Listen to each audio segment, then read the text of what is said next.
Hey everyone, welcome back to WonderGod. What if the one who was forgotten, the one who was ignored by everyone, returned with a power no wizard could ever hope to match? In today's story, we dive into what if Harry Potter awakened the power of an ancient guardian. Here is short summary. When Harry awakens ancient guardian powers, he begins exposing the wizarding world's darkest secrets and hidden plots, gathering allies as he challenges those who seek to control him and reshapes the world around him. But before we begin, if you enjoy stories like this, make sure to subscribe to WonderGod and share it with your friends, because it really helps the channel grow. Now, let's begin the story. The quiet room was filled with the soft, rhythmic breathing of the little one curled against Harry's beauty, her tiny chest rising and falling peacefully. Harry sat beside them, his hand absent-mindedly stroking the warm, scaled body of his serpent companion, who coiled comfortably on his lap. The tranquility was broken only by the faint clatter of dishes downstairs as Aunt Petunia moved about the kitchen, her steps purposeful and brisk. Moments later, the sound of her footsteps on the stairs reached his ears.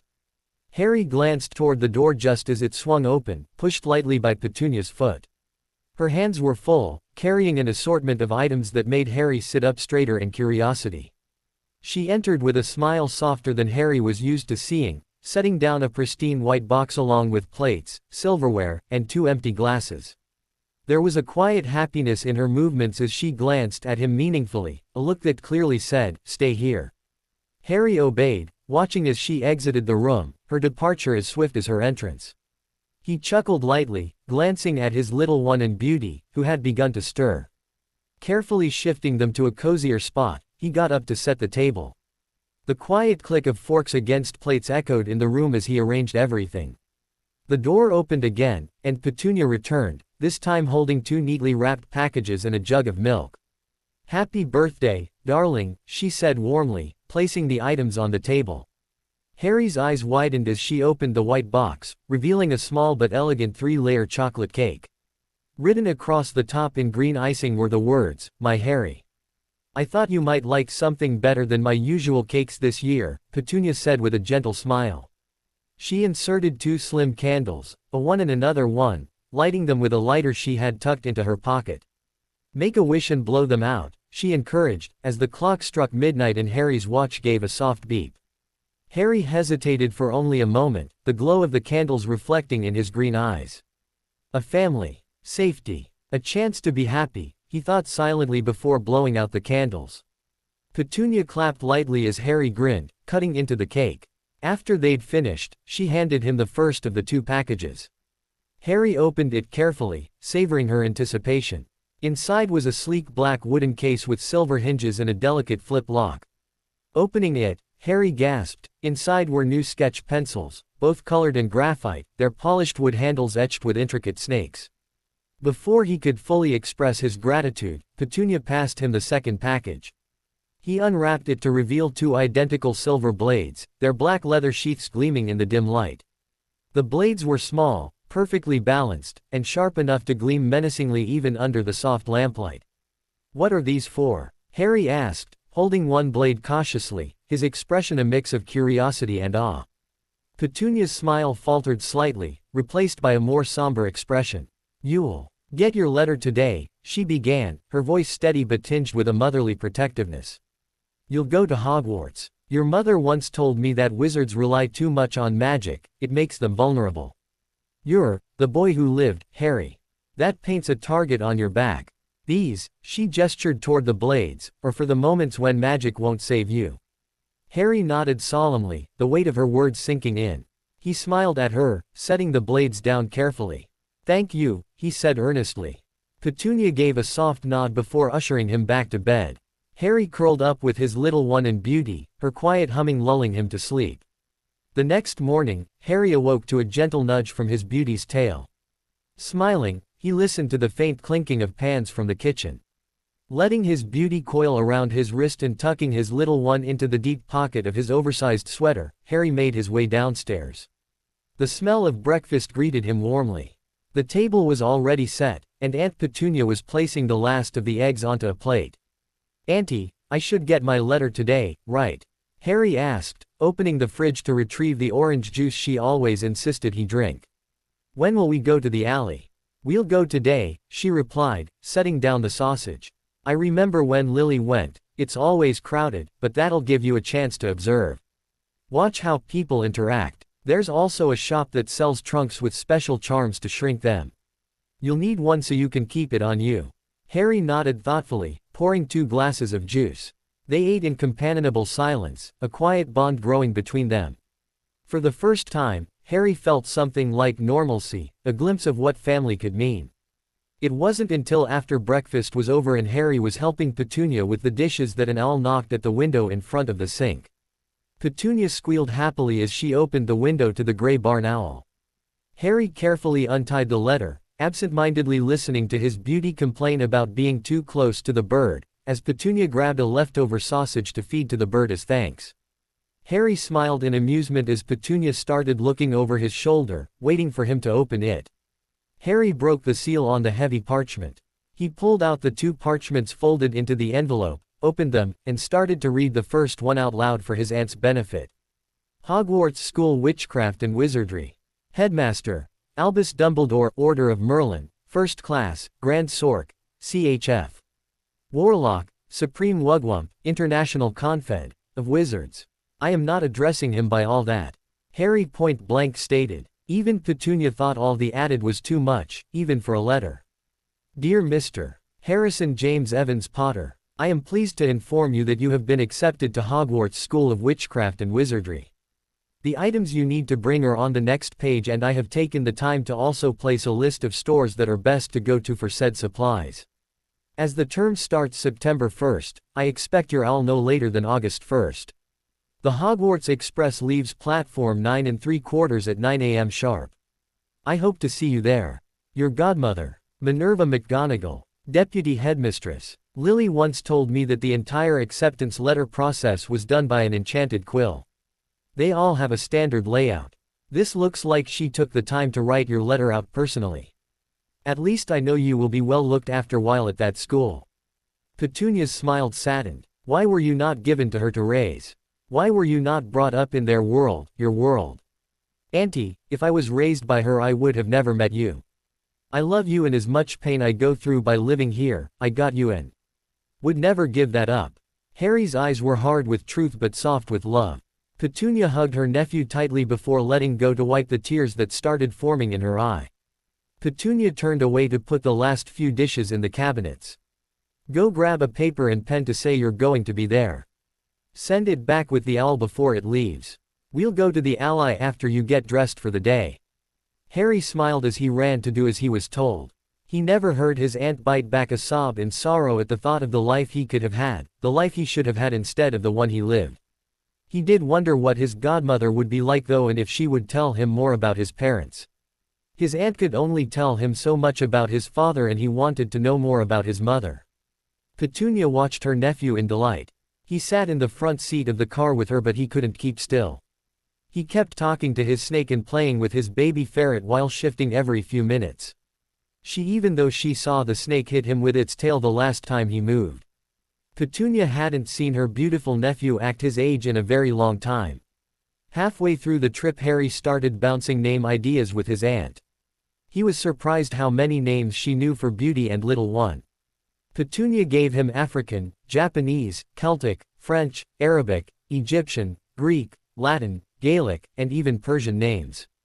In the end, he decided on Amara for his beauty. It was Arabic and it meant eternal beauty. His little one though was still nameless. Before Harry could debate more names with his aunt, they came to a stop a block away from the leaky cauldron. Looking down at his little one, Harry smiled to see her eyes open for the first time. He gently put her back into his sweatshirt pocket. The walk to the pub was quick. Out of habit of wanting to be touching his aunt, he held onto her hand the whole time. When he saw the pub, he pulled his aunt into it. Petunia laughed at his excitement and let him. The pub was dark and dirty looking. People were smoking, so the air was thick and heavy. Harry didn't like it, and by the look on his aunt's face, she didn't either. Harry watched how everyone in the pub turned to look at them as they made their way to the bar. He could understand why they looked. All the people in the pub were dressed in robes. His aunt dressed in light blue long sleeves cotton dress that stopped at her ankles with a pair of black Mary Janes. Her hair was down to her shoulders and a little curly. Harry was wearing a pair of black jeans with black trainers. He had a black tank top under his emerald green sleeveless hooded sweatshirt. His black hair was brushed back into a low tail at the base of his skull, parted in the front just right to cover his scar. He also had his black and emerald shoulder bag ready to hold all his purchases until he got his truck. Petunia ignored the looks with grace. She stopped at the bar and smiled at the man behind it cleaning a glass. He paused in his work to look the two of them over before giving a smile back. "Hogwarts bound?" "Yes, sir," Harry answered, bouncing on the balls of his feet. Petunia smiled and the barkeeper let a laugh out. "I'm Tom. I run this place. Give me a moment to put this glass away and I'll take you to the gateway into the alley." Petunia was able to say a quick thank you before Tom turned away. He was quick to make his way around the bar to lead the way. "I am Petunia Evans and this is my nephew Harrison Evans." Petunia introduced them. Tom paused for a moment. "Evans, you wouldn't be related to the late Lily Potter, née Evans, would you?" Petunia hesitated to look around at all the people around them. None of them paid them any more interest. "She's my baby sister. Harrison is her son." "Ah," Tom smiled at them as he continued to lead them to the back door. "She came in here a lot. Used to talk about her sister she called Pet. I met her at school. I was in the 7th year while she was in her 1st. We became friends at the end of the year. She loved talking about you. I even met young Harrison a couple times when she and James came for a visit and talk." Tom stopped at a brick wall at the end of a small alleyway outside the back door. He turned to Harry with a smile as he held out a hand. "It's nice to see you again, Harrison." Harry smiled back, taking his hand in a firm shake. "It's pleasure to meet you, sir. Please, Harry is fine. Thank you for not giving me away in there." Tom let another laugh out as he let Harry's hand so. "Your mother was a good friend and a good person. You were a delight to have here when you were brought. If you wish to go by part of your name instead of your full name, I am all for it. Your first trip to the alley should be fun for you. If I let out your father's last name you would be bombarded the whole day." With a smile on his lips, Tom turned back to the wall. He tapped a few bricks and stepped back. The wall opened to show a bustling area of people and shops. Tom pointed ahead. "That's the bank. You will want to start there. If you don't have your key, ask for a blood test and a recovery of keys. Since you haven't been in this world since you were a baby, I would also ask to speak with your account manager to see if everything is in order.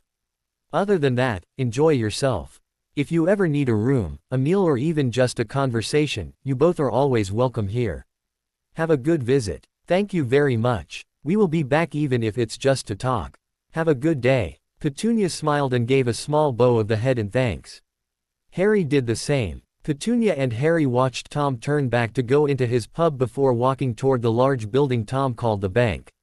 Both of them marveled at the impending building. It looked to be made of different colored marble. The pillars gave it a grand air.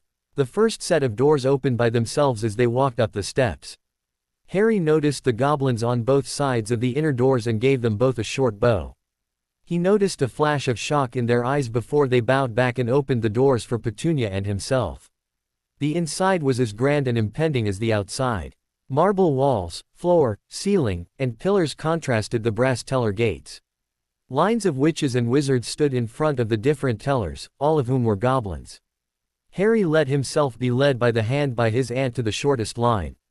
They waited no more than 5 minutes before they reached the front. Petunia, having watched her nephew when he bowed to the goblins outside the door, bowed her head in respect.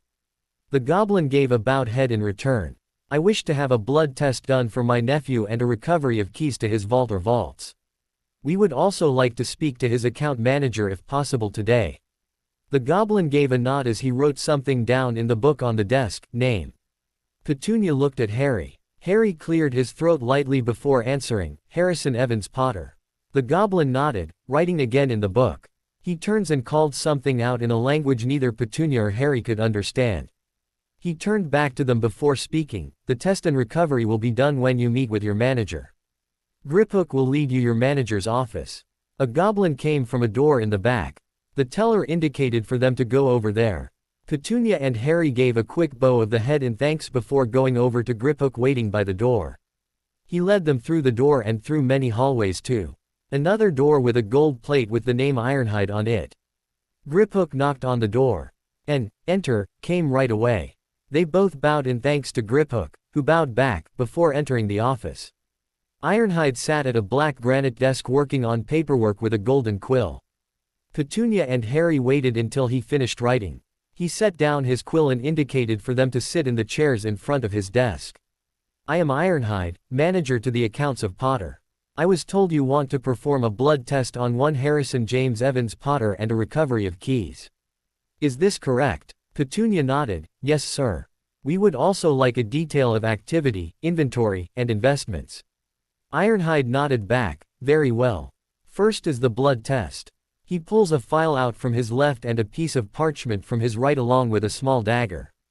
He passed the parchment and dagger to Harry. A small cut to your finger should be enough for 3 drops of blood onto the parchment. Harry took the knife and cut his left middle finger. He put a little pressure to get the 3 drops of blood. The cut healed as the 3rd drop landed. He set the dagger down in the middle of the desk and passed the parchment back to Ironhide. Ironhide hovered his left hand over the parchment as he muttered under his breath in the language the teller talked in. A red light flashed around the parchment when he finished speaking. Ironhide gave a nod to himself as he looked over the parchment before he passed it to Petunia and Harry to look over. The parchment read, Name, Harrison James Evans Potter. Father, James Matthew Potter. Mother, Lily Marie Potter née Evans. Godmothers, Minerva McGonagall, Alice Longbottom. Godfathers, Sirius Black, Severus Snape Prince. Guardian, Petunia Lee Evans aunt, sister to Lily. Magical Guardian, Albus Dumbledore. Heir status, Noble House of Potter. Noble and Ancient House of Black. Noble and Ancient House of Peverell. Noble and Ancient House of Gryffindor. Noble and Ancient House of Ravenclaw. Vaults, Harrison's School Vault. Harrison's Personal Vault. Potter Main Vault. Potter Artifact Vault. Sirius Personal Vault. Black Main Vault. Black Artifact Vault. Peverell Vault. Gryffindor Vault. Ravenclaw Vault. Petunia and Harry sat looking at the paper in shock. Harry was the first to snap out of it. Sir, how am I the heir to all of these families? The Potter I can understand, but these others, can you explain them to me? Ironhide opened the folder and looked through the papers in it. All if not most wizarding families are related in one way or another. The Peverell family are one of the oldest family lines. From them only 2 families have direct lines to them, Gryffindor and Slytherin. Gryffindor was the firstborn in the line, as such the heir status is passed to that line and not Slytherin. Potters are a direct line from Gryffindor. That gives you the Peverell and Gryffindor heir status. Ravenclaw's last child was a daughter who married Gryffindor's only child and heir. Their child held both heir titles. Now the Noble and Ancient House of Black vaults are a different story. You are the 3rd cousin to Sirius Black, who before imprisonment was Lord Black, as such you would not get the heir title. It would go to the closest relative, who is Lady Malfoy, as she is Sirius's first cousin.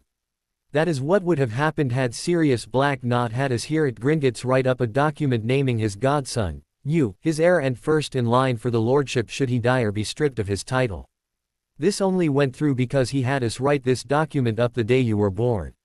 Understand? Harry blinked, processing what he was just told. His godfather, who is imprisoned, named him his heir the day he was born. Noticing Ironhide was waiting for an answer, Harry nodded. Good. Now, do you want a complete list of activity, inventory, and investments of all accounts? Ironhide shuffled through more papers in the folder. For this meeting, just the activity, investments, and inventory for Harry's school vault, personal vault, and the Potter vaults. We would like copies of activity, investments, and inventory of all the vaults, so we may look over them at a later time if it is not too much trouble. Petunia was all business. She had always been good at numbers and this was her element. Ironhide nodded once more, taking out a small pile of papers. He looked over the papers before talking. Harrison's school vault has 15,000 galleons, 10,000 sickles, and 5,000 nuts. That vault is for all supplies needed. Harrison's personal vault receives an allowance of 1,000 galleons, 500 sickles, and 500 nuts a year on his birthday. So as of today, Harrison has 11,000 galleons, 5,500 sickles, and 5,500 nuts. That vault is for anything he wishes to spend it on. Neither of these vaults has had any withdraws, and as I said, Harrison's personal vault gets his allowance deposited every year on his birthday. Quote, Ironhide slides the 2 papers with Harry's school and personal vaults over to them. They glanced at them but turned back to Ironhide as he flips through more papers from the small pile. There has been a number of withdrawals from the Potter's main vault. Let's see here, 5,000 galleons a month to the Dursley family for the care of Potter, 10,000 galleons a month to the Order of the Phoenix, 500,000 galleons a year to St. Mungo, and 10,000 galleons a month to various clubs. Now the Potters have been benefactors to St. Mungo since it opened in 1503. Your parents gave to the order in the war, but the payments to the Dursley family and the various clubs started October 31, 1991, by one Albus Dumbledore. Petunia cleared her throat to gain Ironhide's attention. Why would Dumbledore have a right to give Harrison's family's money away? What are these various clubs for? And I know for a fact that we have not been reserving money for my nephew. The last thing is the war this order was fighting over. If it is, why is money still going to it? Dumbledore is Harrison's magical guardian. To do anything to his vaults he must have your Harrison's permission. You are saying he did not? Ironhide got a nod. Then what we will do is stop the withdrawals and launch an investigation. We will find where the money goes and who uses it. The money will most likely be put back into your account with interest. That will go for the clubs and the money that was to go to you to care for Harrison. Now the war has been over for 10 years. This was opened by Lily and James, so we cannot get the money back, but we can stop payment. It was still open because no one told us to close it, and as such we couldn't. Very well, please do what you must with Dumbledore. Stop all withdrawals to everything but St. Mungo. Lily once told me that it was the only hospital Magical Britain has and they always need donations. Petunia said the last bit for Harry's benefit so he knew what that money was going for. Please continue, Ironhide. The Potters have many good investments. They own most of Diagon Alley and Nocturne Alley. They have 40% stock in the Daily Prophet. They also have many stocks in Muggle businesses all around the world and investment in over 43 businesses, all of which are the best. They bring in about 93 million on their own. As a whole, the Potters have an income of 2 billion a year. Would you like to know how much is in that vault now? No thank you. Petunia was able to say past her shock. Very well, the last vault you wish to know about is the Potter Artifact Vault. I will give you a simple inventory list. The vault contains 10,589 books, 430 swords, 793 daggers and knives, 1287 tapestries, 126 shields, 194 family wands, 275 sculptures, 4,390 paintings, 2,309 pieces of furniture, 697 trunks of clothing, 9 trunks of jewelry, anything else we classify as knick-knacks. Ironhide nods his head to himself before passing over the papers for the Potter vaults. Petunia takes them and adds them to the other papers. Ironhide then goes through the folder once again, pulling out a large stack of papers, handing them over to Petunia also. Those are all your copies of all vaults. Now let us move on to the recovery of keys. By the Gringotts laws, all magical orphans are to have control over all their keys the moment they set foot in Gringotts. As you do not have the keys, we will go through a simple procedure. Mr. Potter, repeat after me. I, Harrison James Evans Potter, do hereby call for all keys that belong to me and that are not in my possession returned to my family manager's office. So mote it be. Harry repeated Ironhide word for word. A minute later a flash of light came from Ironhide's desk. When the light faded, 7 keys sat on the desk. 4 of the keys were gold, 1 key was silver, and the last 2 were black. Ironhide held up the gold ones. These gold keys are your school, personal, and family vaults. He sat them down and picked up the silver one. This is Sirius's personal vault. He set that one down and picked up the last 2 keys. These are the black vaults. He set them down before opening a drawer in the front of the desk. He pulled out a silver key ring. One by one Ironhide slid the keys onto the ring. He handed the ring over to Harry. Harry hooked them to the inside of his shoulder bag. With that done, Harry turned back to Ironhide to see a wooden box sitting on the desk. In this box are all the heir rings. I would recommend wearing the Potter and black rings. The rest should go on this chain. Ironhide held up a chain made up of silver, gold, and black metals finely woven together. The moment you put a ring on, none can take them off, only you can take your own ring off. The same for the necklace, only you can take it off and only you can take off the rings on it. Keep them on you. Now each ring has its own charms on it, but you will have to find out what they are, as most families never tell anyone outside of their family. Quote. Harry nodded to show he understood. Ironhide passed the necklace over to him. He opened the box and turned it to face Harry. Ironhide pointed out a golden ring with a small lion etched in the top. That was his Potter ring. Harry slid it onto his right ring finger. Ironhide next pointed out a black and silver ring with the grim etched onto it. He said it was his black ring. Harry slid it onto his left index finger. Gryffindor's ring was gold with a griffin etched in it. The griffin's eye was replaced with a ruby. Ravenclaw's was silver with a raven holding a scroll etched in it. The scroll end had a sapphire in it. The Peverell ring was silver with 3 shapes etched into it, a large triangle with a circle inside of it and a line down the middle.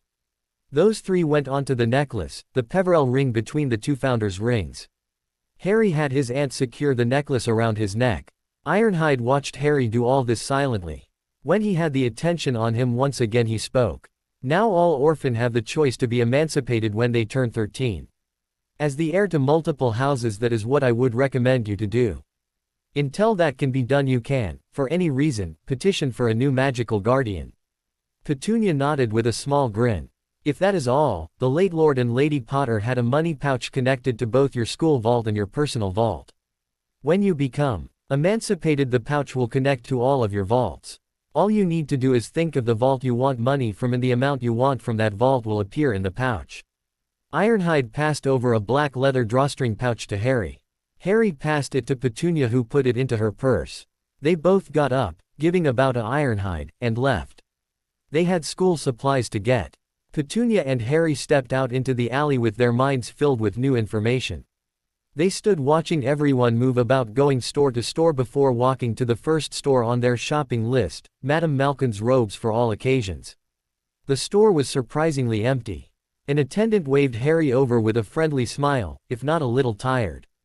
Petunia pushed Harry to follow the woman into the room for fitting while she took his bag and moved to look at different fabrics stacked against the walls. Harry walked into the room to find one other person up on a stand. It was a boy about his age. He had light blonde hair slicked back, and cloudy gray-blue eyes on a fair-skinned face. Harry stepped up onto the stand the woman indicated and watched a measuring tape start flying around him, doing its job. School supplies, dearie. Yes ma'am, but also some casual in green, red, black, and blue if you please, Harry answered. The lady smiled and nodded, getting back to work. The kid next to him took this time have a look over at Harry. He must have found something he approved of because he nodded and stuck a hand out. Name's Draco, Draco Malfoy. Harry took the hand in a firm shake. Harrison Evans, pleasure to meet you, Draco. Draco smiled as they dropped their hand back to their side. You are going to Hogwarts too. I can't wait. Do you know what house you will be in? Harry let a small laugh out. To answer your first question, yes, I am going to Hogwarts. I am thinking either Slytherin or Ravenclaw, but Gryffindor wouldn't be too bad. My family is from all 3 houses. Draco looked intrigued. Your family doesn't care about the house rivalry. If I got into anything but Slytherin, I would be a disgrace. No Malfoy has been in any other house. Harry shrugged. Both my parents were Gryffindors, but my grandparents were a Slytherin and a Ravenclaw from what my aunt has been told. How recent is the rivalry? Draco sputtered before getting himself under control. The rivalry has been around since the founders' time. Slytherin and Gryffindor do not get along. It's almost completely unheard of. Harry blinked in surprise and confusion. His great-grandparents were a Slytherin and a Gryffindor. He knew this because his mother had explained some of the Potter history to Petunia in letters after she married Harry's father and went into hiding. Maybe it's just my family then. I don't care as long as no one judges me on my house. It's not right and I will not put up with it. Harry finished with a nod. Draco smiled. He was about to say something when the lady measuring both of them told him he was done. Draco stepped down from the stand and turned back to Harry.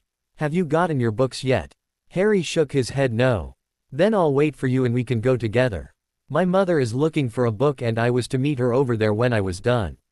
All right, thank you. Harry gave Draco another smile. The lady finished with him soon after, and the boys made their way back out into the shop where Petunia was waiting, looking at the simple dark purple dress. Petunia glanced up to see both boys and put the dress back. "Hello dear. I see you have met Harrison. I am his aunt, Petunia Evans." Petunia smiled at Draco, holding her hand out to shake. Draco, being the gentleman his mother and father raised him to be, took her hand only to lightly key the back of it. "Draco Malfoy, ma'am. Pleased to meet you." Petunia let a light, delighted, laugh out. Draco let go of her hand to turn to Harry. Harry was already at the register having his order wrapped. Draco made his way to Harry's side with Petunia behind, watching over both boys. While Petunia paid for the clothing, Draco was at the next register paying for his own. Harry asked the woman if she could shrink his bags. She did, and he put them into his shoulder bag. Draco waited for Harry to finish putting his bags away before starting to the door, no bags in sight. Harry grabbed his aunt's hand before following his new friend out the door. The street was no less busy than when they last saw it.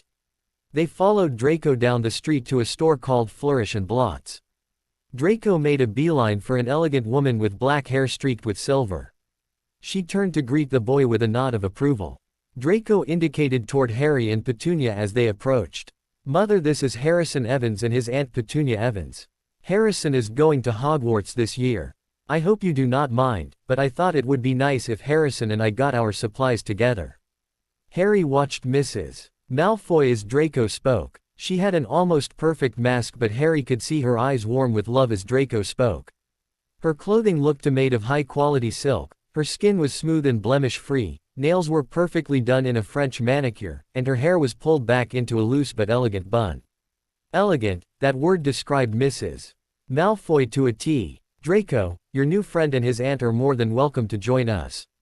I am pleased you wanted to invite them." Mrs. Malfoy smoothed a hand down Draco's cheek in a loving caress. She turned to Harrison and Petunia and offered a small but sincere smile. "I am Narcissa Malfoy, Draco's mother. It is a pleasure to meet you, Mr. Evans, Mrs. Evans. Please call me Petunia, I'm not one for formalities. It is a pleasure to meet the mother of such a well-mannered gentleman." Petunia smiled back. "Harrison is fine with me, ma'am. It is very nice to meet you." Harry gave a dip of his head. Narcissa gave a small laugh. "Then please call me Narcissa. Your nephew is very polite." Petunia smiled back. Harrison turned to his aunt. "Auntie," he turned to Narcissa. "Ma'am, may Draco and I go explore and gather our books?" Narcissa nodded her permission. Harry turned back to his aunt. "Yes, sweetheart, but I do not want to see more than 3 books that are not school books." Harry gave a serious look back. It was time for business. 6. 4. Petunia also adopted a business face. 4 in a new sketchbook. Harry rebutted. Petunia gave a moment of thought before nodding seriously. Harry's face broke out into a grin.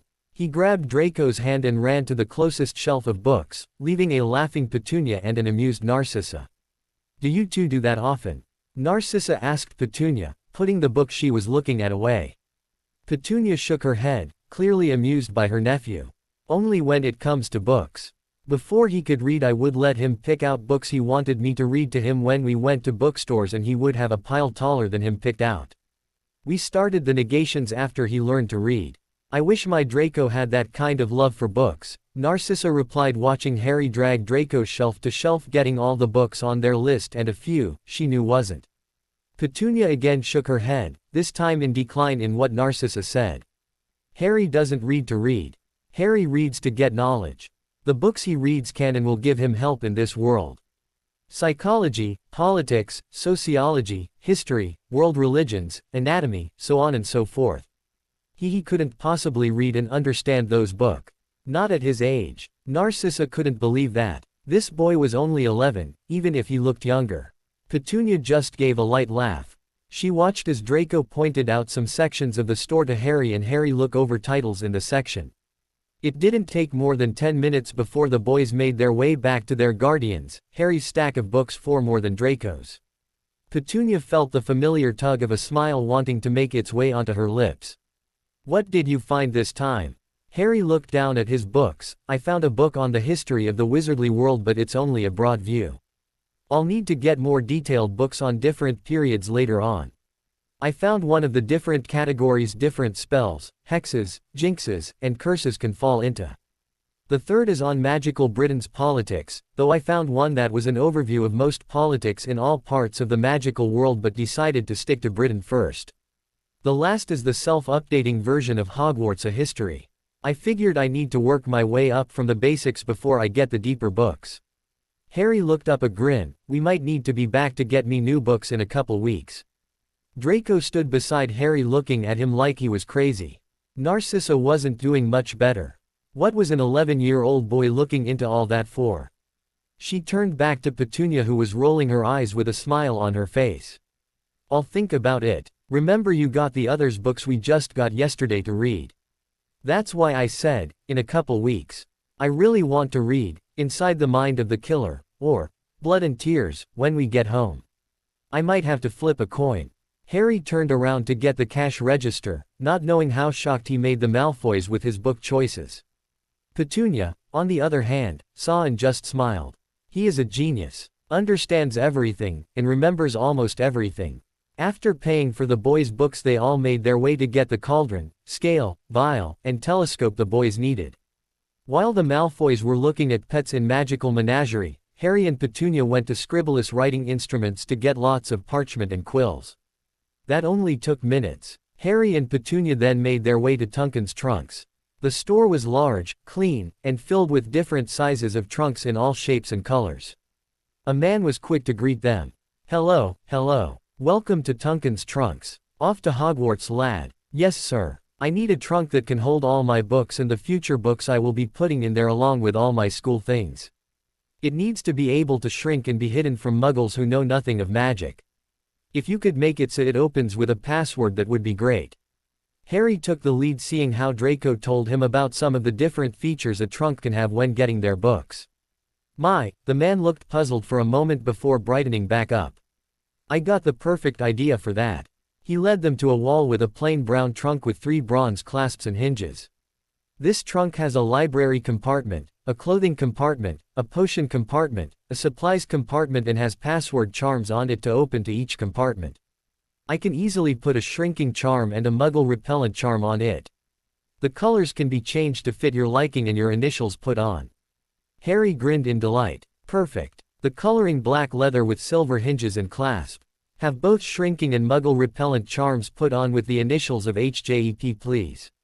The man nodded, going straight to work, and in moments the trunk was just how Harry wanted it.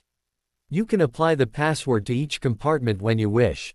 To shrink the trunk you just need to tap the middle clasp. Tap it again and it will be its original size. Brilliant, thank you sir, that will be all we need. Harry waited for Petunia to pay before getting the trunk shrunk. They met up with the Malfoys outside Ollivander's wand shop. Both Draco and Harry were ready to start bouncing up and down as they went in. The store was small, boxes were piled high to the ceiling, and a layer of dust covered everything. Harry noticed a shadow move in the corner of his left eye and turned to see if it was just a trick of the light. Good evening, Mr. Malfoy, Mr. Evans. I was wondering when I would be seeing you two. Let's get started, shall we? A man stepped out of the shadows Harry was looking at. He was old with wrinkles on his face and hands, white hair that made him look like he had been electrocuted, and deep black eyes that felt like they looked into your soul. He must be Ollivander's. Mr. Malfoy, you can be first. Harry watched entertained as Draco was measured by tape before passed wand after wand. Some did nothing, other changed something different colors, a few things broke like the chair in the corner, and one dumped water on his poor aunt.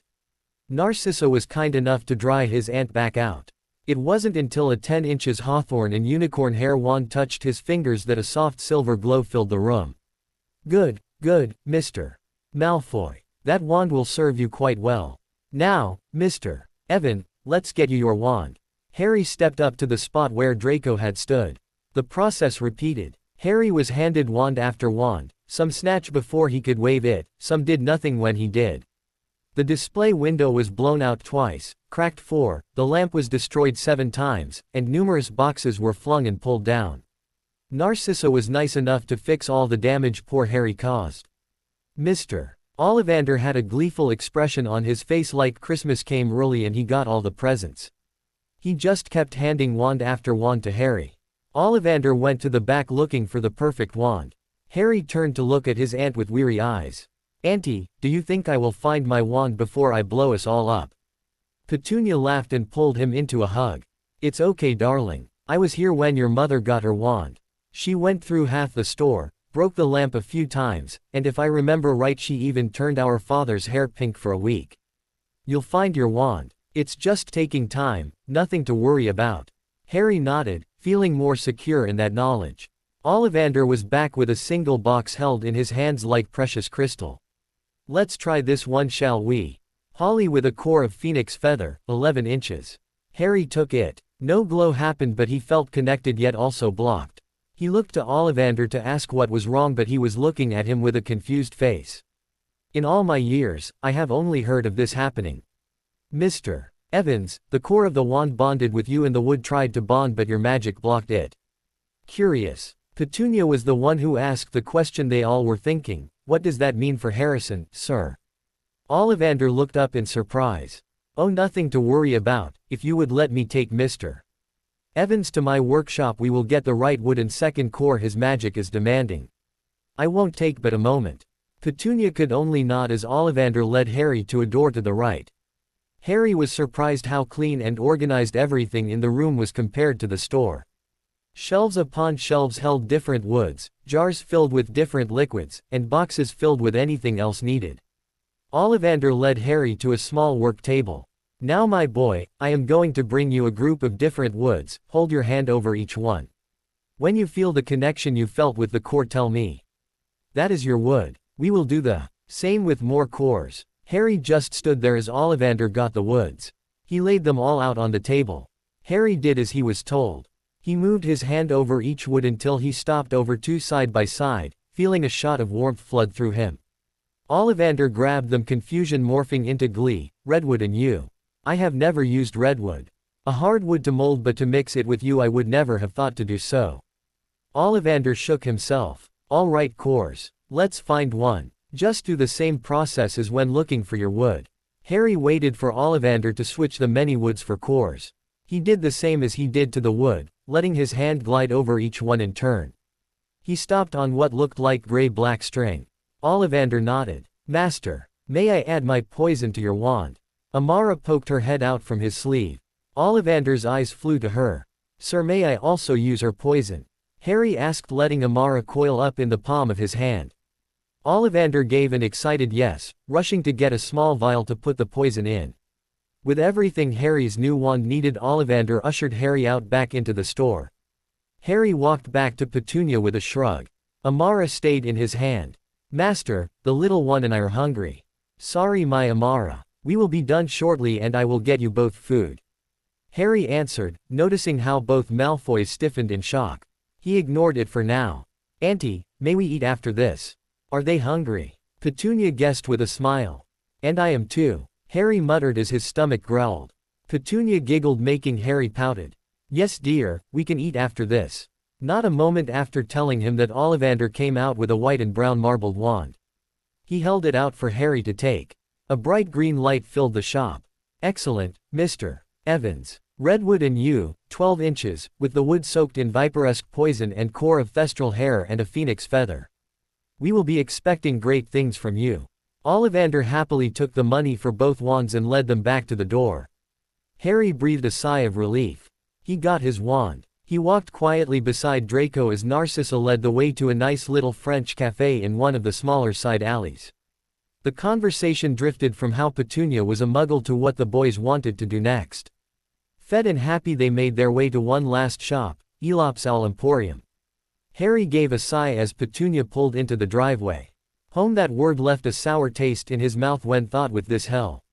He couldn't wait to go to school and Petunia to get a job to get away from here. Harry pushed all those types of thoughts out of his head. Tomorrow Dudley would be home after summer school. He only had this afternoon to be productive. "Auntie, I'm going up to the guest room to sort all my things out and put them away. After that, can I go to the park to read?"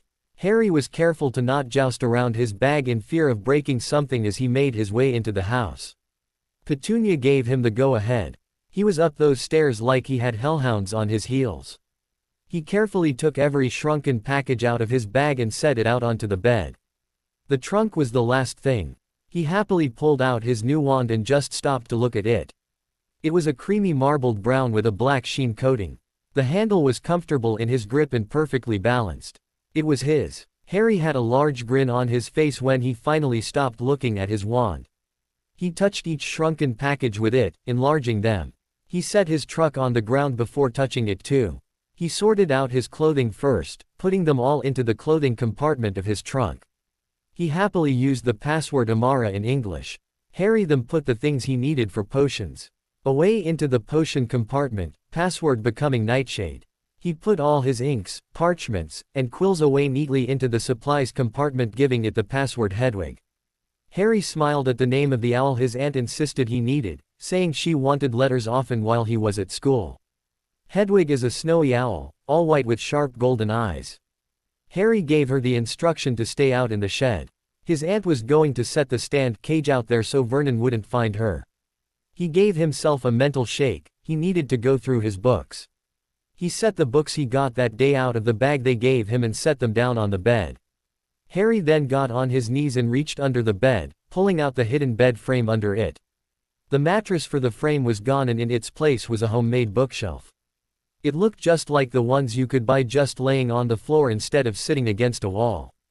His aunt made it for him when he started showing a love of books. It held all the books he has read, will read and won't get rid of after reading. Harry started pulling out all his psychological books out. The two he got the day before were set aside to read later. The rest were put into the trunk on shelves he just slid side to side. The sociology books followed, then politics, again putting aside the new one, history, religions, anatomy and biology, and then his fiction section. Harry happily put his crime novels, mystery, fairy tales, and classical literary works onto a shelf in his trunk.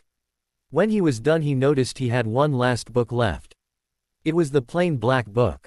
He turned back to his trunk to set the password before turning back to the book. Harry picked it up. It was black leather with no indication of what was in it. He opened the first page to see a faded mark in the top right corner of the page. He ran his finger over it only to pull his hand away in shock and pain. Blood that dripped from his cut finger onto the page sat there a moment before being absorbed.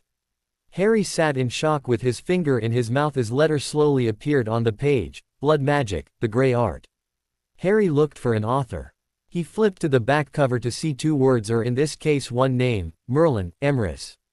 Wasn't Merlin a practitioner of light magic? Was all Harry could think as he turned back to the title page. He looked at for one more minute before he made his decision. He got up and grabbed one more book from his new pile. He ran down the stairs, yelling he was off to the park. The park was empty, so Harry had no trouble going into a small grove hidden by a group of trees unseen. He sat on the small stone bench that was in the middle of the grove, left forgotten by the rest of the world. Harry remembered a rumor about how a woman and her child were killed by this bench and anyone who got close was hurt by some unseen force. So many people believed it that they planted the trees around it in hope to stop people from going near the area. Harry stumbled across it when he was looking for a place to hide from his cousin's gang. He ran in seeing a pretty woman holding a baby in her arms sitting on the bench. He asked her if he could hide there. The woman looked up at him with sorrow-filled blue eyes and nodded. Harry hid behind the bench. He heard Dudley and his gang come into the grove only to run off screaming. Harry lifted his head when he felt a soft touch of a hand on his head. The woman had given him a small smile, saying, "You're safe, little one. No one will ever bother you here. Come here whenever you like." Harry smiled when he thought he dreamed it all, because after the woman pulled her hand back she faded away into nothing. Since that day he had been coming here every chance he got. It was calm and peaceful. He pulled himself from the memory with a shake of his head. He lifted Blood Magic to his lap, leaving the other book by his side. He opened the book to the first page and read. Blood magic is only one of two branches of grey magic. It uses blood both given freely and forcibly taken. It is a dangerous field of magic because the practitioner becomes connected to all the blood he uses. The practitioner's most powerful blood though is their own. What many do not understand is that the more you practice blood magic, the more powerful your own blood becomes, and in doing so the more dangerous the blood becomes to other people who spill it or takes it without the practitioner's permission. Blood magic can be simple or complicated depending on the situation, spell, ritual, time to do it in, and confidence one has in his/her blood magic abilities. Not everyone will be able to use blood magic because not everyone can control it. It can be the most difficult branch of magic you ever practice or the most natural. The best way to determine if you will be able to use blood magic is to put a drop of blood onto a mirror and use it to show you a family member, be them dead or alive. If you succeed, continue reading and studying all I have written in this book. If you do not succeed, do not continue, for all that awaits you is a painful death. Harry paused to consider what he should do. He glanced down at his shoulder bag. He had a small mirror on a keychain his auntie gave him because it had a lily on the back of it and it caught his eye in the store. He pulled it out. It was only about a 1.5-inch sized metal mirror.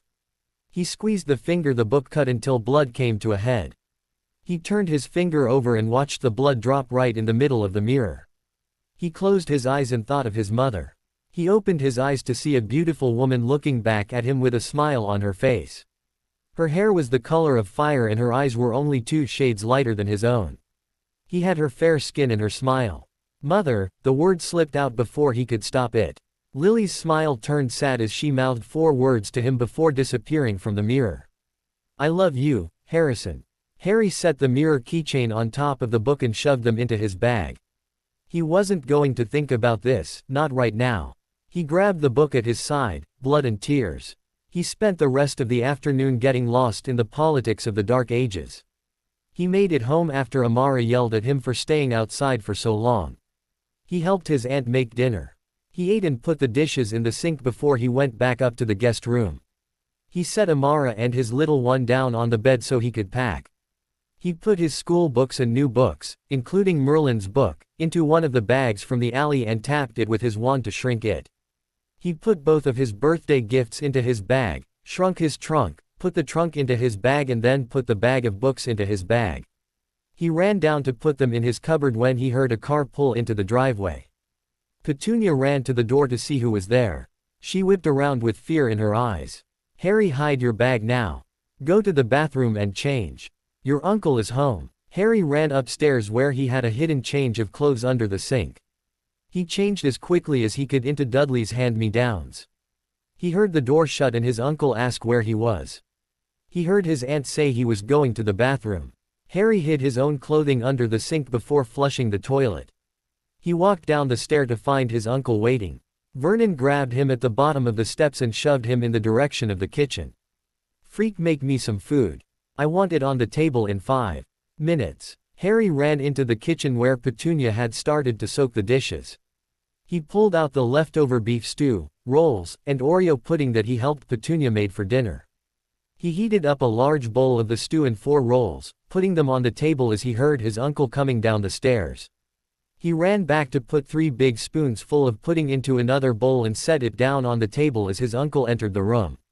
Harry busied himself by putting the leftovers back into the fridge and washing the dishes under his uncle's watchful eye.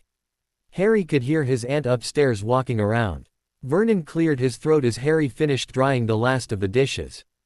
Don't think I don't know that you haven't been doing chores since I left. Your aunt is too soft on you. Harry heard Vernon get out of his seat. He braced himself as he sensed his uncle's fist come at him. It connected to the side of his head. Harry dropped to the floor dazed. Kicks started raining to his back, sides, and stomach as he tried to curl into a ball. Fire flared through him as he felt something give in his side. His left-hand fingers were numb as Vernon stomped on them before rearing back for another kick to his stomach. He never heard his aunt come into the kitchen yelling at Vernon to stop. He never heard his aunt fall to the ground after Vernon hit her to shut her up. He only heard the blood rushing through his veins and a soft lullaby he always heard during a beating. He wasn't sure how long it was until Vernon stopped. He did know he was still awake. He listened to his blood calm and the lullaby end. He heard his uncle go upstairs and his aunt crying by the door. He felt his aunt try to carefully lift him up. That was when he heard the drips. He looked around to try to find the source. It wasn't the sink, and his aunt's tears were being soaked up by his shirt. He looked down to see red running down his left hand to fall to the floor. Drip drip drip. He watched his blood fall drop by drop to the floor. He watched as a small puddle was made on the floor, made of his blood. Harry closed his eyes as his aunt carried him to the kitchen table and sat him in a chair. She left his side for no more than a moment. She came back with a blanket. She wrapped it around him snugly before she ran to get the first aid she kept in the pantry. Harry with his eyes closed listened to his aunt move around and to his own heart beating. Thoughts were rushing through his mind. How much more of this could he take of this? How much more would his aunt have to put up with? One of these days his uncle was going to kill him. How much of his blood does this house now have? He never noticed his aunt wrapping his hand. He didn't notice his aunt cuddling him up in his cupboard. He never noticed when he finally fell to sleep. Harry woke to hear Dudley yelling he was home. His head was pounding and his body ached from just breathing. He just lay there in his dark little cupboard listening to the house around him. He never noticed when he fell back asleep. He was in and out for days after. Sometimes he woke to find himself being fed soup by his aunt on the couch. Sometimes he was being washed in the tub and other times he was in his cupboard under the stairs. This time Harry woke to find his aunt sitting beside him on the bed in the guest room. She was feeding his little one and Amara was wrapped around her wrist. Petunia was humming a soft tune Harry remembered from his early childhood. The humming turned to soft singing. Now let the day just slip away, so the dark night may watch over you. Velvet blue, silent true, it embraces your heart and your soul, nocturne. Never cry never sigh, you don't have to wonder why, always be always see. Come and dream the night. With me, nocturne. Harry listened to his aunt continued singing. He opened his eyes when he felt a hand on his forehead. Petunia's eyes brightened when she noticed her nephew awake. Harry sweetheart, how are you feeling? I'm okay. How are you and my darlings? Harry asked looking from Petunia to his little one, who was trying to make it to him, and to Amara, who was gently holding his little one back as best she could. We are fine. You start school in 2 weeks. Petunia answered sadly. Harry almost shot forward in shock. I have been out that long. Yes. Draco sent a letter asking if you wanted to come over for a week and get on the train together. It came today so I haven't replied yet. Petunia pushed his bangs to the side, trying to gauge his reaction. Harry lay on the bed trying to wrap his head around the fact that his uncle beat him so bad that he has been out for close to 2.5 weeks. He processed his aunt saying Draco, letter, and train. What? Draco sent a letter. Petunia gave a small smile. Yes, he wants you to stay over at his home for a week and get on the train together. I haven't been able to reply to it yet. I got it today. I would like to go, but what about you? Harry knew his uncle would throw a fit. Don't worry about it. While taking care of you I went through the papers that we got from Gringotts and found that one of your uncles bought a small little shop in Hogsmeade with the second floor converted to a home. When you go I'm going to get everything of ours moved over there and I have thought about opening a small cafe. You can help me run it during the summer. How does that sound? Harry grinned at his aunt. I think it sounds great on one condition. You use the money from my account to do it. Petunia shook her head. I will take loans out. Harry's grinning face turned into a glare. No, I have more than I'll ever need in my accounts. Use whatever you need to move us and open the cafe. You don't need loans. You have done your best to protect me, feed me, clothe me, and you have always loved me. Let me help you get out of here. This is as much your hell as it is mine. Petunia sighed in defeat knowing her nephew was going to get his way one way or another. All right, you win. Now let's get you into the bath and then you can eat. We'll send a reply back to Draco after. The next week went quickly, Harry recovering quickly thanks to his magic but still hurting if he moved the wrong way. Petunia corresponding with Gringotts about moving and opening the cafe. Draco giving the okay with meeting at the Leaky Cauldron for lunch before Harry says his goodbyes to his aunt. Harry reading all his books but Merlin's, and Harry finally deciding on a name for his little one. Harry was in the car with Amara, who had grown to be the length of his fingertips to elbow, wrapped around his neck like a necklace and nightshade, who was named after the plant also known as Solanaceae for the fact that she looks so sweet and innocent but looks deceive you, curled up in the pocket of the sleeveless hoodie he wore to the Ally the first time. All his things he needed or wanted to take to school were in his trunk, shrunk in his bag. Harry was excited at the fact that Petunia was taking them an hour early so he could get a couple more books and that he will be seeing his first friend again. It wasn't long before Petunia parked a block from the leaky cauldron. Harry happily dragged his aunt by the hand down the sidewalk to the entrance. He slowed as they walked through the masses of people in the pub to make it to the back.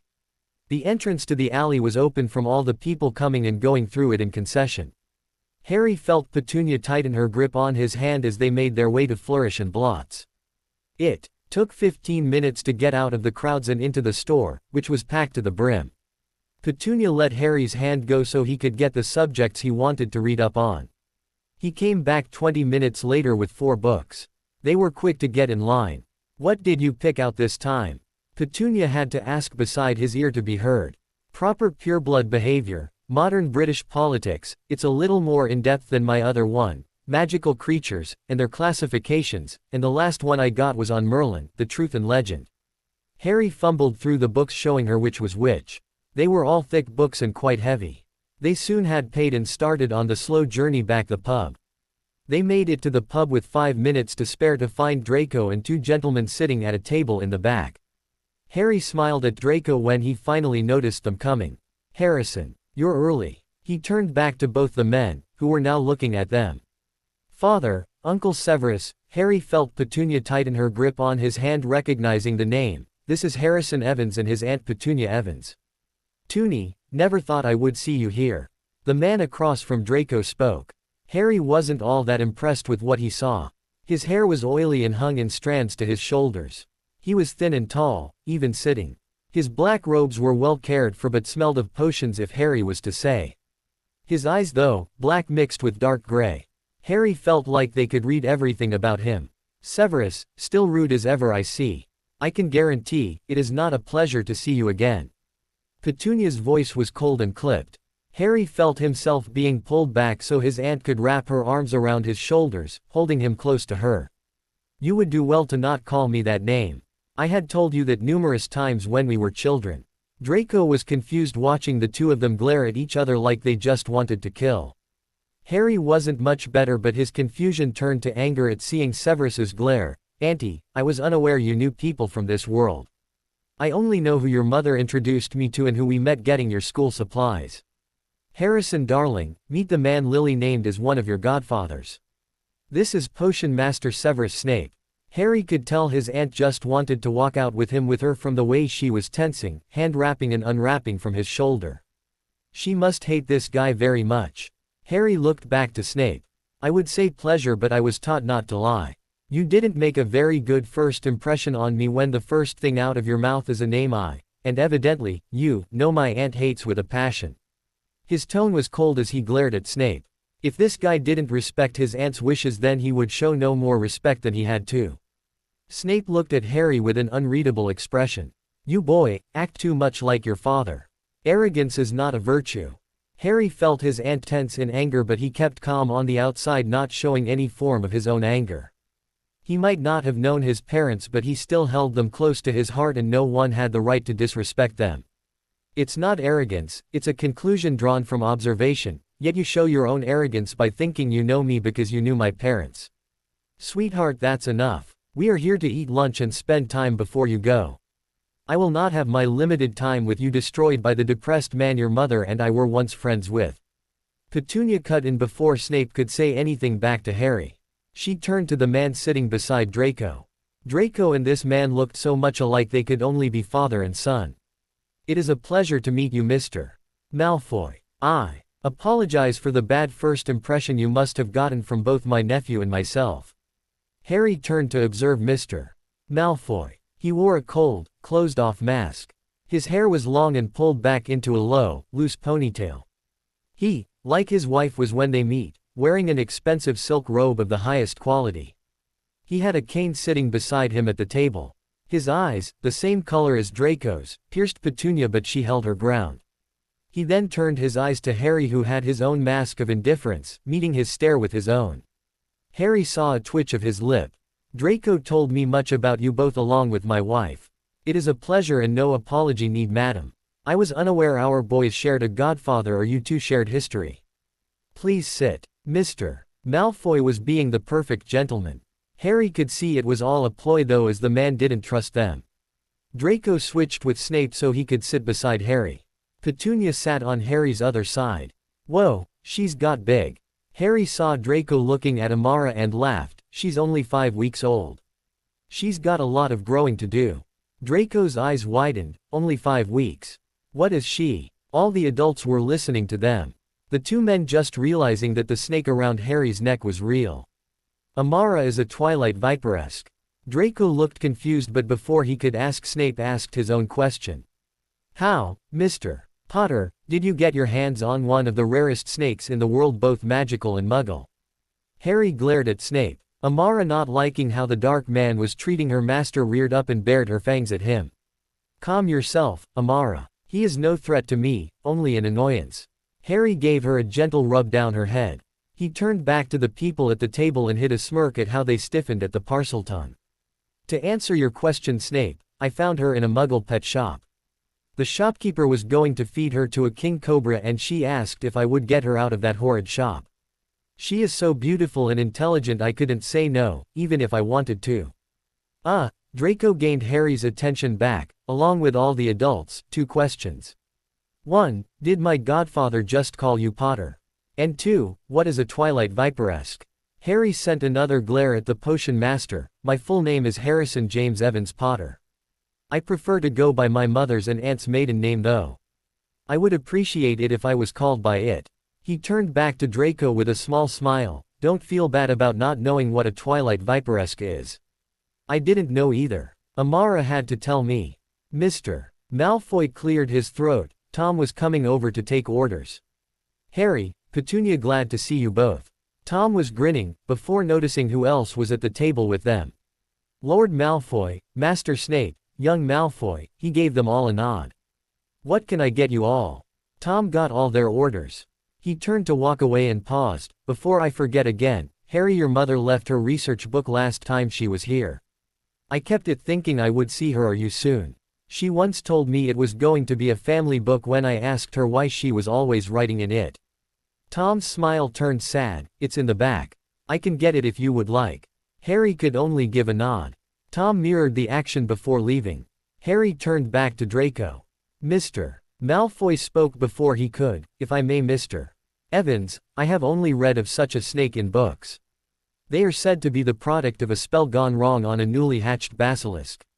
The books also said that they can only breed with their own, and that is why they are so rare. Amara laughed in Harry's ear. Harry grinned at her, giving a chuckle of his own. Everyone at the table watched in fascination at the two of them. Petunia was watching in fascination but also with amusement. She always saw their interactions funny. Harry turned to look at the men across from him. I am sorry to say that the book you have read is wrong, on both accounts. Amara has told me that some knowledge is passed from generation to generation at birth, so the two of her kind that are born every 100 or so years are born able to survive. Her kind came about by the joining of the last Twilight Viper and the first basilisk. It also doesn't matter what kind of snake a Twilight Viperesque mates with, the hatchling will always be a Twilight Viperesque. Only a handful of them have let themselves be seen, and even fewer have ever bonded with a magic user. Tom came back with all of their orders, interrupting the conversation. He also had a simple book. Harry took it and put it straight into his bag with a grateful smile to Tom. The rest of the meal passed with Draco and Harry discussing the pros and cons of the different subject the ministry allows to be taught while the adults listened. They shouldn't be allowed to put restrictions on what potions can be taught in class, Draco complained. Harry shook his head, swallowing his bite of kidney pie. Yes, because having someone slip me a dose of love potion at lunch is such a great pastime. Draco, the reason so many potions are not taught is because of the teacher, if competent, knows what certain potions can do to growing children. They also know what potions can be brewed in manners children and young adults are able to. It is the teacher who decides this. He takes a drink of his butterbeer. Now combat, on the other hand, is a subject I would like to see back in the curriculum. Spell work is all well and good, but if one is in a situation where their wand has been taken, broken, or even forgotten, they would need to be able to defend themselves. Hand-to-hand combat and weaponry are the best defense and offense. Draco looked shocked. That is uncivilized. Harry snorted in amusement at his friend's statement. Yes, and so is being killed. tortured, or taken prisoner. Draco, the world can be summed up in 4 words: survival of the fittest. I have also heard, only the strong survive and kill or be killed. All uncivilized, but completely true. Harrison darling, I'll pick you up some books on combat and different techniques for hand-to-hand. I'll even find you a couple about blades. Now please stop complaining about it. Petunia sighed. She had been hearing that same argument since he read that the ministry made it so combat couldn't be taught in Hogwarts. Harry sighed, also knowing he must have been driving his aunt crazy this past week. I am sorry, Auntie. I will drop the subject for now. Before long the lunch was all gone and it was time to go.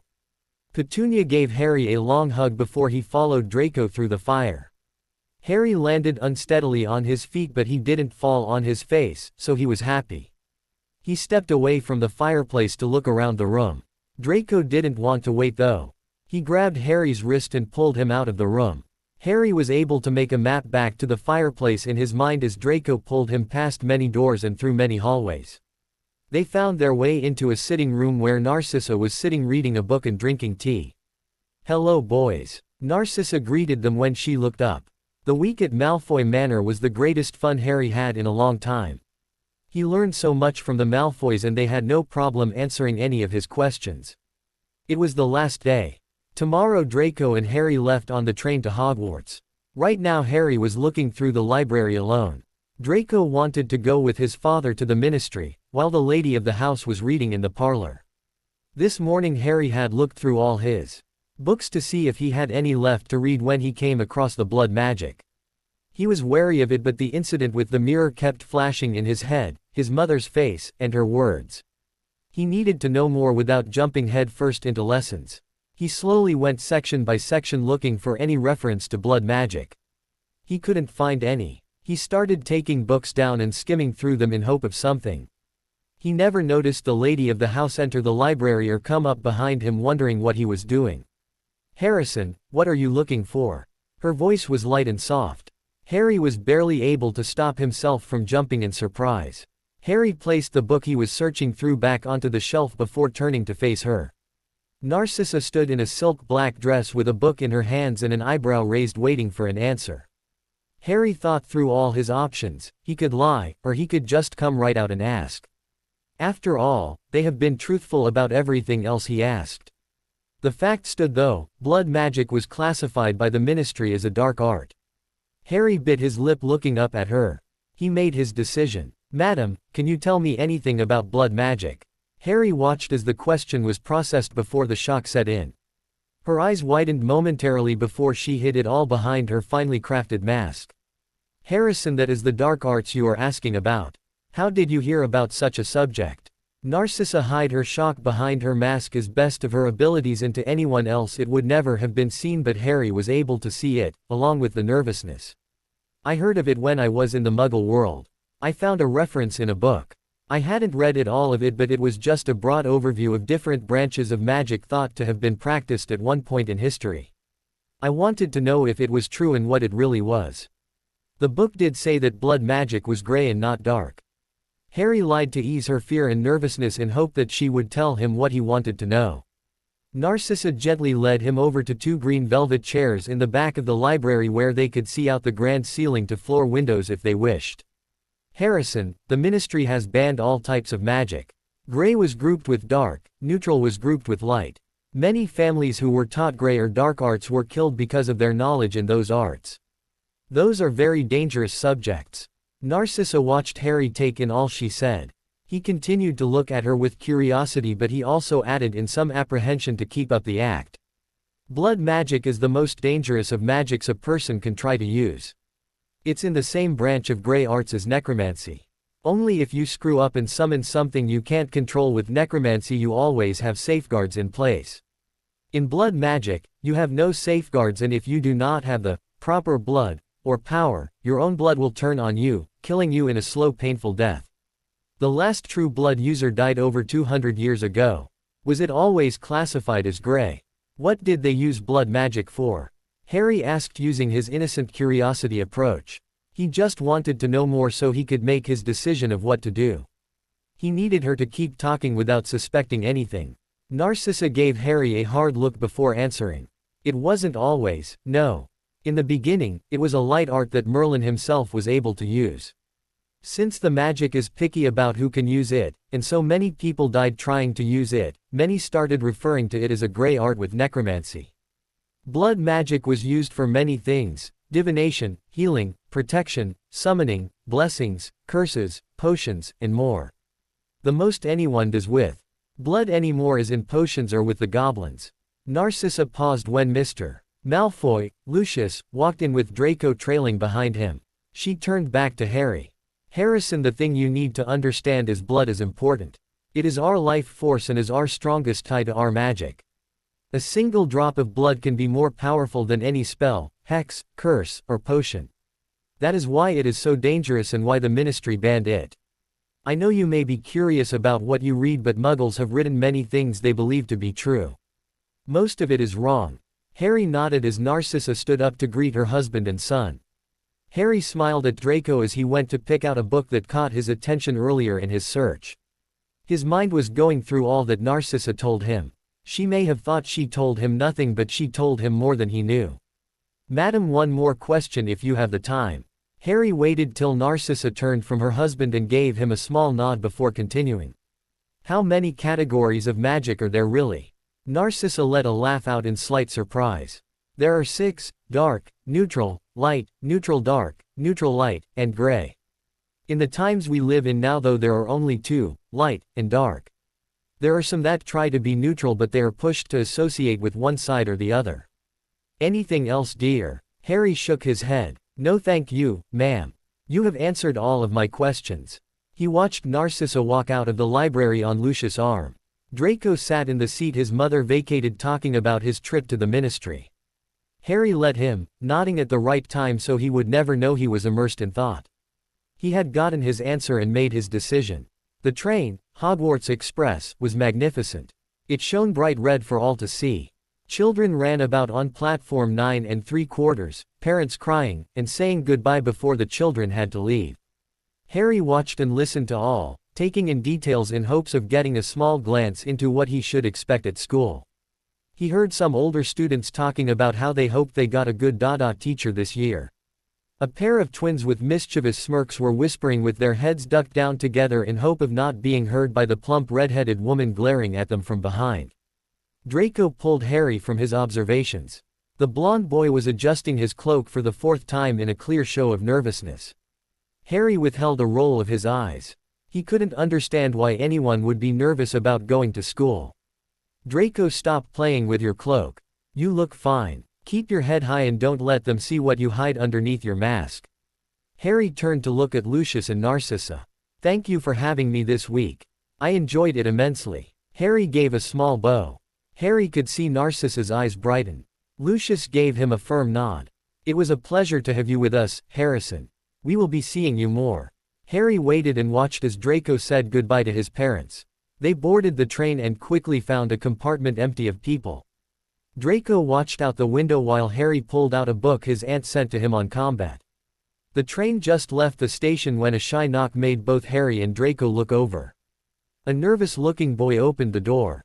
He was chubby, his clothing wrinkled, his skin sweaty, but his eyes had a light that caught Harry's attention.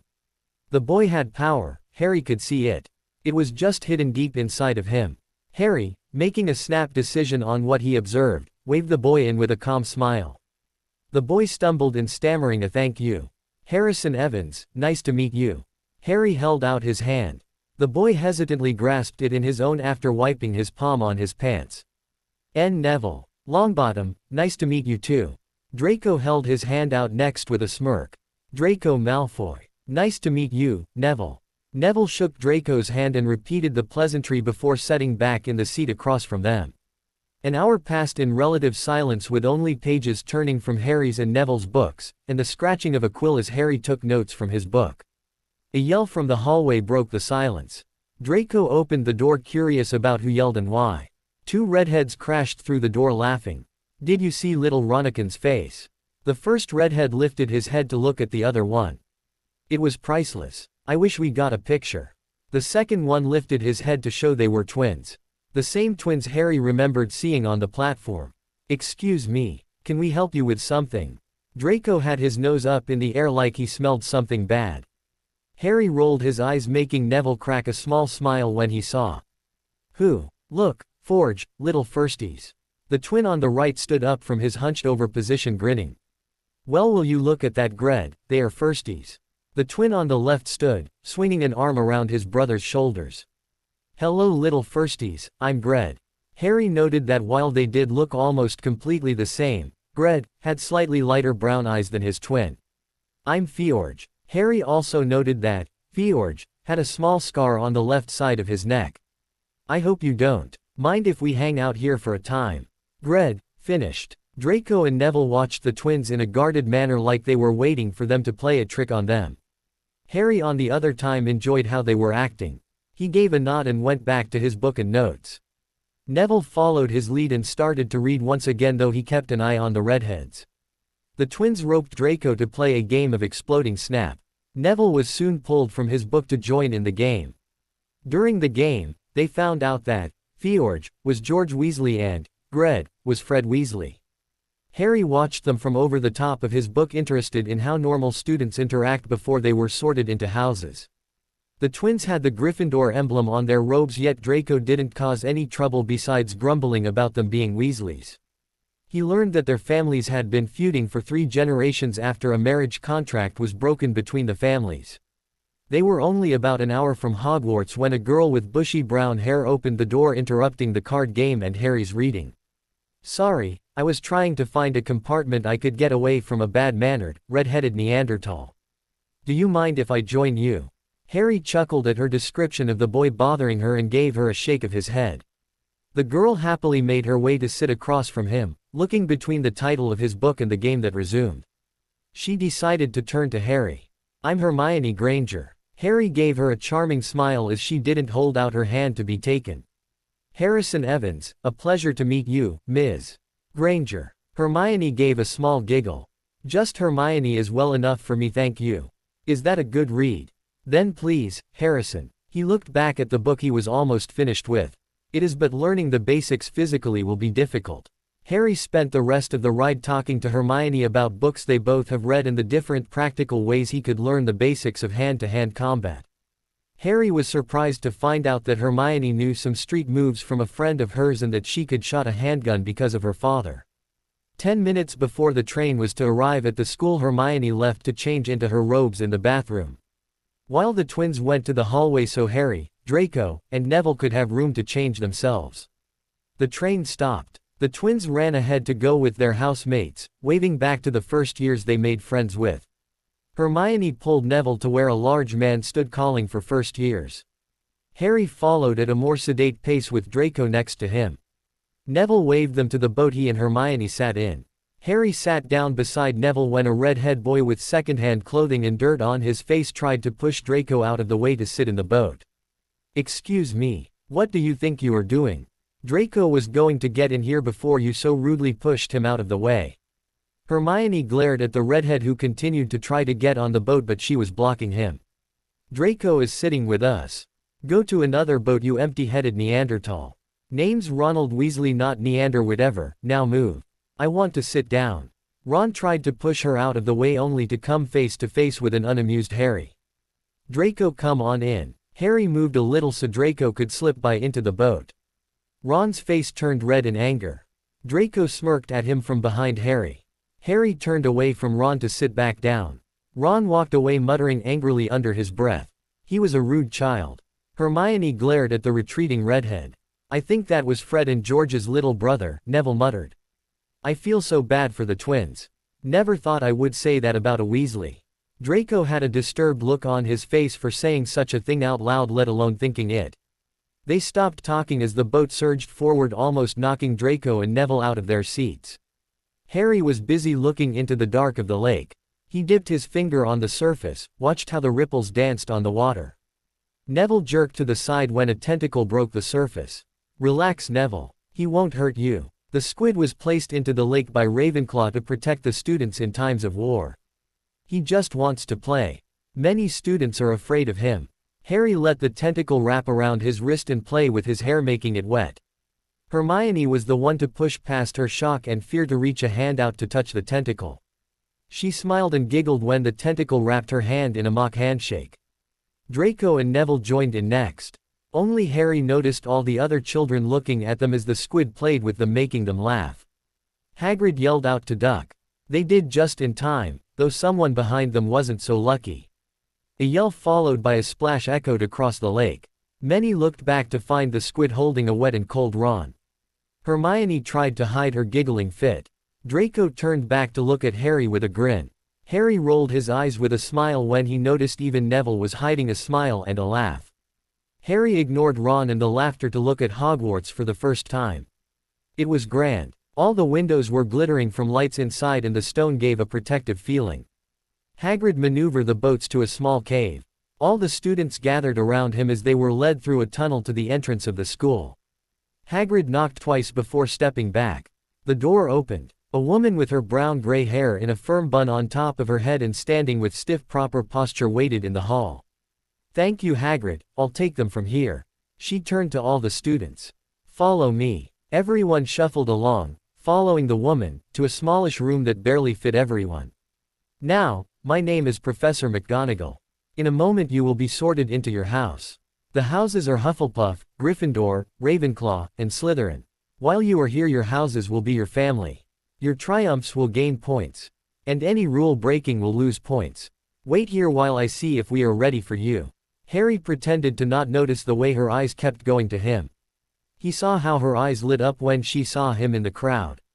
He even saw a hint of a smile. "Harrison. Hermione, you can call me Harry. Neville, Draco, that goes for you too." Harry got a nod from all of them. "Now what is it, Hermione? Will we be friends no matter what houses we get into?" Hermione bit her lip, a nervous habit she had yet to break. "Hermione, I am not one for judging people because of associations. I only judge on things I see and hear from the person in question. I will be friends with all three of you no matter what houses we get into." Harry felt almost insulted but reminded himself that the house rivalries are legendary. Draco and Neville both nodded their agreement to his statement. "I heard Harry Potter is here among us. I can't wait to be in Gryffindor with him. Those bloody Slytherins won't know what hit them when Harry gets to them." Harry turned to find the voice of the boy talking about him. It was the redhead Ron. He was spouting off to a pair of twin girls. Harry let a smirk slip onto his face. "You talk so big for a boy who is so childish. You make it sound like you and Potter will be best of friends." Ron turned his nose up in the air. "Of course we will be. Harry and I will have so much in common." Harry snorted. He tilted his head to the side in a way that he knew moved his bangs so his scar was in plain sight. "I very much doubt that, Ronald. I already have 3 friends my own age and 2 older I believe I will be more than happy with." Harry smirked as he turned back to his group. Neville and Hermione looked shocked. Harry lifted an eyebrow in question. Both of them shook their heads and smiled at him. A throat cleared behind him. He turned to see McGonagall standing there hiding a smile behind her stone mask. "We are ready for you. Follow me." The door opened to show a grand hall filled with students sitting at 4 long tables. The teachers were sitting at a raised table at the end of the hall in front of the wall-to-wall and floor-to-ceiling windows looking out to the lake. The ceiling was charmed to look like the sky outside, sparkling with stars and a full moon shining so bright that only a dozen candles were lit to help brighten the room up. A stool stood in front of the teacher's table where everyone in the hall could see it. On that stool sat an old, wrinkled pointed hat that powers shifted in and around. Professor McGonagall led all the first years down the middle of the tables. Harry watched how his friends and the others tried to huddle into themselves to escape the attention they received from the rest of the room. The first years stopped at the base of the steps while McGonagall continued up. Harry zoned out knowing what was about to happen. He wanted to observe the people he was going to have to interact with for the next 7 years. He heard the students around his gasp in surprise as the hat opened his mouth to recite a poem. He turned his attention to the teachers, easily spotting Snape at the end with another teacher in a turban. Harry felt a twinge of pain rush from his scar. He quickly concentrated on the spot and sent a rush of warmth to it as he has always done when it acted up. The pain faded. The teacher with the turban looked up. Harry and the teacher locked eyes. Harry would swear that he saw 2 different eyes staring back at him. It wasn't until Snape said something that the teacher turned away. Harry sent a look to Snape, who hadn't changed before he continued his observations. A short man came next. Harry noted that he must be part goblin but much happier. Next to him was an empty seat. The headmaster sat next to the empty spot in an elaborate chair. Harry thought back to what his aunt told him when he asked about the headmaster. Don't trust the headmaster. Dumbledore is not the golden-hearted man so many know him as. Stay out of his sight as much as you can. Give him no reason to call on you for anything. He moved on when Dumbledore looked in his direction. A plump rosy-cheeked teacher sat next. She looked nice, Harry noted. Another woman sat in the next chair. Her hair was up and covered with white cloth. She also wore a white apron marking her as the school nurse. He made a note to see her tomorrow like his aunt told him to in her last letter. The last two teachers were both huddled together talking. Harry noted that they must be the third year and older teachers. Applause pulled his attention back to the hat that was giving about all four houses. McGonagall pulled a scroll from her sleeve. Now when I call your name you will come up and sit on the stool. I will set the sorting hat on your head and he will decide what house you belong to. You will then go join your housemates at the proper table. She opened the scroll and lifted the sorting hat, Susan Bone. Harry watched as student after student got called up and sorted. 6 Hufflepuffs, 3 Ravenclaws, 5 Slytherins, and 4 Gryffindors before one of Harry's friends were called.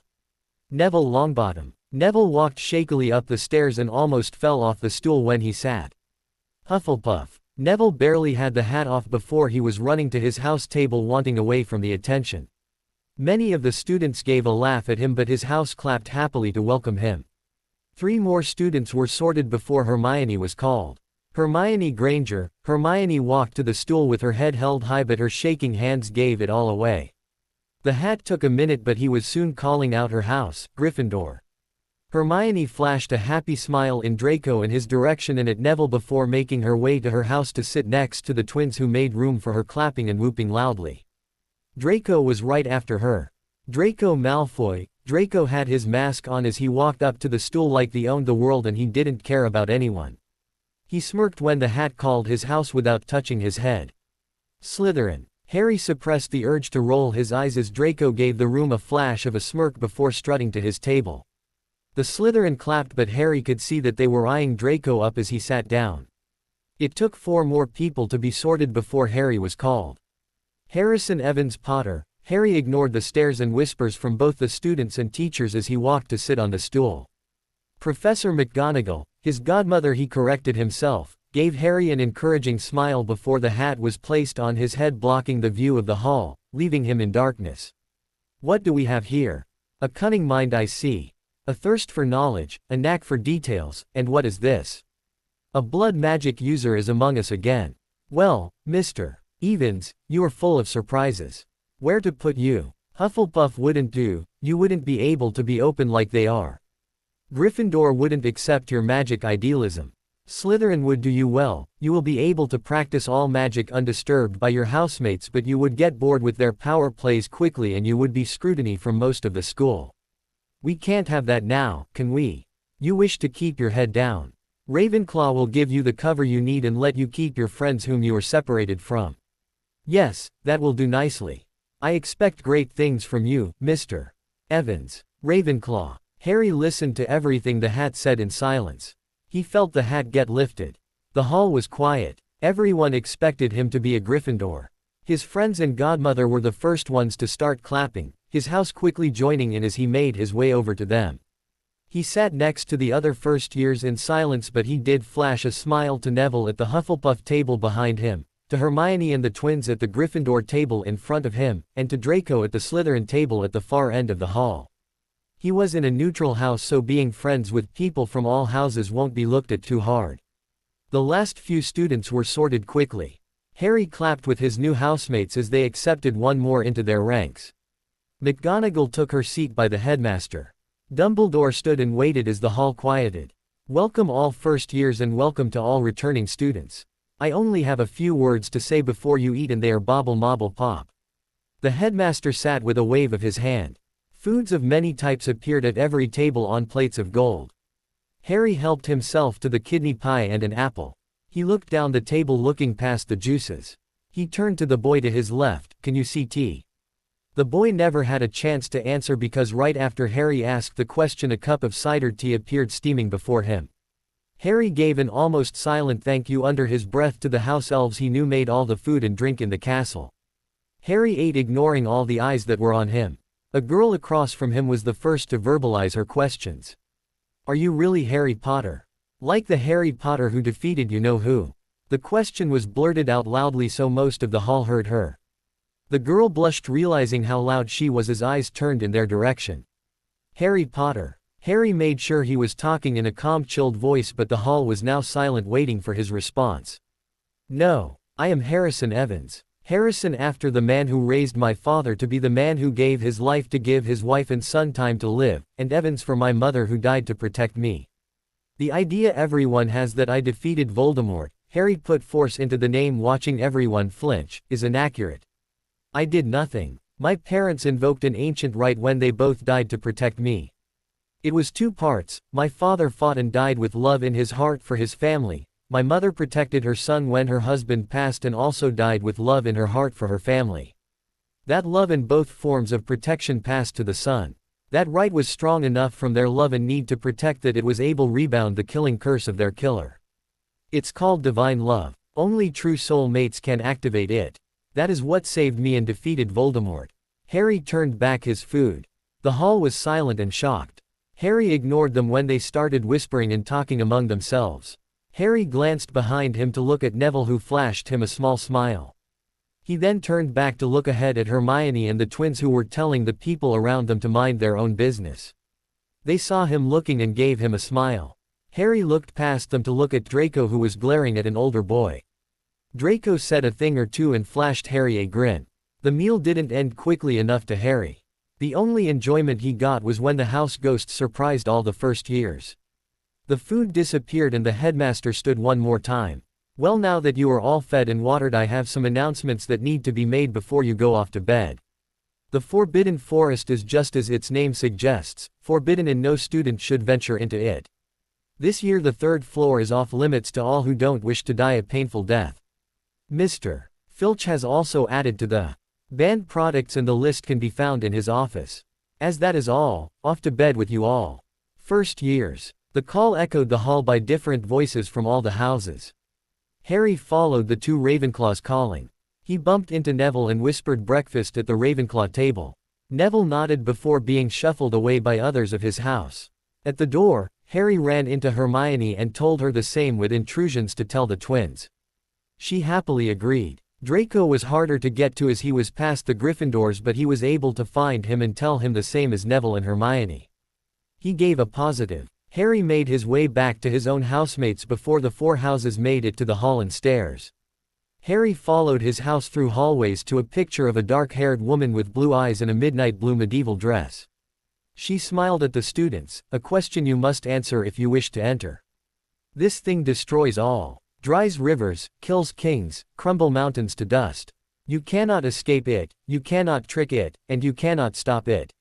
What is it? Time," Harry answered not even a moment after she finished talking. His quick response gathered a few looks from his housemates but Harry kept his eyes on the portrait. The woman gave a smile in his direction with a nod. The portrait opened to show a set of stairs going up. Harry again followed the others. The stairs admitted them to a large room with couches, tables, and a lit fireplace giving off comfortable warmth. Books lined every inch of the walls on shelves. 6 older students stood in front of the first years drawing Harry's eyes to them. "Welcome to Ravenclaw Tower. I am Kindred Countley." The girl gestured to the boy next to her, "This is Marklin Hacker. We are the 5th-year perfects." Harry ignored the rest of what she said and what the others said. He studied the room more. The fireplace was between 2 stairways. A large couch made of dark blue fabric sat in front of the fire. 2 chairs the same color as the couch sat on either side facing the fire. 2 tables with 4 wooden chairs were on either side of the room, leaving room in the middle to walk without bumping into others sitting. Large pillows were settled around the edges of the room to provide more seating. A lone silver fabric chair in the back corner to the left of the door caught his attention. It had a small silver lamp sitting on a dark wood side table to provide a silvery glow to the dark corner. From where the chair was it could see the whole room, even if the door would open anyone coming in would be seen. Harry instantly claimed that corner is his in his mind. Harry was pulled from his observations as the others split into boys and girls. Harry followed the boys up the left stairway by the fire. The first landing had 6 doors on it, 3 on each side of the stairs. Harry noted the 2 name plates on each door. The perfect that came up with them explained that to get into their rooms they needed to only touch their wands to their name plates. One door connected to 2 separate rooms that they were free to decorate any way they wish. The rooms they have are the rooms they will have for their 7 years of school.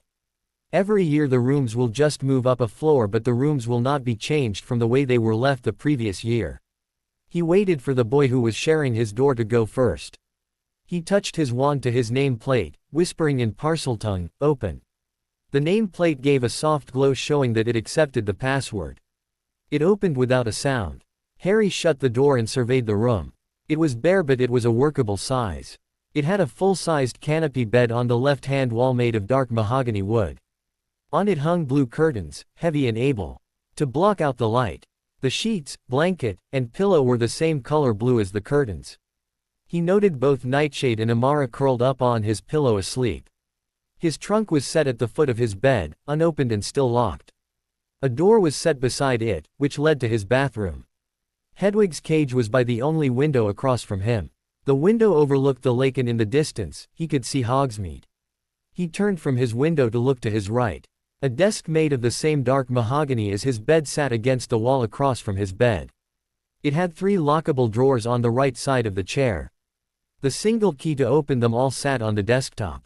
4 shelves were above the desk anchored to the wall, 3 feet in length each. Harry gave note of what he was going to change or add. He'll need to visit the library to look up the spells and charms he didn't have in his own book collection. He opened his trunk to get his pajamas and changed. He grabbed the small wind-up alarm clock his aunt bought and set him. He set it for 6 a.m. It took home in his trunk until he got a nightstand. He fed his little Nightshade, gave Amara a mouse from the supply he kept in a box in his trunk, and curled up under his blankets in his new bed with them. The morning came quickly for Harry.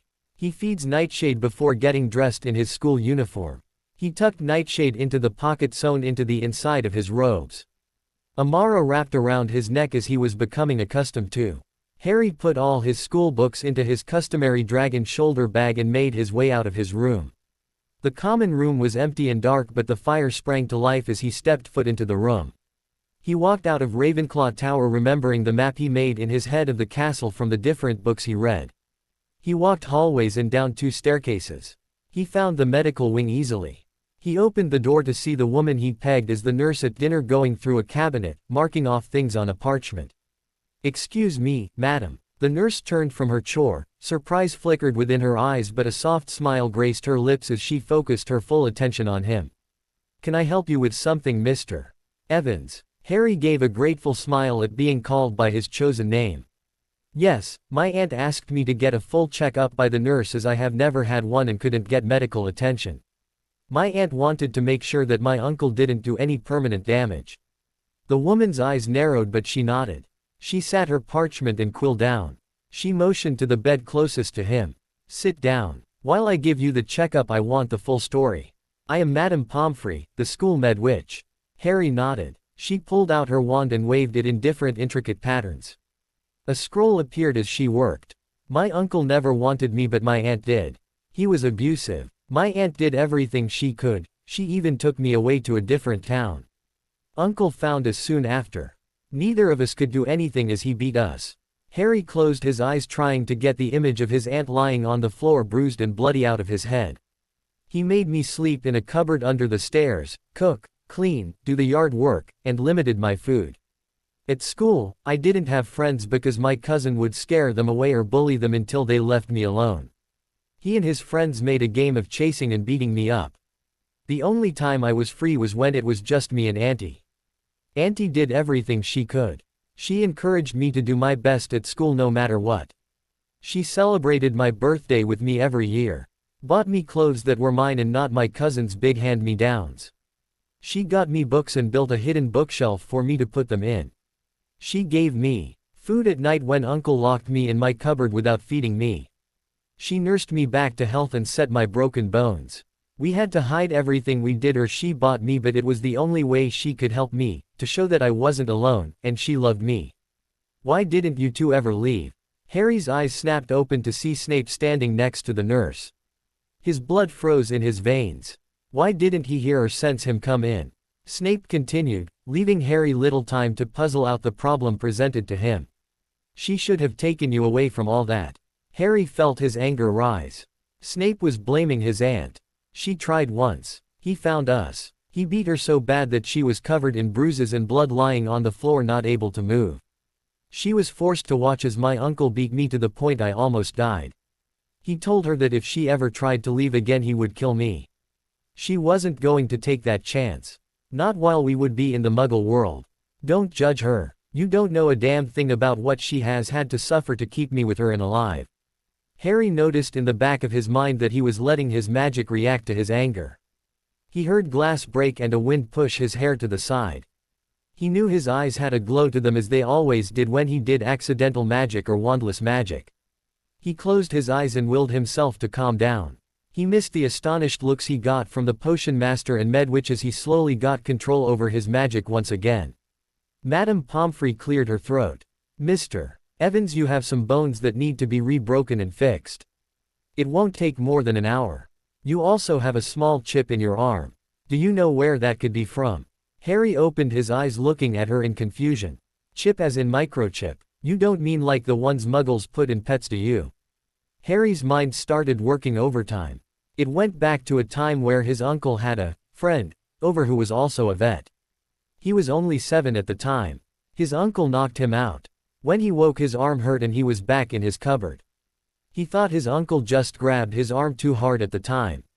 He had me chipped like a dog. That was how he was able to find me and Auntie when we ran. He is able to track me. Why did I never think of this? Calm yourself, Mr. Evans. I can take it out. You might want to send a letter to your aunt. She could have one too. Harry nodded absent-mindedly. Madame Pomfrey waved her wand again and Harry felt a pressure he never noticed disappear from his arm. Now I am going to re-break the bones that need it, and you are going to drink this. She walked over to her cabinet to pull out a bottle with a skeleton on it. She made her way back and handed it to him without the top.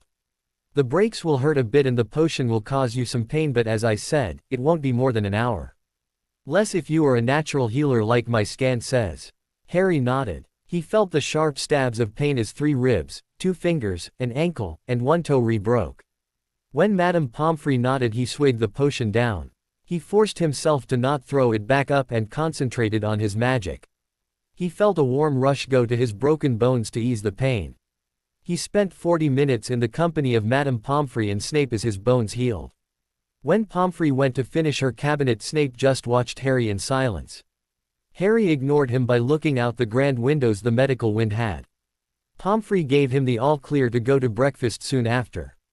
Harry stepped out into the hallway to hear students making their own way to the Great Hall. He met up with Draco at the door. They made their way to the Ravenclaw table together. Neville and Hermione were already sitting at it, ignoring the stares and whispers. They all greeted each other as Harry and Draco sat down. This caused even more stares and whispers. Morning, Neville, Hermione. Did you both sleep well? Harry asked as he put eggs and toast on his plate. He looked around the table for tea again. Tea, please. A cup of Earl Grey appeared. It was good. I was a little worried that no one would like me, but they were all friendly. I have 2 roommates. Neville replied, pouring himself a glass of pumpkin juice. I had a good night. I have 4 roommates. How did you do that? Hermione looked at the tea in fascination. Who? Oh, I just asked for tea and the house elves gave me some. Harry noticed the twins enter the hall and waved them over. House elves. Hermione flashed a smile at the twins as that sat to her right. Yeah, house elves are creatures who were banished by the high elves for trying to start a rebellion against the royal family. They can only survive if they are bound to a witch or wizard. They need a master to have a link with. The link feeds them magic that stabilizes their own natural magic. Without the link, their own magic will slowly kill them. After so many decades of this, the house elves don't see it as enslavement or banishment like the first ones did. They are happy to serve. The ones here at Hogwarts cook all the food, clean the castle, wash the students' clothes, feed the owls, and just keep Hogwarts in working order. Harry explained, gagging Hermione's reaction to the fact that house elves are beeps in a sense. That's, Hermione was horrified. Harry almost felt a sense of pity for the girl. This was outside her comfort level. Barbaric. No, making it so their magic kills them slowly and painfully without a master to link to is barbaric. Hermione, think of it like the angels that were cast out of heaven when they rebelled against God. The angels became demons and were sent to eternal damnation. These elves, ancestors, rebelled knowing that if they lost they were damning themselves and any after them. Harry noticed Hermione calming down, willing to listen to him. The difference is that they were given a chance to atone for what they did.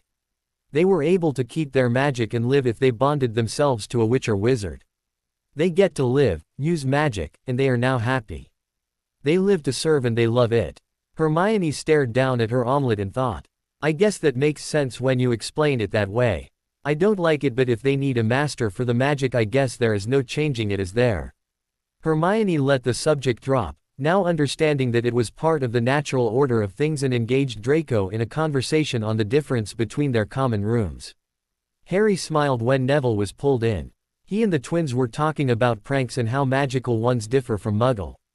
Before long, teachers were passing out class schedules. It was amusing, the different reactions the teaching staff had to Harry and the others sitting together without any bloodshed to be seen.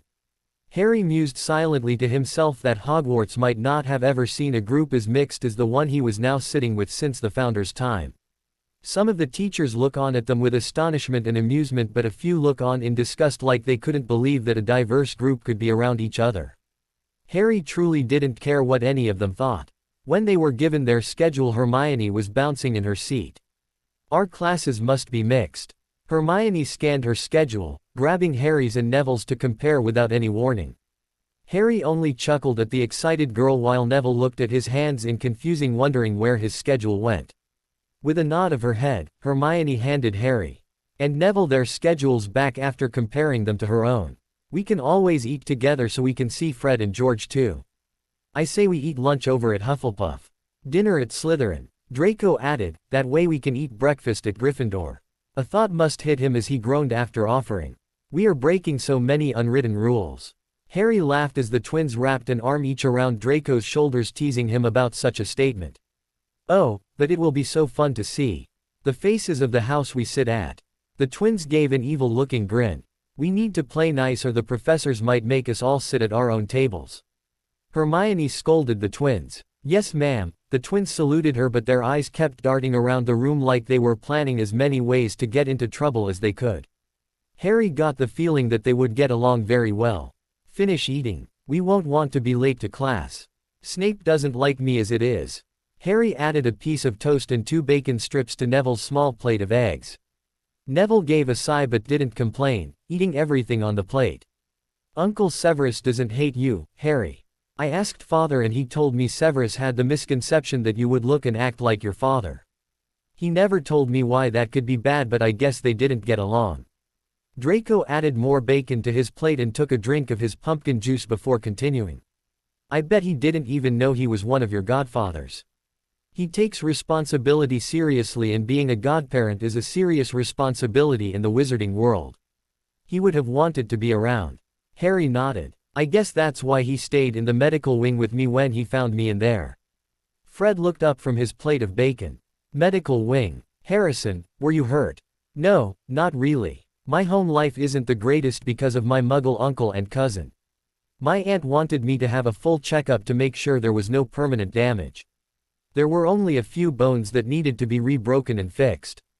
Harry shrugged, not really caring that he was able to tell them about his home life in even the smallest sense, that included the chip. Hermione slowly set her juice down and cleared her throat. You are abused. It's in the past. My aunt is moving into a place down in Hogsmeade and opening a little cafe. When she is settled and set up, I plan to press charges for neglect, child endangerment, battery, and attempted murder. Those will only be in the Muggle world. I know the wizarding world have stricter laws about children, so I'm going to have to talk to a law witch or wizard. Harry finished the last of his tea and grabbed his bag. I have everything taken care of, Hermione, so don't worry. He smiled at her before turning to Draco, who had his own bag ready. "I'll see you at lunch, Hermione, twins. Neville, we'll sit together in defense, yes." Hermione gave a goodbye, as did the twins. Neville gave his own goodbye after agreeing to sit together. Harry and Draco made their way out of the hall.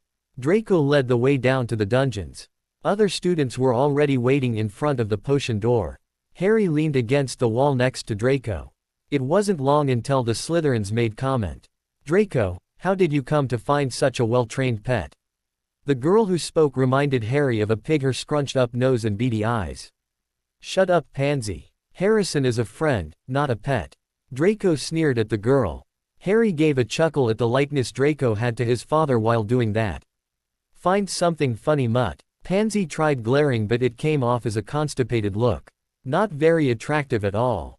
First of all, I am not a mutt, I am a pureblood. Second, I can do anything I wish." Harry turned his eyes down the hall where he could sense Snape coming from, conveniently dismissing the girl as unimportant. He heard Pansy go for her wand. Amara rose from her prone position around his neck, hissing threats at the pig-faced girl that only Harry could hear. "You ugly girl. Trying to hurt my master when he turns away. I will bite you and cause your insides to melt slowly as you scream, withering on the floor." Amara gave a fake lunge at the frightened girl. She even dropped her wand as she huddled back into the wall as far from them as she could. Harry watched as all the students, besides Draco, moved as far as they could from the enraged snake in fear of being attacked themselves. "Amara, my beauty. You cannot bite her. Now you must stop before Snape tries to have you banned from the school because you endanger students."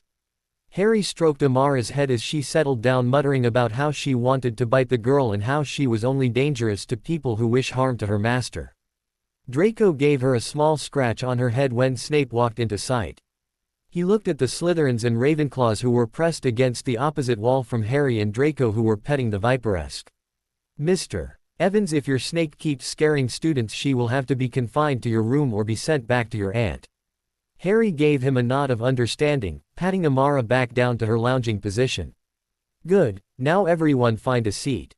Harry and Draco claimed a table in the front together. The others sat by house and eyed Amara wearily. Snape shut the door, signaling the start of class. "There will be no foolish wand waving here, and as such, many of you will hardly believe this is magic. I don't expect you will really understand the beauty of the softly simmering cauldron with its shimmering fumes, the delicate power of liquids that creep through human veins, bewitching the mind, ensnaring the senses. I can teach you how to bottle fame, brew glory, and even stopper death, if you aren't as big a bunch of dunderheads as I usually have to teach." Harry hid his smile behind his mask, hearing some of the students squirm. Snape went through roll call before throwing questions out to different students. "Ms. Parkinson, where would I find a bazaar?" Pansy straightened in her seat, nose in the air, like her being called to answer a question made her better than her classmates. "In a goat's stomach, sir." 5 points to Slytherin. He turned to a Ravenclaw sitting on the opposite side of the room. "Hathaway, what is the difference between monkshood and wolfsbane?" A small mouse-like boy with big glasses bit his lip in thought. "Monkshood and wolfsbane are the same plant, sir." 5 points Ravenclaw. Snape turned to Draco. Draco met his godfather's eyes calmly. "Mr. Malfoy, what is another name for monkshood and wolfsbane?" "Aconite, sir." Draco didn't even hesitate to answer. Harry almost thought it an unfair advantage with having the man as a godfather. Draco got extra lessons whenever he could. 5 points Slytherin. "Mr. Evans, what potion do asphodel and wormwood get added to?" Harry took a moment to go through his memory, looking through all the potion books he has read. "A sleeping potion known as the Draught of Living Death, sir." 5 points to Ravenclaw. Snape then went into the proper protocol of the class and the potions they will be learning that year. The class was calm and orderly. Harry knew he was going to enjoy the class even if he was on the fence about his professor and godfather. Class ended far too soon for Harry. Outside the door, Harry and Draco split ways. Draco went to his common room and Harry went to the library to look up some charms to make his room more his, as he was allowed to do so. Harry walked, ignoring the other students trying to get his attention. The library was empty of all but the librarian and a student or two. Harry was soon browsing the shelves, picking book after book up. Half an hour he went through, getting 4 charm books, 2 potion books, and 1 rune book. He found Hermione at a table in the back of the library surrounded by piles of books. Harry set his 7 books down across from her. Hermione glanced up. "Hello, Harry. How was potions?" "Surprisingly good. Snape was fair. I think I am going to enjoy it." "How was Transfiguration with Neville?" Harry opened the first book on charms looking for anything that caught his attention. "I liked it." Neville was struggling. Hermione finished her book and grabbed the second one. "I'm going to help him all I can." She paused, looked up at Harry and grinned. "We should all get together on weekends. We could do up one of the old classrooms into our own little hangout. What do you think?" Harry chuckled at her enthusiasm. Sure. Having friends was a new but enjoyable thing, Harry decided. Dumbledore couldn't understand it. Harry wasn't anything like he was supposed to be. He wasn't a mirror image of his father, nor did he act shy and uncertain. The boy, Harrison Evans Potter, but insisted on not being called Potter, was cunning and confident. He already had 3 friends, all in a different house. Longbottom and the Muggleborn didn't worry him, but the Malfoy did. What were those 2 doing together? Why wasn't the younger Weasley with him? That was what the boy's job was, befriend Potter and keep him in control. Then Potter went and got himself sorted into Ravenclaw instead of Gryffindor like his parents were. Dumbledore's plans were falling in around him. He needed to get control of that boy, and soon. Ravenclaw and Slytherin weren't all that different, and he didn't want that boy there. He was the boy's magical guardian. He could call for a resort and persuade the Hat to put that brat where he wanted him. Dumbledore grinned at the idea. He would get everything back in order. He grabbed a handful of drops, throwing a few into his mouth, happy with his plans.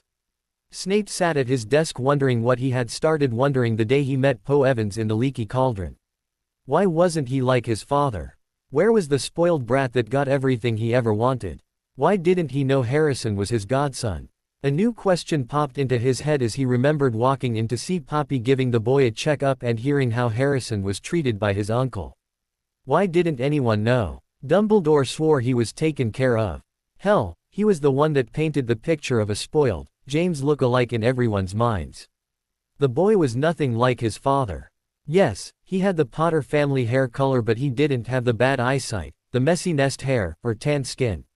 He had his mother's eye shape and color, even if the green was a different shade, her high cheekbones, her smirk. He even held traits from his grandmother, who was born a black. He had the family hairstyle and porcelain skin. Harrison did have traits that were his entirely. He was observant, small, though Snape was sure that will be fixed with the nutrition potions he was going to make the boy take every meal, intelligent, more so than even his mother, polite, and didn't discriminate people because of family or house. Snape felt at a loss for how he was to approach the boy who was his second godson.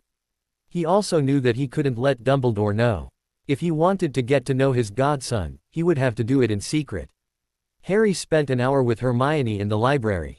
In that time he fed his little nightshade, whom Hermione kept cooing at, wrote his first letter to his aunt detailing his medical results, warning his aunt to get a magical checkup, and read many useful spells, charms he could use on his room.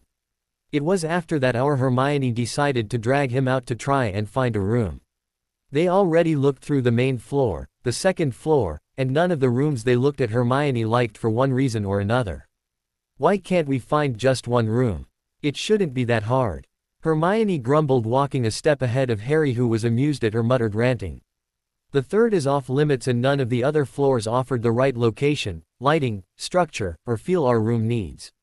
Why is this so hard? Hermione, calm down. Lunch is going to be starting. Let's get going and then after class, we can all look again. Harry pulled her back when she started to get farther ahead of him. She took a deep breath to calm herself down and nodded. It's not like finding a room is going to make or break the friendship, Hermione. Hermione huffed, lowering her head down. This is the first time I've had more than one friend at school, Harry. We're all in different houses and I don't want to lose my new friends because the houses put pressure on us. That won't happen. Do you know why? Harry wrapped an arm around her shoulder, pulling her close in a half hug. Hermione looked up from under her hair with a hopeful smile. Because I won't be pushed around when it comes to who I befriend. You all are my first friends and I think I'm going to keep it that way. Lunch was just starting when they got to the Great Hall door. The rest of the group stood waiting. Harry lifted an eyebrow in question. It was Draco who answered his silent question.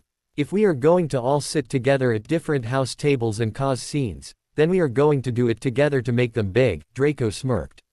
He loved being the center of attention when it came to making scenes.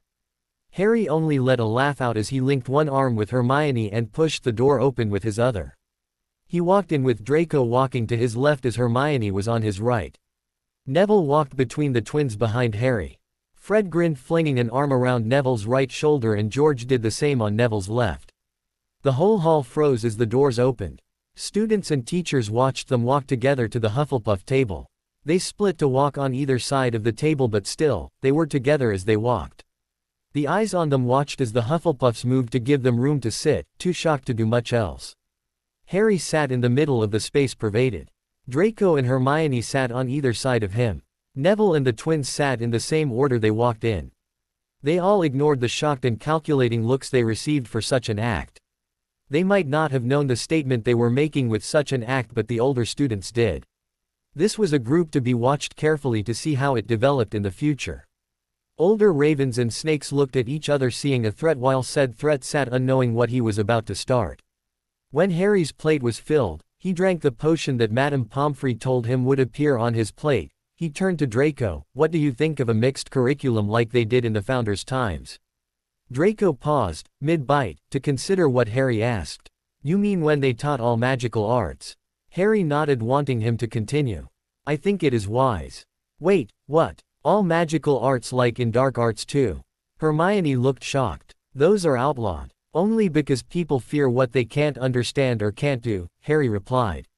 The hall was filling with soft whispered voices.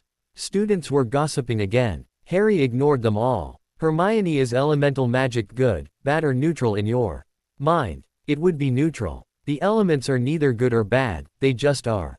Hermione answered after a moment of thought. You would be right. Neville's shy voice caught Hermione's attention. Elemental magic is neutral, but for many years has been classified as dark because there are very few families that carried the abilities in their blood.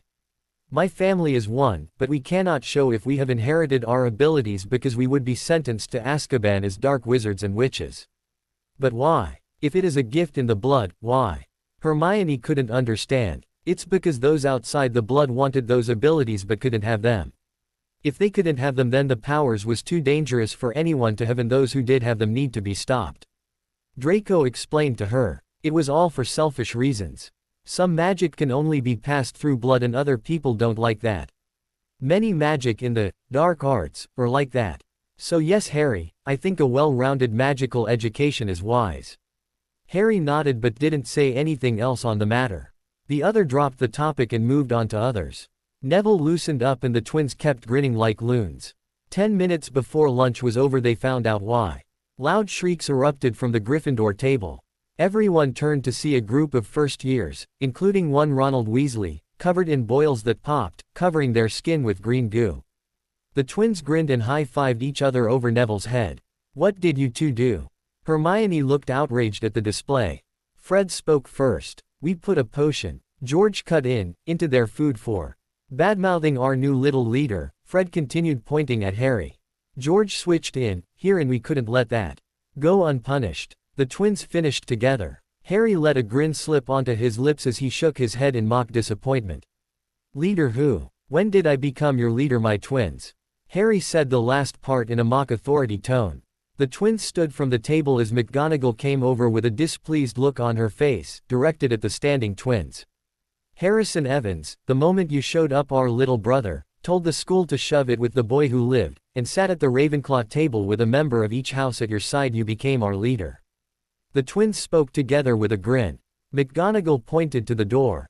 The twins sighed dramatically, but before they could be manhandled out of the room they shouted one thing, he's our and we will defend him. Harry walked to defense against the dark arts with Neville still chuckling at the display the twins put on at lunch.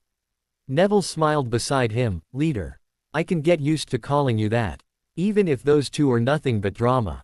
Harry only had to send him a sideways look before they both were laughing. Onlookers startled but were ignored by the two boys. Harry was the first to recover and pulled Neville into the classroom as the boy took a deep breath, also calming down. Harry found seats in between the two houses that were already there for Neville and himself. The class started and Harry was intrigued by the professor. Professor Quirrell stuttered most of the class, but when a student asked an interesting question his voice smoothed out and the stutter faded. None of the other students took notice of it, but Harry also saw how during these times, Quirrell's eyes changed from dark brown to a deep red wine. Harry also took note that when these times happened he felt a small prickle from behind his scar like at the opening feast. The class ended without much problems, and it wasn't long before Harry was back in the library trying to find a reason for his scar to be hurting.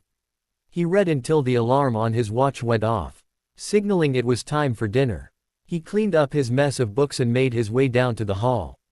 Like at lunch, the others were waiting to go in as one. Harry once again took the center front. Draco took his place on Harry's right, but Neville took up residence on his left. Hermione took Neville's place between the twins behind Harry. Like at lunch, they walked in together, gathering all the attention of the hall as they walked toward the Slytherin table as one. They split but continued down the table until they came to the other first years. Draco gave a flick of his hand, indicating for the Slytherins to make room. They did. Harry sat first again, followed by the others.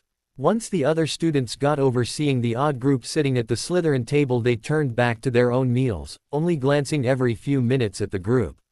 Lunch finished in a more docile manner than lunch did. Harry gave and received good nights from his friends. He followed his housemates to Ravenclaw Tower. The common room filled up quickly as students sat to get a few more minutes before they all would be forced to bed by curfew. Harry spotted an older boy in the chair he claimed. He ignored it for now, but he made a mental note to take his chair back the next day. Harry made his way past all the others and up the stairs to his room. He said his password as he came to his door, not wanting to have to wait. He took one last look around his plain room. It was time to change it. The walls became a dark gray with silver lines, making the walls look like they were covered in spider webs. He added a heating charm to the stone floor along with an area rug woven with silver and dark blue. He darkened the blue of his blankets, pillows, and curtains to match the rug and added silver to the stitching. He added a dark mahogany wood nightstand by his bed. He made a dark mahogany wood bookshelf to sit beside his desk against the wall. He added dark gray curtains to his window, and as an added light source Harry added one oil lamp to each wall. The oil lamps gave off a dim silvery blue light and a subtle scent of burning cherry wood. Harry set all his school books up on the lowest shelf above his desk. He added all the books he bought in the alley next in alphabetical order of subject. He left his entire Muggle book collection to the shelves beside his desk in alphabetical order of subject and subject by the author. Harry grinned as he sat the last book on the full bookshelf. He turned, surveying his newly done room. The airy scent of burning wood relaxed his busy mind. "Master, you should be getting ready to sleep." Amara shook him from his relaxed state. He opened his eye, not knowing when he closed them in the first place. "Let me shower and then I will sleep." Harry fed Nightshade before setting them both down onto his bed. He took his shower quickly, wanting to be in bed soon. Snape sat in his private quarters with a glass of whiskey in front of his fireplace. He watched the flames as he pondered on the display at lunch and dinner. Harrison led his group to lunch and to dinner. He has a member of every house but his own in his group. He walked with them like they have been together for years. He led them with the perfect mask and poise. Harrison, knowing or unknowing, was making a statement with his range of friends and where they were sitting for each meal. He was breaking the boundaries. Harrison might also not know it yet, but he had the Slytherin prince at his side. Draco let Harrison lead, making him higher in Draco's eyes, and that would make the Slytherins want to test him. Snape knew he couldn't step in to stop it because it was going to happen one way or another. The Ravenclaws will also test Harrison for the same fact. Snape took a drink of the whiskey, with only one thought now in his head. The next few days will be difficult for Harrison. Only second night at Hogwarts and Harrison was already challenging the hierarchy of two houses. He just hoped that the boy was ready for it. Harry woke to the soft cries of Nightshade, who wanted food. Her eyes were still on the changing stage. Today they looked to be silver with small flecks of black. Harry grabbed her milk off his nightstand with a quick glance at his alarm clock. It was 6:30, he had half an hour before he was to meet his friends at the entrance of the Great Hall for breakfast at the Gryffindor table. Harry gave a silent chuckle. This morning will be interesting. Master. Amara slithered up the bedpost to lie beside Harry, who was feeding Nightshade. Yes, my Amara. Harry fell back so his head was next to his beauty. She rubbed her head on his cheek in greeting before pulling away. Master, a group of your nestmates are downstairs talking about how to show you your place. They do not have good intentions. May I bite them? Harry placed Nightshade down on the bed to play. He contemplated his options. The hat told him he would be out of the ploys, but he knew that Ravenclaw had their own hierarchy just like the Slytherins. They kept it quiet, so he could still keep his head down in that way. He knew that since the twins called him their leader and Draco let him lead, there would be some trouble. There was no way around it. He needed to take control of the situation. He was going to have to accept the challenges and win. He didn't want to have to do this so early in the game, but it also had its merits. He would have at least one whole house on his side, and he saw many advantages to that. Amara, you told me that our bond can make it so I can see through your eyes and hear what you do. Yes. Harry waited for her to confirm his question before continuing. Go back downstairs and find a place they can't see you. I want to know how they are planning to put me in my place. All right, Amara. Amara gave her answer by getting off the bed and leaving to do as he asked. He slowly got dressed when images and sound invaded his mind. He watched and listened to a large group talk around the older boy Harry remembered sitting in his chair about what they were going to do. The boy, Samuel, wanted to challenge him to a duel. Harry liked that idea. Harry smirked at the current king's stupidity. He should make his best man duel him. That way, if he lost, he would still be in power. When Harry wins against Samuel, he will take Samuel's place as king to Ravenclaw. He listened more as the group was reminded by Kindred County that he was a first year, and as such, they needed to go easy. Harry didn't feel offended by the statement. It just meant that she took her position in the house as a perfect seriously. Her job was to watch and take care of the first years. Harry knew she was one who comforted a few of his first-year mates the night before. Harry pulled his mask up, showing nothing of his thoughts. He cradled Nightshade in his hand against his chest, making his way to the door. Amara sent one last image of the group split up when they heard a door open. They spread out among the common room. Harry closed the link, continuing down the stairway. He stepped off the last step when Samuel stood up from the corner chair. Harrison Evans Potter. My name is Samuel Carter. I am the King of Ravenclaw, and you have been causing waves these past few days. There is an order here, and I think it's time you find your place in that order. Harry raised an eyebrow, unimpressed. Really? Should I be feeling intimidated or feel fear, because that little speech only made me get the impression of a spoiled child not getting his way. His cool expression and words infuriated Samuel. Harry kept his mask firmly in place despite the smirk that wanted to spread across his lips. We will duel, here, now, and you will learn your place. Samuel pulled his wand out. The others around the room enlarged the room, adding a dueling platform. Very well. Harry walked over to Amara, who was curled up on the back of a chair by the fire, to set Nightshade in her coils to keep her safe. Amara, watch her and keep the other out of the duel if they try to jump in. Yes, master. Permission to bite. Amara really wanted to bite them for plotting against her master. Harry chuckled, turning away from her to walk onto the platform. Only if they pose a threat to Nightshade or yourself can you bite them, Amara. I can take care of them if they wish to intervene in this duel. He spoke over his shoulder in English so everyone could understand the implication. A couple of the students shuffled away from the chair holding the snake and ferret. Shall we, King Samuel? Harry gave the boy a mock bow, his wand in his left hand and his right on his waist where he kept his dagger hidden by an invisibility charms he found the day before. Samuel gave his own bow. Both boys turned their back to the other, walking 7 steps before turning to face each other. Samuel cast the first spell. Harry sidestepped the fast-moving yellow light, sending out a tripping hex from his wand and bone-fracturing hex, wandless and nonverbal. He could feel his powers flowing through his veins, making his body quicker, smoother, and his eyesight clearer. Samuel blocked the tripping spell with a shield but got hit with the hex he never knew Harry cast in his right thigh. He cried out in pain, looking at Harry in shock. Harry let a grin form on his lips that he knew looked dark and cruel. He sent 2 disarming spells out his wand in concession while sending a nonverbal and wandless summoning charm. Samuel was too busy trying to stop the disarming spells while on one knee to even think about any spell he couldn't see or hear. His wand flew from his hand into Harry's. Samuel looked at Harry and his wand in shock. He lost. Looks like I found my place after all. Do you know where yours is?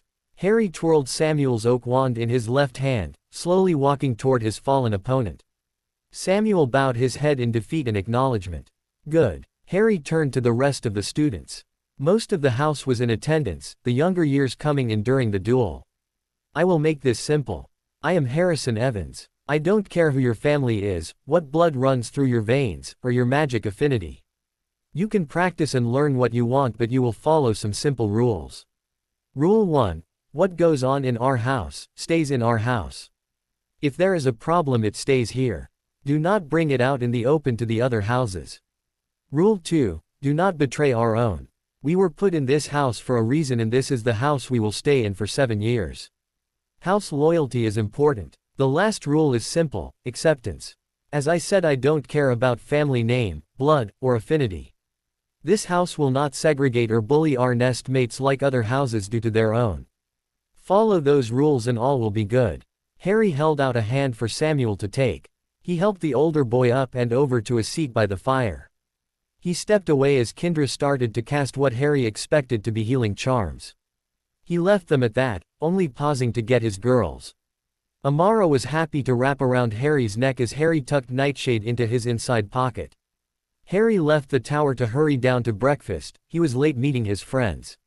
Neville was the first to spot Harry walking down the hall toward them. Harry, we were starting to think you were going to miss breakfast. The others turned to look at Harry. Nah, I just got caught up with a few housemates wanting to show the new students the ropes. Harry flashed them an innocent grin. They weren't fooled. Draco snorted in amusement. Someone challenged you. What rank are you? Harry just sent him another innocent look. Don't give me that look. In Slytherin, we were all challenged the first night. I got Prince. When the upper year, who is king, leaves, I become king. Now, what rank are you? The king challenged me himself, Harry answered nonchalantly. He offered Hermione his arm. They walked into the hall ignoring the looks. He led them to the Gryffindor table. What does that mean for you then? If you won, you were crowned prince. Gryffindor doesn't have a hierarchy like that. Hermione smiled as Harry sat and poured her some juice. Draco gave a hum of thought. In Slytherin, if you won, you are king.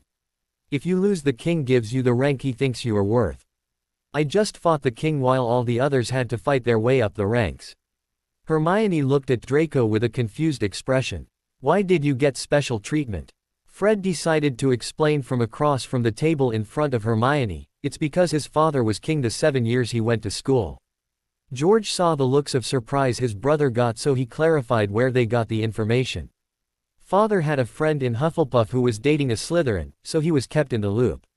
Yeah, so is his son. I get the privilege to duel the king.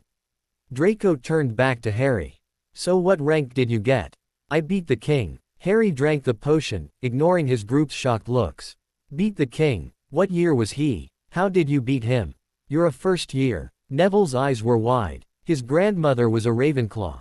She told him stories of when she was queen and how many challenged her. She was always researching new spells to use to keep the crown. Harry shrugged. 7th, I guess, and it wasn't hard to beat him. He underestimated you because you were a first year, Draco observed, piling his plate full of food. But still, Harry, to beat a 7th year is a big thing. How powerful are you? Neville for the first time took a closer look at his new friend. Harry rolled his eyes playfully. It was fun to have friends, he decided. I'm better at wandless and wordless magic. I need to get used to verbal wand spells. I actually have to know words and movement to get the desired effect of my magic. Hermione dropped the fork she was holding while the others sent Harry disbelieving looks. Harry turned from his biscuits and gravy to look at his only female friend. Do you understand how hard wandless and nonverbal magic is? Just how much it takes out of a person? I have no idea why people make it sound hard. It's not. Harry reached across the table to close Fred's mouth. The effect is all will. You will it to happen, and it does. Draco closed his eyes, shaking his head. Harry, it's not that easy. You have to be perfectly in sync with your magic. It was Harry's turn to look confused. What are you talking about? Magic is already a part of you. It is inside of you, pulsing in your blood. You feel it with every beat of your heart. You are always in sync with it, it's not possible to be out of sync with it. Their looks said otherwise. Right, Harry, Neville shook his head, it's not that simple. A child is born with their magic coiled in their core. The core slowly unwinds with each burst of accidental magic. It takes until magical majority for someone to have all their magic unwound before the magic settles enough for the person to become sync with it. Harry turned back to his meal in thought. The others left him to them, and started a debate with each other to give him the time he needed to think through this new piece of information. Halfway through the meal, Harry joined into their debate, leaving the topic of magic structure behind for another day. Hey, Harry and I tried to find a room we could all claim as our own but couldn't. We should all look for one between classes. It will be our secret room, just our group. Hermione remembered that they still didn't have a room. It needs to be big enough for all of us. Yeah, okay, Fred and I will look around. I'm sure we will find something. George nodded. Before we all go to class, we are eating at Ravenclaw for lunch. Fred asked, getting a nod from everyone. The twins bid them farewells before grabbing their bags and leaving. Neville and Hermione left for herbology after a quick bye to Harry and Draco. Harry finished his eggs before leaving with Draco at his side. They got to history of magic with time to spare. Draco tugged Harry to point to the back of the classroom. Harry nodded in agreement and made his way to the far seats in the shadowed corner. It didn't take Harry long to decide that the time he spends in history would be better used to read. He could do all his history on his own. Harry spent the class reading one of his magic classification books. It fascinated him how magic was put into categories such as light and dark. He found that he didn't agree, something he knew for a time already, but the book only reinforced it, but it helped him get into the heads of those who make the laws. Harry glanced from time to time at Draco, who was splitting his time napping, doodling, and staring off into space. Harry didn't even try to withhold his eye rolls. Draco could be doing a number of things in this class, but he chose to do nothing. Harry made a mental note to keep Draco busy in this class for now on. He finished his book on magic and had started a new one on combat weapons while the class continued on. Class ended and Harry could not be happier to get out. He led Draco out of the classroom, intent on looking for a room like Hermione wanted. Draco joked and whined about the ghost teacher as they went room to room on the first floor. Draco looked down the stairway to the dungeons with a sigh. It wouldn't be smart to find a room down there. The twins and Hermione would be uncomfortable in snake territory. They would not be welcome either. Draco whipped around, hand already on his wand. The boy, a fifth year if Harry was to guess, just stood still. Harry ignored him. My apologies for coming up on you both. Yatin Begot wants to speak to Potter. It's Evans. He corrected automatically. Draco turned to Harry, who was still ignoring the boy. Draco rolled his eyes. Harrison, it is rude to ignore someone speaking to you even if you didn't know they were there in the beginning. It would be yes, but seeing as how he was speaking to you about me, I saw no need to be respectful. I also knew he was there even before he spoke. Harry turned to Draco with a slight smirk. You were the only one who didn't know and jumped. I did not jump. Draco ignored Harry's smirk, brushed past him to lead down to the dungeons. Harry followed with the unnamed boy bringing up the rear. The walk to the Slytherin entrance was quiet. Draco stopped in front of a bare wall. Pure blood. He didn't even try to whisper the password. Harry chuckled hearing the boy behind him mutter about outsiders knowing their password. The Slytherin common room was nice. It was shadowed but the chairs and couches looked comfortable. The green and silver mixed together in such a way it lightens up a room that would otherwise be dark and lifeless. Harry let his eyes run over the common room, noting the 5 students scattered around the room. Only one person ignored their entrance.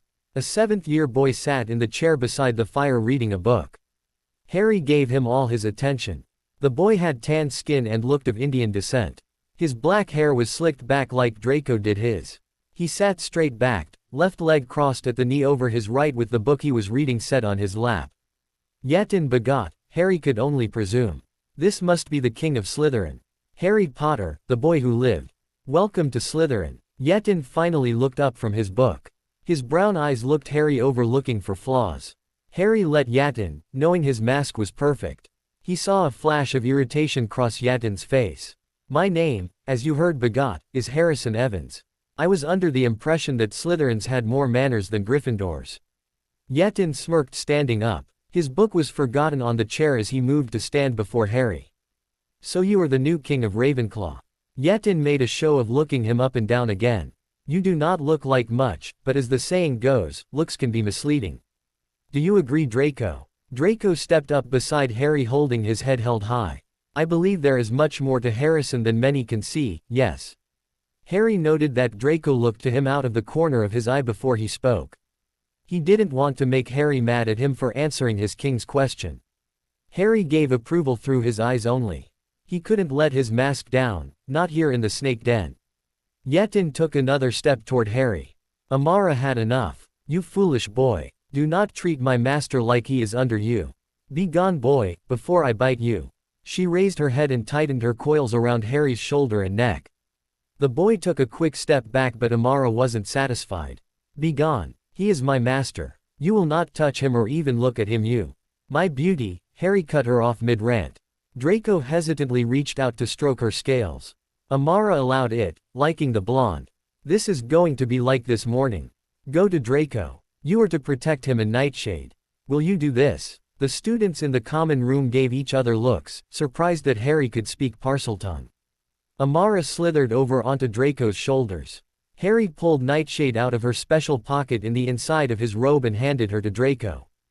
Draco, without question, took the ferret and stepped away from the two. Harry turned to Yatin. Challenge me and let's get this over with. The imitation doesn't work on me. Amara doesn't approve of it and wants to bite you for it. Seeing as I like her with me, I have no choice but to prove that I am deserving of my new title. Save us all the time and hurry up. Harry slid his robe off, setting it down on the chair beside Draco. His black button-down shirt and black uniform pants were perfect to move in. Yatin flicked his wrist, making his wand fall into his hand from its holster. Harry Potter, I challenge you to a king's duel.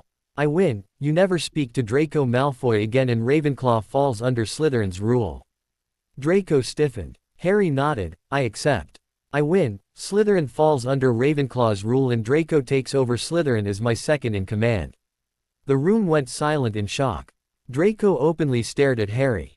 Second in command. What does he want to do that he needs a second in command? I accept. Yatin didn't look happy, but he couldn't back down now. He waited a moment before firing off a spell. It was off target. Harry pushed Draco out of the way, barely getting out of the way himself. The boy behind them took the hit. He dropped to the floor with a cry of pain. Harry jumped into action. He put a shield up and started throwing spells out with his wand without pause. They danced around the common room. Spells flew everywhere. Harry was careful to use spells that wouldn't really hurt any of the observers. Yatin had no such problem. He used any and all spells, hitting people left and right. Harry didn't try to help the fallen students. Draco stood in the corner with a chair 2 feet in front of him and a shield of his own up, so Harry concentrated on his opponent. Harry watched and dodged as Yatin started to tire. He finally started to really fight back. He fired spells from his wand to distract him while he used his talent of wordless magic to take him down. A bone-breaking hex hit Yatin in his arm, causing him to drop his wand. Harry summoned it. Yatin held his arm. Blood dripped from where the bone broke through the skin. Harry stood in the middle of the room, head held high, holding both his and Yatin's wand. Submit. Harry's voice was like ice. Yatin grudgingly bowed his head. Good. Now everyone listen and listen well. My name is Harrison Evans. Slytherin is now under my control. I will tell you the same I told my ravens. I don't care who your family is, what blood runs through your veins, or what your magic affinity is. As you are now tied to Ravenclaw, you will follow my rules. Rule 1. Anything in-house better stay in-house. Problems will not be advertised to the Gryffindors or the Hufflepuffs. The Ravens are now part of your house just as you are a part of theirs, so I don't care if they know, but don't let it go any further. Rule 2. Do not betray our own. We are all part of 2 houses now, and your loyalty is not just to your fellow snakes. You do not betray any fellow snake, and you do not betray a raven. Loyalty is important. The last rule is simple: acceptance. As I said, I don't care about family name, blood, or affinity. You will not segregate or bully each other. You do not have to like everyone, but you are expected to be civil. You break one of these rules and I will use you as human practice dummies. Harry gave a long look around the room. They were just watching him with their own masks on, though Harry did see the apprehension and amazement in their eyes. Harry turned to Draco. Draco walked quickly to his side. Draco, you are my second command. You are to make sure that the rules are followed. When they are not, you are to tell me. You will also be the one to spread the word to the rest of the snakes. No one will have the excuse of not knowing the rules. Draco nodded, understood. I'll ask Snape to call a house meeting tonight. I'll inform everyone then. Harry grabbed his robe off the chair. He flipped it over his left shoulder and just held it there by the collar with his left hand. He bumped shoulders with Draco so Amara could have a bridge to his shoulders. When Amara was comfortable, he took Nightshade in his free arm. He gave Draco a nod before turning around to leave. Make sure you take everyone who was hurt to the med wing. When asked what happened, you were to say a training duel between Yatin and another got out of hand. Snape will know the truth, so do not worry about him calling you out on your lie. Harry left with the destination of the potion room in mind. He needed to speak with his godfather and sort some things out. Harry favored his side as he walked. He was hit with a powerful stinging hex. He could feel the bruise under the irritated skin. He'd take a look at it when he got to the classroom. Harry felt that luck was on his side. The classroom was empty of all students and the man he was looking for sat at his desk flipping through a book. Snape looked up when his classroom door opened. Harry stood like he didn't have a care in the world. Snape pointed to a table closest to his desk. He closed his book. It was time he spoke to the boy who was one of his godchildren. Mr. Evans, what can I do for you? Snape, a number of your snakes have been hurt. They are on their way to the med wing as we speak. Draco will tell Madame Pomfrey that a practice duel between Yatin Begot and one other got out of hand. Snape nodded to tell Harry to continue. The truth is that Begot challenged me in a king's duel. He wins, he would get control of Ravenclaw and I would never speak to Draco again. I win, Slytherin is under my control and Draco becomes my second in command. I won. I have set my rules, Draco will make sure they are followed. As the head of Slytherin, I thought it would only be fair for you to know what is going on with your snakes. Snape felt pride well up. Harrison now had 2 houses under him and he was only a first year. He nodded in acceptance. Very well. Are you hurt? Harry lifted his shirt without a fuss. The bruise Harry knew was there looked worse than he imagined. It was deep purple and covered most of his side. Snape summoned a container from the cabinet from across the room and handed it to Harry, who took it with a nod. The next few minutes were passed in silence while Harry spread the cream on his side. He put the container away and pulled his shirt back down over the healing bruise that had faded to an ugly yellow and red color. Snape took the container back from Harry before asking his next question. What are the rules? There are just 3. 1. Anything in-house better stay in-house. Problems will not be advertised to the Gryffindors or the Hufflepuffs. 2. Do not betray our own. Do not betray any fellow snake and do not betray a raven. Loyalty is important. 3. Acceptance. I don't care about family name, blood, or affinity. I will not have my houses split. Harry moved so he was sitting on the edge of the table. Snape sat in silence. Harry might not care, but he had the 2 most influential houses under his control. His rules were beyond fair. He put a Slytherin as his second so he will have more of the Slytherin house with him than against. Harry was just steps away from being Hogwarts king. Snape pulled him from his thoughts when he heard Harry clear his throat. Snape, we got off on the wrong foot when we met. Auntie has told me in her letters that my mother and she were friends with you growing up. She won't give me a reason why she doesn't like you now, but she is encouraging me to get to know the godparents I have while at school. What would you like to do? Harry got straight to the point. He still needed to talk to McGonagall, his godmother. I apologize for my words and behavior. The friendship the 3 of us had deteriorated when we were in our late teens. I was unaware you were even my godson. Snape hated saying he was wrong, but he wanted a chance to get to know the boy who was his second godson. I would like to get to know you, Harrison. Harry let a smile break his mask. Good. I need to go, but if you are open to the idea we can meet on Sundays and free times. Make Draco come with so he doesn't feel left out. Harry was surprised how much he liked Snape. Under his snarky and uncaringness, he was quite relaxing. He had a dark humor, wit, and a sharp tongue. Harry could picture himself getting along with Snape greatly. Now he was on his way to properly meet his godmother before lunchtime. He knocked on the door of the Transfiguration classroom Hermione pointed out the day before. "Enter," McGonagall called out. Harry entered the empty class. McGonagall sat at her desk just like Snape had. She was writing in a book. She set her quill down as Harry made himself comfortable on the table to the right and front of her desk. "What can I do for you today, Harrison? I wanted to know if my godmother would like to spend time with me so I may get to know her." Harry gave her a shy, hesitant smile. He wanted the chance to get to know her. He wanted to know all his godparents, starting with the two teaching at his school. McGonagall smiled at the young boy. Even with a black ferret with silver eyes cuddled to his chest and a very rare and dangerous snake around his shoulders, Harry looked so sweet and innocent. "Harrison, did you know I held you the day you were born?"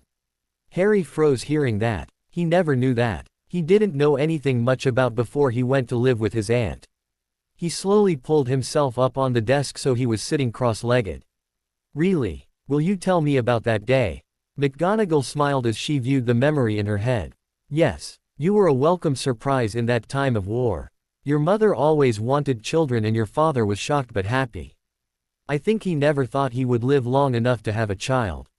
Your father spent the first 6 months reading everything he could about parenting and being a father. I know your grandfather's portrait had a grand laugh every time he saw your father freaking out. Your mother, though, she wasn't worried. In her 5th month of pregnancy, she told Pomfrey that she didn't need her to tell her what you would be. She point-blank told the room you were going to be a boy. No one argued. Both your mother and Neville's went into labor at the same time on July 30th at 4 p.m. Neville was born at 11 p.m.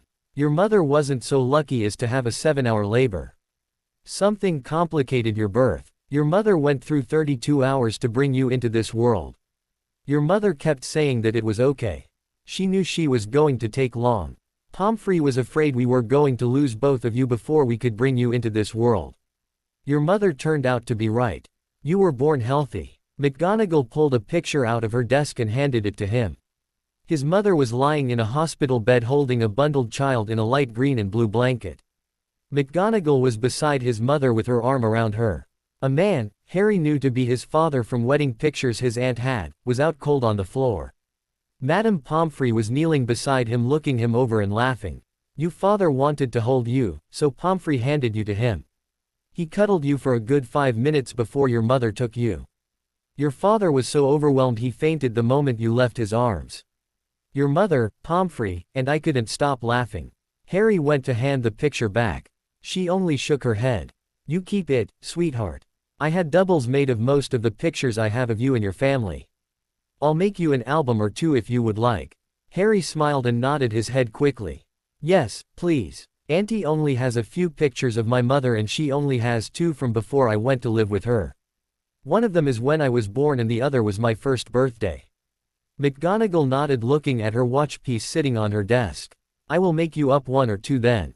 It's almost lunch. You should head down there so you and your friends can cause a scene together with where you will be sitting again." Harry hopped off the desk. Ravenclaw didn't care the first time, so I don't think they will care today. Harry found the month passing quickly. People were now used to seeing the mixed group his friends were. He still had some trouble with a few people, but Draco took care of the Slytherins and his twins took care of any lion that do and or say anything they don't like that involves Harry. The Hufflepuffs were nice and friendly to everyone as always, and his ravens liked him. Since he took over as king of the ravens, he had made sure to sit in the common room for a minimum of an hour so his nest mates could interact with him freely. Harry couldn't have been happier about how this school year was going. Though the real test was about to happen today. All 4 houses have potions together for 2 blocks that day. Dumbledore did that to improve house unity, but Harry was sure it was to just drive the houses apart. Harry watches Neville pushed his eggs around on his plate looking sick. "Neville, it won't be that bad." Hermione tried to console the poor boy. Neville shook his head, letting it drop into his free hand. "Hermione, Snape hates me. I'm not good at potions anyway, but Snape just terrifies me. I'll blow up my cauldron and I'll be yelled at. We'll prank him if you want." Fred looked gleeful at the idea of pranking the notorious dungeon bat. "Yes, we have a prank or two we have wanted to try out for a while now." George agreed. Hermione was about to start lecturing them and Draco looked like he wanted to hex them for thinking of doing such a thing to his godfather. "No, my twins," Harry told them.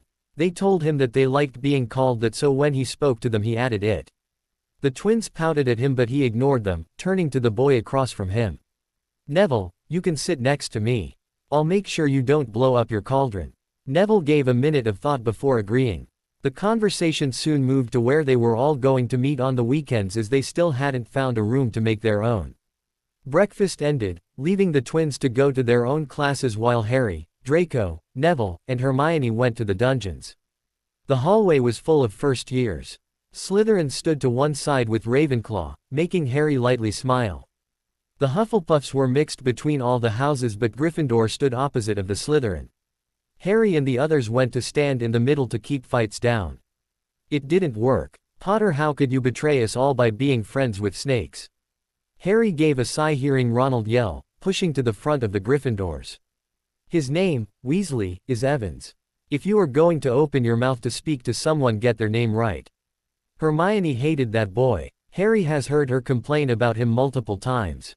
"Hermione, ignore him. He's not worth your time or energy." Harry was feeling one of his cruel streaks come on but pushed it down to a lower level of hurtful. Mindless apes like him are not known to do more than piss and shit themselves. He will never be able to function like us normal, civilized beings. Harry ignored the shocked looks he received for his language. Snape was standing behind a group of Hufflepuffs blocking the way to the classroom door. "Mr. Evans, 20 points for language and detention with me after lunch." "Yes, sir." Harry didn't care. That boy was going to learn that he wasn't going to be judged by a stranger without consequences. If Ronald wanted to hate him, then he was going to give that boy a reason to hate him. Harry followed the rest of the students into the classroom. He took a seat in the middle with Neville. Draco and Hermione sat in front of them. Snape told them the potion they were making, Forgetfulness Potion. He spent the first block lecturing about the different uses of the potion and the proper way to prepare the ingredients. The second block he felt that the class had enough information to make it. He pointed to the directions on the board, and told them to partner up to start. Harry gathered the ingredients. Neville put the cauldron on the fire.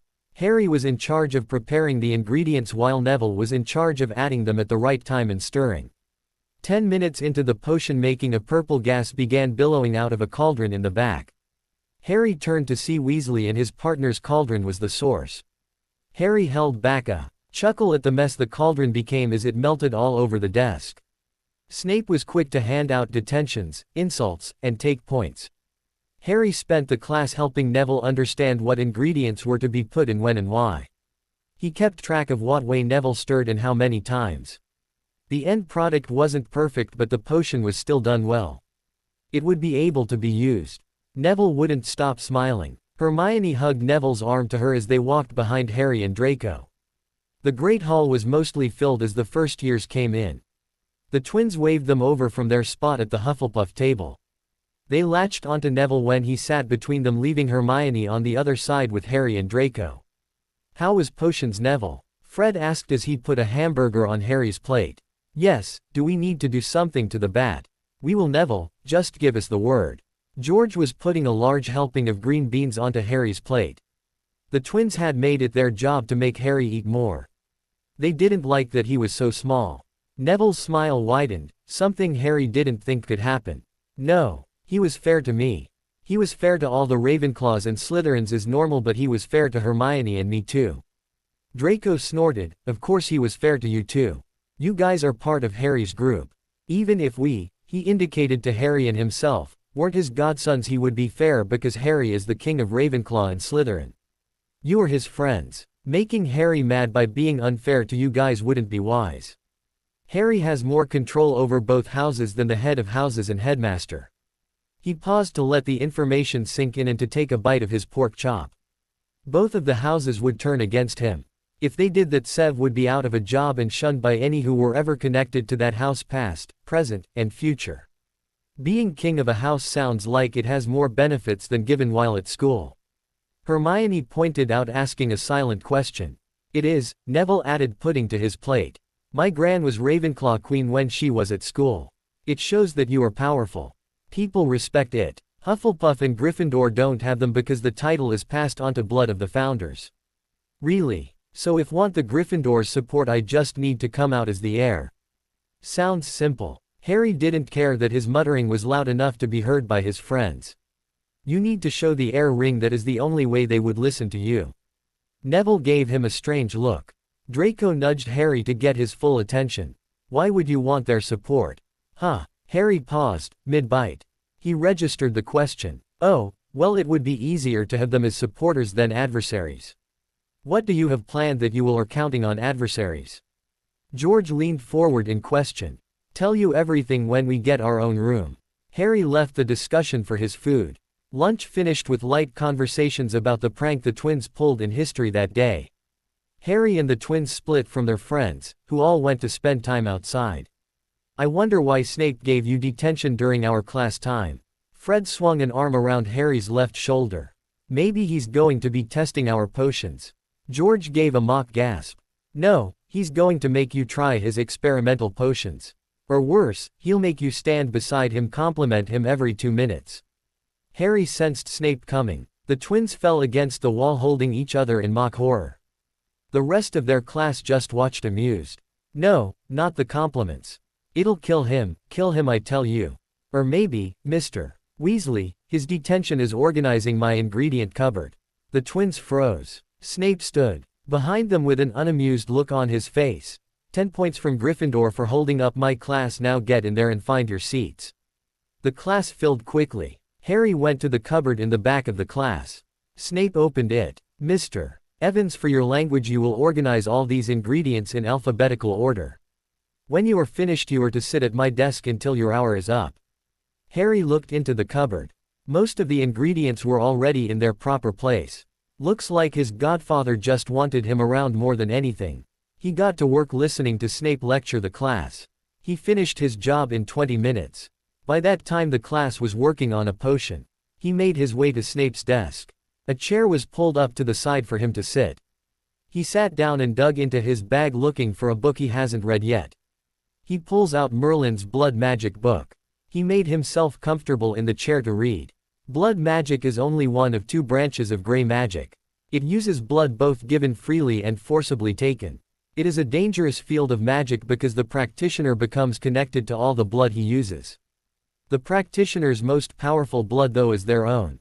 What many do not understand is that the more you practice blood magic the more powerful your own blood becomes, and in doing so the more dangerous the blood becomes to other people who spill it or takes it without the practitioner's permission.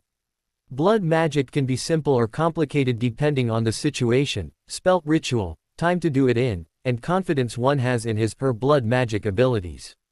Not everyone will be able to use blood magic because not everyone can control it. It can be the most difficult branch of magic you ever practice or the most natural. The best way to determine if you will be able to use blood magic is to put a drop of blood onto a mirror and use it to show you a family member, be them dead or alive. If you succeed, continue reading and studying all I have written in this book. If you do not succeed, do not continue, for all that awaits you is a painful death. In my many years of studies, I have found many interesting things about blood magic. The first is blood magic doesn't need big rituals, incantations, or spells to get the results wanted. Just a drop of blood with your intentions at the front of your mind will get you the result you want. It is one of the freest forms of magic. The second is there are few tools needed. You will need a knife for yourself and a knife for others, that is all. With that stated, you need to know there are rules when it comes to the knife you use as your own. You never let the knife you use on yourself be touched by another. You never use your own knife on another. Your knife is attuned to your blood and to your life, so for another to get a hold of it gives them power over you until you can cut the connection you have to that knife.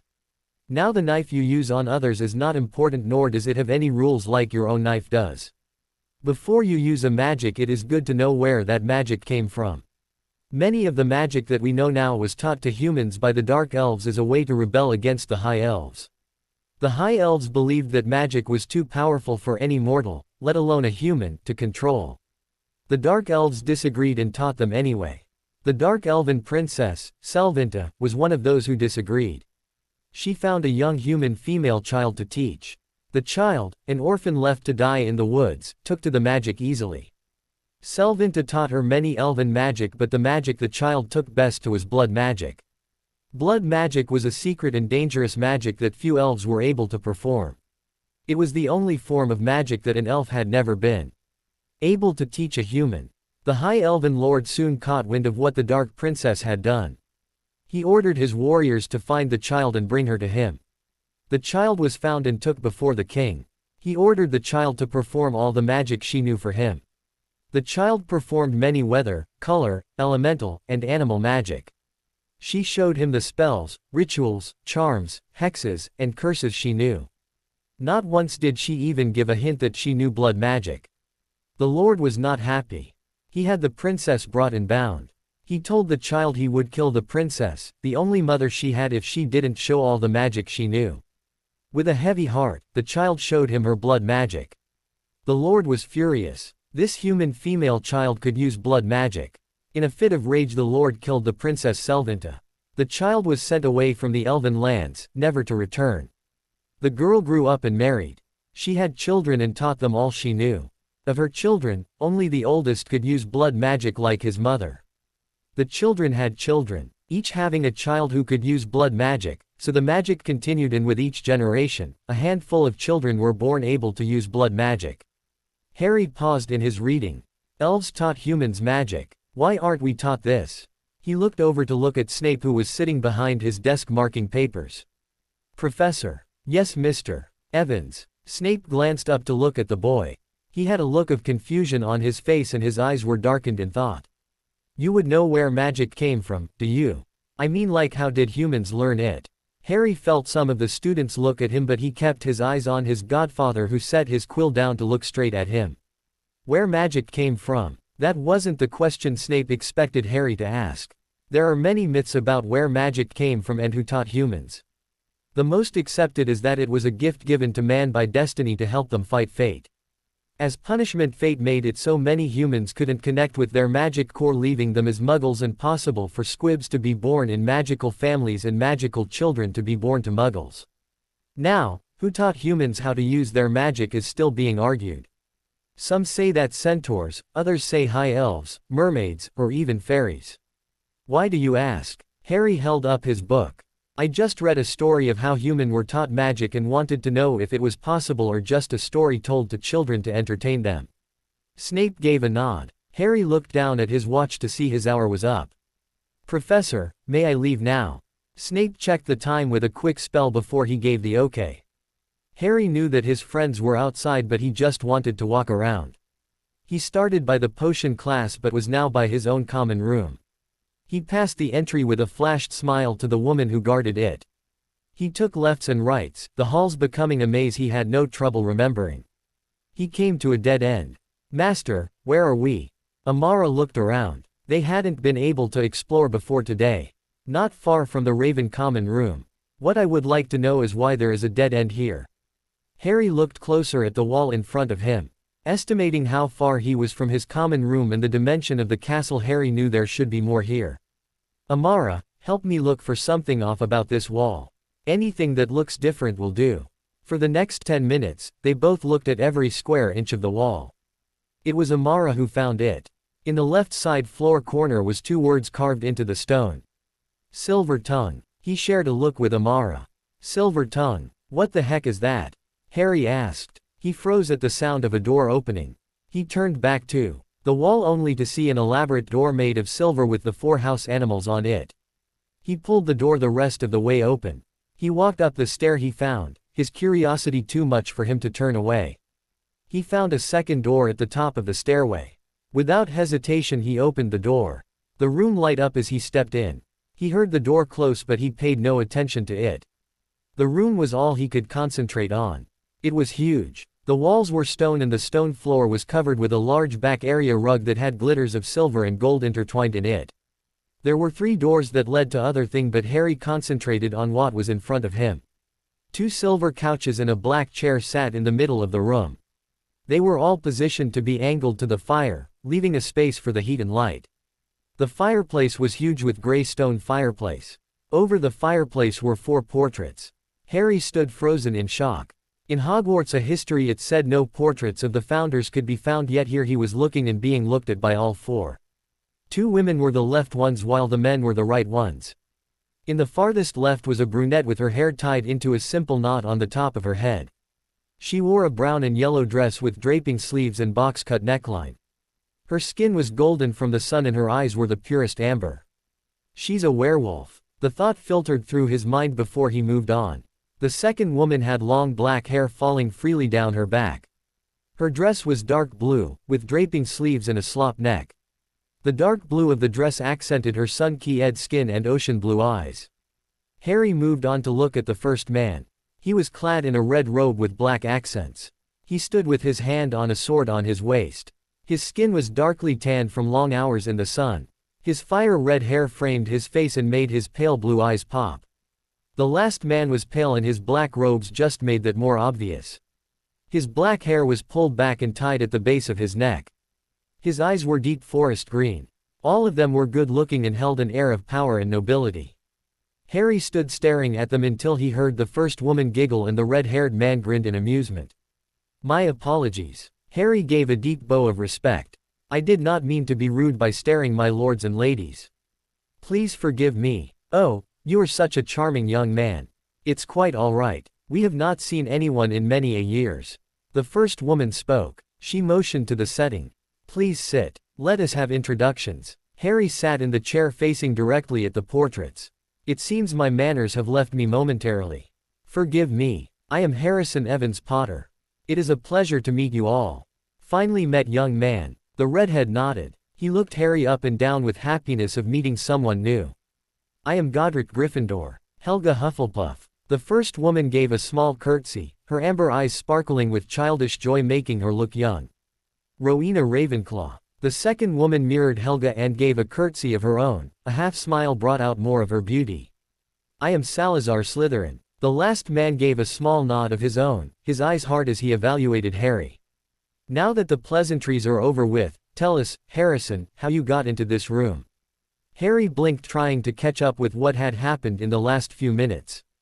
All I did was ask what Silver Tongue meant. The door appeared after that. My master has done nothing wrong. Amara was getting defective. She reared up, glaring at the portraits. Amara calm. All is fine. If no one has found this room for so long, they might just want to know if others can find it. Harry missed the surprised look the founders shared. Boy. Harry looked up at Godric's voice. You are an heir. Yes, sir. I am heir to Lady Rowena and yourself. Harry didn't miss the looks of confusion. May I know why that matters? You speak Parseltongue. How? Salazar demanded. I have always been able to. I theorize that at some point one of your line married into a line I have in my veins, giving me this gift. Harry didn't want the founders mad at him for something he had no control over. Salazar nodded, not saying anything else on the matter. Helga tisked him, Salazar, the poor boy hasn't done anything wrong. She turned to Harry. Ignore him, darling. So tell us, what house are you in and what has changed in all these years? Harry gathered his wit and told them some simple things. I am a first-year Ravenclaw. And many things have changed in the passing years, mostly laws. Let's start with you, dear.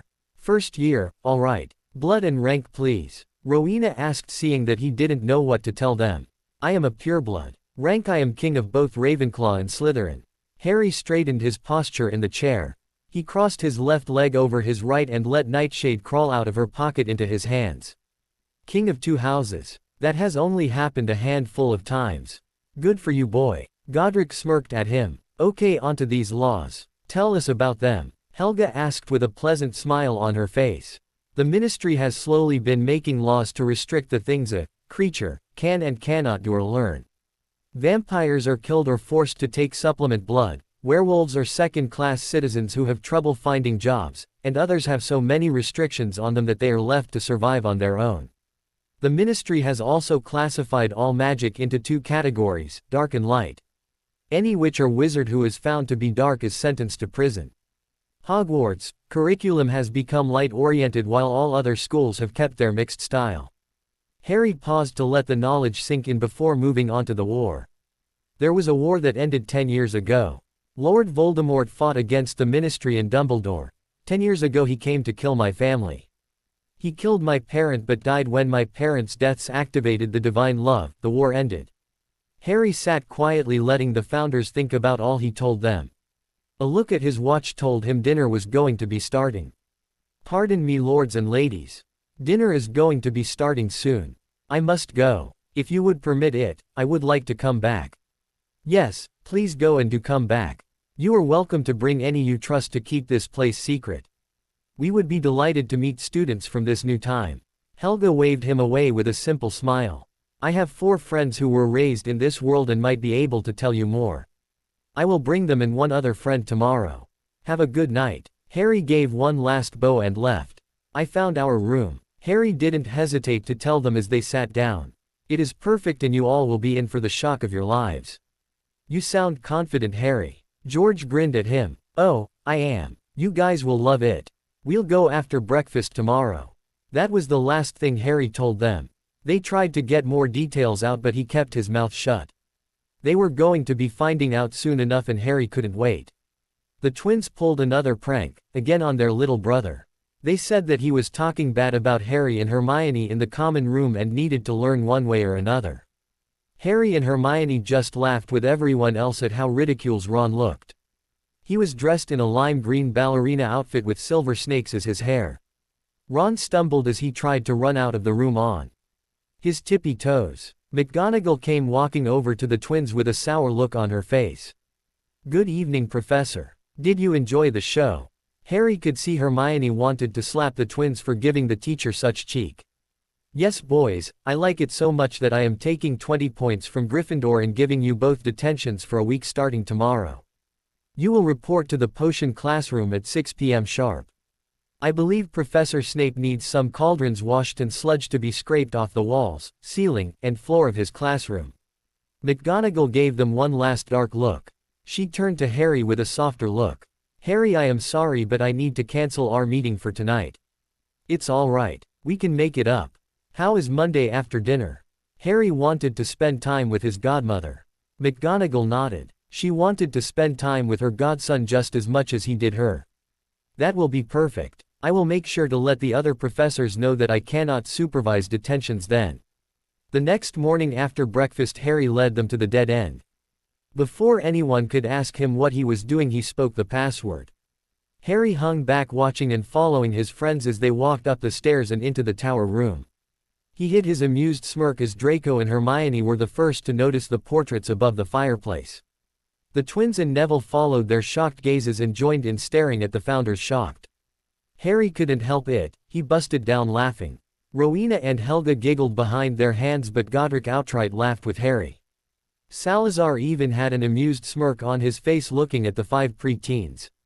Harrison, James, Evans, Potter. Hermione turned to Harry who was holding his sides laughing. You purposely didn't tell us so you would get enjoyment out of this moment, didn't you? Harry could only nod as he tried to get his breathing under control. You are an evil boy. We made a fool of ourselves in front of the founders. The founders, Harrison. Draco bowed. Lords, ladies, it is an honor to meet you. I am Draco Malfoy. He stood straight and motioned to the rest of the group. Harry made his way to the chair to sit and watch the rest of the show. These are our friends, Hermione Granger. Hermione gave a curtsy. Neville Longbottom. Neville gave a bow. And our twins are Frederick and George Weasley. The twins both gave a bow. It is a pleasure to meet Harrison's friends.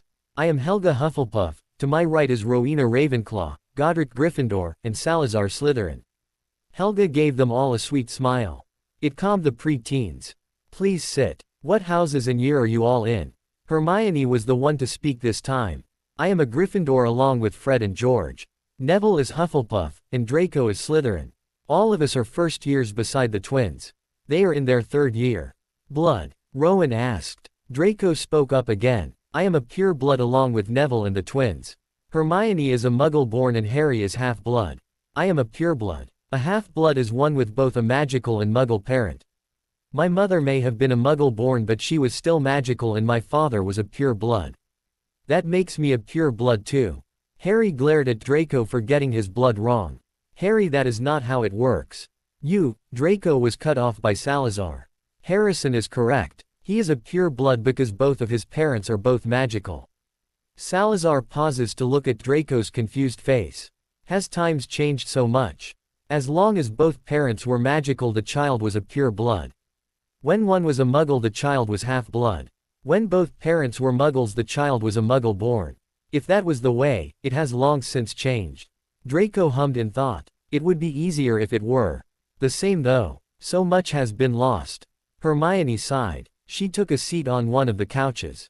The others followed her example. That is something I want to change, Harry told them.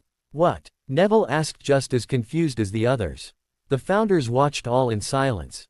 Draco, you asked what I would need supporters for, and you probably asked yourself why I needed a second in command too. The answer is simple. The wizarding world has changed so much that it is trying to restrict magic itself. Magic was meant to be free. Not all magic is good, but not all of it is bad. Not all is black or white. At one point it wasn't either, but it is now. That needs to be changed. I don't want to be called dark because I am gray. I have read about how the wizarding world was like and compared to then we are dying out. Do you want magic to die? Harry got head shakes from them all. Then let's change it. We're just kids, Harry, what are we to do? Hermione became the voice of reason. Hermione, we're in a school. We can do so much. For 7 years we will be able to learn everything we need and even teach others. We have 7 years to gather others to our cause. 7 years to bring about small changes that will trigger bigger ones. Hermione, we are in the perfect position for it. Harry watched as the other thought about what he said. He watched as one by one they nodded their head in agreement. The founders watched, pride shining in their eyes as the children agreed to change their world. After Harry found the room and introduced his group to the founders, time moved quick. They learned that the room was the founders' common room. When the founders were alive, they all had a door made in their bedrooms to lead to this room. When they died, their bedrooms disappeared, but the common room and the other rooms stayed. There were 3 doors. One door led to the modernized bathroom, one to the founders' personal library, and the last was a large dorm room. It was once the entrance to the founders' separate bed chambers, as the founders told them, with beds for all of them. Weeks passed with Harry spending time with both his godparents, writing letters to his aunt who was going to be opening her cafe on Christmas break, and spending time with his friends. He hadn't gotten too far in his blood magic book, but he had started in on the founders' library. Harry and Hermione spent most of their free time in that room reading everything they could get their hands on. The others spent many hours in the library too, but not as much time as them. Harry was a natural with magic, and it showed in and out of the classroom. Most of his teachers liked him, and he was at the top of his classes. He was first, Hermione and Draco tied for second, and with help, Neville was in third. The twins were in the top 5 of their own classes, but they continued to play pranks and jokes. Harry felt happier than he had ever felt before. That gave him his first clue that something was about to go wrong. Harry just sat down to breakfast with his group at the Slytherin table. He kept looking to the windows for the owls. He wanted his aunt's letter. Harry, calm down. Your aunt's letter will get here with the rest of the letters. It won't get lost. Draco rolled his eyes at the boy next to him. What is in that letter that you want so badly? Neville asked. They had never seen Harry this fidgety. Harry sighed, turning back to the table. The charges against my uncle finally went through. He was convicted by Muggle court and was sent to Magical court and convicted. He was sentenced to minimum security in Azkaban for life. What I am waiting on is the verdict of where Dudley is going to live. Auntie wants him to live with her so she might be able to help him change, but Vernon's sister is fighting for custody too. Auntie found out yesterday, and if she won, she will be picking up Dudley today. Do you want him to live with you and your aunt? Hermione didn't like the idea, but she knew that Harry had a different way of looking at things. Harry took a long sip of his tea and drank his potion before answering. I don't know, my own. Part of me wants a chance to get to know who my cousin could have been, but a different part of me is afraid. I'm afraid that I will never be family to people who should be my family. I want to be accepted. I never hated him, you know. It isn't entirely his fault how he has turned out so far. Uncle had the most sway with keeping Auntie away from her own son most of the time and all. The others stayed silent. Harry never admitted that he was afraid of something. He always seemed fearless to them. They also could understand his reasoning for wanting to get to know the cousin who used to hurt him. They ate to fill up the time. 15 minutes before breakfast was over, owls flooded the room dropping letters. Hedwig swooped low to land beside Harry's plate. Harry took the letter as quickly and carefully as he could. He didn't want to hurt his girl. Harrison, I got custody of Dudley. I will be homeschooling him and have him help work in the cafe with me to keep him out of trouble. I am going to get him to understand that the way his father viewed the world was wrong and how both of them treated you wasn't right either. It will take time to undo the damage that man did to him. He will be a different person by the time you see this summer. He won't be adjusted by winter though. On that note, Malfoy has invited you to their winter gala. You can spend the break with them if you wish. I would like for you to be with me for the first couple of days, but... Harry blinked. The letter just stopped there. He looked to Hedwig. Girl, did you take this letter from Auntie or from her desk? His answer wasn't given. Dumbledore stood up. Before the meal ends we have a resorting to do. Harry Potter, please up here. Harry was surprised that Dumbledore had waited the required month before a resorting could be done. He also felt anger at the idea that the headmaster thought he could control him. He closed his eyes, taking deep breaths. He felt Hermione tense next to him. Her voice rose so all in the hall could hear her. His name is Harrison Evans, and what right does the headmaster have to dictate when a student gets resorted without said student asking to be resorted? Harry, come up here to be resorted, my boy. Dumbledore was standing proud, ignoring all the glares directed his way from the ravens and even from the snakes. No, I am more than happy in my house. I do not wish to be resorted. Harry felt Hermione wrap her arms around his right, holding him like he was going to be taken. My boy, you... Dumbledore was cut off by the hall door open. Harry felt his mouth drop in shock. There stood Petunia in a black long-sleeve dress and black-heeled boots. Her hair was up in a soft bun, and light makeup on her face. Her face was red from anger and her breath quick like she had been running. Dudley stood behind her in clean jeans and a nice button-up white shirt and had a look on his face like he would rather be anywhere else. Dumbledore. Shit, his aunt was pissed if she was yelling in a room full of children. What is the meaning of this? I get a letter this morning telling me that as my Harrison's magical guardian you want to not only have him resorted but taken from my custody and be put into yours. I will not stand for this. Harrison will have a new magical guardian before this hour is over. Madam, Dumbledore wasn't happy. The whole school was watching with great attention. Why do we not speak in private? Oh, I don't think so, old man. She turned her attention to Snape. Severus, you are on good grounds with my Harrison now, are you not? Snape could only nod in odd shock before she turned to McGonagall. Minerva McGonagall, you are also on good grounds with my Harrison. McGonagall nodded. Good. I took the liberty of asking for some magic guardianship paper to be made up in case Dumbledore ever tried something like this. Looks like it's a good thing they came in last week and I was at court today. They are filled out, all you two need to do is sign. Will one or both of you step up to be his magical guardian? The hall was silent. Anyone who knew even the basics about the wizarding world knew that this was a big deal. Magical guardians were held to a high standard in the magical world. They were normally godparents, people you trust to take and raise the child if the need came up. The magical guardian also helped make many school decisions. Snape nodded right along with McGonagall. Papers appeared in front of them to sign. Dumbledore wasn't happy as he tried to salvage his plans. He drew up to his full height to intimidate the womb before him. Madam, I am Harry's magical guardian and I am also the headmaster of this school. You were not invited. You. Petunia interrupted again. Parents and guardians of a student are allowed inside the school at any given time as long as they mean no harm to any student. Only muggles who don't know of this school can't see it and enter, something you must have forgotten about if you really thought you could pull this stunt off. All resorting have to be written down and all guardians are notified. I got my notification in court today. I wouldn't have let my Harrison come to this school if I couldn't get to him and stop you from overstepping your bounds. She made her way to the teacher's table to stand on even ground with the man she has come to hate. I don't need your permission to do a damn thing when it comes to my boy and visiting him here. Dudley left his place by the door to stand beside Harry, wanting to be by someone familiar. Harry ignored his cousin, to share a look with his group. They all had a look of surprise and an underlined look of glee at seeing the headmaster being knocked down off his high horse. A quick look around the snakes and the ravens showed the same hidden glee in their own eyes. With a small smirk on his face he turned back to the show. Petunia had a copy of both Magical Guardian papers, the originals already magically filed in the Ministry of Magic. Headmaster Dumbledore, the title was said with such sarcasm that many students were surprised it wasn't visible to the eye. I will have no problem dragging you to court if you overstep into my own or my Harrison's life again. You are but a school headmaster, nothing more.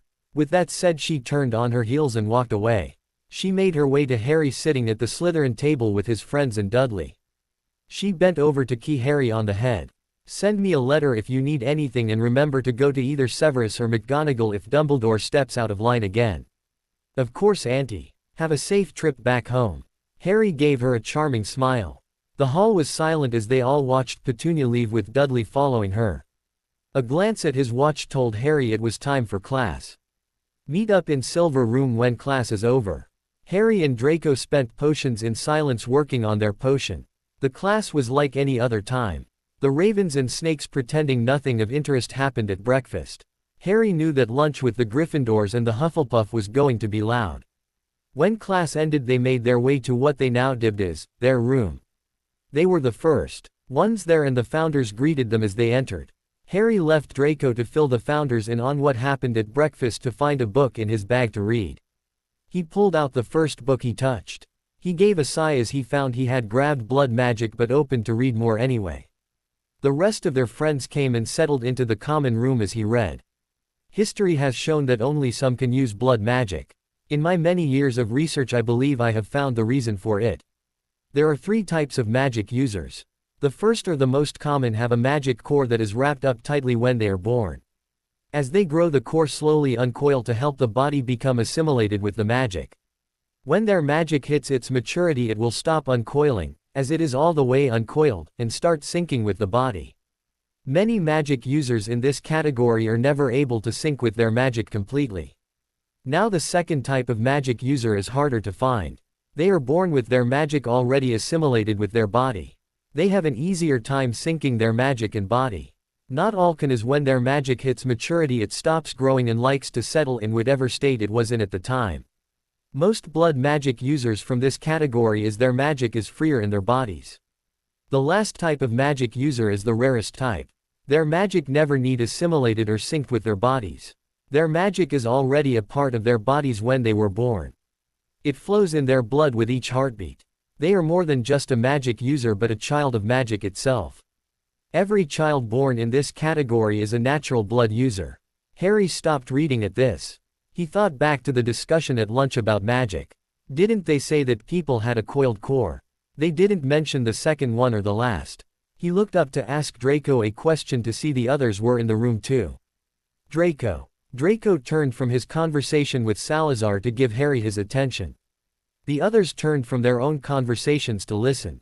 Harry continued, when we were talking about magic the day I became the king, why didn't anyone mention that there are 3 types of magic users?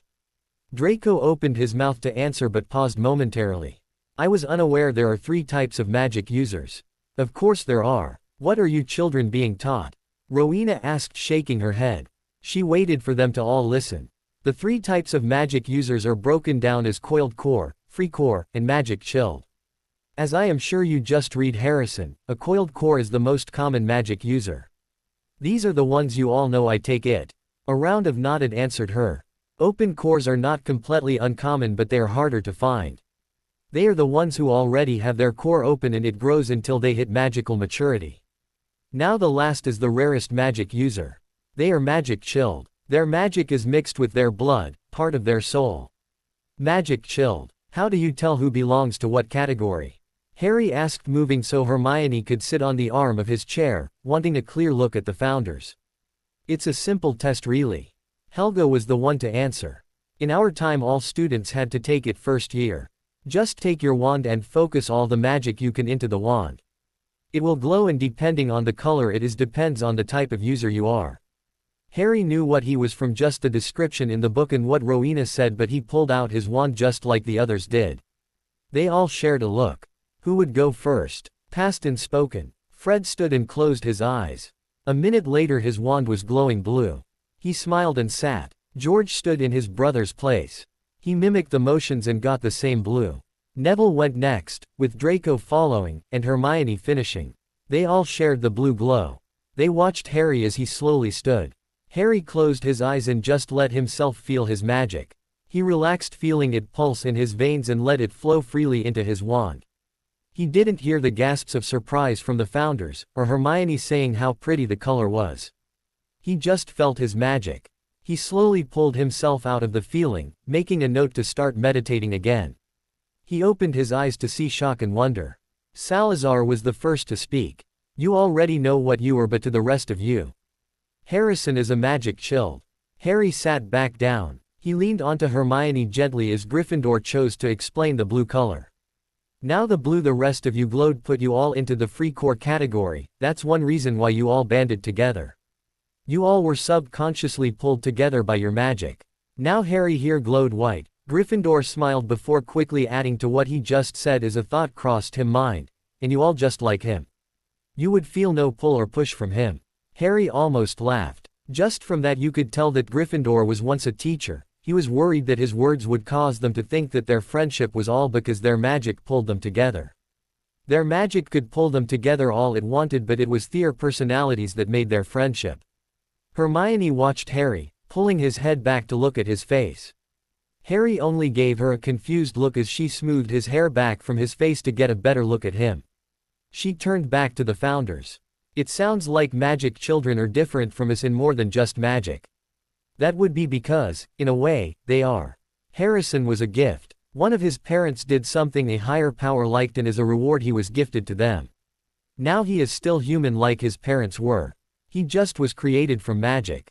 With that said, because he was created by magic, a higher power will favor him. One will see him as their own child on Earth, but that doesn't stop them from favoring coiled cores or free core either. Rowena explained to them. A gift, I wonder what my parents did. Harrison mused out loud. He listened as Draco called a Hogwarts elf to bring them some food so they didn't have to leave just yet. Harry happily made his way with Neville to Dada. As always, they were first to class. Professor Quirrell was sitting at his desk working on some papers. Harry sat in his normal spot in the middle of the class. Neville pulled out his book to review and read ahead like Harry and Hermione had taught him during their study sessions. Harry, on the other hand, just watched the teacher.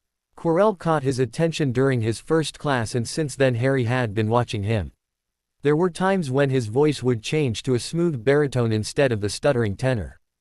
During these times his eyes would change from their brown to a deep wine red that felt like they could see into your soul. Harry had become accustomed to the small prickles from behind his scar he received every time this change happened, but it did nothing for his curiosity. If anything, it made his curiosity worse. Harry's attention moved from the teacher to Neville, who asked him to explain a part in the book about defensive shields. When he finished, the rest of the class was finding their seats. He felt the prickle and turned back to the teacher. Quirrell's wine eyes were looking straight at him. Harry locked his eyes into a stare. He felt a gentle brush of magic against his mind barrier, almost questioning. The soft chime of the clock on the professor's desk broke their staring contest. Harry leaned back, feeling Amara slither out from his inner pocket, making herself comfortable wrapped around his shoulders. He found that Amara liked watching in most of his classes. Nightshade soon followed her lead, climbing out of the same pocket. He magically expanded to fit both of them in their growing state, to nuzzled into his chest. Harry gave a soft smile down to his black and silvered-eyed little one. He positioned his arm across his stomach to give her a ledge to climb. She was soon dosing on his shoulder, being held onto by Amara's tail wrapped around her middle. Harry let the class pass by him, listening to a mix of stuttering and smooth words. He ignored the wine eyes that watched him as he closed his eyes, relaxing. Neville asked a question or two, which Harry had no trouble answering without opening or breaking his relaxed state. To everyone but Neville and the professor, he was asleep. Dumbledore sat in his office in a rage. Everything that was once on his desk was scattered on the floor. Some were broken, but he paid them no mind. All his thoughts were centered on one person, one boy. Harrison Evans didn't do anything he wanted him to do. He wanted him to be resorted, but no. Petunia Evans shows up and yells at him in front of the whole school. He filed for custody as magical guardian, but Petunia has put a stop to that by having both Snape and McGonagall replace him. Snape, He could have stopped, but McGonagall didn't even want to give up the boy to his aunt in the first place. Now when she has a chance to get to know that boy who was her godson, she was going to hold on to it tooth and nail. There was nothing he could say to her to make her step down, and to even bring it up would only push her out of his control. He couldn't have that. He needed a new plan of action. He still had the third floor, but the only question was how he was going to get that boy to go there. On top of all that, he got a letter from Gringotts saying he was to pay back all the money they found he took. That boy wasn't to know about all his vaults either. Dumbledore ate one of his drops. He wanted the plan back on track. He wanted that boy under his control, not making his own decisions. Harry laughed at the scene in front of him, trying to hold himself up but failing and falling into the giggling Hermione sitting on the arm of his chair. They were all in the Founders' Common Room relaxing before the Halloween feast. The twin had decided that they wanted to try out a new experiment, and Draco was the perfect tester. The twins had come into the room with 2 jugs of butterbeer. They poured all the glasses and slipped the powder into Draco's drink. Now here they all are laughing at Draco, who has golden feathered wings for arms and a big pelican beak. Turn me back. Harry just laughed harder at Draco's voice coming out of the beak. Oh gods, it's too much, it's too much. Neville was on the floor holding his stomach in pain from laughing. Even the founders were all laughing, though the women were trying to hide behind their hands. Fred and George finally calmed down enough to give Draco the candy antidote. Draco started sending spell, after hex, after curse at the twins as punishment. Some hit, others didn't. Oh goddess, enough guys. Harry paused, trying to get his breathing under control. We need to get ready for the feast. Calm down and let's put our stuff away in the guest room. The others slowly got themselves back to a calm level, chuckles and giggles only coming at odd intervals until it stopped altogether. Harry put his things down on the bed he claimed as his and waited for the other to follow him out of the door. The way to the Great Hall was filled with jokes and teasing. Harry entered the hall and paused. The hall was all dressed up with jack-o'-lanterns glowing. 20 feet above everyone's heads, mist curled around the floor like snakes, bats with red eyes flew in random patterns, and sweets were abundant on all the tables. Hermione latched onto both Harry and Draco, laughing in excitement. Oh, how they all loved Samhain. They even had a simple ritual planned for after the feast in their room. Harry, with Hermione on his arm, led the way to the Gryffindor table to drop Hermione and the twins off. Draco slipped to the Slytherin table next to it with a nod to Harry and the others. Harry then walked with Neville to their own houses that sat back to back. They all chose to sit at their assigned houses to eat, as they wouldn't be participating in the house rituals later. Harry was going to spend some time with his ravens and then snakes before Draco, and he had to meet the others though. The feast was loud and joyful. People joked and laughed in abundance. Harry watched the twins talk to Hermione and Draco interact with a dark-skinned boy he remembered was named Blaine Zabini. A glance behind his showed that even Neville was relaxed with his housemates. He turned back to his own table. His ravens were happy to pull their king into a conversation or two. In the middle of the meal the door slammed open. Professor Quirrell ran in white as a ghost and shaking like a leaf, screaming his lungs out. Troll! Troll in the dungeon. Thought you ought to know. He fainted dead on the floor. Harry did a quick look at all the houses to see if all his were accounted for. Hermione was missing. The students were screaming and panicking. Many started to get up. Ravens freeze. All his raven that were in hearing distance stopped, causing the others near them to stop as all turned to him, looking for guidance. Harry sensed Neville stand behind him. Neville, stay with me. Hermione is missing. He turned to his ravens, ignoring Dumbledore speaking. Ravens, you are to go straight to the common room. The snakes will be joining you. You will all stay in the common room and stay calm. I will be with you when everyone is accounted for. He waited for a nod from many of the faces he could see before he and Neville waded through the bodies, grabbing Fred and George as they went. They made it to the snakes quick. Listen up. Snakes, you are to go to with the ravens. They will take you up to their common room. You will stay there until you are told otherwise by Draco, Snape, or myself. I will be there when everyone is accounted for. Now go. Harry then moved with the rest of the students until they were out of the hall. He got to the side and whipped around to face the twins.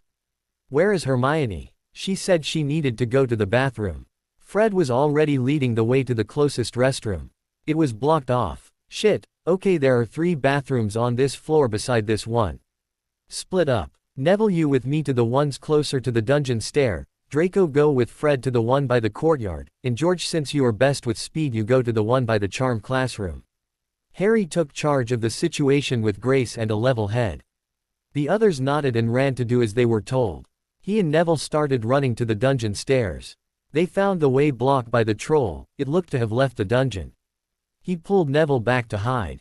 He watched the troll walk into the girls' bathroom. They soon heard a female scream, a female that sounded like their Hermione. Harry and Neville ran to the restroom, ignoring how the floor shook and how the screams for help got shriller with fright. The bathroom was a mess. Stalls were crushed and a sink looked like it has exploded. Hermione was curled up under the farthest sink, tears pouring down her face, with splinters of wood and stone covering her. The troll stood 12 feet and wielded a 5-foot-long club. Harry jumped into action. He sent a freezing spell to the water on the floor. Neville sent a mild lightning hex, that Draco taught him, at the troll trying to distract it.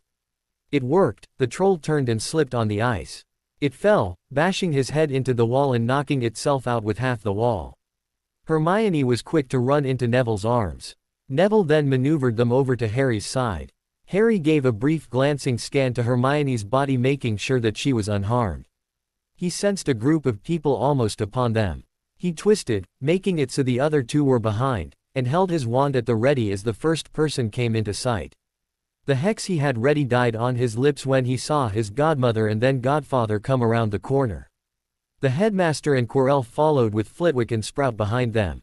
Snape took one look at Harry, wand at the ready with eyes glowing and shielding a frightened Hermione in Neville's arms, looked at the unconscious troll, and slowly walked to Harry with his hand in plain sight. Harry dropped his wand arm.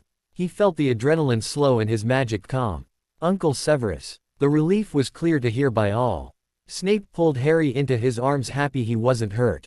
He passed Harry to McGonagall as he motioned Neville to bring the still shaking and afraid Hermione closer to him. Neville did after a look to Harry, who gave him a subtle nod. Snape did a scan, never once touching the girl, to see if she needed to go to the med wing.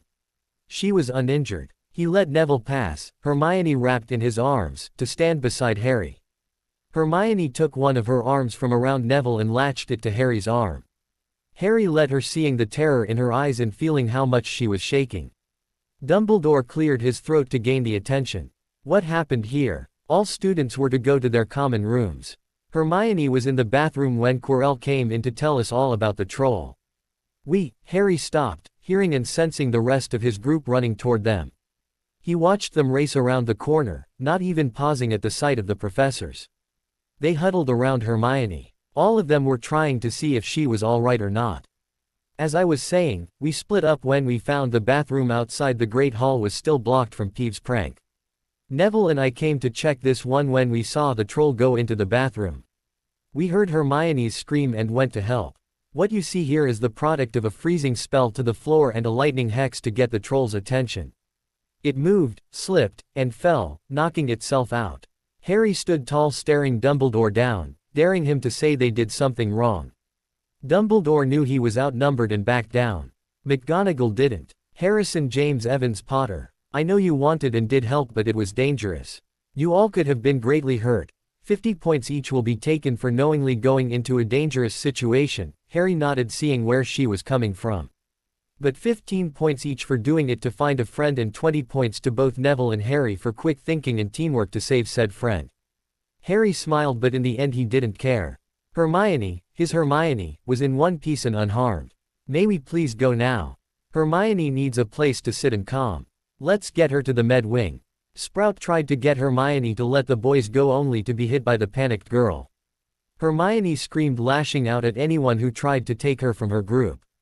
In her mind a voice was telling her that the professors wouldn't hurt her, but she didn't connect with it. Her friends would help her, they would protect her. Hermione, calm down. Hermione, Harry grabbed her and turned her to face him. She calmed, seeing that he wasn't a professor. Calm down. It's all right. You're all right, Hermione. We got you. She flung her arms around his shoulder, sobbing. Harry rubbed her back and whispered reassurances to her. The professors waited, not knowing how to help the girl if she wouldn't let them near. None of group would let them near, and not either. When Hermione first started screaming, the others formed a protective ring around her, making it impossible to get to her without going through them. McGonagall was the one to make a decision as she listened to the poor girl sob into her godson's shoulder. "Harry, take her with you. First thing in the morning I want her to be looked over by Madame Pomfrey. Professor Flitwick will go with you as he needs to do a roll call of his house." Harry nodded to his godmother in thanks. He maneuvered Hermione into his arms bride style. He walked past them with the others following. Draco informed Snape that the snakes were also with the ravens before following with 2 professors behind him. Hermione's sobs echoed the halls. Harry tightened his grip on her when she gave a violent shudder. The Ravenclaw portrait was soon seen. Draco ran ahead to answer the riddle to get them in. The common room was packed and loud with everyone talking. When the door opened, all went silent. Draco surveyed the room full of ravens and snakes before getting out of the way so Harry could come in. Harry was happy to see his corner and chair was clear. He walked through the path everyone made to get to his corner, his group following him. He sat with a silent sigh and readjusted Hermione in his lap so her legs were draped over one arm of the chair and his left arm cushioned her back from the other arm of the chair. Draco came to stand on his left while Neville took the right. His twins took up residence on the floor by his feet, ready to jump up at any time. Harry scanned the room to see if anything needed his attention that moment. When nothing caught his attention, he turned to the shivering and hiccuping girl in his lap. Hermione for her part was trying to calm her breathing and get herself under control now that she was safe. Harry just held her. He turned back to the room when he decided that she was going to be okay. Snape and Flitwick watched how the houses reacted to Harry and his friends from the entrance. They watched how all the eyes were on the group, how they stayed away from the corner Harry went to, and how they all moved out of the way to make room so the group could get there easier. The way the group sat showed who the leader was, but also that they were ready to defend each other if need be. The group was still in protective mode. Flitwick was shocked. His house had never acted like this to any of the kings or queens in the past. The person changed every couple of years, so many didn't care too much about who was ruling. He wanted to know what the boy did to gain so much respect that even the Slytherins respected him too. Harry was a first year, and if he remembered right, a 6th year was king at the end of last year. So Harry beat a 7th year.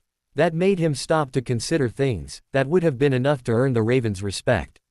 The snakes, on the other hand, Flitwick couldn't understand. He shared a look with Snape. They were going to talk about this when they finished their duties that night. He turned back to address the gathered students. "Everyone, attention over here please. Thank you. Now I know that tonight has been more exciting than we all planned, but everything is now all right. Mr. Evans and Mr. Longbottom were able to knock out the troll. A team from the ministry is transporting the troll out as we speak." He figured he would let everyone know who took down the troll to see what would happen.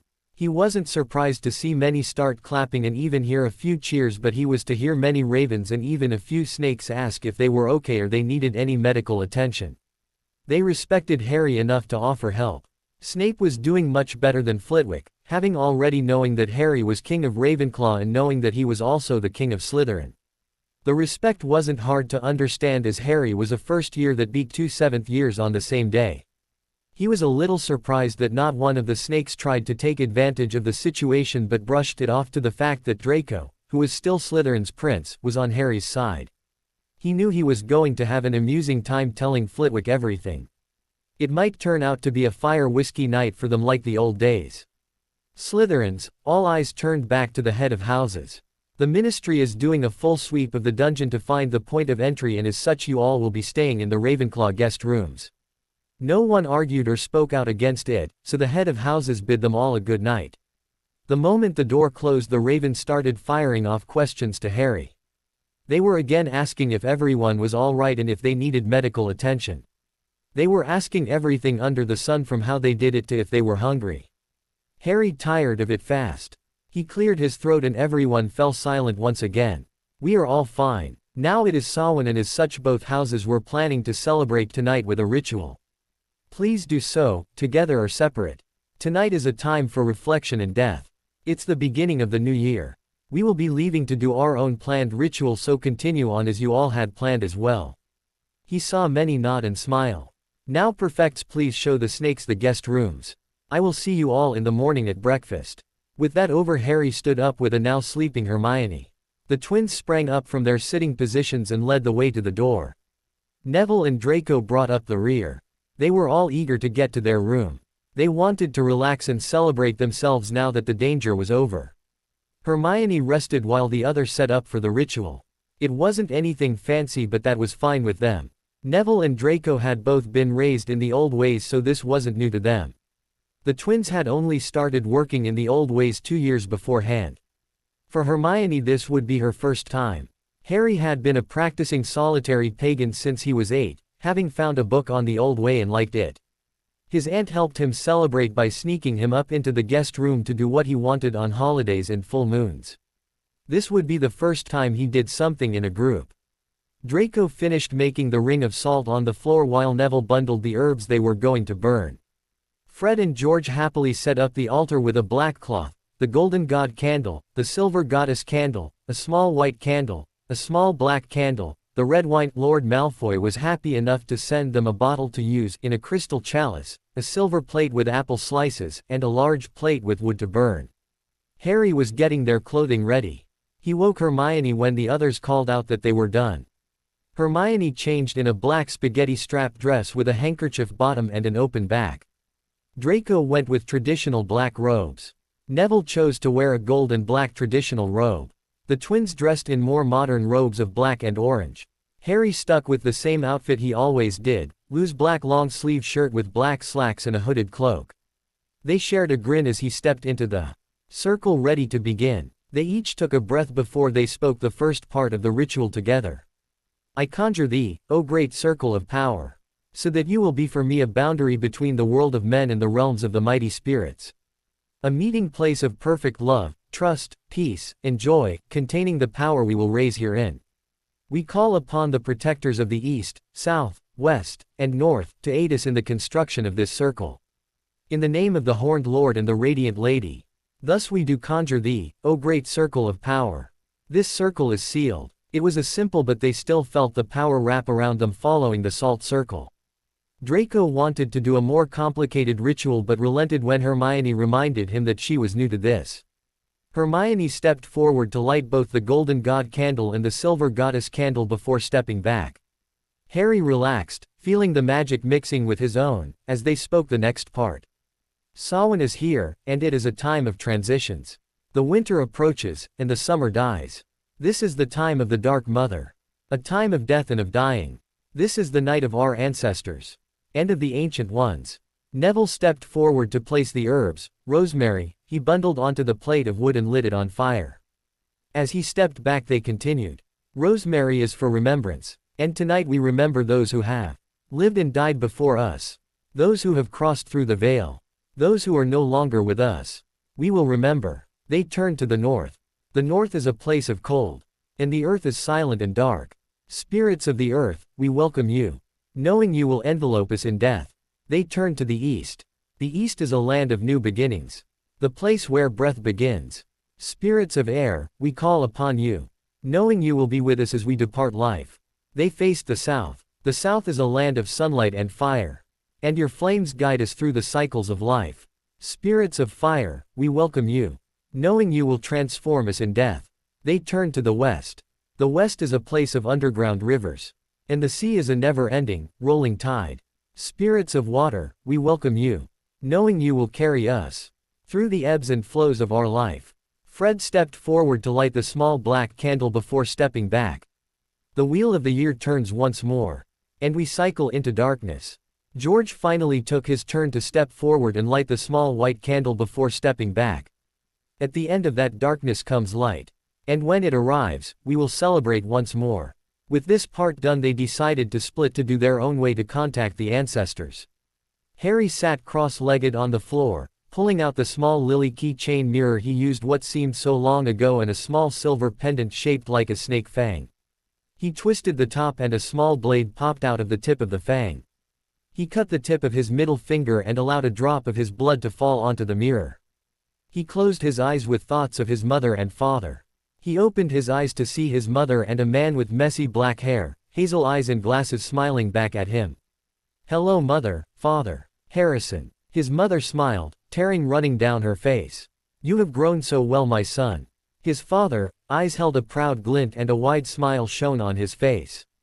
After the attack at Samhain, Harry noticed how something had changed. He wasn't the only one to notice either. All the students had noticed and kept their distance in the beginning if they could, and the teachers sent worried looks. Since Hermione was attacked, Harry knew he had gotten protective, and not just of her. Harry was protective of all members of his group. The others had also gotten protective, so it wasn't just him. Their group was closer, stronger. With the close call on Hermione, they all hit the books to learn more. They had asked Hogwarts to add on a training room to their rooms to practice all they learned, and they used the room for a minimum of an hour a day. The work showed in class. Hermione had nightmares and wouldn't calm until one of the group got to her, so they started to sleep in the bedroom the room had. Harry still spent time with his ravens and let his snakes play when they were feeling he needed a challenge, but he spent most of his time with his group. Hermione was always with one of them, if not right beside them, then in the same room. She was still afraid and they made her feel safe. To be honest, they always stayed in pairs now. Draco had started to make potions and a potion room was added to their room. Fred and George were known to be found with him there working on new products. Neville was also showing a great liking to potions after Harry started to tutor him, so he would help Draco whenever given a chance. Harry spent a lot of time in the library with Hermione or in the training room practicing his combat, both hand-to-hand and knives. They had even been given a name by the student body because the way they acted. They had just entered the Great Hall the morning after Samhain when Harry heard it. It wasn't creative, but it fit them, pack. It was true that they acted like one, and wolves were Harry's favorite animals, so he didn't mind. Pack. He hadn't been able to fight the grin that made its way onto his lips at that. He liked how it sounded, his pack.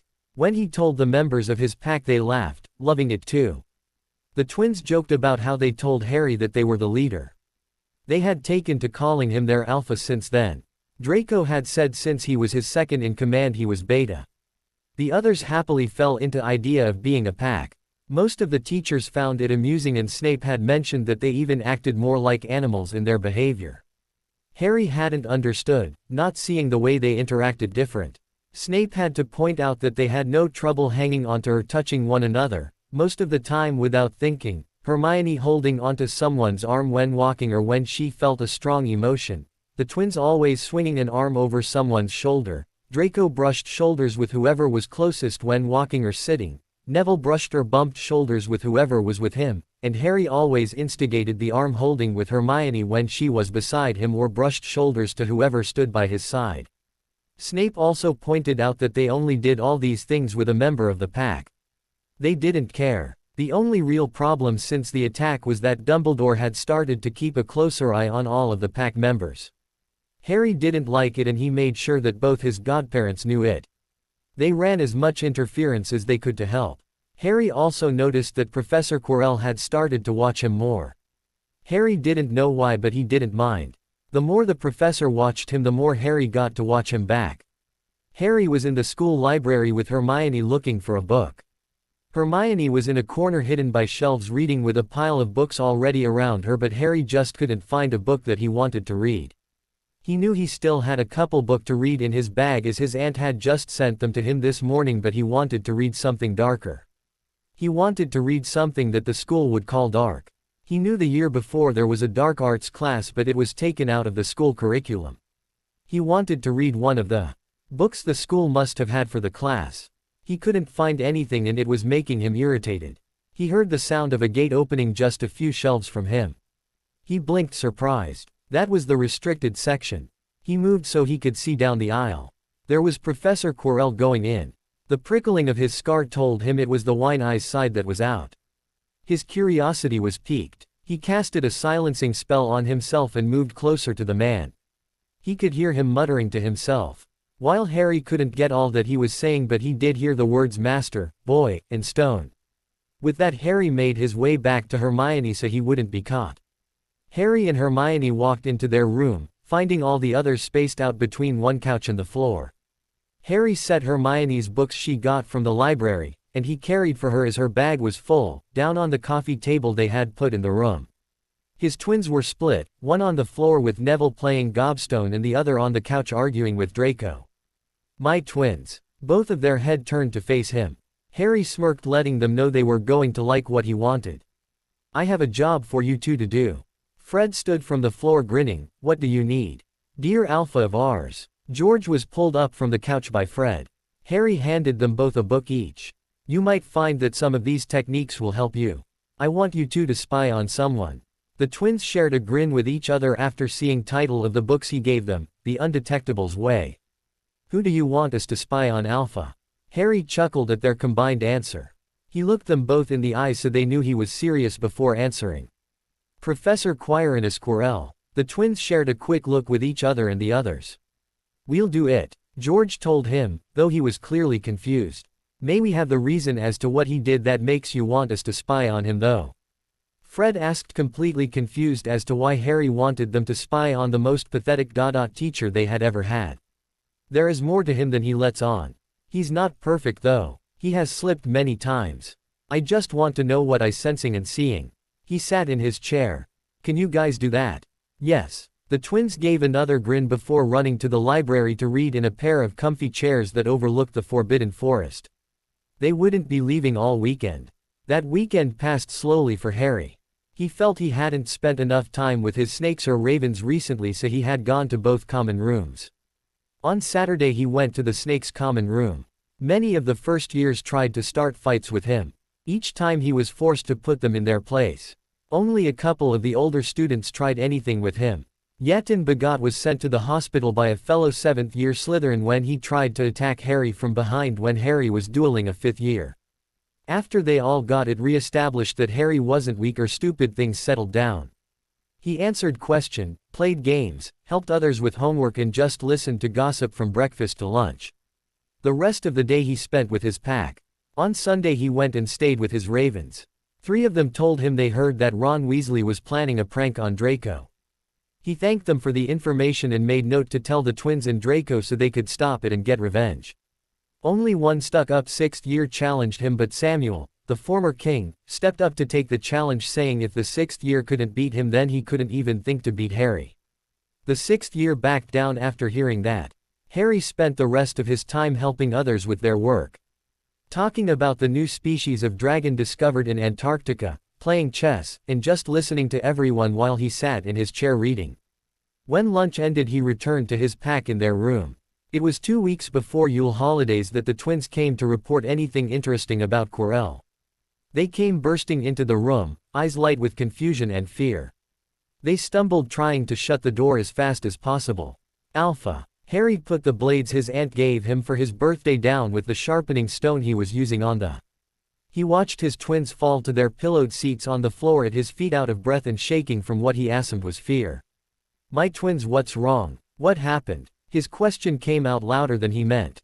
Hermione came out of the bedroom where she was studying before bed.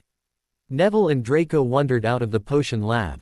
All 3 of them took one look at the twins shaking and to Harry, who looked worried with underlying anger. They all found a place to sit. The founders looked on in confusion. They had never seen the twins like that. Fred looked at Harry, his eyes wild. He had a face on the back of his head. George gagged like he was about to be sick. It wasn't natural. Harry wandlessly and wordlessly summoned 2 calming drafts from the lab. He handed one to each boy and waited. The potions worked in moments. Now that you two are calm, tell me, my twins, what happened to put you in such a state? Quirrell, we were spying on him like you asked. Fred started. You know how he is always muttering to himself. George gagged again. He has a face on the back of his head. Under his turban. He didn't know we were snooping in his room. He came in and took his turban off and there it was. A face with red eyes. It was stretched thin and almost deformed. Pale too, we could see veins. Fred told them as George finally stopped trying to hold back. He puked on the floor. Harry banished the mess with a flick of his wrist and called a house elf for 2 glasses of sweet mint tea. George drank some of the tea to help settle his stomach. Fred gulped his all in one go. Harry continued his questions. Did anything happen after he took off the turban? Yeah. George took another gulp of the tea. He said something about a stone being a trick. Philosopher's stone, that was what he called it. Philosopher's stone. I've heard of that. Nicholas Flamel made it. It gives eternal life but was only to work on his wife and himself. Hermione told everyone. Harry nodded in her direction. Twins, did you find anything out about the face? Was it a different person or a type of spell work gone wrong? Fred shuddered in remembrance. He called it Master. Talked about getting him a body. I will bet to say it was a different person. Harry sat back. He needed to figure out what he wanted to do with all the information given to him. Thank you, my twins. Go take a sleeping draught and rest. How about you all call it an early night? Draco, Neville, finish up what you are doing, and Hermione, go put your study things away. I will be calling it a night in a little while too. The others did what they were told to do without question. Harry sat listening to the twin follow Hermione into the bedroom after Neville got them the sleeping draughts. Draco finished up what he needed to do and both he and Neville went into the bedroom. Amara twisted her now foot and a half body around his shoulders so he could pet her. Harry couldn't understand it. Was Quirrell the one causing the prickles or was this other person his master? Quirrell called the face his master. Who was it? Harry thought back on all the times when Quirrell's eyes were red. They changed when an interesting question was asked. And when Harry was around. When the others heard about Quirrell's eyes they started looking for them in class. They told him that his eyes were only red when someone asked a question that sparked interest, but Harry noted that they changed whenever Quirrell even glanced in his direction. The red-eye man was always out when it involved him. Harry let a tired sigh out and bid the founders good night. He made his way into the bedroom. The twins slept in the two beds closest on either side of the doorway. Neville and Draco slept beside one of the twin, leaving Hermione and him to sleep in the beds across from the door. Harry made his way to his canopy bed with a determined mind. He let Amara settle herself around Nightshade on the pillow while he changed his clothing with his magic. At the earliest possible time he would approach the professor, corner him, and get his answers. It might sound like a Gryffindor way, but he wasn't going to be alone. He will have, at least, two of his pack mates with him, if not all of them. Dinner ended a few days later when Harry found the opportunity to get answers. The whole pack was with him when they cornered Quirrell in the Dada classroom. When they walked in, Quirrell looked up from where he was marking papers. His black eyes turned wine red when they landed on Harry. What can I do for Hogwarts, Pack, this evening? His voice was smooth and stutter-free. He set his quill to the side and leaned back into his seat with his finger folded against his lips in an intuitive position. Twins, room. Harry didn't turn his eyes from the professors. The twins set the strongest silencing spells Hermione was able to find in the Founder's library up. We just have some questions. Would you mind answering them? Harry walked to the student desk directly in front of the professor's own desk. The twins and Draco gathered around him when he sat on the desk's top. Neville and Hermione stood by the door. Quirrell smirked at the layout. Ask away. I cannot guarantee that I will answer with the truth, if I answer at all. That's fine. Harry let some of his control go. He felt his magic released into the air around him. He saw a flash of surprise in the wine eyes before it was gone. Let me tell you the facts before we get to the questions. You are not Professor Quirrell. Quirrell knows of you, so you are not an alternate personality. Quirrell had a face under his turban with your eyes. Quirrell calls you Master. Quirrell is after the Philosopher's Stone. Quirrell wants to get you a body of your own. You have been watching me every chance you get. When I speak in class, you are the one who replies. Harry paused to let the man soak in all he said. He knew it might be overkill to keep saying Quirrell's name with each fact, but it helped the man in front of him know that Harry knew he was someone else. First question, who are you? You, little Alpha, may call me Tom. The wine eyes, locked onto his own emerald eyes, shone with mischief. They challenged Harry without words to see if he was lying, to play this dangerous game of words and riddles. Harry could feel his magic give him a gentle pulse. The man hadn't lied. Very well, Tom. I'm not going to ask about the Philosopher's Stone. To be frank, I don't care. What happened to your body? Tom showed no sign of surprise at the knowledge that Harry didn't care for the stone. He just answered the question. Lost it in a spell gone wrong. A pulse, truth. How did you become attached to Quirrell? Harry sent a look that told him the challenge was accepted. He'd play the game with this Tom. He found me and allowed it. A pulse and then a quiver. He lied at the end. Allowed it. I doubt that. Harry flashed a smirk, letting Tom know he was caught. Harry 1, Tom 0. Tom chuckled. Doubt it all you want, little Alpha. Harry felt Draco shift to his right. He needed to get answers before Draco lost his patience. Why are you interested in me? Tom gave a lazy smirk, but his eyes were cold with caution. What makes you think I am? That seems vain of you to assume that. Observation, both my packs and my own. Harry slipped down from the desk and stepped up to lean on Quirrell's desk. Tom and him never breaking eye contact. Now in all my packs classes you come out when a question is asked that interests you. You give the answer before letting Quirrell back out. On the other hand, every time you look at me, no matter how short, you are always out. You are mostly out in my class. You are the one who answers all my questions or comments on my work. Quirrell has never looked at me, let alone spoken to me. Now again, why are you interested in me? Tom finally broke eye contact. His eyes swept over Harry's pack before moving back to connect with Harry's. Your pack will leave if you want that answer. Harry weighed his options. He didn't like them and he didn't really need that answer. He'd find out one way or another. Harry won, Tom won. Answer me one last question, then we'll all be gone. Tom gave a nod. Are you planning to harm anyone, student or professor? Tom moved forward so he had his forearms on the desk and closer to Harry, who was still leaning on it. My plans have changed, little Alpha. Worry not for any life. A pulse. Harry drew away from the desk and the man behind it. Very well. Evening, Tom. Harry gave a nod and goodbye. He turned and walked to the door. Draco and the twins followed. The twins cancelled the silencing spells as Hermione pushed open the door and slipped her arm into Harry's as he passed her. The game was tied for the moment. Yule came with Harry splitting the time between Hogwarts with his godparents and the Malfoy Manor. He received many books and sweets from his friends. The gifts he cherished the most were an invisibility cloak he received from an anonymous sender, Snape informed him was his father's cloak, a photo album full of pictures of him with family friends, and all his godparents from his godmother, a silver oval locket with a picture of his parents on their wedding day from his aunt, and a book on ancient runes from his godfather. The holidays ended and school resumed. Time continued to move fast. Quirrell disappeared and the next day students came to find out that the school had housed the Philosopher's Stone, which had been found by someone yet left untouched. Soon exams were there and the last few days of school were upon everyone. Harry and the pack aced all their exams without worry. They spent their last few days together relaxing, and when the last day came upon them they could be found in their room soaking up each other's company before the ending feast. We will do letters. Hermione cuddled Nightshade closer to her chest, sitting on the couch between Neville and Draco. Of course we will, Hermione. Neville laughed, pulling her into a one-armed hug. Father and Mother will have a party for summer solstice. I will ask for you all to be invited. Draco smiled, letting Nightshade climb up his leg to curl up in his lap and sleep. Harry smiled at them behind his book. He had worked on his blood magic every night as the book told him and felt he was ready to move on to the next exercise. He turned his full attention to the passage he needed to read.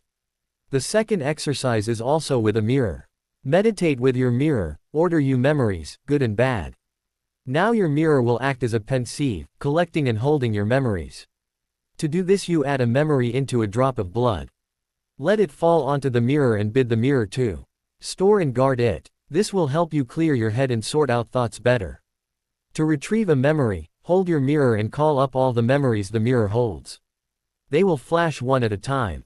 When you find the memory you want, touch the mirror with finger that is cut and draw the memory back into you with your blood. This exercise will also help you with control. Harry, come on. We're going to be late to the feast if we don't get going now. Neville pulled Harry out of his thoughts and out of his chair. Harry laughed as they all made it out of their room. Harry's Sightboo and Dumbledore finally chose to announce the House Cup. Another has come and gone. And not without further ado, it's time to award the House Cup. In fourth place we have Gryffindor with 312 points. Harry politely clapped and hid a smile as the twins booed from the table. In third place we have Hufflepuff with 352 points. Harry smiled to Neville behind him.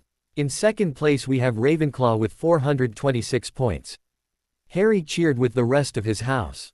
And in first place we have Slytherin with 472 points. Slytherin wins. Harry cheered for the snakes and laughed when he heard the twins call out jokingly for a recount. It was the perfect end to his first year. Harry sighed as he walked into Hogsmeade. Hedwig went ahead before he left for the carriages and his things were shrunk in his pockets. Amara was wrapped around his neck sunbathing and Nightshade was sleeping in his hoodie's hood. The village was calm with people walking around from shop to shop. He paused at the sight of Evan's cafe. Petunia had worked hard to set up the cafe. It was painted light green with golden vines going up the left side of the door. A small iron gate set the boundary around the property. 4 iron outdoor tables with chairs were set up, 2 on each side of the door. Harry walked past all the people sitting at those tables. An older man opened the door to leave and held it open for Harry. Harry nodded his head in thanks. The inside, Harry decided, was nice. The walls were painted green and gold accents. The floor was hard wood, light in color. A counter stood on the back wall. It had a turning display of sweets like cake, candy, and pie. A door behind the counter led to the kitchen, if Harry had to take a guess. Wood tables were scattered around, all being used at that moment. There were booths in each corner, also all full. Harry felt his aunt moving around the back when he spotted Dudley setting down a sub-order. Dudley wore black dress pants with a gold shirt and a black half-apron showing he was a waiter. Dudley looked up at the right moment to see Harry looking at him. He froze but quickly shook it off. He gave a friendly grin. "Hey Harrison. Welcome home." Harry paused. Had his cousin changed that much?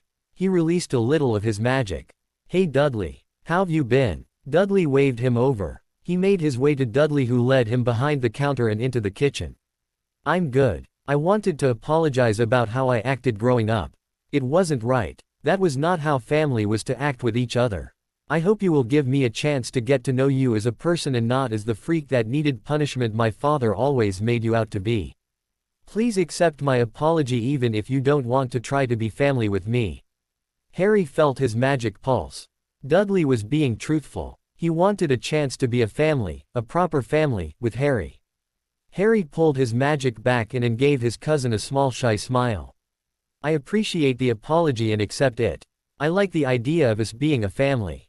Thank you Harrison. Mom's cooking back there. I need to get back to work." Dudley pointed to an open doorway to the left. He gave one last grin to Harry before leaving.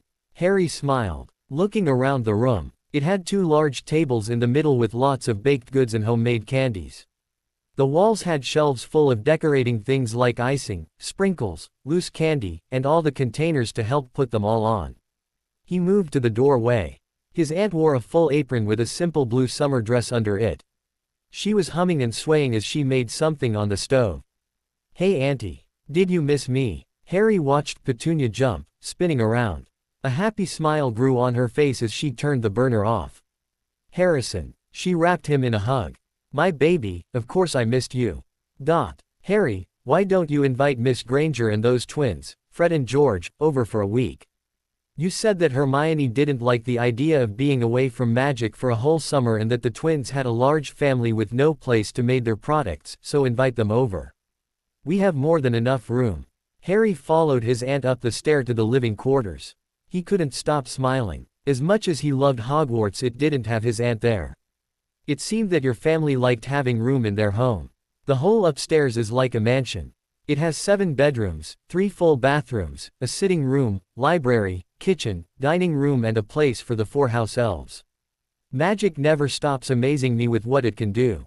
When I came to look at this place I thought it would be a small apartment, but no, I walk in to find a house bigger than anything I ever thought we would live in. Harry blinked. House elves. Who? What do you know? Auntie doesn't have to worry about upkeep. That's a good idea Auntie. I think they would love to come for a week. Hermione was complaining this morning about an uncle she doesn't get along with coming to visit, so we can try to get her out of that, and the twins don't get along with the brothers that still live in the house. He looked around. It was nice and spacious. Look around and pick a room, sweetheart. I need to go back to the cafe's kitchens. I'll be up after we close up at 8. She placed a key on the top of his head. Harry watched her leave. He glanced around. Home. He had a home outside of Hogwarts. Come on Amara, Nightshade. Let's go explore. Harry spent an hour going room to room just looking at everything. The walls were all done in light earth tones that gave it a lightened feel. The library wasn't huge, but it had a good 16 floor-to-ceiling double-sided bookcases all stuffed full of books. The sitting room was connected to the library with 2 tables and 4 comfortable chairs in it. A large window gave lots of natural light. The kitchen was closer to the house elf living quarters. The dining room had a maple wood table and chairs that could set 8 with a small candle chandelier hanging in the middle of the room. The first bedroom Harry found was Dudley's, so he passed the wooden door. The second was his aunt's. He looked through the 5 before choosing the one he was going to use as his bedroom. It was painted pale brown, but that could be changed. He had a white birch wood desk, white birch built-in bookshelf, white birch wardrobe and white birch hand-carved Victorian 4-poster bed. It also had a window looking out to Hogwarts. He took another look around the barren room. Elf. With a pop, a house elf appeared in a clean gold uniform with the Potter family insignia on the front. What can Minnie do for master? Put black bedding and curtain on the bed. Change my wall color to shadowed green and please put my books, supplies, and clothes away. Harry pulled his trunk out of his pocket. Minnie took it and with a snap of her fingers it was its proper size. He laid down for a nap. Harry woke from his nap to see Dudley looking around his room from his position in the desk chair. Is there something you needed, Dudley? Wah. Dudley turned towards Harry so quickly Harry thought he would fall out of the chair. No, I am on break and just wanted to talk a little more with you, but I saw you sleeping and I'm sorry. Harry tilted his head in thought. Dudley was going to say something else. What, Dudley? What else? I'm not mad or anything. It's fine. You have no idea how many times I have woken to see Auntie or one of my pack just sitting and watching me as I sleep. Oh. Dudley lowered his head to hide his embarrassment. It's relaxing to be around you. It's like nothing can bother me while you're there. It's weird. Sorry. Harry tried to stop his laugh but he couldn't. Auntie told me the same thing. So did Hermione and my twins. Hell, I let Hermione sleep with me. It helps with her nightmares when she has them.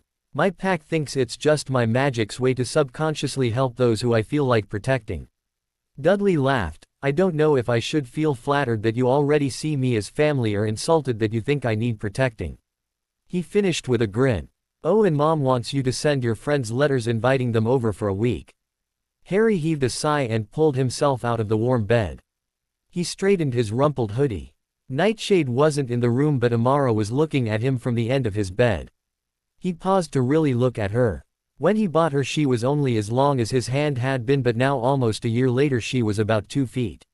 He knew her venom was developed to full potency as she spent a whole day at school telling him every chance she got. That snake has stared at me since I came in here. Will it hurt me? Dudley pulled Harry's attention back. Dudley was looking at Amara with weariness. No, she won't hurt you. Harry sighed, picking up his beauty. Dudley got up from the chair. I need to get back to work. We close at 8 and tomorrow we are closed to do some interviews. All right, I need to write some letters anyway. Tell Auntie I'll make dinner tonight. Harry gave his cousin a smile as he sat down in the vacated seat. He watched as Dudley left, closing the door behind him. Harry pulled out 4 pieces of parchment, his quill, and his inkwell. Draco, I'm home. You told me that you would appreciate an update when I got here, so here it is. It's different. My cousin has changed too. He apologized and asked if I would give a chance to being family. I'm going to. I want to. My aunt's cafe is up and doing well, from what I can see. It's popular enough that all the tables are full and my aunt needs to hire more help. If you have time this summer, why don't you come and see it? I can show you around the house too. Well, other than that, look around your library for anything you think is worth learning. Hope you have a good summer. Harry. Harry read over the letter and gave a nod. He sealed it before starting on his next letter. Neville, here's the letter you wanted me to send. I'm home and things are well. Dudley has changed for the better. He had apologized and asked me if we could be a family. Other than that, my aunt's cafe is doing well. I plan on studying every book in the library. If you're back from your trip before school you should come visit. Well, hope you have a safe trip and a good summer. Harry. Harry folded and sealed the letter. Now on to the next one. Hermione, I know you have complained about an uncle coming for the summer. My aunt wants to know if you want to come spend a week here with us. I was thinking right after Draco's summer solstice gala you come over. Dudley has changed for the better, apologizing and wanting to be a real family, so no trouble there. I'm doing my homework and going to be going through the library we have here. I am looking forward to your visit. Harry. He gave a grin. When she saw the library he might have a hard time getting her to go home. He sealed the letter with a chuckle. He straightened the last parchment out. Twins. As you two are more likely to go crazy with a whole summer of no product making, I invite you over for a week. As Draco is inviting you to his family's summer solstice gala, I was thinking that when it was over you two will come home with me, and if all works out, Hermione. Now as for my cousin, things are going to be fine. He has seen the error of his ways, apologized for it and wished to be a family. Alpha. All the letters were simple and to the point. He sealed the last one. He opened his window, whistling for Hedwig. She came swooping in within moments. Hey girl. Want to go deliver some letters? They go to the pack. He tied all the letters in place before she took off. After a look at his wristwatch, Harry decided it was time to eat before he went to get a good look at the library. He called for Minnie to bring him some mushroom soup. He ate in silence at his desk thinking of what he wanted to do this summer.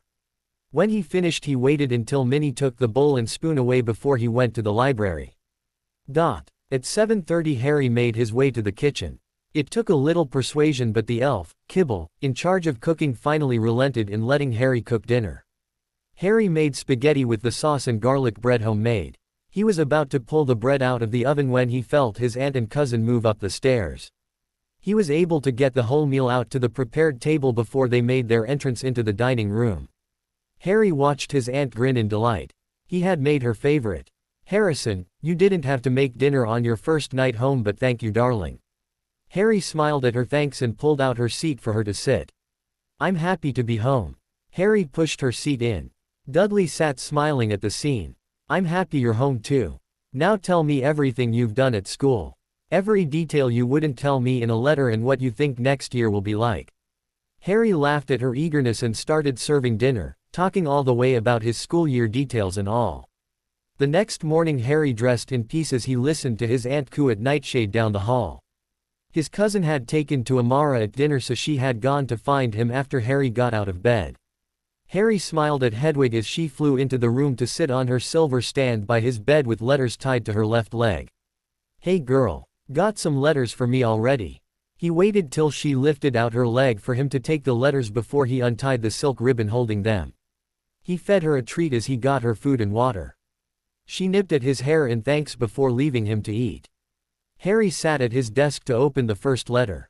Harry, I am glad to hear things are going well with your cousin. I also got a letter from Draco that asked if I needed a dress and mask for the gala his family was hosting. Can you ask your aunt if I can impose on you for 2 weeks? You have a better grasp of the world than I do, and I could use some help finding a dress that will be appropriate and not embarrass the pack or you as our alpha. Now library. You have a library in your home. Oh, think of everything we could find in there. All the knowledge your family might have being a Nobel house. Okay, going off into my own world. Harry, I had a nightmare last night, one of the worst since the event. I woke up screaming. My parents couldn't calm me. I broke my mirror and window with accidental magic in my panic. I talked to Dad and told him about how I never acted like that with you and the pack. He had a theory. He said I bonded with you and the pack in a way that we are dependent on each other. He said I have become accustomed to the pack's presence around me so much that when I am away from all of you for a longer time than a few hours, I subconsciously reach out to one of you. When I couldn't find you physically, my magic reached out. Ask the others if it is the same for them in some way. If it is, I'm going to look into more and find out how to calm the bond we might have created while at school. I'll send a letter to the others if we can't find anything. I don't want to worry them. Loves you, Alpha. Giggle. Hermione. Harry smiled at the end but soon frowned rereading the part about her nightmare and accidental magic. He didn't like that idea. If they do have a bond, then it was because their magic acted on their subconscious wish to be around and protect each other. He knew that Draco told him that he didn't like being without a single member of the pack with him. Neville expressed it too. Even Harry himself felt the urge to be near a member of the pack when he was alone with his ravens or snakes. That was the main reason that he told the others that they were all going to be staying in their silver room instead of leaving for their own house rooms. They all felt better in the end. He grabbed and opened the next letter knowing that the topic was going to be touched upon by all of his pack members. Harry, that's good that you can now have the family you have wanted. Gran liked the idea of visiting the cafe to meet you. She said if I am close to you she needs to meet you to determine if you are a good person for me to be around or not. I think she's more interested in driving you away from me and seeing what makes you good enough to be king of two houses more than anything though. I also wanted to bring something up. Do you remember when I came to you saying how I got an anxious feeling when I wasn't around a member of the pack? Since I got home it got worse than anything I felt at school. I can hide it from Gran but I couldn't sleep well last night and I felt, well, exposed I guess is the word. I don't like it and it is making me a little jumpy. Can you see if the others are feeling the same? I'm going to discreetly look around the family library before we leave to see if I can find anything. If not, I'll send Hermione a letter to ask for help. Neville. Harry sighed opening the next letter. Harry. Okay, if the twins pulled a prank on me I am going to use them as testers for my potions when I see them next. I woke up last night to feel like I couldn't breathe and woke my parents. Mother wanted to call a healer, while father tried to help steady my breath. I don't like this. I sent a letter to them already but they swear they didn't do anything. This is worse than when I talked to you at school about the feeling I get when one of you weren't with me. I'm going to look into it on my part. I won't involve my parents but can you look into it too? The sooner we figure out what is going on the sooner we can get it to stop. Draco. He picked up and opened the last letter. His twins were together so they might not have the same problem as the others. He could only hope. Alpha. We are happy to know that your cousin has gotten his head out of his ass. We won't need to use him as a tester then. Hey, we got a letter from Draco saying that we pranked him. We didn't, we swear. But what he told us got us thinking. We both couldn't sleep well. Nothing big but we had tossed and turned all night. We thought it was because we weren't in our room with the whole pack. We miss the pack. As such we convinced Ma to let us go not only to Draco's gala but to your house for a week if we bring you over for a week when we come home. We are sending a letter to Hermione so we can bring her too. Be good Alpha. Your twins Fjord and Gred. Harry liked the idea of Hermione in the wizarding world for 3 weeks. He knew her parents were open-minded, but she must feel isolated in that world. The theory her dad gave would make sense. He was a psychologist so he knew would know a lot about how the mind works. Harry knew from his books that many people feel drawn to each other like the homeless or soldiers. Even animals will group together and if any member of a group is separated they act out consciously or subconsciously. As they have magic, it would be stronger. Harry penned a quick response to all of them saying that he would also look into it. Other than that he sent an okay to the twins for the week to go over knowing his aunt will be cool with it. With that done he left them on the desk for Hedwig to take after lunch. He left to spend the day in the library.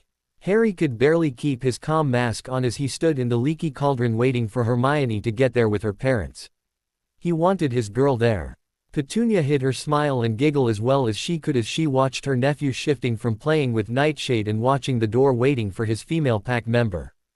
If she didn't know that he was too young and thought of the pack as family she would think he liked the girl.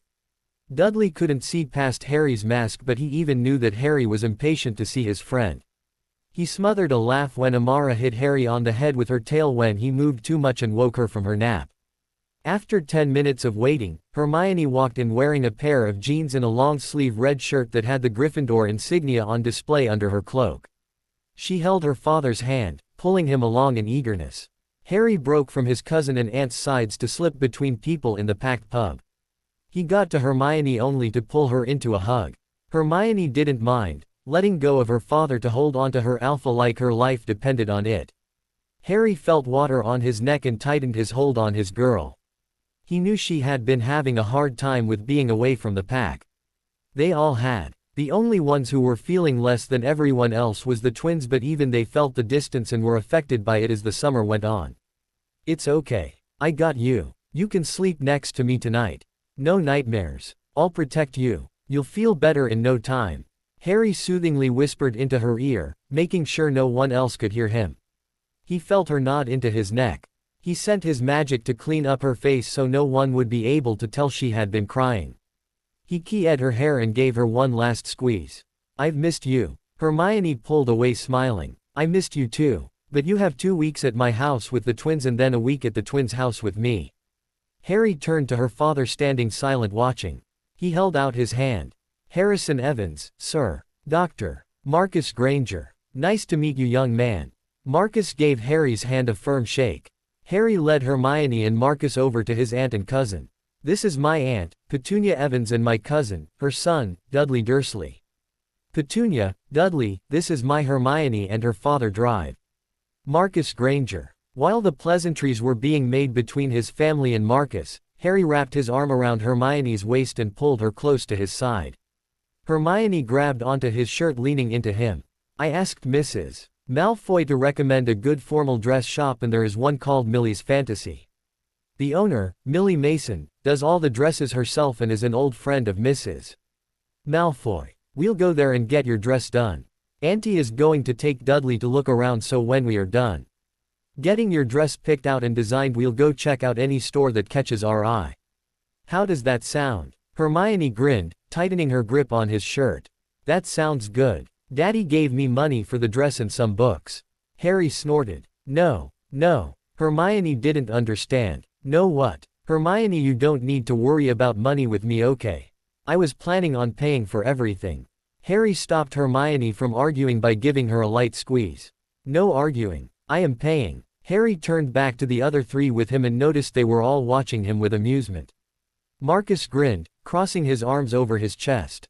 "Now, young man, what are your intentions with my baby girl?" Harry fought to keep a cool mask up and not smile at the man. He liked him already. "I swear to you, sir, I only intend to treat your daughter as the lady she is. I intend to spoil her every chance I can and protect her with my life. She is not just your daughter in my eyes, but my beautiful, intelligent, caring sister." By the end of his speech, Hermione was blushing and grinning like a mad woman. Marcus gave a laugh. Marcus gave Harry a light slap on the back. "Good lad. It's good to know Hermione has such good friends. She speaks highly of all her pack, as she calls you guys, but it's good to hear it from one of the people she talks about. I think we will get along fine, Harrison." After Marcus left, Harry led Hermione away from his family. He kept his arm around her waist and she moved her grip on his shirt from his side to the middle of his back. Harry led the way past Gringotts to a small little shop with a washed-out sign on the door. Inside of the shop was filled with fabrics of high quality and already made dresses. There were masks, wigs, and beauty potions all lined up on the walls without fabric or dresses. A woman in a pink silk multi-layered chiffon dress greeted them. "Welcome to Millie's Fantasy. I am Millie. What can I do for you today?"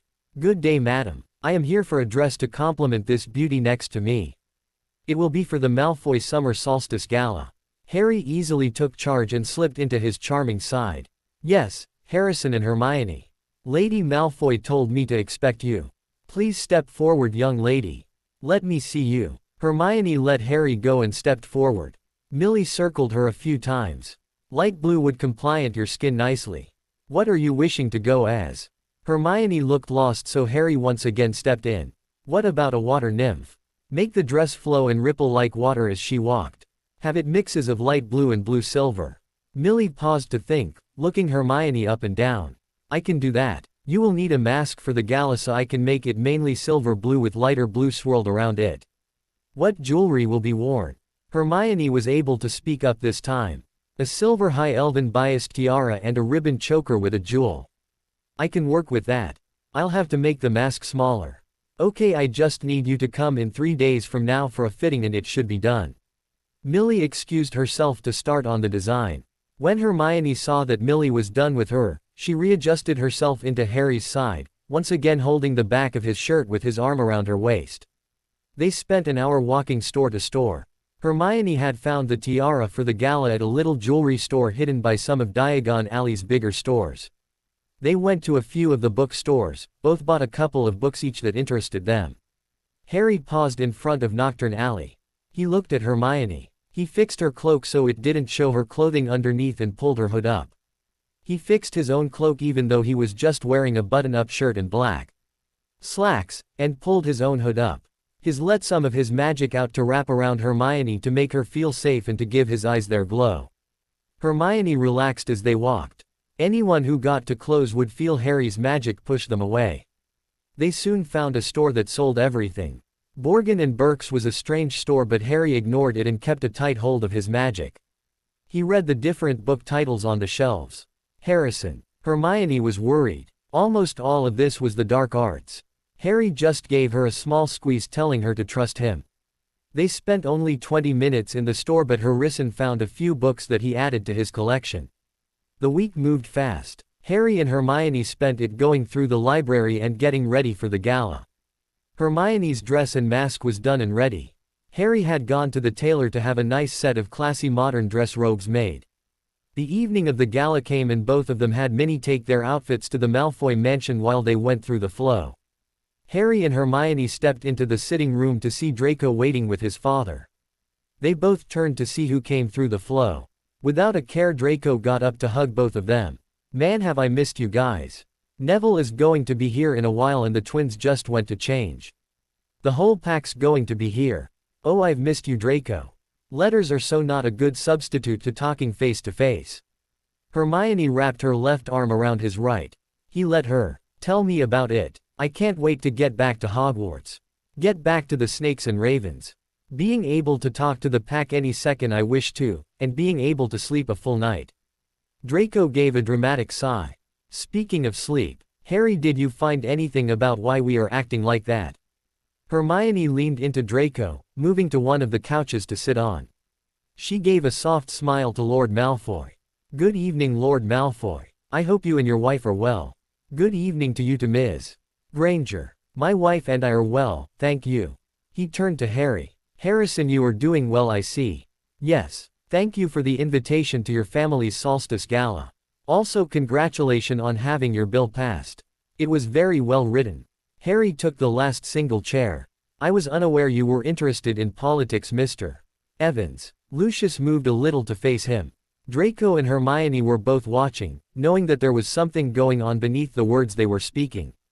"I am to a point. I do have some seats to fill in the coming years. Your bill caught my attention because it was on teaching the theory behind all magic, not just light and neutral. I agree. I don't like that students cannot learn about all magic. Magic shouldn't be restricted. It is not right. I am all for the bill." Harry kept his face calm with his mask and kept eye contact with the man across from him. Lucius gave a nod before saying he needs to go help his wife finish the last-minute touches. Harry waited till he was gone to turn back to Hermione and Draco. "Now to answer your question, Hermione, I've found little things. I'm still looking into it. We will talk more on this when the pack is together." They sat in silence, just enjoying each other's company before they went upstairs to get ready for the evening. Harry felt people arriving single and in pairs. He pulled on his silk emerald button-up shirt. His black dress pants were put on next. He tucked in his shirt and pulled on the black vest. His robe was a dark green that almost looked black. They were made to look like a suit more than anything. The whole outfit fit like a glove and he knew he looked good. He pulled his shoulder-length hair back into a low ponytail. He looked like the lord he would be next year. He put the last finishing touch on, his mask. He chose a half mask that covered the upper half of his face including his scar. It was black with whimsical swirls of emerald drawing from his temples to under his eyes and came to a stop at the inner corners of his eyes. He let some of his power out. His eyes gave off a subtle glow. He flashed himself a smirk in the mirror. Amara slipped herself around his shoulders and proceeded to settle for sleep. He wasn't worried, as many would think she was just an enchantment. He walked out of the room to find his twins standing side by side. If he had to guess, he were dressed as Aeolus and Boötus, the twin sons of Poseidon. Fred was dressed as Aeolus, the god of wind. He wore a white shirt under a gray vest and his robes liked like the winds of a tornado, mixing different grays and whites. His mask was dark gray with flecks of white that moved time to time. George was dressed as Boötus, the ancestral hero of the Boeotians. He had a white shirt with a gold vest.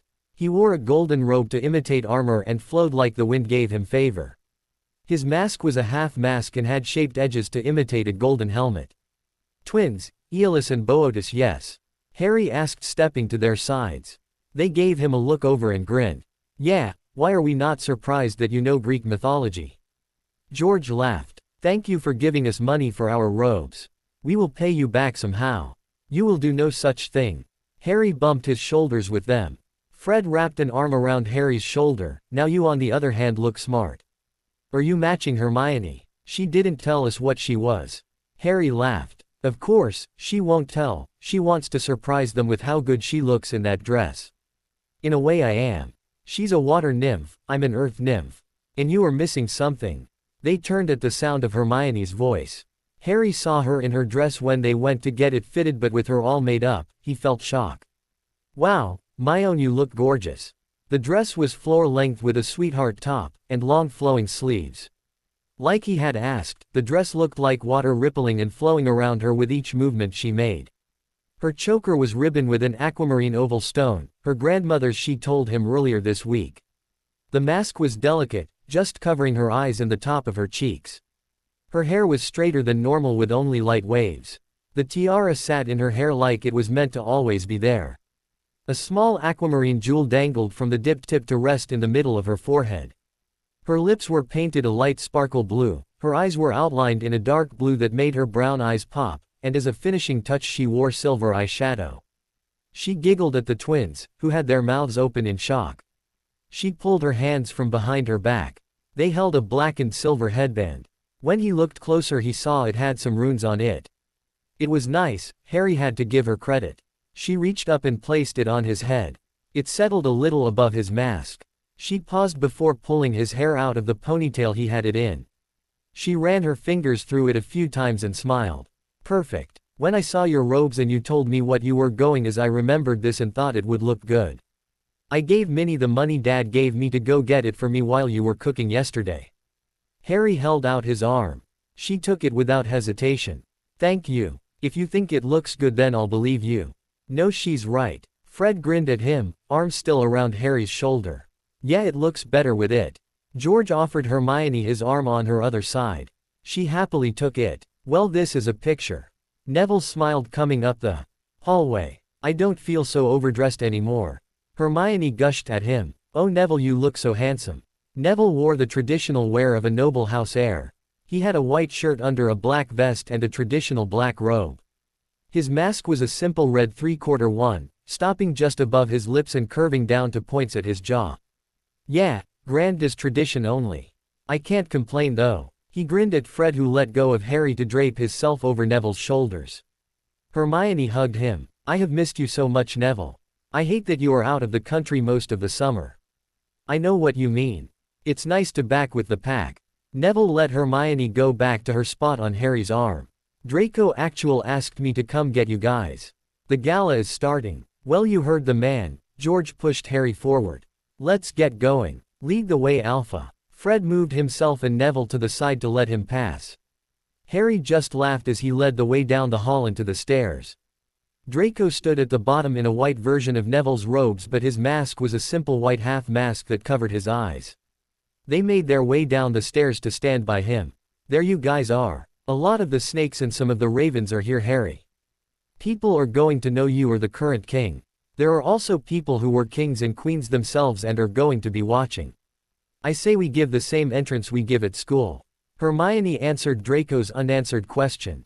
If there are many snakes and ravens, then it's what they will be expecting, and it will help reinforce that we is still the pack and Harry is still going to be king next year. Harry hid his grin when the others gave Hermione a look. Hermione saw it too. Harry's been teaching me about the silent politics that go on at these events. Okay. Big entrance then. Draco grinned. He loved doing those. Are your father and mother going to be okay with this? This is after all their home and their gala. Harry didn't want to offend anyone. They are fine. Father cornered me when you guys want to change. It seems that someone told Father that you were Slytherin's king and that you made me your second. Father has been waiting for me to tell him since then. I thought he was going to be pissed that I wouldn't be king like he was, but you made a good impression on both my parents, so they don't care. Draco explained, pushing Harry's concern aside. Okay. Let's go then. Just like the first time they walked into the Great Hall, Draco stood proud to Harry's left and Hermione was graceful on his arm to his right. Neville stood tall behind Harry with a twin on either side of him. They walked through the elaborate door that leads into the ballroom that was already filled with many guests. The ravens and snakes that went to school with them all quieted and watched as they entered. Many of the adults in attendance turned to see what got the younger guests so interested. They saw a group of 6 young guests walking in strong and united. Many just dismissed them as children wanting attention, but those that were in touch with students or teachers of Hogwarts knew who they were and kept an eye on them as they walked to an empty table. They watched as the leader helped his female companion into her chair before sitting himself. They watched as the others sat after the leader did. To some, the group was replaced by another from the past, one made of all Slytherins. The pack ignored all the looks they received. They all sat, leaving room for Neville's grandmother and Draco's parents. Harry sent out a small pulse of his magic to place a sound barrier around them. When we got here, Hermione asked me if I found anything about the bond we all seemed to have formed. I did somewhat. It seems that once in a while a group's magic responds to each other and forms a bond. The effects we feel is normal for a new bond. It should settle at school when or around each other all the time again. Well, that beeps in a way. Is there any benefits? Draco signed. He hated not sleeping right. It depends on the person. The book I read said that sometimes the bond is just the feeling of safety, other times it's feeling when a member is sick or hurt, the feelings of the other members, knowing where they are with truly knowing, and in extreme cases telepathy. The book said that members can have the same thing or different. These bonds are rare, so they are not well researched. Harry told them, reaching for the glass in front of him. May I see that book? No offense, Harry, but while you are smart you might have missed something. Hermione stated. She wanted to know everything she could about this bond of theirs. None taken. I may have a photographic memory, but I do have a habit of brushing off small things that I see as unimportant. You don't, our little researcher. Harry gave her hand a squeeze. Hey, if she's your researcher, Fred and I call being your inventors and spies.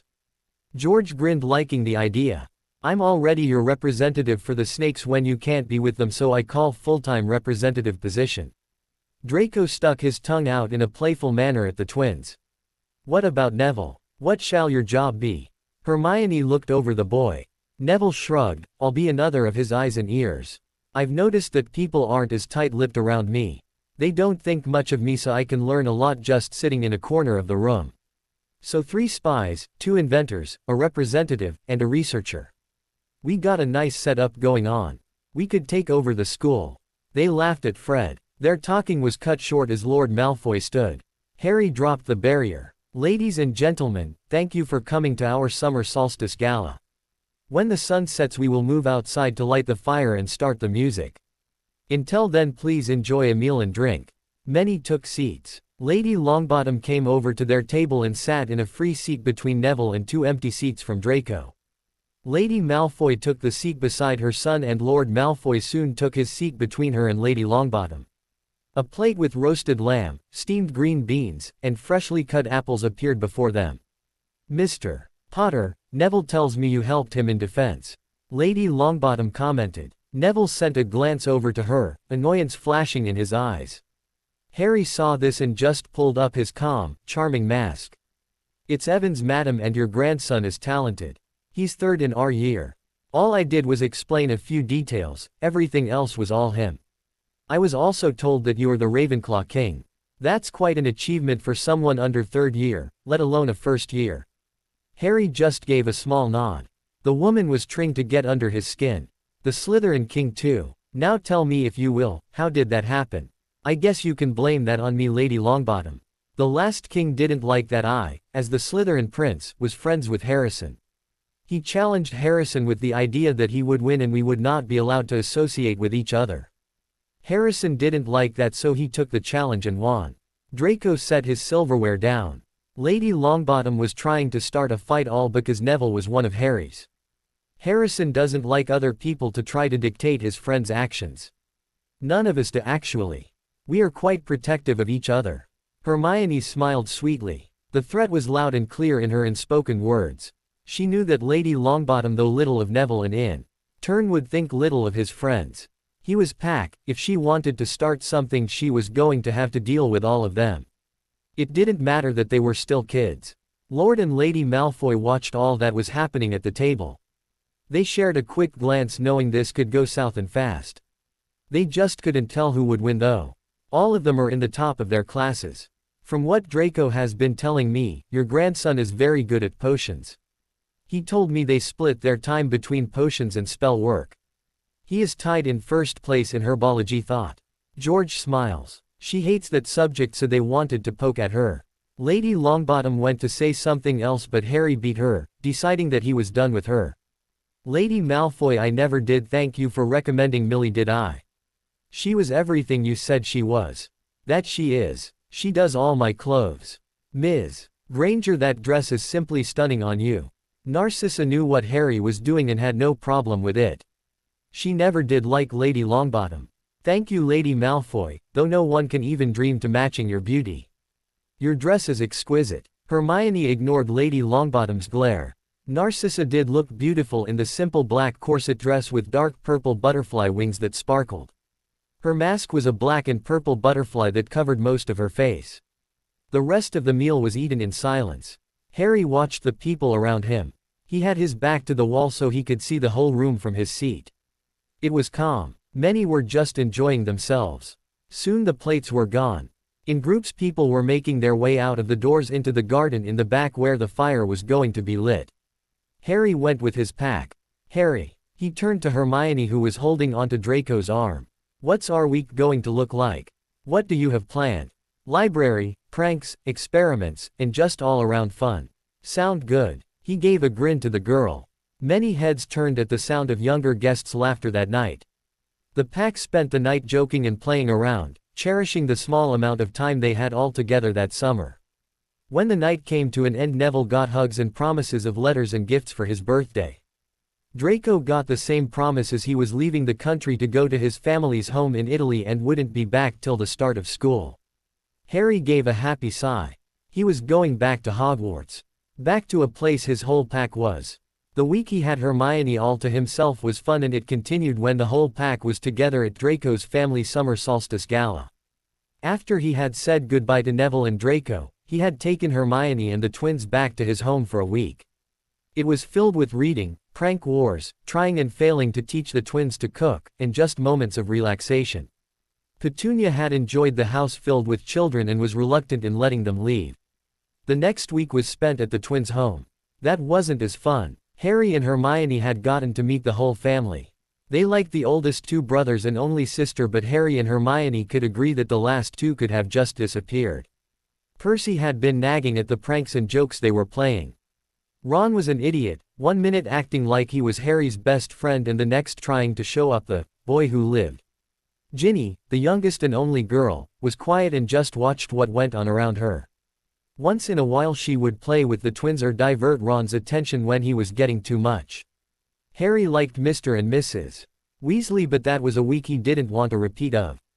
After that, his birthday soon approached with gifts from all his pack and a surprise party from his aunt and cousin with his godparents in attendance. He then spent a week each with them. He debated, learned more magic, and brewed with Severus. While with his godmother, Minerva told him stories of his parents at school and helped him with any theory questions he had on magic. He boarded the train with a smile. He found Neville sitting alone reading the book on Earth Magic Hermione had found in Knockturn Alley for his birthday. He greeted the boy, engaging him in a conversation about his stay in Italy. Hermione and Draco soon joined. It wasn't until 5 minutes after the train had left the station that the twins entered, leading a first year between them. Alpha and Pack, this is Luna Lovegood. She's our neighbor and friend. Luna, this is our Alpha Harrison Evans. Across from him is Neville Longbottom, Draco Malfoy, and the girl holding onto Draco is Hermione Granger. Luna gave a large smile at each of them when the twins introduced. She was cute with her wild blonde hair, big blue eyes, bottle cork necklace, and radish earrings. What Harry didn't think was cute was the bruise forming on her left cheek. Ms. Lovegood, may I inquire how you got that mark on your cheek? Ron Weasley did it. I'm not sure why though. I think it might be the hecklers feeding on his positivity, leaving him with only negative emotions. He should really eat carrots. Hecklers don't like carrots. Her voice was light and smooth with a dreamlike quality. Harry could only smile. She was too cute. Fred put his brothers and Luna's trunks away before sitting against Harry's legs. George sat Luna next to Harry before sitting next to her. That's why we were late getting in here. Fred let his head fall back onto Harry's legs. We found our dear little brother harassing Luna. George put much sarcasm into the word, dear. We intervened and it went from there. Fred finished. Why was Ron bothering someone in the first place? Hermione asked as she pulled out her wand and healed Luna's cheek. People think I'm weird. Luna shrugged, not showing if it bothered her or not in her body language. Harry could see it in her eyes. She was hurting. That is not acceptable. Just because you might be different from another does not give them rights to harass or pick on you. Ron is nothing but a bully, what he thinks means nothing. He paused to make sure she thought about his words. You are more than welcome to come to one of us if anyone messes with you again.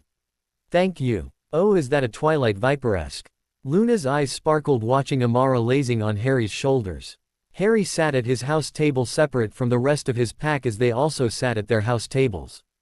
The new first years were listening to the Sorting Hat sing his song. He could see many shifting from nervousness. Harry's eyes moved to the high table. A new blonde man with an overly large smile sat next to his godfather, and Snape did not look happy.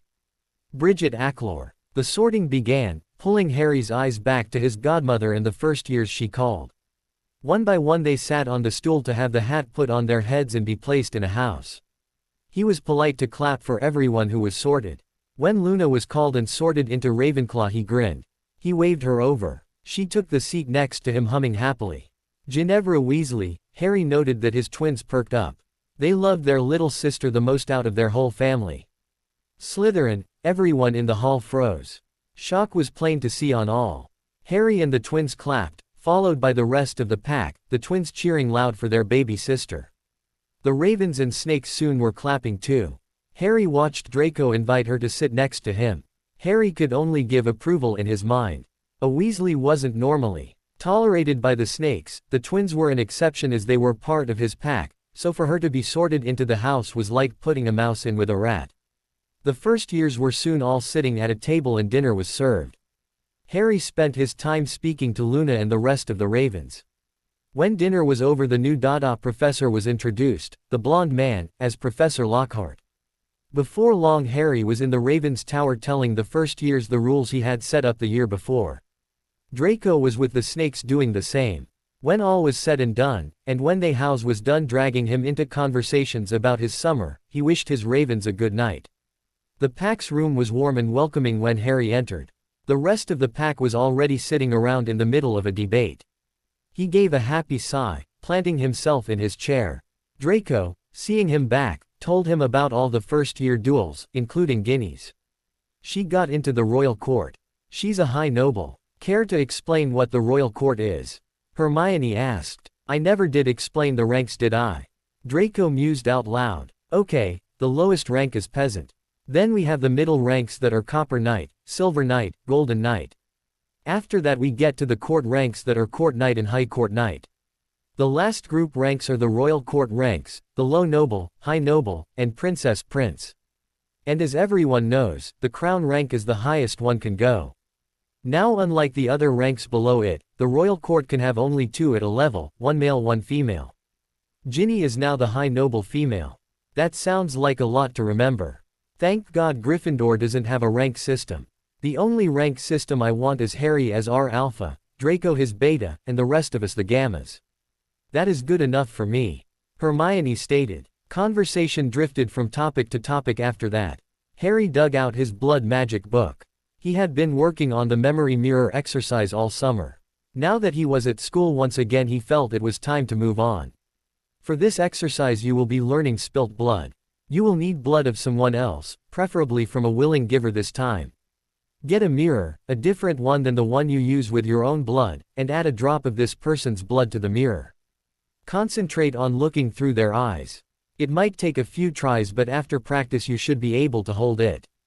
The goal is to be able to see through the person's eyes for an hour. Harry set the book down and looked at his pack.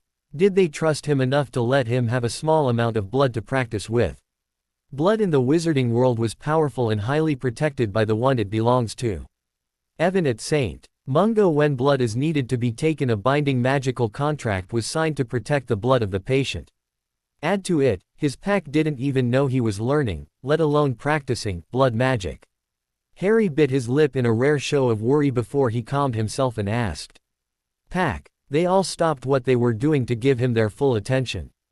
Will one of you be gracious and trusting enough to let me have a small amount of blood? Hermione was the first to speak. not understanding why the others looked shocked at the question. Sure, I don't know why you'd need to ask like that. Hermione, Draco groaned from beside her. Blood is a dangerous thing to let another have. Blood is a living being's life force. It can save a life or take it away. Hermione, what Draco is saying is that blood can be used as a weapon to the being it belongs to. Harry bit his lip again. Now that's not why I asked. I found that I can use blood magic. Harry paused at the looks he received. They all looked so shocked, even the founders. I found a book the day before my 11th birthday that was written by Merlin and it had a test on the front page. I did it and passed. So far I have learned the tools I will use, the history of where mortals learned magic, the 3 different types of magic users, and the 6 levels of blood magic. For the past year I had practiced. The first level is called self-drop. I use only a single drop of my blood in a mirror to show me people or places. I moved on to the second one during the summer, which was using my mirror as a pensieve. I need to move on to the next exercise, which is spilt drop. The exercise says to use a drop of blood from another, preferably freely given. The drop will only go onto a mirror. Harry, relax, we trust you. We were just shocked that you were a blood user. They outlawed that branch because many died just trying a simple test. If you survived the test then learn. Draco smirked. No one has been able to use blood magic since Merlin. How did you find his book? Harry laughed, remembering how. The day before my 11th birthday my aunt took me to an old bookstore. I saw it on the shelf and for some reason I felt the need to get it. It didn't have any marking or anything. Hermione laughed. You would have that luck. Alpha, is there anything you can't do? Harry snorted, leaning back into his chair. Oh, there is plenty I can't do, Hermione. I'm just good tea hiding it. He winked at her, making her laugh once again. Helga watched as the children filter into the bedroom to sleep. They have so much potential. Do you think they would be able to learn? Could we teach them? They have the potential. They can't learn until the bond they have completes though. That won't happen for a month in the least. We'll see around Samhain if they are ready. Salazar sighs. It would be nice to pass on forgotten knowledge. Knowledge that should have never been forgotten in the first place. Good morning, Pack. How are you all? Luna popped up behind the twins sitting at the Ravenclaw table. Fred and George grab each other, holding Neville between them, in fake shock and fear. Harry shook his head at the show, but a smile was clearly on his lips. Good morning, Luna. How was your first night in Ravenclaw? Hermione smiled at the girl who took a seat next to George. It was good. Luna smiled as she piled food onto her plate. Everyone was so nice. Halfway through breakfast one of the 5th-year Ravenclaw prefects came over with a small piece of parchment and handed it over to Harry. Soon after one of the 5th-year Slytherin prefects brought over a piece of parchment and also gave it to Harry. Neville kept looking at them in confusion. Harry, what are those? Reports on the 1st through 7th years. Since Draco and I didn't stay in the house dorms last night, the 1st and 7th years are more likely to talk and act out. I asked the prefects to take note of who acts out and put into a single report so I can address them and stop it early. Harry opened the Ravenclaw report and read through it. He leveled Luna with a look. Luna, when you said, it was good, and, everyone was so nice, did you happen to mean, a 3rd-year girl named Cho wouldn't leave you alone until you shut your door in her face? It wasn't anything to worry about. She's just petty. Luna ducked her head, blushing at being caught lying. Everyone else was nice to me though. Luna, she may be petty but she is breaking a rule I set last year and went over again last night. This is not acceptable and will be stopped. Harry gave her one last look before opening and reading the Slytherin report. Did anyone start something with our sister? Fred asked, looking over at the snake table.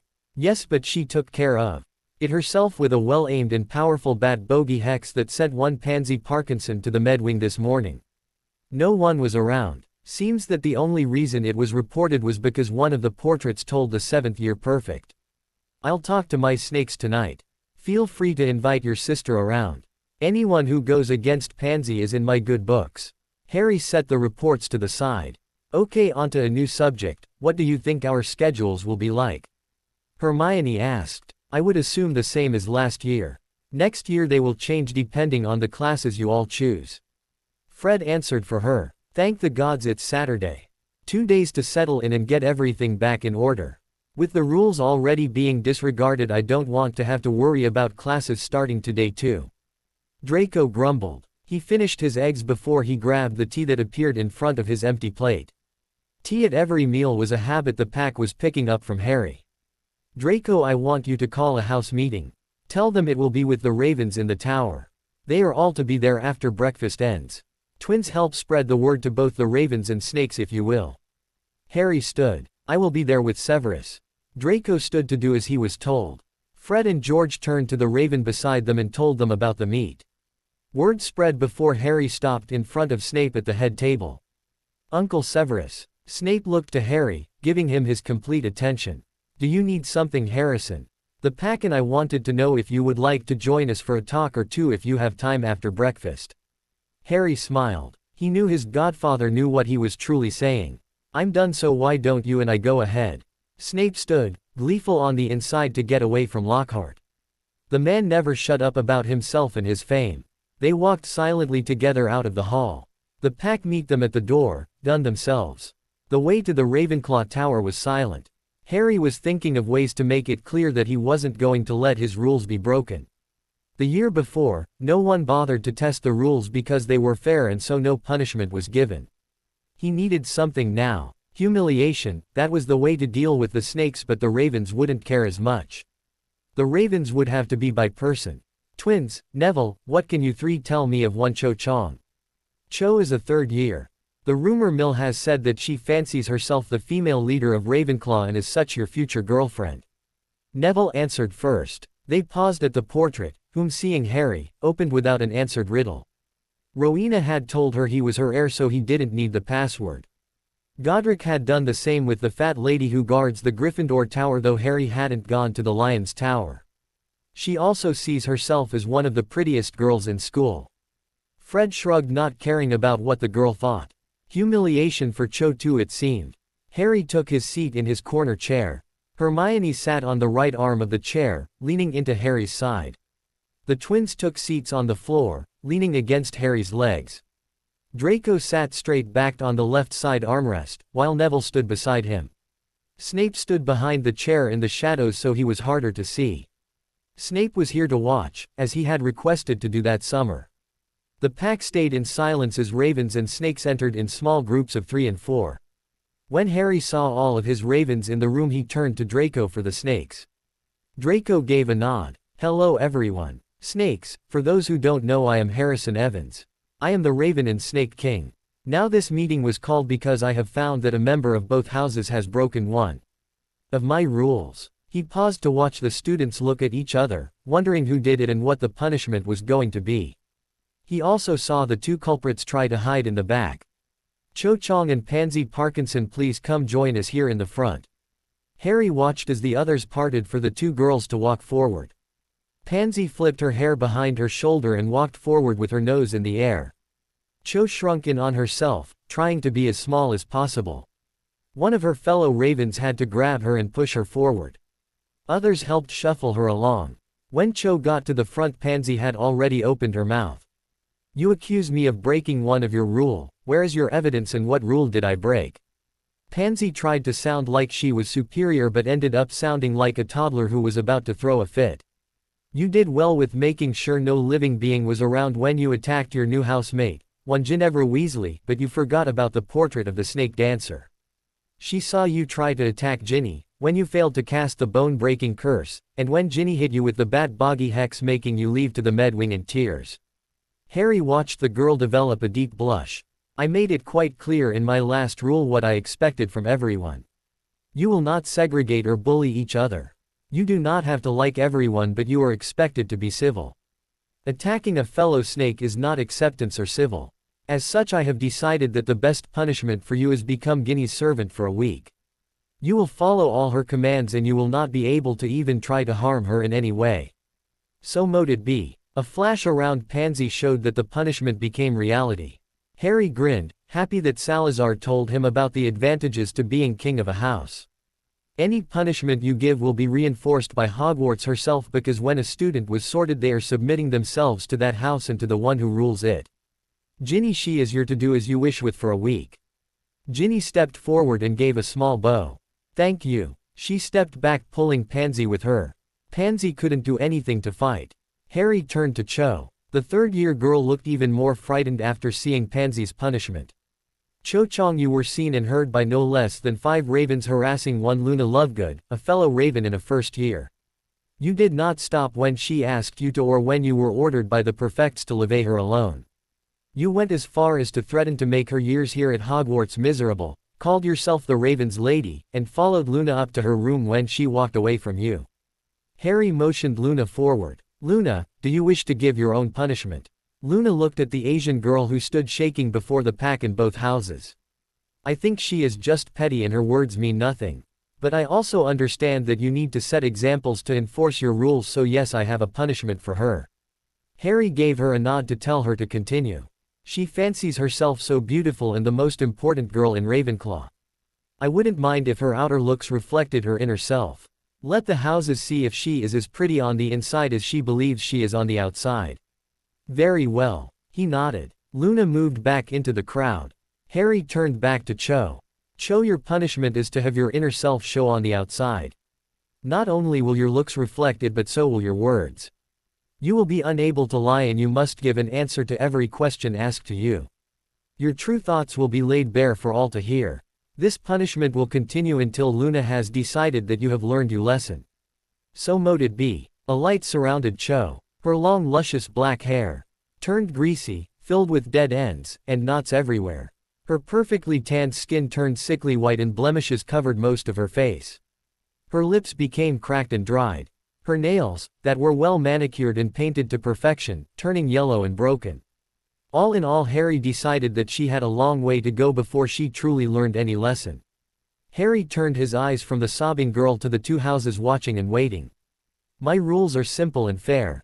They were made clear so there would be no mishaps. Some of you might have thought I wouldn't enforce my rules. Let this be an example. I expect my rules to be followed and I will punish those who break them. Harry watched some bow their heads in submission and others stand tall, looking down at the 2 girls. Snape watched as the pack found places around Harry. He watched as Harry called a girl from each house out, explained their crimes, and then found an appropriate punishment for both. But after all that, he was more surprised with how both houses reacted. Slytherins don't bow in any form lightly, and the Ravenclaws just as proud, just as likely to bow as Slytherins, yet here in front of him are many of both houses bowing their heads to a second year, his youngest godson. Snape felt a shiver go down his spine. When he found that Harry had 2 houses under his belt, he never in a million years thought he would earn the respect of almost all the members. From the way Harry spoke, this was also the first time a rule was broken too. Another shiver made its way down his spine. Harry was going to be a turning point, good or bad, he doesn't know which yet, but still a turning point. Harry ended the meet. While the pack stayed where they were, letting any approach to talk, Snape expected to see the snakes leave. He was once again surprised. The snakes mingled with the ravens, finding seats and groups to talk in. While it is true that the Slytherins and Ravenclaws have always been on good terms, they were never on good enough terms to join together like they were doing now. Snape reached forward, setting a hand on Harry's shoulder. Harry flashed him a smile, wishing him a good day, when Snape told him he was needed at a teachers' meeting. The first week of school was an adjustment. Classes themselves were just like the year before, though the new teacher was the biggest joke any student had ever seen. No, the adjustment was how the ravens and snakes acted. The whole school noticed too. In the former year, the ravens never hesitated to approach the pack and speak with Harry. The snakes had kept their distance outside of the common room. Now they approached the pack and Harry at meals, in the hall, and in the classroom. They had banded themselves together too. Instead of 2 houses, they acted as one. Snakes and ravens walked to classes, ate at each other's tables, studied, and just hung out together. The teachers were amazed to watch the structure of the interactions. There was no bullying, no fights, and no insults out of spite between the 2 houses. They had noted the year before how the snakes had acted better, but this was a whole new level. When headstrong lions tried to pick fights with the snakes, the ravens were right there by the snakes to defend. When a raven third year was cornered by a group of 4 lions, 2 passing snakes, fifth years, jumped in to help the raven. The teachers had never seen this before.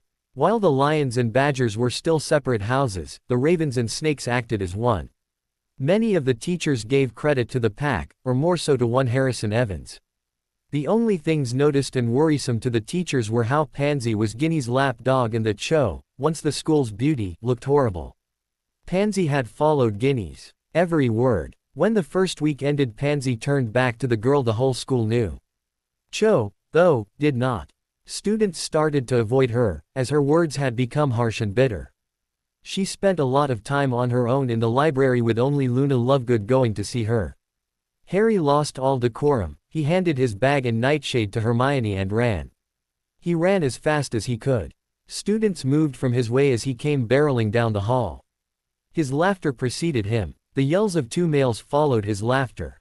Many watched as Harry ran for his life as the twins chased after their alpha, wearing neon green and fluorescent pink dresses. Many eyebrows rose at the sight, but soon laughs bubbled from their throats watching the renowned devil twins shoot spells, jinxes, and hexes at their leader, all of which missing their target. They were making their way around a corner in the courtyard when Luna stepped into the pathway. Harry twisted, putting weight on his legs and sprung. He flipped over her, landing on his feet facing her and the twins. "You okay, Luna?" Harry that was. Fred was frozen looking at him, still in the hideous dress. "Holy hell. That was brilliant, mate." George finished for his brother. Luna giggled. "I didn't know you had such good reflexes. Where did you learn to do that?" By this time the hall was filled with whispers and gossip from the students who saw the interaction. Harry plastered on a smirk. "I am just that good, Luna. Nah, I got good reflexes by working on them. The flip came from the physical training I have been doing." Harry had jumped right back into training when he got back to Hogwarts. During the summer he had limited his activity to running in the mornings, doing a set of push-up and sit-ups after. His aunt had also gotten into yoga and she roped him in to do it with her. All this had helped him with his balance, endurance, and strength. He found that with his knives, his aim was better. His hand-to-hand was stronger and faster too. It was the same with his dueling. Draco was mad when Harry had kicked his butt 10 minutes faster than the year before. "Can you teach me?" Luna asked. Her hopeful smile tugged at Harry's heart. She was just too cute in his mind. Like a little sister he never had. Harry cleared his head of the thought. She wasn't Pack, not yet anyway. "Maybe. Let me think about it and I'll tell you tomorrow." Fred interrupted anything Luna was about to say. "We are going to be late." "Harry, turn us back." Harry looked the twins up and down in amusement. A smirk played on the edge of his lips. "No, I'll leave you two to find the counter on your own." George's eyes widened in a fake show of fear. You're going to make us stay like this until we find the counter curse." "Harrison, how can you be so cruel to us? We thought you loved us." Harry rolled his eyes at Fred falling to his knees in a comical show of shock. He ignored them, wished Luna a good day and made his way to Hermione, Neville, and Draco standing at the doorway waiting. "Twins, get to class. We don't need you to be late and get a detention. Alpha, have you thought about Luna? Can we have her?" George asked, walking down the hall beside Neville and Fred. Draco was walking to Harry's left with Hermione on his arm. Harry sighed. The whole pack seemed to like the girl.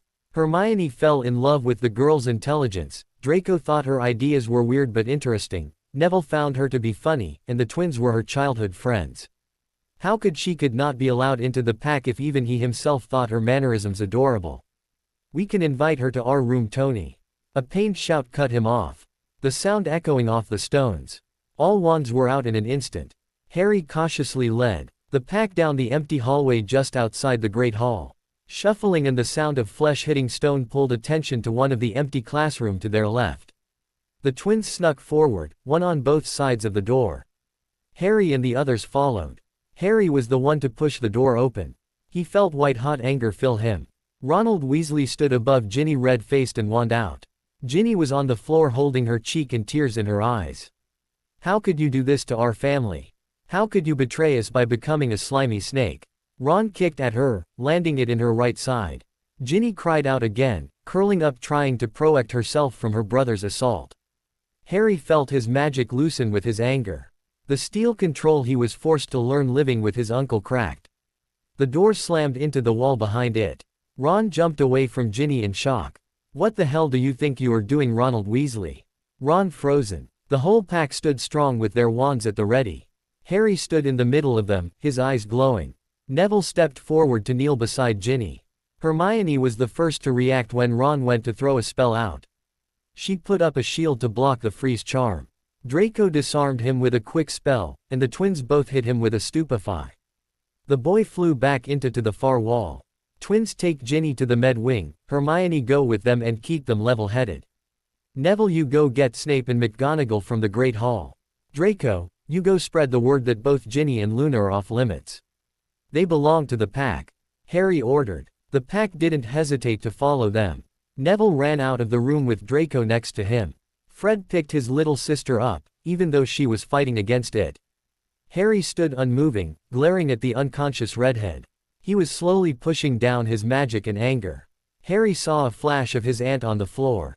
He clenched his eyes and shook his head. He hated seeing women being hit. It always brought up the memory of his aunt being hit because she was protecting him. No real man should ever hit a female. Harry turned. His godparents were at the door entrance. How lost in his anger-induced thoughts was he that he never felt them approach. McGonagall stepped around him to look at Ron. Mr. Longbottom told us that Ginny was assaulted by her brother. Can you tell me what you saw happen? Harry took a breath, pushing the last of his memories away. The pack and I were on our way to eat lunch when we heard a cry. We followed the sounds to this classroom. When we looked inside, we saw Ginny on the ground crying and holding her cheek with Ron yelling at her. We intervened when he kicked her in the stomach. When he saw us, he went to attack.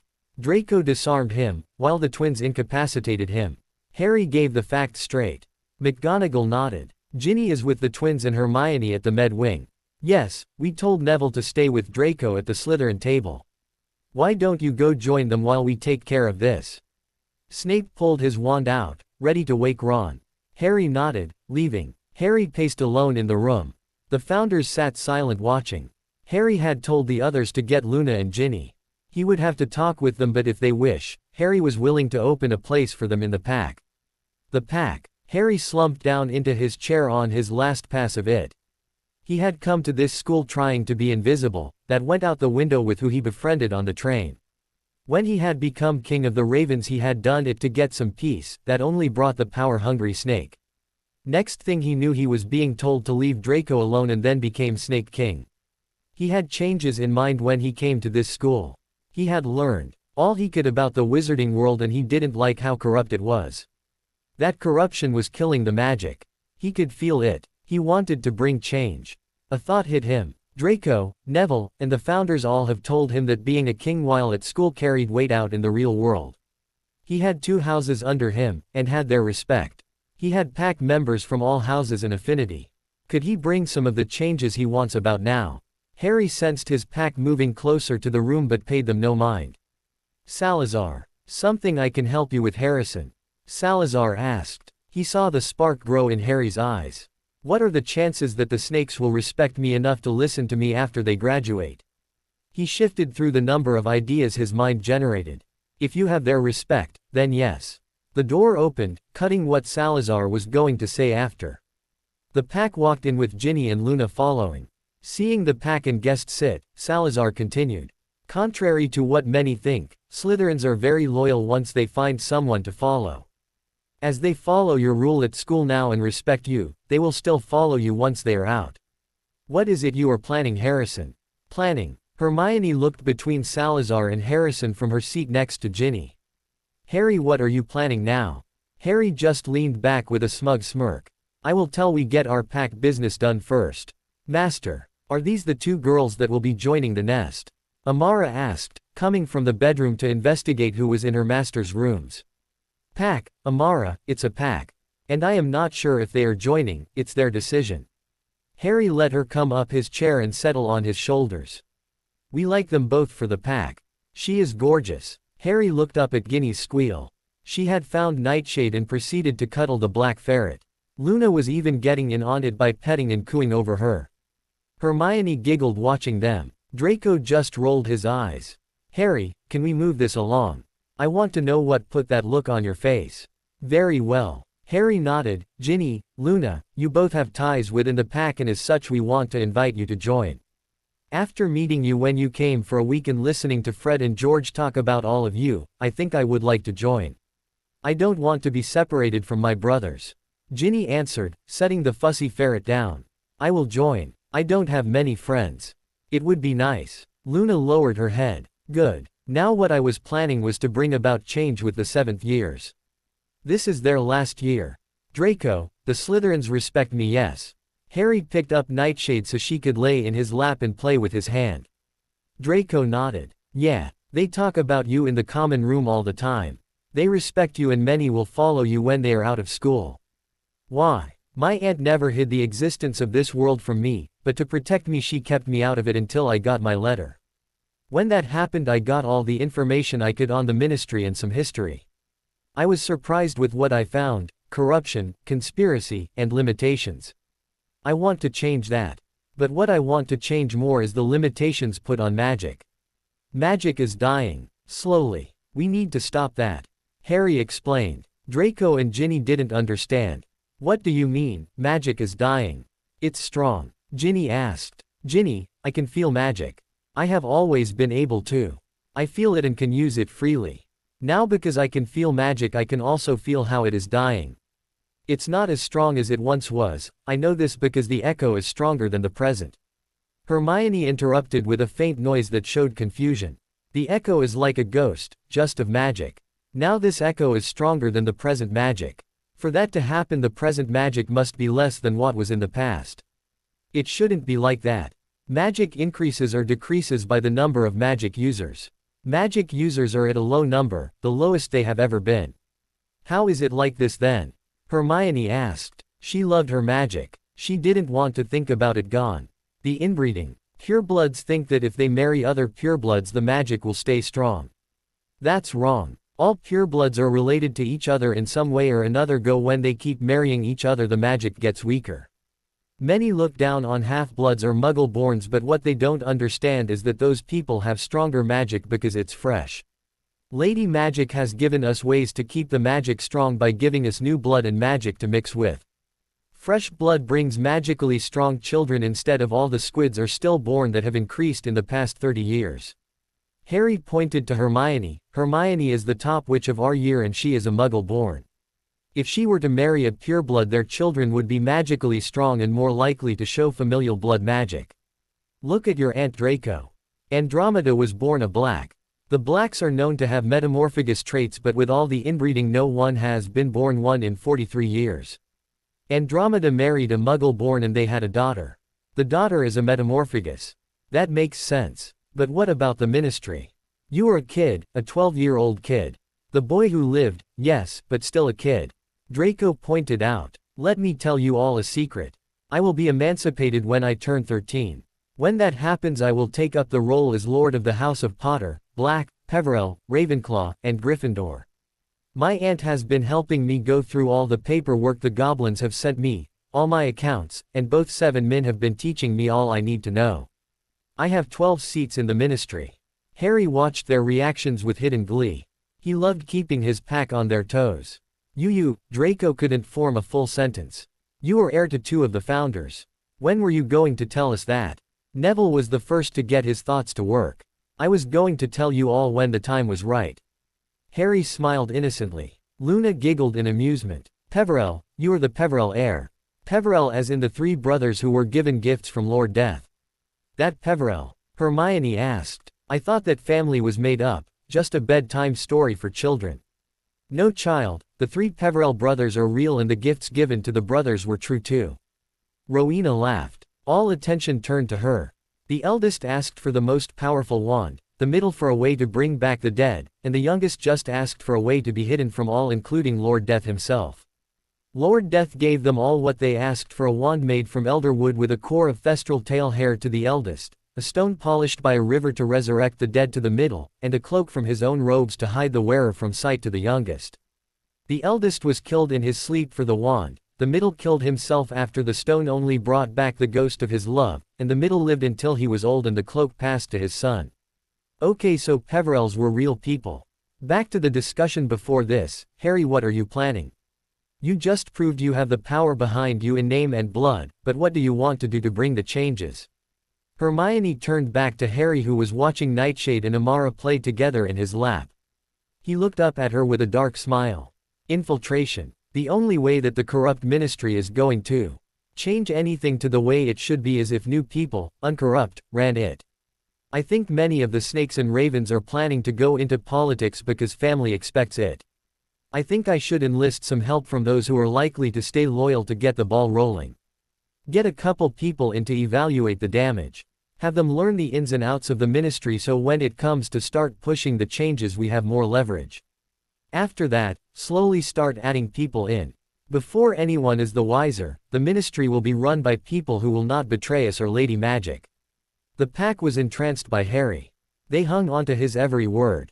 The pack didn't notice Luna's and Ginny's magic start to intertwine with the rest of them or how the founders looked on with pride in their eyes at the group.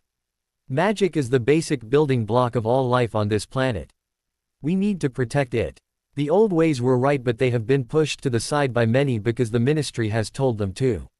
We need to go back to the way Merlin helped make the ministry.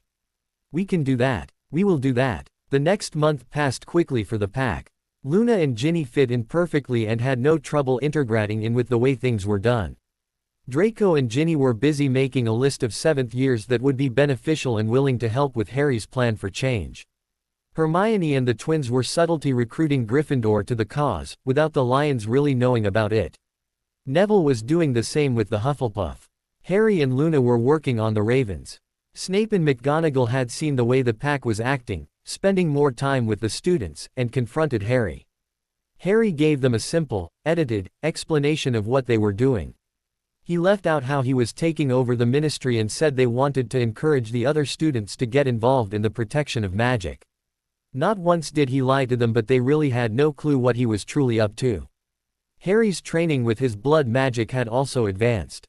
He hadn't moved from using a drop of his pack's blood to see through their eyes, but he was slowly able to look longer. He had also played around with the self-drop exercise and found a way to use his blood to make a port key. He had Hermione test it. He gave her a carved stone ring and sent her to the training room while he went to the potion lab. He had told her to activate it by putting pressure on it and saying alpha. Even with all the wards Hogwarts had, she was port keyed to Harry's side. Harry had tinkered with it and added a drop of blood from each pack member. The end result made it so all a person had to do was say the name of the one they wanted to go to and it took the member to the other person. Harry had made slender obsidian rings with a Celtic wolf howling inlaid into an emerald stone for the girls and an obsidian arm band with the Celtic wolf howling carved into it but with emerald eyes for the guys. The twins insisted that Harry needed a slightly different one for himself, so he made his arm band obsidian with silver borders and his Celtic wolf howling to a full moon made of moonstone. Harry had Hermione help him with putting protection runes on the inside of the rings and arm bands too, so only the ones who the port key was assigned to could use it and only the wearer could take it off. Samhain came with cold winds and warm celebration. The pack had noticed subtle changes in their magic. They could sense each other. It was Hermione and Neville that found out that their bond had finally settled. Luna and Ginny were shocked that they had been included in the bond too. Hermione and Neville noticed in class that they won't say anything to each other, but they could still hear each other. Hermione spent the next week in the Founder's library searching through every book she could. The pack was telepathic. They couldn't talk to others outside of the pack, but at the same time the pack had to find a way to block the thoughts from each other. Salazar had been the one to teach them about the mind arts and how to modify occlumency to block each other's thoughts unless they concentrate on the pack member they wish to speak to. He taught them how to make barriers in their mind along with a room where they can communicate with each other without giving each other full access to their heads. With this development and the complete trust it gave them all, Luna had decided to come out as a seer to the pack. They were shocked, as seers stayed hidden, afraid they would be made into S and used. Harry took it smooth, telling her that he knew. Her magic told him. With the bond the pack was able to sense what the others were feeling. Harry on the other had got one other gift from the bond. He could pinpoint where each pack member was. He couldn't see them like on a map in his head, or the area comes to him. He could just feel them, and his magic just knew where they were. The founders watched the pack become closer and work harder together with pride. Helga turned to the others, her amber eyes bright. They can learn it. Let's help them bring the old ways back. Things progressed as November passed. Ginny had been given a black diary from an admirer, something Fred and George wouldn't stop teasing her about. She never touched it after throwing it into her trunk. Harry's plan was almost set, as they found a number of students willing to give a vow of loyalty to Harry and help in any way they could. Many of them were 6th and 7th year ravens and snakes. Classes were easy for all of them because even though they were gathering students for their cause, they also kept to the schedule the year before set. They studied together, kept up their spell work by dueling, the potion lab was always in use by someone, and Harry even started making the whole pack do physical training with him. While the pack did the physical training and learned some hand-to-hand combat, Luna and Ginny were the only ones who wanted to learn a weapon too. Harry had started their training with their own weapons of their choice, Sinbon's throwing needles and daggers. They spent an hour after the other would leave just practicing, Luna with her needles, Ginny with her daggers, and Harry with the knives his aunt gifted him when he was 11. A week before Yule break started was when the founders decided to test the capacity of the pack. They waited till the whole pack was together in the common room talking and relaxing before they spoke up about teaching them all. "Harrison, we have a test we would like you all to take. Will you?" Rowena's voice silenced the pack. Harry looked at the founders in question. "What type of test?" Helga smiled at the pack. "It's a test many of our own students had to take. It helped them pick classes that matched with their magical affinity. We wish to have each of you take this test so we know what we can teach you as a group and what to teach you individually." Hermione blinked in shock once before Harry swore he could see stars appear in her eyes. "Teach? You want to teach us?" Her voice went up an octave in her excitement. Godric chuckled. "She reminds me of you, Rowena. You got just as excited when you got your hands on new knowledge." "Hush, Godric. If I remember, you got that way when you saw a sword you liked." Rowena glared at him. Salazar rolled his eyes at the bantering pair. He turned his attention to the amused pack. "It's a simple test. Just take a potion and go into a meditation. When you are in a peaceful state, images will appear before you. Remember them because when you come out you need to tell us them. Each image you see will be something you will find your magic more inclined to work with." "What's the potion and where can we get it?" Neville asked. "You will need to make it in your lab. My personal potion book is in the library. The potion is called Conperioperetia. It will take 3 days to make, but the ingredients are common. After the potions are done you will all do the test 4 at a time. That way the 4 waiting can cast the spell needed. Then you can switch. Understand?" Salazar gave each of them a look over. They all nodded. "Now that is out of the way, when we know what you all can learn we will make up a schedule." Godric took their attention. "Go find the potion book, and get started." The potion was finished without difficulty. The pack was waiting till after dinner to take it. Sitting at the Hufflepuff table, Harry was the one who noticed Luna always looking over at Cho, who sat all alone at the end of the table. "A canute for your thoughts, Luna." Harry smiled at her. She pulled her eyes away from the pitiful sight to lock them with his. "Is that all they are worth? The mugglers would give me nectar from the amber rose." Luna was distracted, he could hear it in her voice. "Luna, talk to me. I'm your alpha, it's my job to take care of you." Harry pushed his empty plate away. His jasmine tea took its place. "I think Cho has learned her lesson. She doesn't have any friends, her grades are falling, and when she talks it has no bite anymore. I sit with her every day, but this past week she's been talking to me. With what she says, I think the punishment should end." Luna watched the girl get up and leave. Many just ignored her as she passed, others turned their noses up at her. Harry watched Cho and then turned to look at Luna next to him. "Luna, if you think her punishment is done, that's fine. All you have to do is tell her, in person, that you forgive her. She'll go back to her natural state." "All right, who wants to go first?" Draco set a tray down on the table in the middle of the common room. He took the open seat by Ginny on the couch. No one stepped up until Harry sighed. He stood, drawing all eyes to him as he grabbed the first glass vial of the jelly-like yellow potion. He turned to look at Hermione. "You will cast the spell for me when I am ready." She nodded. Harry sat down cross-legged on the floor. He lifted the potion to his lips and drank it in one go. It was horrendous tasting and it slid down his throat like thick slime. When he felt that he wasn't going to be sick, he closed his eyes and calmed his breathing, concentrating on his heartbeat and the magic flowing with his blood. He was soon in the room he had created deep in his mind, the dark world he made as a child to block the pain of the outside world. He felt magic cradle him as he just sat in oblivion. Something pulled his attention for the piece. It looked like an animal for the glimpse he got. He turned all the way around. It was a wolf. A wolf made of what looked like smoke and with piercing emerald eyes. A small flash of red drew his eyes to a mark on the wolf's shoulder. There was a red ring around it. When Harry finished observing the wolf, it faded, leaving him to his dark peacefulness once again.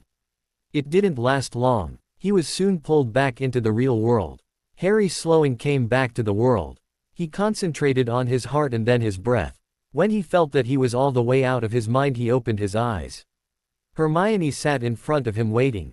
He noticed Neville and Fred on either side of him, eyes closed and breathing deep.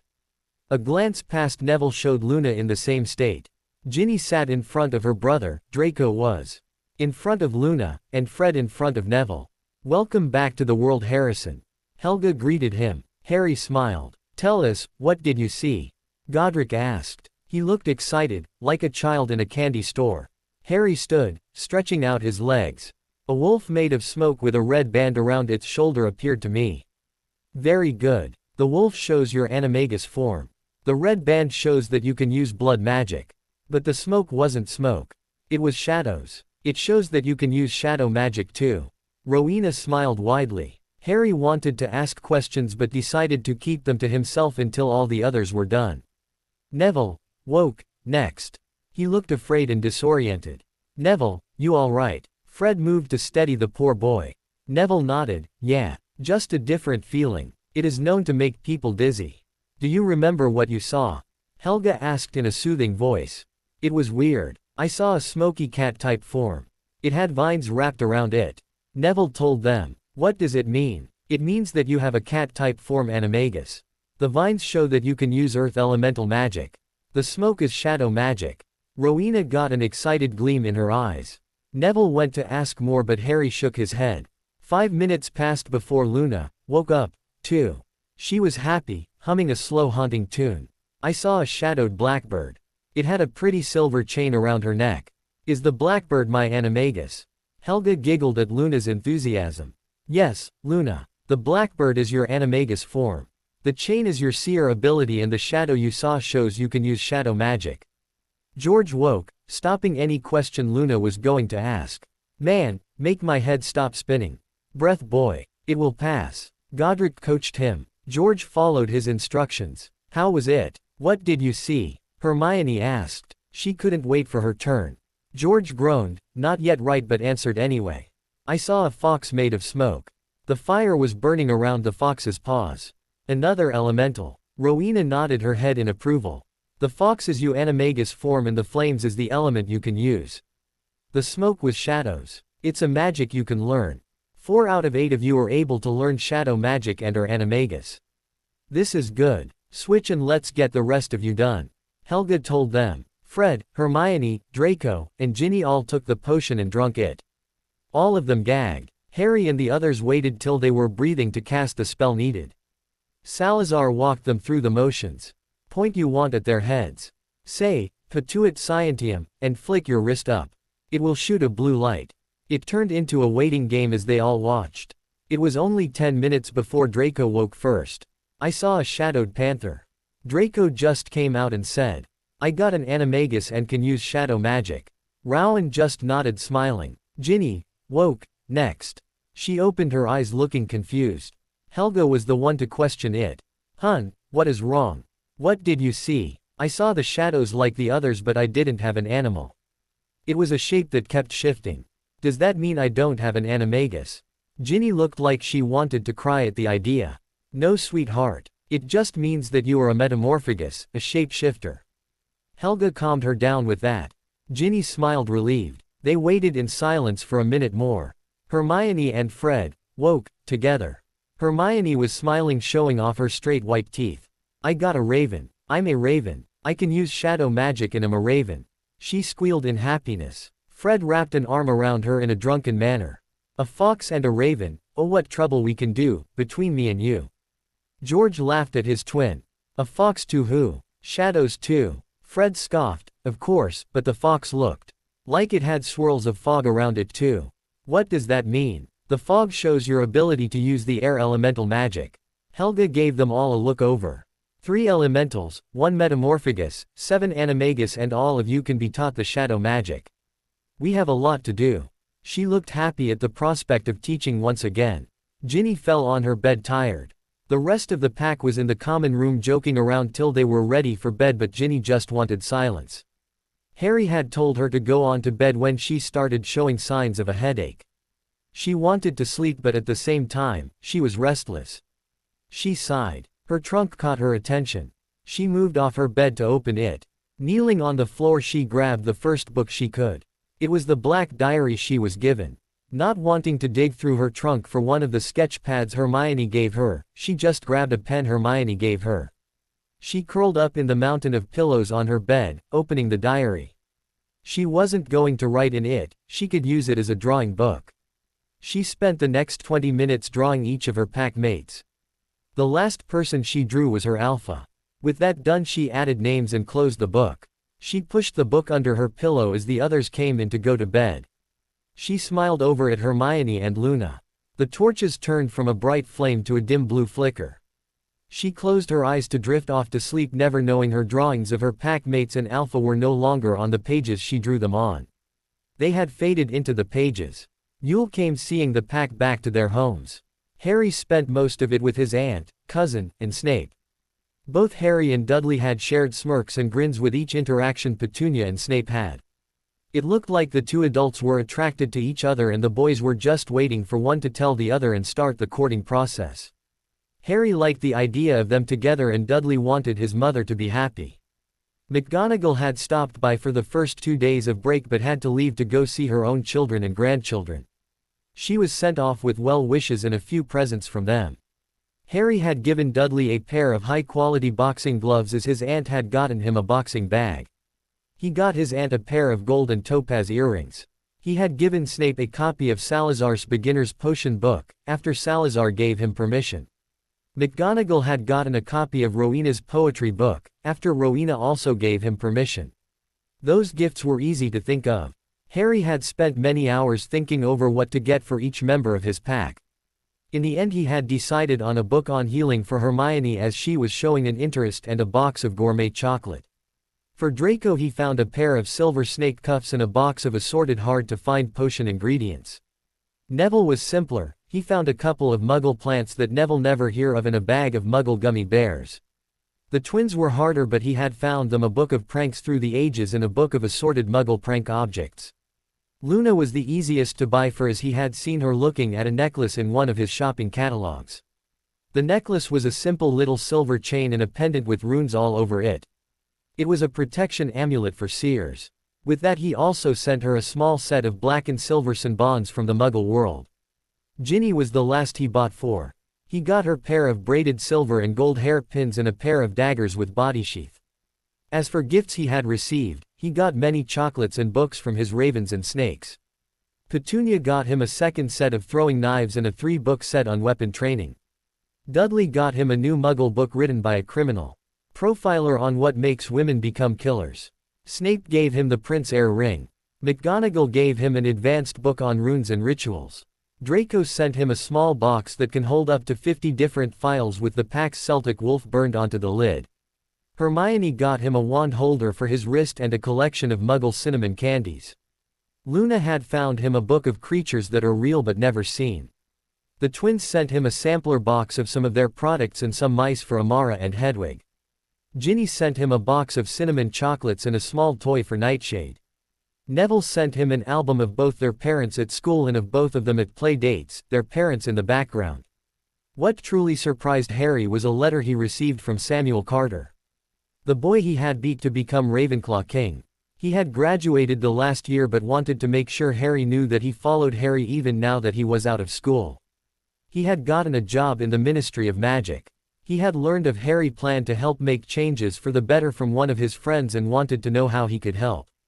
Harry had been astonished. A letter to Draco had this confirmed as truth. He told Samuel to learn all he could and meet with him the last day of Yule break. He had also sent letters to his pack asking them to come over 2 days before break ended. They all sent confirmations back with Hedwig. Harry had convinced his aunt that for the last 2 days of break he and his friends would be alright at the Leaky Cauldron by themselves. That's how he found himself waiting for his pack in a corner booth nursing a warm butterbeer with many married pedestrians talking and laughing around him in the pub. Amara was under his shirt coiled around his chest and nightshade was in her customary pocket in his cloak napping. Tom had been happy to rent him one large room and add 2 king-sized beds with 1 queen already in there. Now all he needed was for his pack to show up. He sighed in boredom. He dug around in his bag without looking for a book of some kind to read. He pulled out his mother's book. He hadn't had the courage to read it yet. He opened it with a soft, sad smile. "My beautiful Harrison, I know that you must have many questions and not many will be able to answer them. I am so sorry for that, my love. I am sorry that your father and I won't be there to answer all your questions like we should be. I know your father and I will die before we ever got to see you grow. I know that your life will be full of many challenges, but I also know you will get through them stronger than before. I am writing this in hope that you will one day read this and understand what many would try to hide from you and why I did what I did. I'll start from the beginning. When I was 7 I was diagnosed with ovarian cancer. Doctors caught it early and were able to stop it from progressing. When I was 10 I started to see things. Things that hadn't happened yet. I was a seer. No one knows that, not even your father. I received my Hogwarts letter and went. I met your father and I hated him from first sight. He took a while to grow on me and convince me to give him a chance. I soon fell in love with your father. He asked me for my hand at the beginning of our 7th year. He did it right in the middle of the welcoming feast, cutting Dumbledore off mid-word. I was mortified and so happy when he knelt and slipped his grandmother's ring onto my finger. In that same year, on my 2nd Hogsmeade I got a vision of the little girl across the street getting hit by a stray spell and that spell killing her. I knew many of my vision never came true, but this one shook me up. So I sat and watched. An hour later a fight broke out between a Ravenclaw and a Gryffindor. Before I knew it, I was running towards the little girl who just stepped out of the shop. I got to her a moment before the spell did. The girl was safe as I took the hit. I spent a month in the med wing. Turns out the spell was a high-powered cutting hex. Your father and Severus were so mad. From what I was told, they put their little feud aside to hunt it down the one who casted the spell. I was told the result of that wasn't pretty. A woman came to me while I slept healing. She told me I saved one of her favorite children. When I asked who she was, she told me she was Lady Fate. She told me for the deed I did she was going to have my deepest wish come true. I never found out what she was talking about until a year later. Your father and I married right out of school. The war was in full motion. Severus had to cut all ties with Petunia and rarely was able to speak to me out of meetings. Your father and I got married and went on a 3-day honeymoon. That was when my deepest wish was granted. Lady Magic fulfilled her daughter's promise by giving me a child, you. My Harrison, you are a child of magic herself, gifted to me because I saved one of her daughter's favorites. I was so happy. Your father knew I couldn't have children though he wanted them himself, but when he found out I was pregnant he spent every day thanking Lady Magic and Lady Fate for their gift. When I was still pregnant a prophecy was told about how the Dark Lord would come after you. Our family went into hiding. You were born and we continued to hide, but I saw us being betrayed, saw us being found, and saw us being killed. I wasn't going to let you die, our greatest and most beloved gift. I found a way to keep you safe at the expense of our lives. Your father didn't know. I cast the ritual, gave the blood offering of your father's and my own blood. Your crib was the focus point. Harrison, you just turned 1, and I know I do not have long in this world. I want you to understand that both your father and I love you so much. We only want you to grow up safe and loved. I know that you will not be safe. You were never meant to go live with your aunt and uncle. I saw a glimpse of how your uncle would treat you. You were meant to live with one of you godparents. Dumbledore was the cause of this. Do not trust him, I myself have long since stopped. You will change this world. I don't know how, I don't know when, but I know you will. The rest of this book is my grimoire. Every spell, ritual, potion, or formula I found or made is in here. I hope it helps you. I love you, my strong son. I pray you never fail at what you put your mind to. Your loving mother, Lily Potter née Evans. Harry didn't know what to think. His mother knew so much of what was going to happen. He gave a weary smile and closed the book. He needed to think before he opened it again. He spent the next 20 minutes in a silent meditation. His focus was on his heartbeat. Luna, Ginny, and the twins flowed into the overcrowded pub. His magic told him so and pulled him out of his oblivious state. He waved them over, greeting them all with a smile. They sat down talking about their holiday. Ginny told him how they twins made Ron's break horrible with pranked candies and thanked him for his gifts before she pulled out the black diary to draw. Harry felt magic inside of the diary but pushed it aside as it was doing no harm. He listened to the twins talk about their oldest brothers and Luna about her visit to Greece looking for a herd of shifting foldlings. He had no real idea what she was talking about other than this creature was unproven and she was disappointed that she wasn't able to find it to prove its existence.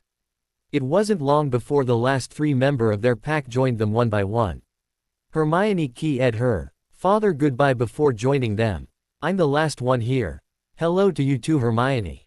Harry chuckled. He waited until his whole pack was seated and with a drink before casting a silent sound barrier around them to talk. No one had any trouble with the bond. No, it was nice, but I still missed you all. Hermione answered. The other gave a nod to her statement. So what is this about Carter sending you a letter? Draco mentioned it in his last letter. Neville asked, pulling his butterbeer closer to his chest to keep it away from Fred, who was trying to steal a drink from it even though his own was still half full. Samuel Carter was the king of Ravenclaw for 2 years before he challenged me in my first year. While he was in school under my rule he proved to be loyal by defending me against many challengers. He graduated last year. I guess a few of his friends have kept him informed of what is going on and he wants to help. Now my only problems are I need a way ensure he is loyal and stays loyal, and I need a way to inform him of meets other than by letter.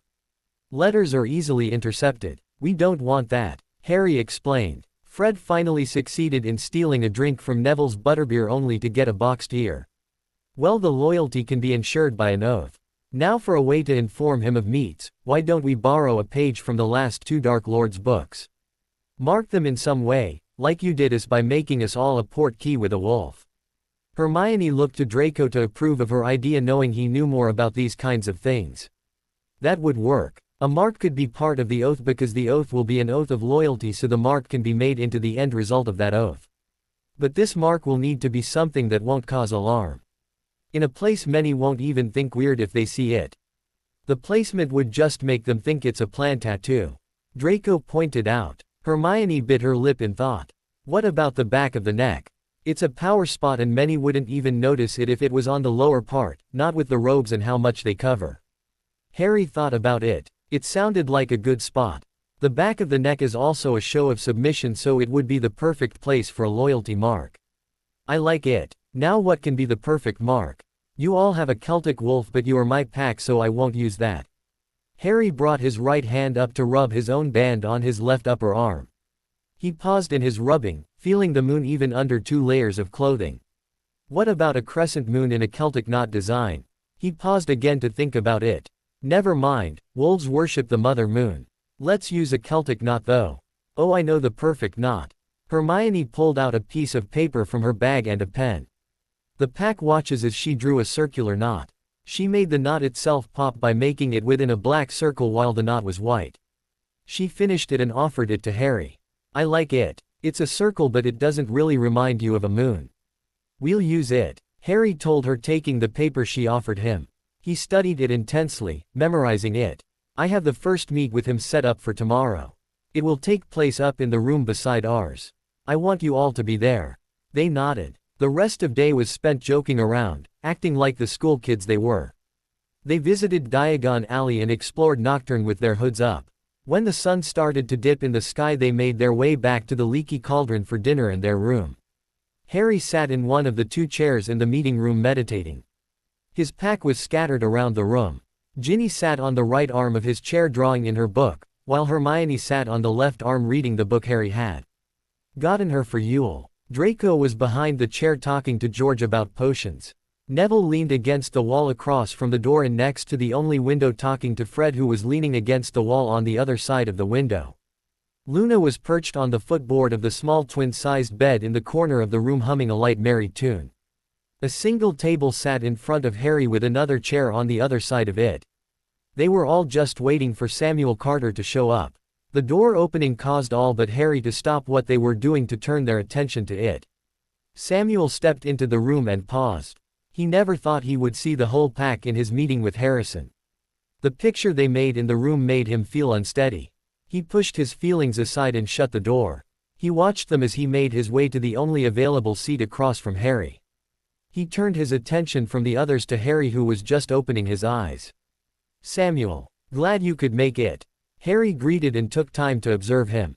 Samuel was in a black suit, his brown hair was combed perfectly into place, he sat with his back straight, his right leg crossed over his left, his hands settled clasped in his lap, and his brown eyes were settled on his own killer emeralds. Harry smirked in his mind. He always did like this young man. "It is good to see you, Harrison. Thank you for meeting me today." Samuel greeted Harry back, doing all the proper pleasantries.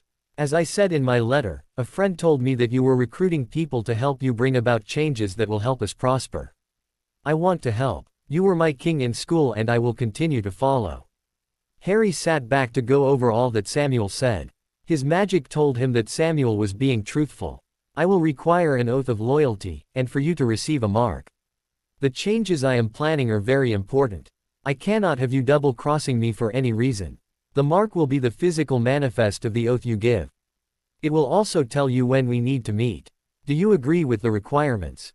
Samuel only thought for a moment before answering.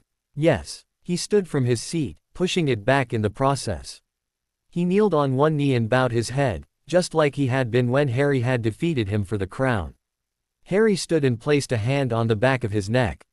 When Samuel felt that he spoke his oath. "I, Samuel David Carter, do so declare my loyalty to one, Harrison James Evans Potter, sound of mind and of my own free will. I do so swear to be loyal to Harrison, never to betray him by word or action, willing or unwilling. By my magic and life, so mote it be." Harry felt magic accept the oath as truth and his own magic move into Samuel's skin, creating the mark and connection, accepting the oath to its fullest. Samuel now belonged to him.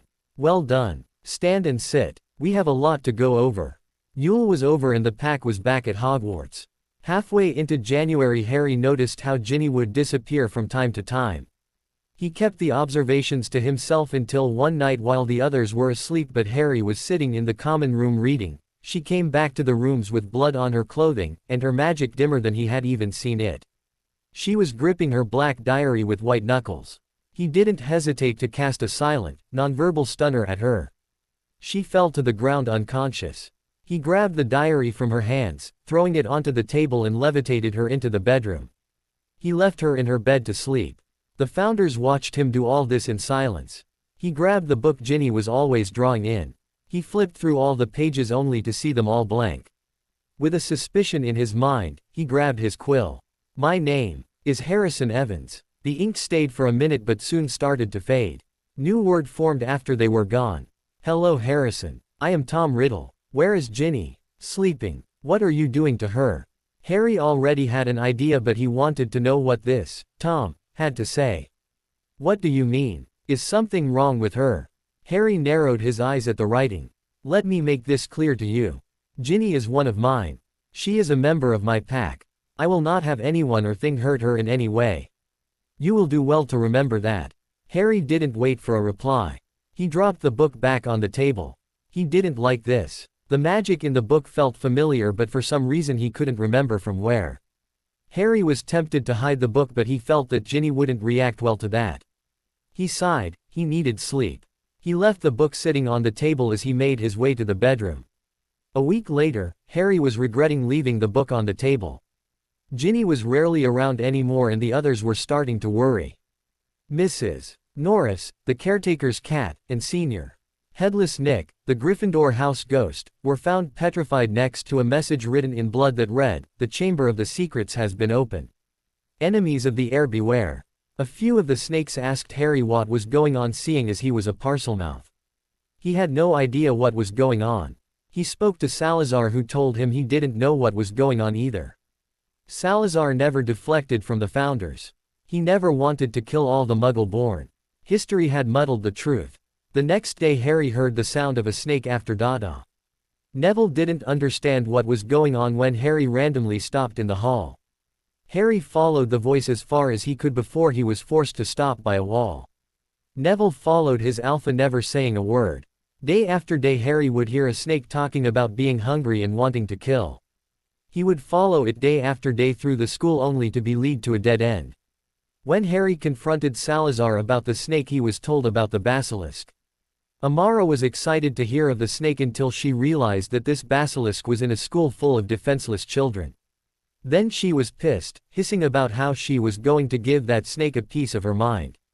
Harry and the pack tried many ways to keep an eye on Ginny, but it got harder as time went on. She stopped sleeping in their room. Harry had even given orders to the ravens and snakes to keep an eye on her. One day they couldn't find her. They were in the process of looking for her when McGonagall's voice could be heard throughout the school telling all students to return to their common rooms. The pack ignored the suggestion. They found the latest message. Her skeleton will lie in the chamber forever. Harry felt a flush of anger build inside of him. His magic whipped around him just as it raged inside of him. Fred, George, Neville, go find that boy who gave Ginny the diary. Luna and Hermione, you both are to go get the teachers. Tell them I am going to get one of mine back. Draco, you are coming with me. They did as they were told without question and hesitation. Harry led Draco down a number of hallways. He had gotten one of the 3 entrances to the chamber out of Salazar, which was where they were going. He made it to the girls' bathroom in record time. He ignored the ghost crying and yelling at them. He looked straight at the sinks. Open. The sinks moved and sunk into each other, leaving a hole in the floor. THT was about 7 feet in wide. Harry and Draco stood looking down into the hole when a voice came from behind them. Now what do we have here? The headmaster will be so happy when I turn the 2 heirs of Slytherin in. Draco, grab him. Draco didn't question why Harry gave him the order to grab Lockhart, he just did it. Lockhart looked surprised when Draco summoned his wand and grabbed him, swinging him in a way that Lockhart's back was to the hole. Professor, so glad you could join us. You can be the one to make sure the passage is safe. Harry sent his magic out in a harsh push, making Lockhart fall back into the hole with a growly shriek. He waited till he heard the man hit the bottom and comment about how dirty it was before nodding to Draco. Harry jumped in first. The hole turned into a slide, spitting him out in a dark, fish skeleton-infested tunnel. Harry was able to land on his feet. Lockhart was still lying on the ground a meter in front of him. Draco landed on his butt behind him. This is so sick. When we are done retrieving Ginny and giving her an earful, I call the first shower. Draco grumbled to himself as he hauled Lockhart onto his feet. Not wanting to take any chances, Draco sent a spell to tie Lockhart's hands in front of him with a rope attached to it that Draco took a tight grip on. With that done, he followed Harry with Lockhart tripping behind him. Harry was undisturbed at the 25-foot snake skin halfway down the tunnel, but neither Draco nor Lockhart could suppress the chilling shiver that crawled down their spines. Draco pushed down his fear and unease to continue following his alpha. He had faith in his alpha. Harry, for his part, kept his magic free. From his bond he could feel Ginny getting closer with every step he took, but he could also feel her magic and life slipping away. Amara. Yes, master. Amara pulled herself from his robes. When we get in there, I want you to go straight to Ginny. I need you to protect her while I take care of what is doing this to her. Harry gazed down fondly at his first friend. When he had gotten her, she was no bigger than his hand, but now, 2 years later, she was almost the width of his wrist and was going on 3 feet long. Her poison was strong and she had just gotten her first set of eye lens, meaning her killer and paralyzing gazes were forming. Yes, master. What of the blonde and man? Amara turned her head to look at Draco and Lockhart. The professor shrunk back in fear of the snake. Both Draco and Lockhart will grab Ginny and get her out of here. I will deal with what brought her down here in the first place. And this is not up to discussion by anyone. Harry spoke in English so all could understand him. Draco looked like he wanted to argue but held himself back, knowing that his alpha can defend himself better if they were gone and out of danger. At the end of the tunnel, a round door was carved into the rock. Snakes decorated it. Harry gave the command for it to open and the snakes moves, slithering around the outside, making it unlock with loud echoing clicks. Harry pushed the door open with his magic and continued. The room they found themselves in was grand. A ceiling so far above their heads that it couldn't be seen, orbs light the black polished stone in an eerie green, and pillars made to look like snakes lined the pathway down to a face that looked a little like an older Salazar, only evil. This was Salazar's father. At the base of the statue was a small pond of water, but what caught Harry's attention was his pack member lying before the pond on her back, barely breathing.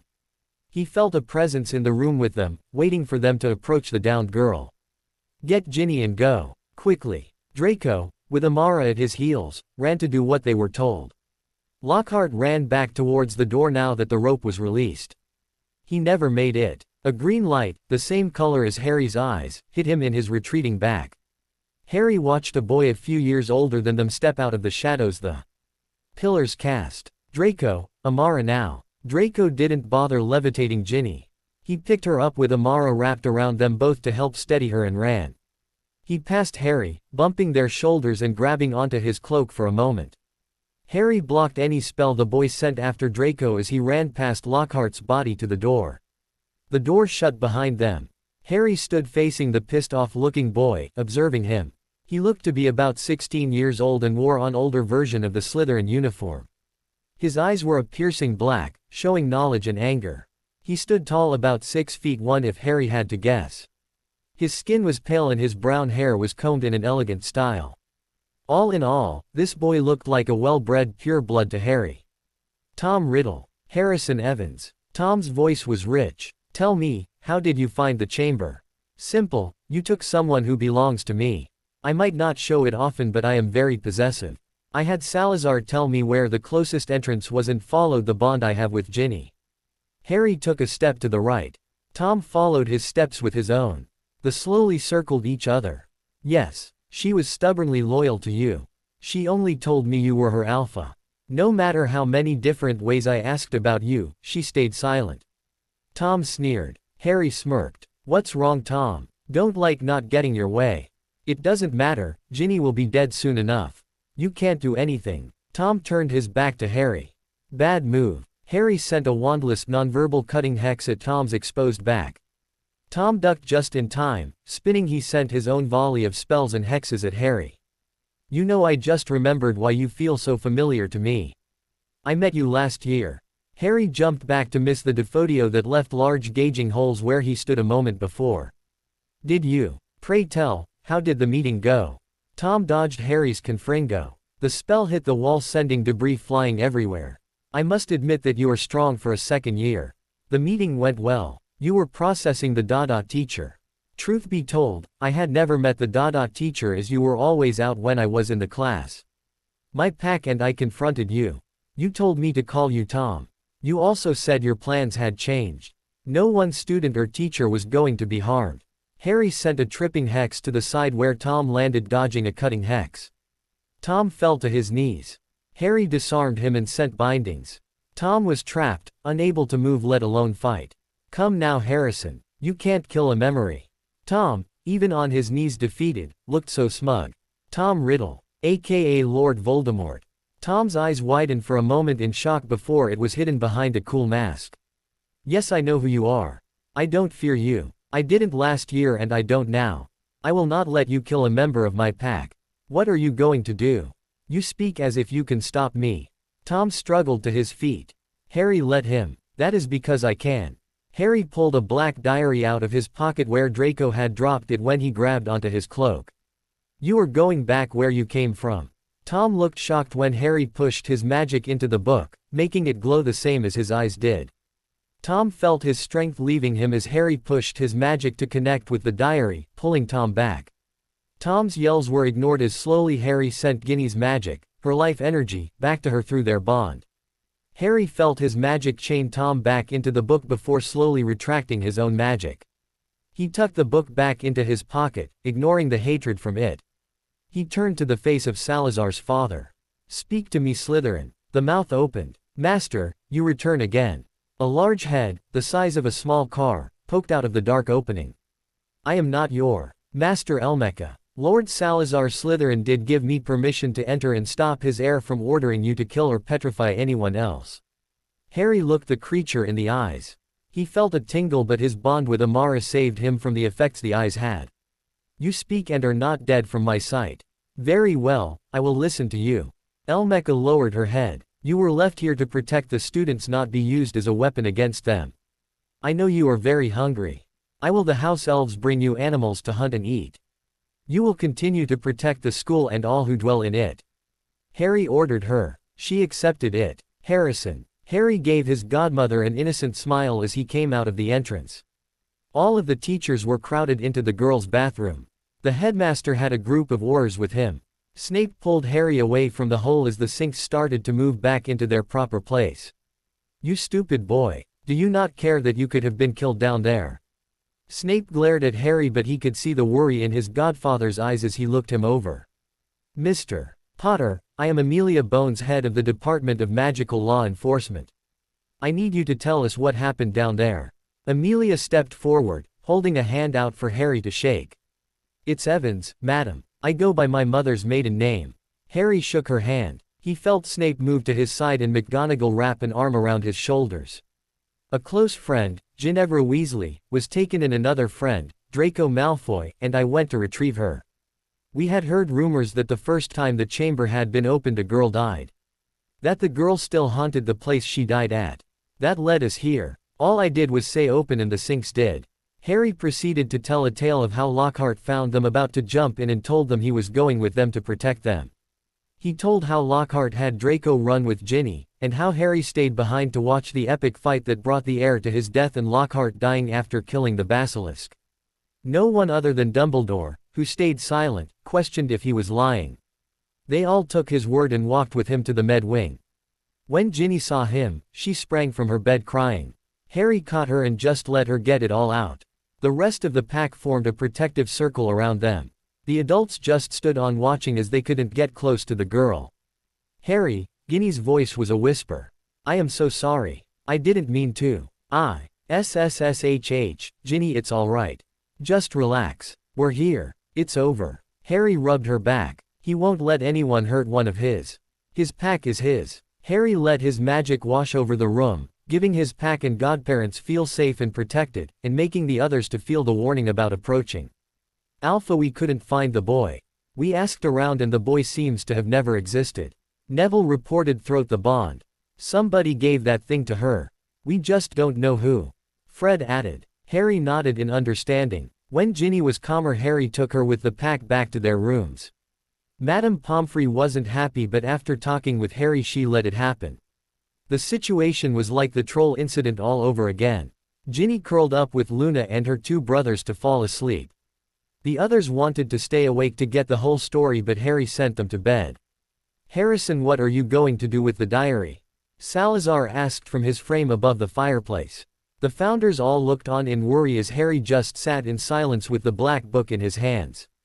Harry sat in his chair watching the fire as he fiddled with the book. He wasn't going to let anyone get their hands on it ever again. With a sigh he stood from his seat, telling the founders good night. And went into the bedroom, to the base of his bed where his trunk sat. He whispered the password for his clothing compartment and it opened. He tapped the left side panel with his magic. It opened like a drawer showing another compartment altogether. This panel could only be opened by his magical signature as it held the things the ministry classified as dark. He had made this compartment during the summer after he took Hermione to Knockturn Alley. The panel looked like it was a shelf, half for books, half for everything else. He set Tom's diary on the shelf next to his blood magic book. No one but him could get to the diary now. He closed the compartment, activating the traps he made in case someone did try to get into it. When the traps set into place, he grabbed a part of silk pajamas and closed the lid to his trunk. It took a week for Ginny to go back to a sense of normal. She never asked what happened to the book and Harry never volunteered the information to anyone. He did tell the pack a summary about what happened down in the chamber, but he never did add detail on how Tom was defeated. After Harry glared at Draco, his eyes glowing, for asking 3 days in a row how he did it, no one asked again. Ginny jumped back into her studies and the rest helped in any way they could. They had 3 months before school let out. Children. The pack all turned to look at Rowena. As everything is back to how it should be, the others and I have decided that tonight we are going to start your training in the Forgotten Arts. For tonight our lesson will be about what the Forgotten Arts consist of and how you have come to process the ability to use them. Right, let's start with elemental magic. You all share the ability to use shadow magic. This ability has been traced back to the first recorded magic users. It is a gift given by Lady Fate to her favorites. No one knows who Lady Fate's favorites are unless they uncover this ability, so there is no way to know how many there are. To be one of Lady Fate's favorites simply means that the lady had taken a special liking to the soul when she drew up that soul's life paths. This ability isn't hard to find inside yourself or control. Moving on to the others, fire, air, earth, and water elemental magic has also been traced back to the first magic users. It is passed on in the bloodline and can manifest in any member of the blood as long as their magic is strong enough. Helga paused to let the information she was telling them sink in. I myself am an earth elemental magic user like Neville. That's because the Longbottoms is the brother family to the Smiths who are of your blood. Neville told her. She looked surprised but happy at the information of her bloodline. Moving on. Blood magic is a forgotten art, as are seers, creature magic, and battle magic. All of these manifested later on in magical history and are not dictated by bloodline. Now Harry is going to have to learn on his own with his blood magic. Luna, no one can instruct you how to decipher what you see. None of you have the ability of creature magic, but battle magic isn't something that needs to be gifted or born with. Battle magic is subject we will teach you all in a couple of years, that is if you all don't learn it on your own like I am sure 3 of you are doing. Rowena smiled knowingly at the group. Godric took over. We have made a schedule. Elemental magic will be done on Mondays and Tuesdays. Animagus training will be on Thursdays and Fridays. Ginny, during that time you will be trying to unlock your metamorphagus abilities. If you never knew about them, that means they are dormant and you need to bring them out. Ginny nodded. This schedule will allow you Wednesdays and the weekends as free days. We start tomorrow. After the founders told them what was going to be happening, Harry got down to business. Paku is on the list of students you think will swear loyalty without much fuss or who will not back out. Hermione pulled out a Muggle spiral notebook. Starting from the oldest to the second years, we have Samuel Carter, who we put on the list at Yule but now has your mark. Gemma Farley, a Slytherin, Yatin Begot, a Slytherin, and Marcus Flint, a Slytherin, are the 7th years. Oliver Wood, a Gryffindor, is our 6th year. Marklin Hacker, a Ravenclaw, Kindred County, a Ravenclaw, and Penelope Clearwater, a Ravenclaw, is on the list for 5th year. Cedric Diggory, a Hufflepuff, Angelina Johnson, a Gryffindor, Lee Jordan, a Gryffindor, Katie Bell, a Gryffindor, Miles Bletchley, a Slytherin, are our 4th years. Adrian Pusey, a Slytherin, Terrence Higgs, a Slytherin, Zacharias Smith, a Hufflepuff, Cho Change, a Ravenclaw, and Marietta Edgecombe, a Ravenclaw, are our 3rd years. Now for our year we have a number of students. Just list them quickly. Harry cut in before she could start putting names and houses together in a long-winded fashion again.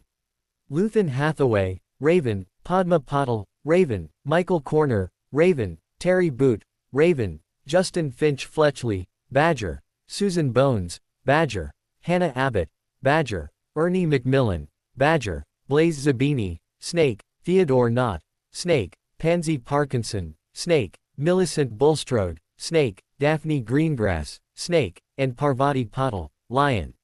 Each one of the names I just listed are willing to meet and most will give the vow. Hermione checked off the last name. Good, have a meet set up for tomorrow. Might as well get them early on. Draco told her. I can get the snakes. Hermione, twins get the lions, Neville you get the badgers. Luna you get the ravens. Have them all meet the 7th floor in the left corridor by the tapestry depicting the attempt of Barnabas the Barmy to teach trolls ballet. I finally got Godric to tell me where the entrance of the room of requirements was. The meet would be right after dinner. That gives us 2 hours. Harry instructed. The others nodded, all but Ginny. What am I going to do? Everyone else is doing something. Ginny tried to act mad at being left out, but the pack could see she was more hurt than anything. Was she being punished for the chamber? No, Ginny. You're coming with me. I need someone to set up the protection wards while I do the anti-spy and secrecy wards. Your wards take a longer time to put up. We need all 3 done by the time the others show up. Harry explained. Ginny nodded, relieved. Okay, 10 ravens, 11 snakes, 6 badgers, and 5 lions. 32 people, not a bad number to start with. Now there is 1 raven in the ministry right now, who of the 7th years are doing something for the ministry after school. All 3 7th years, snakes, are going into family politics, but Gemma Farley wants to work in Department of Mysteries as an unspeakable. She paused to consult her notes again. That is good. He could give us the heads up if a law we don't like is going to be presented. That department is a good way to learn the ins and outs of the ministry. He will have access to the whole place and no one would think to look for a spy in the unspeakable. Neville liked this. He liked that they could change the wizarding world for the better.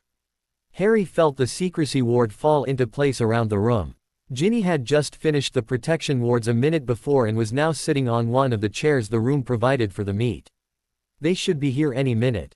You ready? Always, my alpha. Ginny straightened up from her slouched position just as the door opened to show the rest of the pack. Okay, all 31 students are out. There. How do you want to do this? Let them all in at once. Fred flopped into the chair on Ginny's right. No, have them come in by year 7th first. Harry took his own seat. Draco went to get the first batch of students while the rest of the pack found their seats. Draco came back in leading the 3 7th years. He left them standing to take his seat on Harry's left. They made an impressive picture. The whole was packed sitting in a line, Harry in the middle with Draco to his left and Hermione to his right. The twins and Neville all sat to Draco's left while Luna and Ginny sat to Hermione's right. All of them wore new semi-formal black robes, with the males having a cut in the arms to show their armbands with pride. The 7th years felt inadequate in front of such a display, even if the pack was only made up of younger years. Gemma Farley, Yatin Begot, and Marcus Flint, you three were asked here because you all showed promise. I am looking for people to help change the wizarding world back to the way it was always meant to be. Harry made his voice commanding but soft. It held a dangerous edge. You're only a 2nd year. What can you do? Marcus asked with a sneer. He wasn't going to bow down to someone unworthy. Draco chuckled. Harrison is the king to 2 houses, heir to Potter, Black, Peverell, Ravenclaw, and Gryffindor. He is the boy who lived, the only survivor of the killing curse. Neville took over, making the 3 7th years to turn their attention to him. He has plans to bring Britain's Ministry of Magic and the people back in glory. Plans that have already been set into motion. You can be part of that change or not. It is your choice. What are these plans? Gemma asked. What makes you think that your plans will succeed? Let me first warn you that this room has wards in place that will prevent you from speaking of what you learn here, and if you decide not to join us, this meeting and all you learned will be wiped from your memories. Harry warned them before he continued. I can feel the MGIC in the world. I can feel how weak it is compared to the past. The wizarding world had thrown the balance off course, and in doing so it had hurt magic, slowly killing her. I plan to change it by fixing the government, but if that doesn't work I will just destroy the ministry and start over. Laws will be changed and restrictions on magic abolished. That is the beginning of what I have planned. Be part of it or don't. Yatin was the first to concede. What do you want? An oath of loyalty. I will not be betrayed or double-crossed. My plans are too important to involve anyone who is not loyal. Harry didn't sugarcoat what he wanted. He needed them to swear with a clear picture of how deep of a decision this was going to be. All right, I will give an oath. Yatin looked to the other two. Gemma nodded also. Marcus looked reluctant, but after some thought agreed. All three got on their knees. Yatin was the first to go. Harry stood from his seat and placed a hand on Yatin's neck. I, Yatin Yomas Begot, do so declare my loyalty to 1. Harrison James Evans Potter, sound of mind and of my own free will. I do so swear to be loyal to Harrison, never to betray him by word or action, willing or unwilling. By my magic and life, so mote it be. Magic accepted the oath, and Harry let his magic out into Yatin's neck to form his mark and accept the oath to its fullest. These actions were soon repeated with Gemma and Marcus when they both gave the oath. When it was done they moved to the back of the room to stand in silence and watch others. Group after group was brought in, and soon all but 2 had sworn an oath of loyalty to Harry. The only 2 who refused were Pansy Parkinson and Millicent Bulstrode. Both girls were obliviated and sent back to their dorm. Harry gave the order to keep all that happened silent, even when he knew they couldn't tell about what happened to anyone already, and sent them on their way. When was all said and done, with the last student leaving, Hermione turned to Harry with a grin. 30 followers. Harry, if I didn't know you so well I would say you were gathering a following to become a Dark Lord. In a way he is. He's taking over the ministry. He has a following, and isn't concerned by the laws limiting magic. I say he is a Dark Lord now. He just hasn't been introduced to the public. Draco was grinning just as much as Hermione and the others. No, I am not a Dark Lord. Nor do I wish to be. How does Grey Lord sound? Harry joked. He felt buzzed, he was one step closer to his goal. Shadow Lord sounds better, m'lord. Luna chimed in. The pack broke out in laughs. I am now forever addressing you as m'lord Alpha. Fred nodded like it finalized what he was saying. Same here. George high-fived his brother. Neville sat beside them shaking his head in amusement. Ginny giggled at her brother's antics. The first step down the long path of change has been taken and it felt good. Harry, what do you think the first step to unlocking our elemental abilities will be? Draco asked over breakfast the next morning. Most likely meditation. Through meditation you should be able to find the heart of your magic. Harry absent-mindedly answered, drinking his peppermint tea. You don't have a core, so what is your heart? Your magic is one with you. Fred asked from his spot across the Hufflepuff table. I may not have a core but I do have a heart as any living thing. You know, the organ that pumps your blood. It beats. Ring any bells? Harry gave them a, duh, look. What? When you say heart, you truly mean you heart. How is that the same? Ginny looked confused. The heart is what keeps a soul in the body. If the heart stops, the soul leaves. In that way my heart is my core, it is the thing that pumps my blood and magic through my whole body. Does that make any sense? Harry didn't really know how to describe it. I guess you'll be the first to find your power then. You'll help me find it second, right? As I am your favorite. Draco fluttered his eyelashes at Harry, who looked on in amusement. You're one of my favorites. The girls might have you beat though. Harry sent a smirk and winked to the giggling girls. George, wanting in on the fun, pinned Harry with a kicked puppy look. M'lord Alpha, is that true? Do you not love your loyal twins anymore? We no longer have your favor. A presence behind the twins had the rest of the pack to try and laugh. I will ignore that you just addressed one of my godsons as, m'lord, Mr. Weasley. George froze in his seat, all joking and playfulness gone. Ginny giggled at her brother's misfortune. Snape stood behind him with an unimpressed look on his face. Harrison, Pomfrey wants to give you check up when you are finished eating. If you are up to her standards you can stop taking the nutrient potion. Harry smiled, holding in a cheer. He hated the taste of that potion.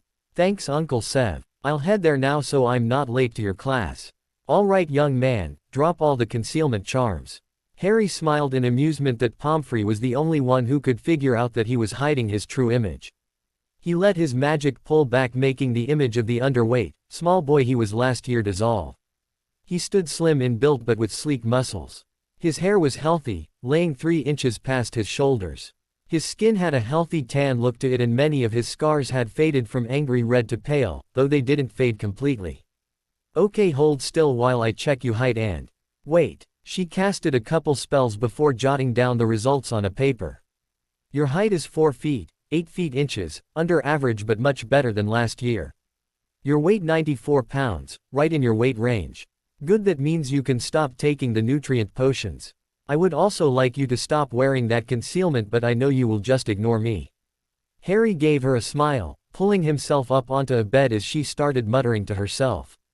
When he had started seeing changes to his body he had hid it. He knew that Dumbledore wanted his body weak, as a weak body weakened the person's magic. His pack didn't even know that he had changed. Well, Luna most likely did, but that's because she's Luna. He would release it during the summer, after his birthday and emancipation. Harry was pulled out of his thoughts as Pomfrey started her scans of his bones and muscles. All done. Go on to class. Pomfrey finished writing the results of her scans down. Harry pushed himself off of the bed and applied his concealment charms. I can't believe that your brother was stupid enough to say that in front of Severus, let alone us or the whole school. Neville growled, finding his place on the couch in their common room. You. Fred plopped himself on the floor by Harrison's chair, George right beside him. He's lucky Snape got to him first. I swear I am going to kill him before he graduates. I want a piece of him. Hermione was vivid, just like the other 2 girls who came in behind her. They all found a seat on the couch across from Neville. Fred, get up from the floor, you are sparring with me. I won't be able to concentrate on the lesson if I am this pissed off. Draco stomped in with Harry calmly walking in behind him. Draco didn't wait for Fred to say or do a thing. He grabbed the boy and pulled him into the training room. Harry ignored his pack as he took his seat. They had every right to be mad, but he had better things to do than listen to them rant. He pulled out his blood magic book from an inner pocket of his robe. When you feel you are comfortable with a single drop of someone else's blood in the mirror, do the exercise with 3 drops. This will give you more control of what you see, but also lets you hear what is going on around that person. As time passes and you practice more, add 2 more drops. Do not go over 5 drops though.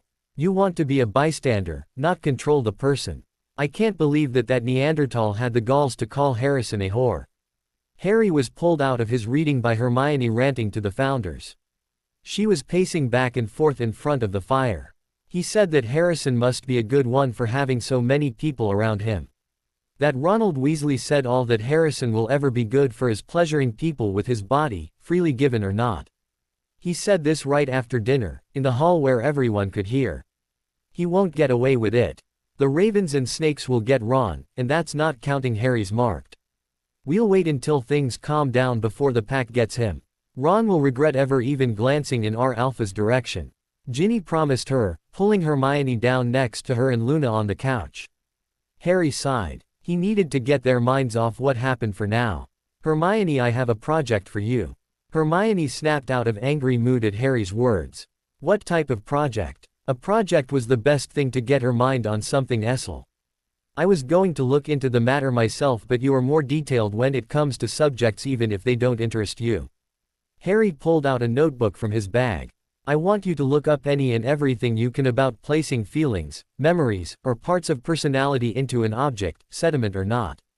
Hermione stood to retrieve the notebook before sitting down again, looking through the small amount of information he put in there. The notebook was his first impression of the diary. Nowhere in the information does it say where it is from or what the object is, so this will give her a very basic base to explore and expand on her own. It lets her follow any path she may find, putting no restrictions on her research. This project will keep her busy for a long while.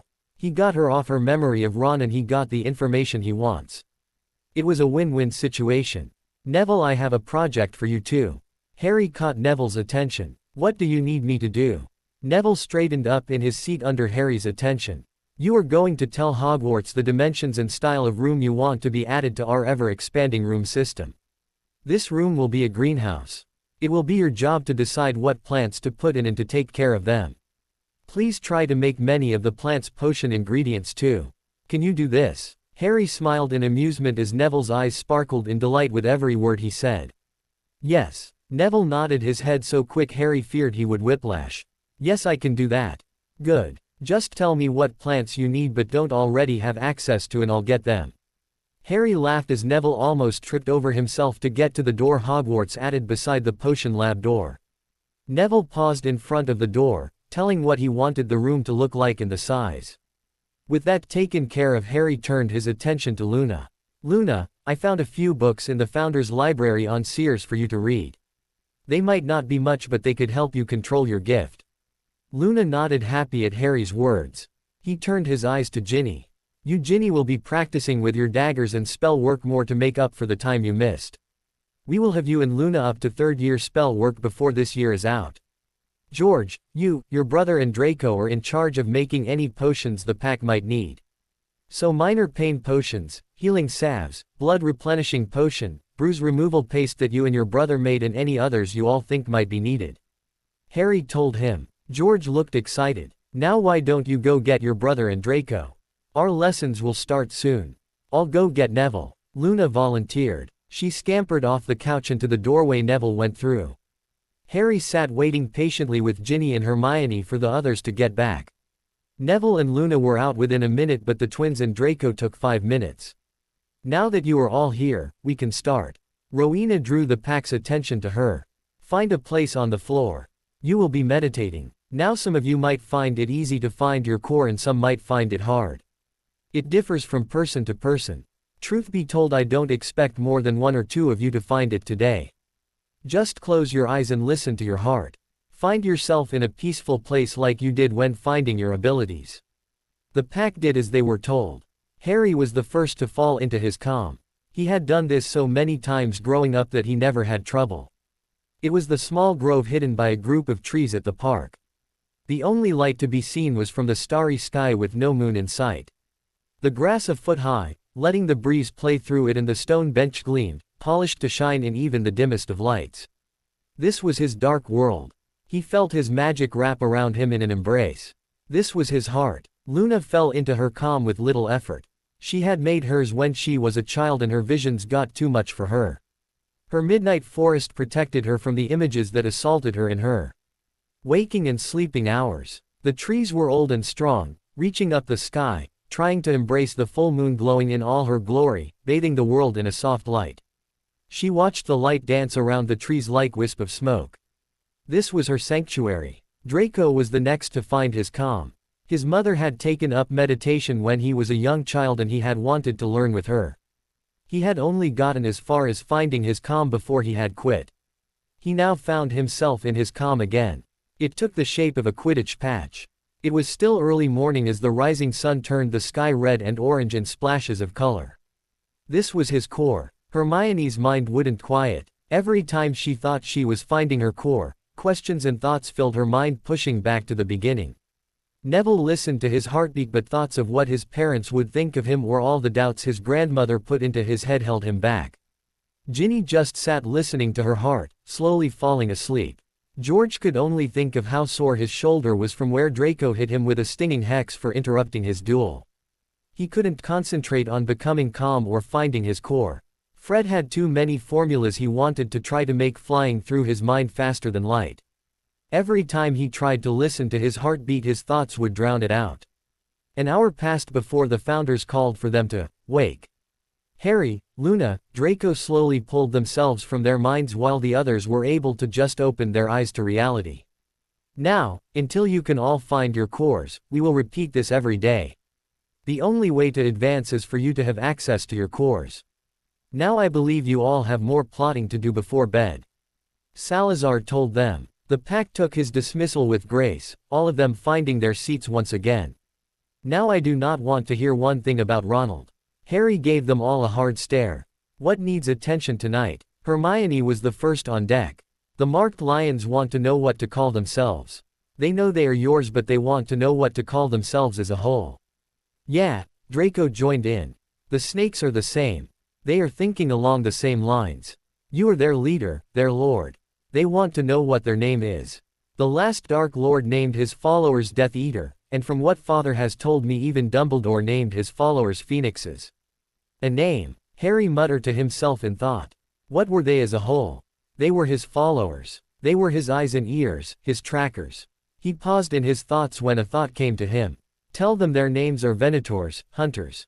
Harry and the pack continued with their normal routine, with the founder teachings added in as the last few months of the school year passed on. Every day the pack would sit together and meditate. Hermione was the next to find her calm in meditation. She found it in the form of a library, where all her thoughts and knowledge could be stored, but a calming silence could reach her. Neville unsurprisingly found his calm in the form of a greenhouse, where he could connect to the plants and feel free from all the doubts that washed over him when he was alone. Ginny, full of anger and doubt after the Chamber of Secrets, found her calm in the form of the Silver Summon Rooms. In the common rooms she was protected, she was accepted. The twins had the hardest time finding their calm until one day Harry told them to sit back to back with each other, that their connection might help them. It did. They found their calm together in the form of their Podioin lab. The place they can freely invent and experiment to their heart's content. Ron had been in and out of the med wing since he called Harry a whore in front of the school. Most of the teachers turned a blind eye to the abuse. Dumbledore didn't. Anytime he caught the abuse, points and detentions were given out like candy, which meant a lot coming from the candy-obsessed man. That had caused many of the students to lose respect for the old man, and a few of the more daring to prank the headmaster whenever they could too. Dumbledore was not happy. The pack had gotten Ron back also. The twins had invented a potion that made Ron feel like his insides were on fire and slipped it into his drink. That potion was quickly filed as a dark arts potions by the Ministry of Magic when they were called to investigate, though they never found out who made it. The girls teamed up, doing a 3-part punishment. The first part was done by Luna, who cast a spell that made him feel like he was always hungry.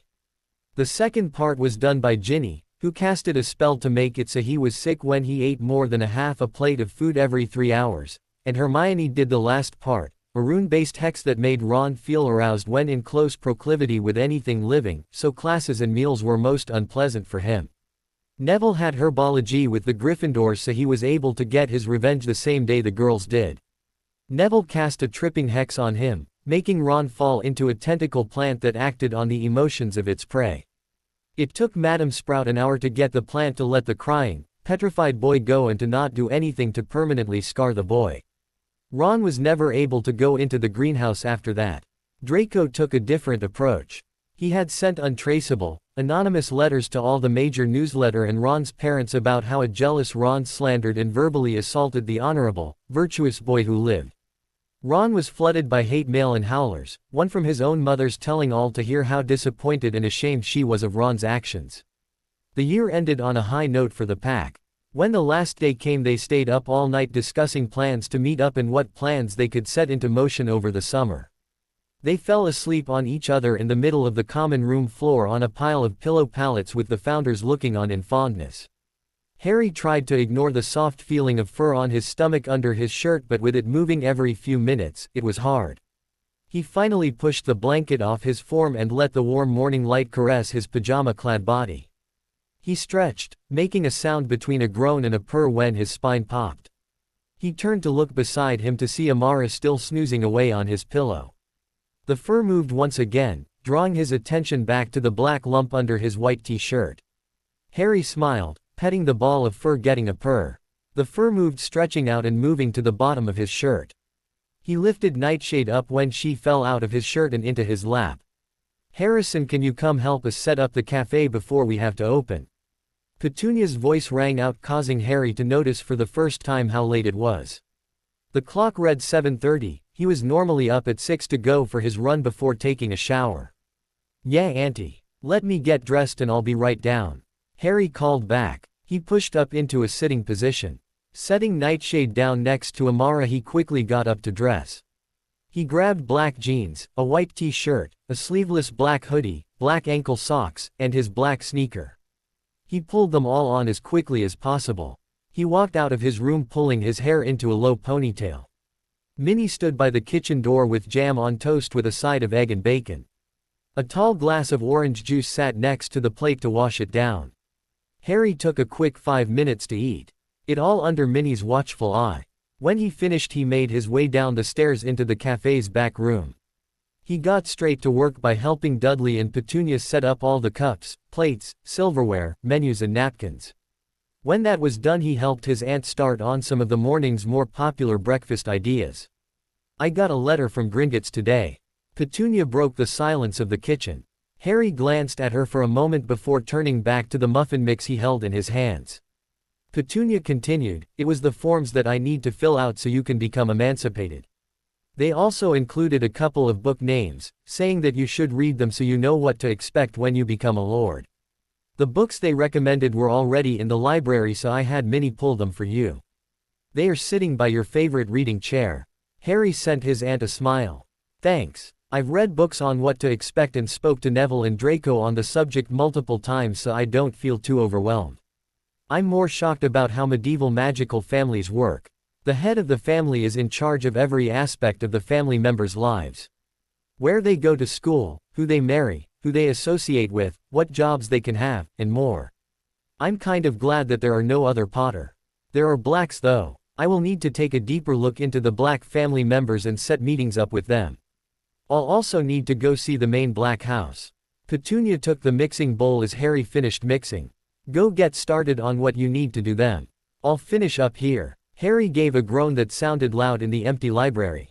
He set his quill to the side to rub his sore eyes. He had gone through all the Potter and Black documents again. He found while the Potter properties and accounts were all in good shape, the Blacks were not.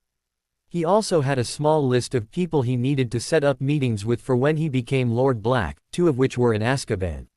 He slouched back into his chair, just blankly staring at Nightshade, who was playing with one of her toys in a cat bed in the corner of the table he was at. He must have sat like that for 10 minutes before Hedwig flew into the room. His eyes cleared as he looked at her and the letter she held. "What do you have, girl?" Hedwig held out the letter for him to take. He did, and she flew over to a perch that looked down onto Nightshade. Harry paid them no mind, as Hedwig liked both Amara and Nightshade and would never harm either one of them. The letter was a response to one he had sent to the ministry requesting a transcript of both Sirius Black's and Bellatrix Lestrange's court trials as the heir and approaching lord of the Black family. The letter was a denial for both. That should not have happened. The weeks passed by and soon Harry's 13th birthday was only a day away. Draco had sent a letter a week before asking if he could hoist Harry's birthday at his family's manor. The answer was positive, and so invites were sent out to the pack, all of Harry's marked followers, and many others, as the party was also going to be his lordship's celebration. While Harry, for his part, wasn't worried about the party, he was worried about the process of being named the Lord of 5 different houses. The goblins were setting up the ritual needed to complete the transfer of titles, and the witnesses were already picked out by Harry himself, but the idea that he, a 13-year-old, was going to have to run 5 powerful families, be there only him and a handful of people or not, all under the eyes of any who wished to watch, was a heavy thing. Though not all was heavy, he would also get half control over Hogwarts as a lord of 2 founder houses. While the weeks passed, Harry spent most of his time split between plans for the next school year and setting up meetings with living family members. He had a meeting with Narcissa set up for the day after his birthday, as he and the pack were staying the night. He had a meeting with one Andromeda Tonks, née Black, Narcissa's sister, the day after that. The last meet he had set up, as he was being denied seeing as Sirius and Bellatrix were in Azkaban, was with one Remus Lupin, who was Sirius' werewolf mate. That meeting, while set up, didn't have a solid date yet. "Master, you need to sleep. You have a busy sunrise," Amara reminded Harry. "It is close to midnight already. You need sleep." Harry looked up from the papers he was going through. Amara lay in front of him with a glare directed at him. "Amara, I'll go to sleep in an hour or so. I need to finish going through this and taking notes. After that I have my birthday celebration." "What are you reading that is so important?" Amara crossed the table. She made her way up his arm to lie across Harry's shoulders. She looked down at the papers Harry had in front of him. Harry gave her a pat on her head. "I sent Samuel a letter telling him to find me anything he could on Sirius and Bellatrix. He sent these papers with a note about how this was all he could find. He thinks that the rest are locked away somewhere. What do you think?" Amara turned her attention to Harry. Harry wrote a few more notes down before pushing the pile of papers away from him. "I think things are missing. I think things are being hidden. I want to know what those things are. I need to find a way to meet with them. I need to find what the ministry is trying to hide about them." "Didn't you say this Sirius has a mate?" Amara asked. Harry nodded, leaning back in his chair. "He does. I've tried to get a date tied down to talk to Remus. He's a werewolf, so he is skittish, with right, for the way the ministry treats his kind." "You think he might know something?" Amara pressed for information. "He's his mate, a werewolf mate. Werewolf mates have no secrets. They know everything about each other. Whatever the ministry is trying to hide about Sirius he will know." Harry signed. "All I need to do is find how to get him to tell me. I know I'm Sirius' godson, but that might not be enough to get answers. Harrison, are you awake in here?" Harry turned to the door where Dudley stood shyly poking his head into the room. "I'm awake, Dudley. What are you doing up? I thought you went to bed hours ago." Harry pushed away from the table so he could look at his cousin better. Dudley slowly slipped into the room. "Mom mentioned something that caught my attention before I went to bed. She was baking a cake and I asked her why. She told me that every year you two count down the minutes to your birthday and celebrate it together. Mom told me that I could join you, but I wanted your permission.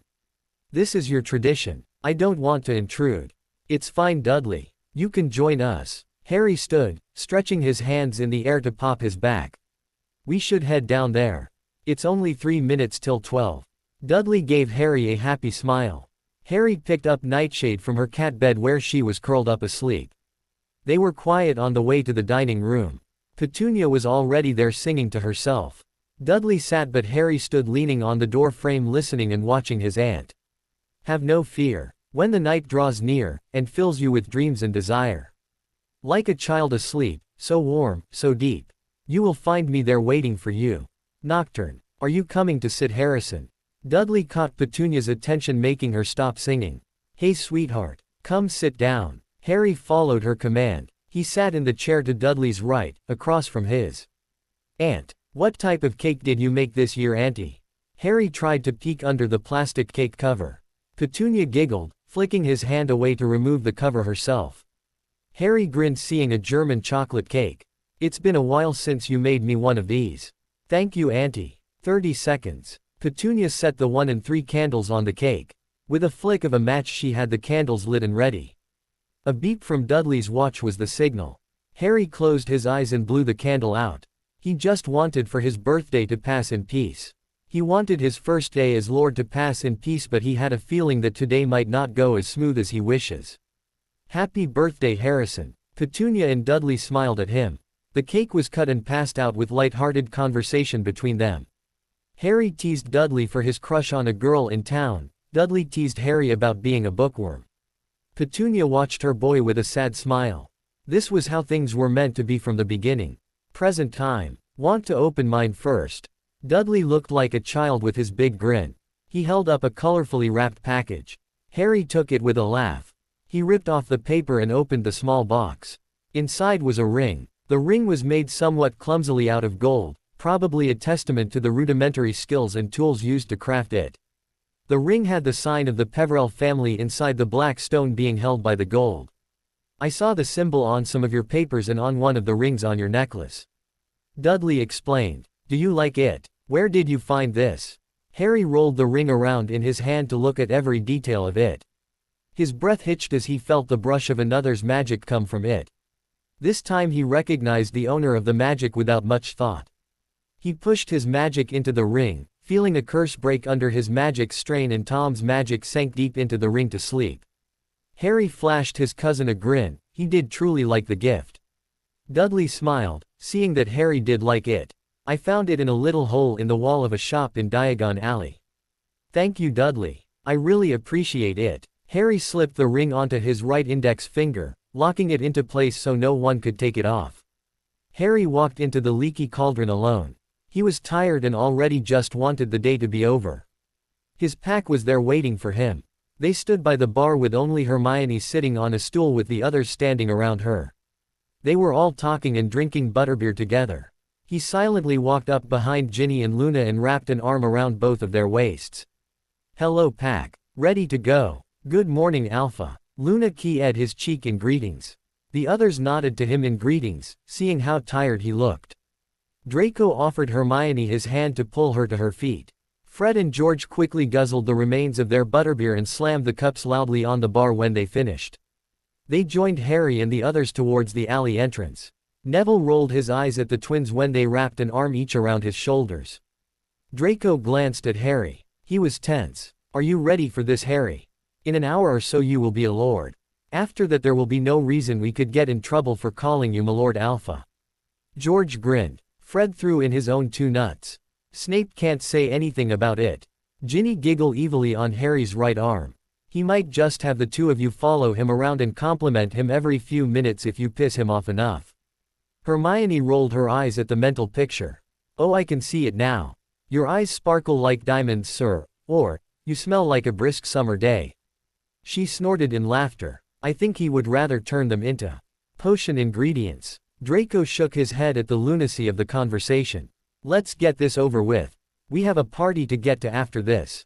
Harry reminded them with a smirk. With his pack around him all the worries and stress just melted away. He could get through this day. Harry dropped to his knees in exhaustion. He had to drop all his concealments and illusions so they didn't cause trouble with the power flow.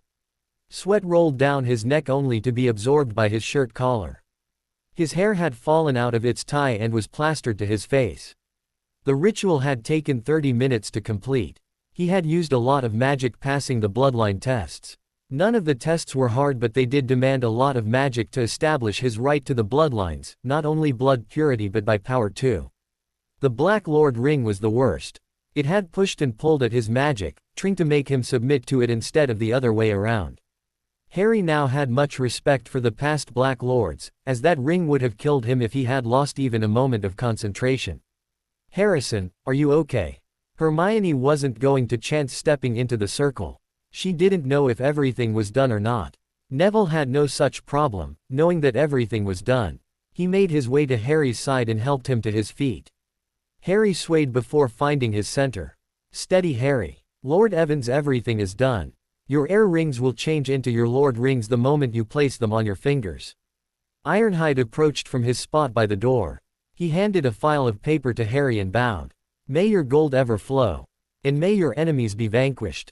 Thank you, Ironhide. Harry bowed before letting Neville and the rest of the pack lead him out. So Harrison, George broke the silence halfway down the hallway, when did you get that body? He looked his alpha up and down with a nod of approval. Harry snorted. I've always had it. I was born in it. Fred lightly slapped Harry upside the head.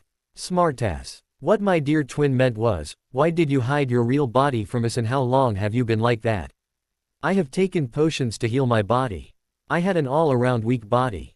As time passed by I noticed my body was starting to get better. I didn't want Dumbledore to know. I then figured that keeping a full body concealment charm up all the time would be a good magical exercise. Harry suppressed a yawn. Anyway, I can sneak a nap before the party. Luna let out an airy laugh and wrapped her arms around Harry Middle, cuddling into his side as they walked out of the bank. I think we can buy you an hour or so for a nap. It was only 1 o'clock and Harry's birthday party was about to begin. The twins had sly, mischievous grins on their faces. They slowly opened the door to the room Harry was sleeping in. They were silent as they tiptoed to the side of the bed. Harry, looking nothing like the boy they greeted this morning, looked so peaceful and innocent laying under the green blanket. Both Fred and George held up a blue vial full of some unknown potion, ready to throw it on their alpha. You go throw those at me and I will make you two regret it. Harry spoke in his seemingly asleep state, surprising the twins and making them drop the potions at their feet. Harry's eyes fluttered open. I take it that the party is to start soon and this is why you two have come in here. Yeah, well that and there is a man here asking for you. Fred frowned at the potion soaked into the rug. That was their first batch and the next wouldn't be ready for another week. George dramatically sighed at the lost opportunity to prank their alpha. He said his name was Remus Lupin. Snape's was not happy to see him. They looked to be in a yelling match. Behind some muffling spell when we came to get you. Harry gave a nod to show he understood. He pushed the blanket off him and stretched before getting out of the bed. A quick flick of his wrist had his clothes changed back into the nice robes he showed up in. He brushed his shoulder blade length hair back into a low ponytail with his finger. Let's go make sure that Severus doesn't kill Lupin. I need to speak to this man and hopefully get some answers. Harry sent a message to the rest of the pack through their bond to meet in the sitting room where Lupin was. When they entered, the others were in the sitting room waiting and watching the muffled argument between Snape and another man. This man, Lupin, looked tired and worn, but there was also a fire in his amber eyes. He was wearing an extremely shabby set of wizard's robes that had been patched in several places and were frayed at the ends. He looked ill and exhausted with pale skin covered with scars, and although he was still young by wizard standards, his light brown hair was flecked with gray. Uncle Severus. The two men froze. Snape flicked his wand, canceling the muffling spell. Harry nodded. Thank you. Now I would appreciate it if you either left the room or found a seat so I may speak with the Mr. Lupin. Snape sent one last searing glare at Lupin before turning on his heels to go sit on a chair by the back wall. Lupin, for his part, looked ashamed for the argument with the potion master. Harry indicated for him to sit in one of the chairs around the fireplace. Lupin did so with a wry smile and nod. Mr. Lupin, I am surprised to see you. From your correspondence I was under the impression that you were out of the country. Harry started the meeting as he leaned against the chair opposite of the man. Luna smiled up at him and pulled him down to sit as she maneuvered herself on the edge of his lap. Lupin chuckled at the sight. I was until yesterday. I received a letter from Dumbledore. He wanted me to talk to you. He lost his smile and his eyes darkened. I had begged to see you since the minute I found out that your parents had been killed. I tried to get custody of you when I found out you were living with your aunt and uncle. I was denied. I even tried to visit you but the wards around the house wouldn't let me through. I had to make do with sending letters and gifts. I never got a reply but I still sent them. He fell silent in thought. Harry was surprised. He never knew any of this. His aunt didn't know any of this, she would have told him if she did. He pushed that to the back of his mind to puzzle out later. I never got any of the letters or gifts. That is something I will look into. What did Dumbledore want you to talk to me about? Lupin pulled himself out of his thoughts. A number of things. He doesn't want you to take up your lordships yet, he wants you in his custody, and have eyes on you at all time. Dumbledore wants you under his thumb as his pawn. I won't talk to you about that though. Your mother and I lost trust in that man long ago. I am here to see and talk to my nephew for the first time in 12 years. My mother wrote about losing trust in Dumbledore. Harry mused aloud. She wasn't happy with a lot of things he was doing in the war. Draco just shook his head. Why does Dumbledore want control over Harry so much? Lupin was about to answer but Snape cut in. It's because Harrison is the chosen one. Dumbledore thinks that the Dark Lord will come back and Harrison will be the one to kill him again. Lupin nodded but added more. Before Harrison and Neville were born, a prophecy was told. I don't know what it was about but Dumbledore was sure that one of you two were going to be the subject of it. It turned out to be Harrison. The only one who knew what the prophecy said was Dumbledore and Lily. Lily used to scoff at the subject, she would never tell why though. Draco opened his mouth to ask another question but he caught the look Hermione gave him. He shut his mouth with an audible click. Harry ignored them. Would you know why the Ministry might hide Sirius' court trial? Lupin looked confused. They can't. All who get a trial are put into public record. These files can be sealed but not hidden. If there is not a file then there was not a trial. What do you think, Alpha? Luna asked through their bond. The others listened on waiting for the plan. Harry bit his lip in thought. No file means no trial. Draco, who from the Ministry did your parents invite? Draco got a glint in his eyes. Father knows many in the Ministry and even invited the minister himself. Do you want to get answers tonight as they have been ignoring most of your letters? Yes. Harry looked at his twins and Neville. I want answers today. Harry turned his attention back to Lupin who was lost once again in his thoughts.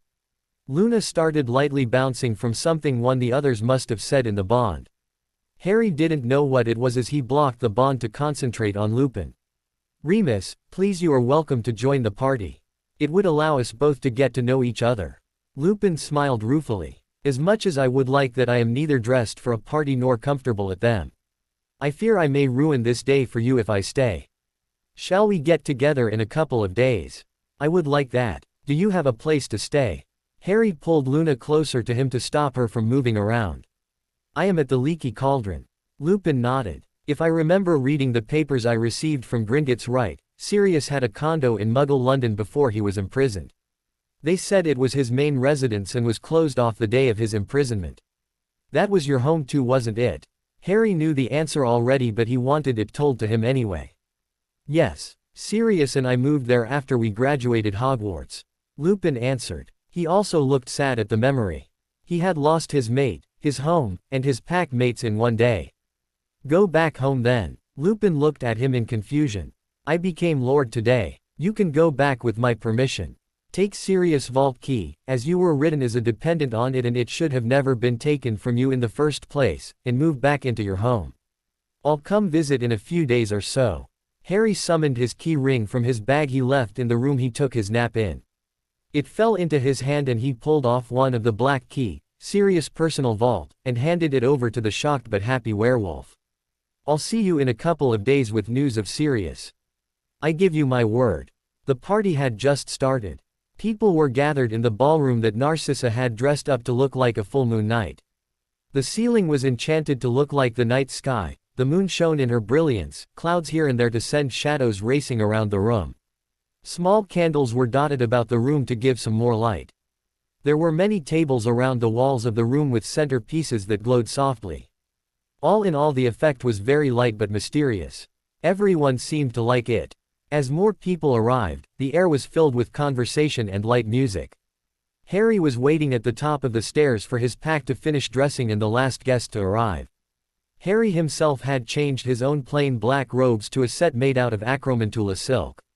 The shirt was dark gray, almost black with a low collar and tight sleeves.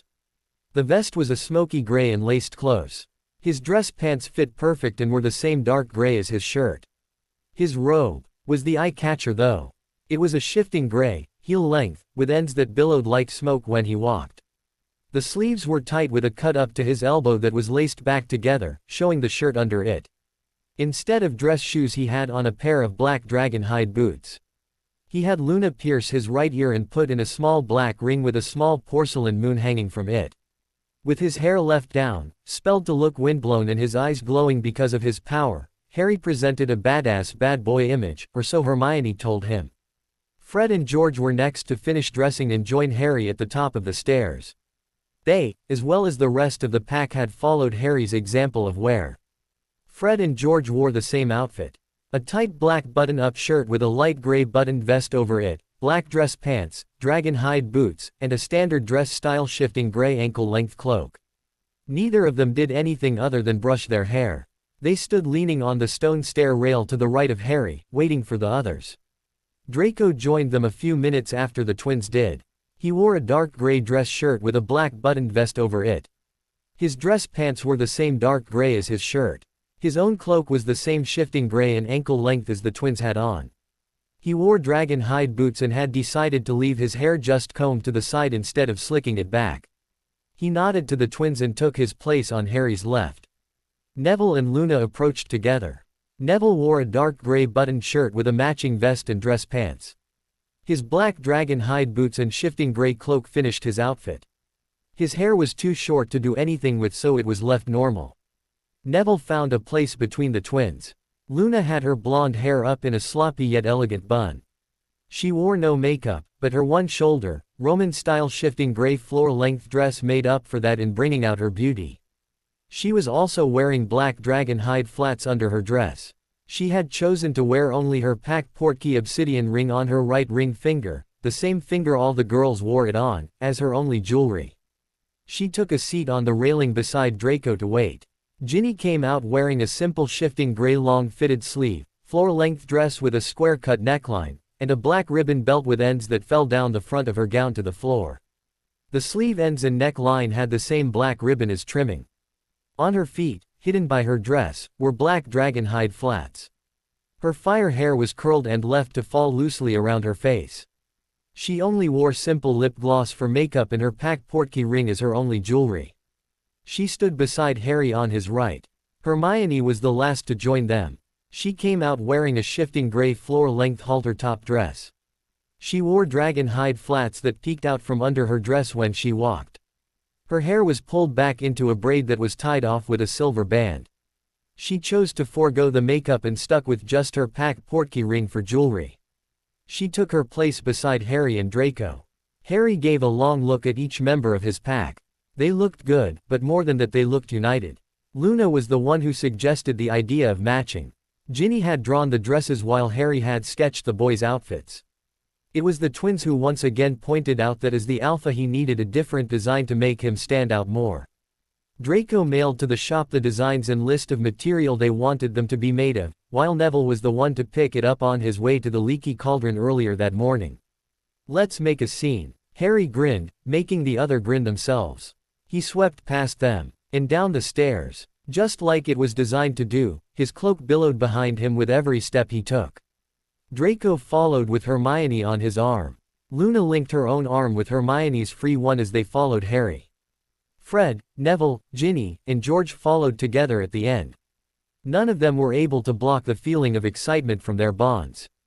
They were about to make a public statement, no matter how small or how many people missed it. Harry hid his smirk at the entrance to the ballroom, replacing it with his mask.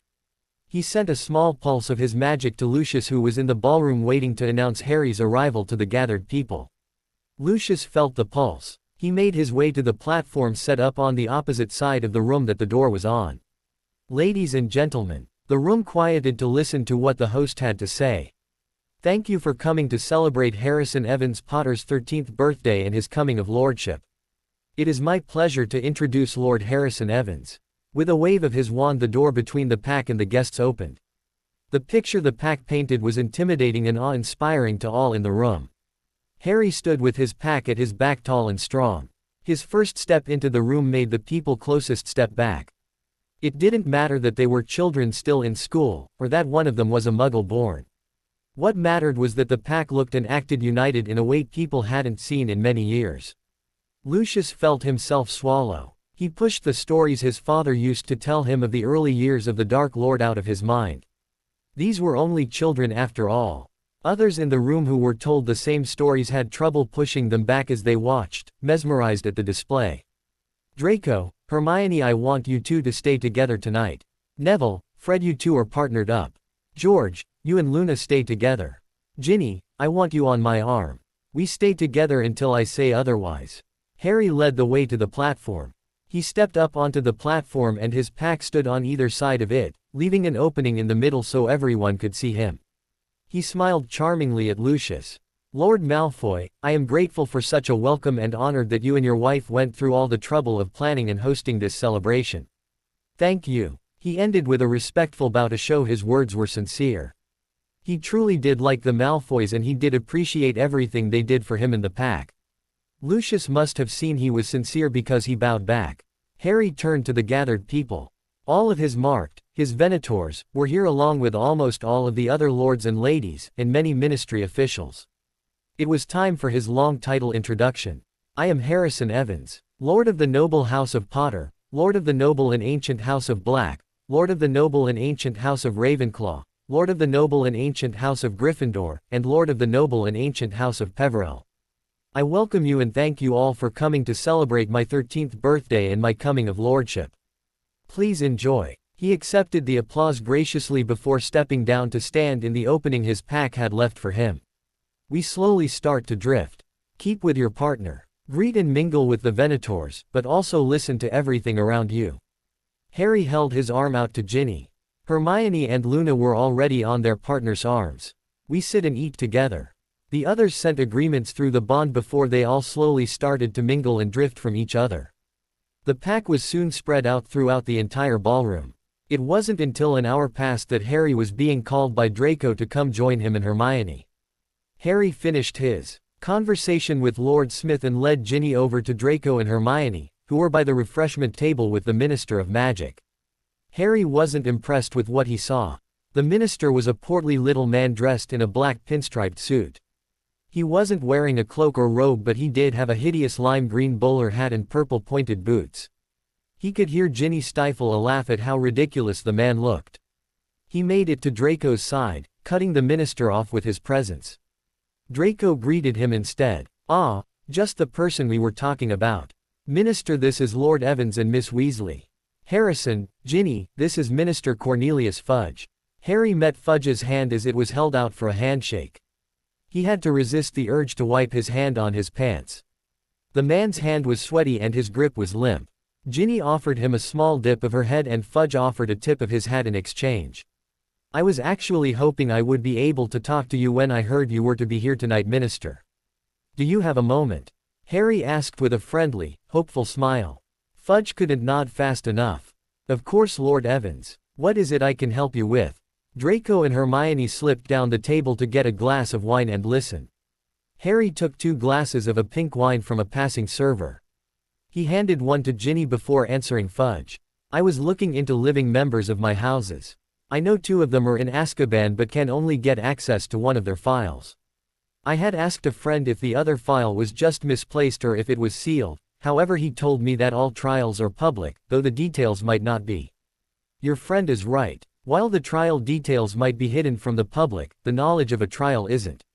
Fudge answered. He picked up a small plate of cheeses and grapes. Harry took his first drink of the wine. Strawberry, sweet strawberry. Draco had known it was his and his aunt's favorite. Yes, and I asked this friend if he knew anyone in the ministry who could make sure it was just a misunderstanding. He couldn't find anything. There is not a file of a trial. Harry watched Fudge stiffen form with the implications. It was now time to play the supportive and understanding boy who lived. Now I understand that the ministry had a hard time with the last war and keeping the people safe. For the safety of the people, some corners might have been cut to make the process swifter. Your predecessor was just trying to do what he thought was right. If the ministry sent people away to Azkaban without a trial, the public will hang the ministry. Fudge was sweating and Harry could see his mind twisting and nodding itself, trying to find a way out of danger. Harry hid a smirk and offered up the much-needed solution. No, they won't, Minister. Just tell them that you have found some inconsistent data from the end of the war and you are looking into it. Tell them that you are fixing the mistakes made by those before you and are putting precautions in place so such grievances never happen again. Find out who didn't get a trial and give them one. If they are guilty then okay, but if they are innocent then you get to be the one to set them free. The people will see you as a hero either way because you are upholding justice. Fudge calmed with every word that slipped from Harry's lips. Yes, you are right, Lord Evans. Tell me, who is it that you found that didn't get a trial? I'll do his trial first and show proof to the public. It was the former Lord Black. Harry answered. Fudge froze. Sirius Black. Are you sure? Completely. I was shocked that they would just throw a lord into Azkaban. Harry watched Fudge nod and tell him he would get a trial date set as soon as possible before he scurried away. Ginny giggled next to him. That went well, Alpha. Maybe. The Blacks had a lot of power in the Ministry before the war ended. Someone must have pulled a few strings to have Sirius sent away without a trial. We will see what happens. Harry muttered as he turned to greet one of his Venators that wandered over to speak to him. The rest of the party passed smoothly after that. The meal was served and the pack joined up to talk about what they had been hearing from the guests. The plates were cleared and the tables disappeared to make room for dancing. Harry danced with many of his female Venators and his pack. Fred and George took pleasure in dragging Neville, Draco, and him onto the floor to dance at any opportunity. Guests started to filter out around 6 o'clock.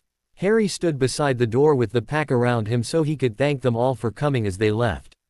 Lucius and Narcissa was on the other side of the door doing the same.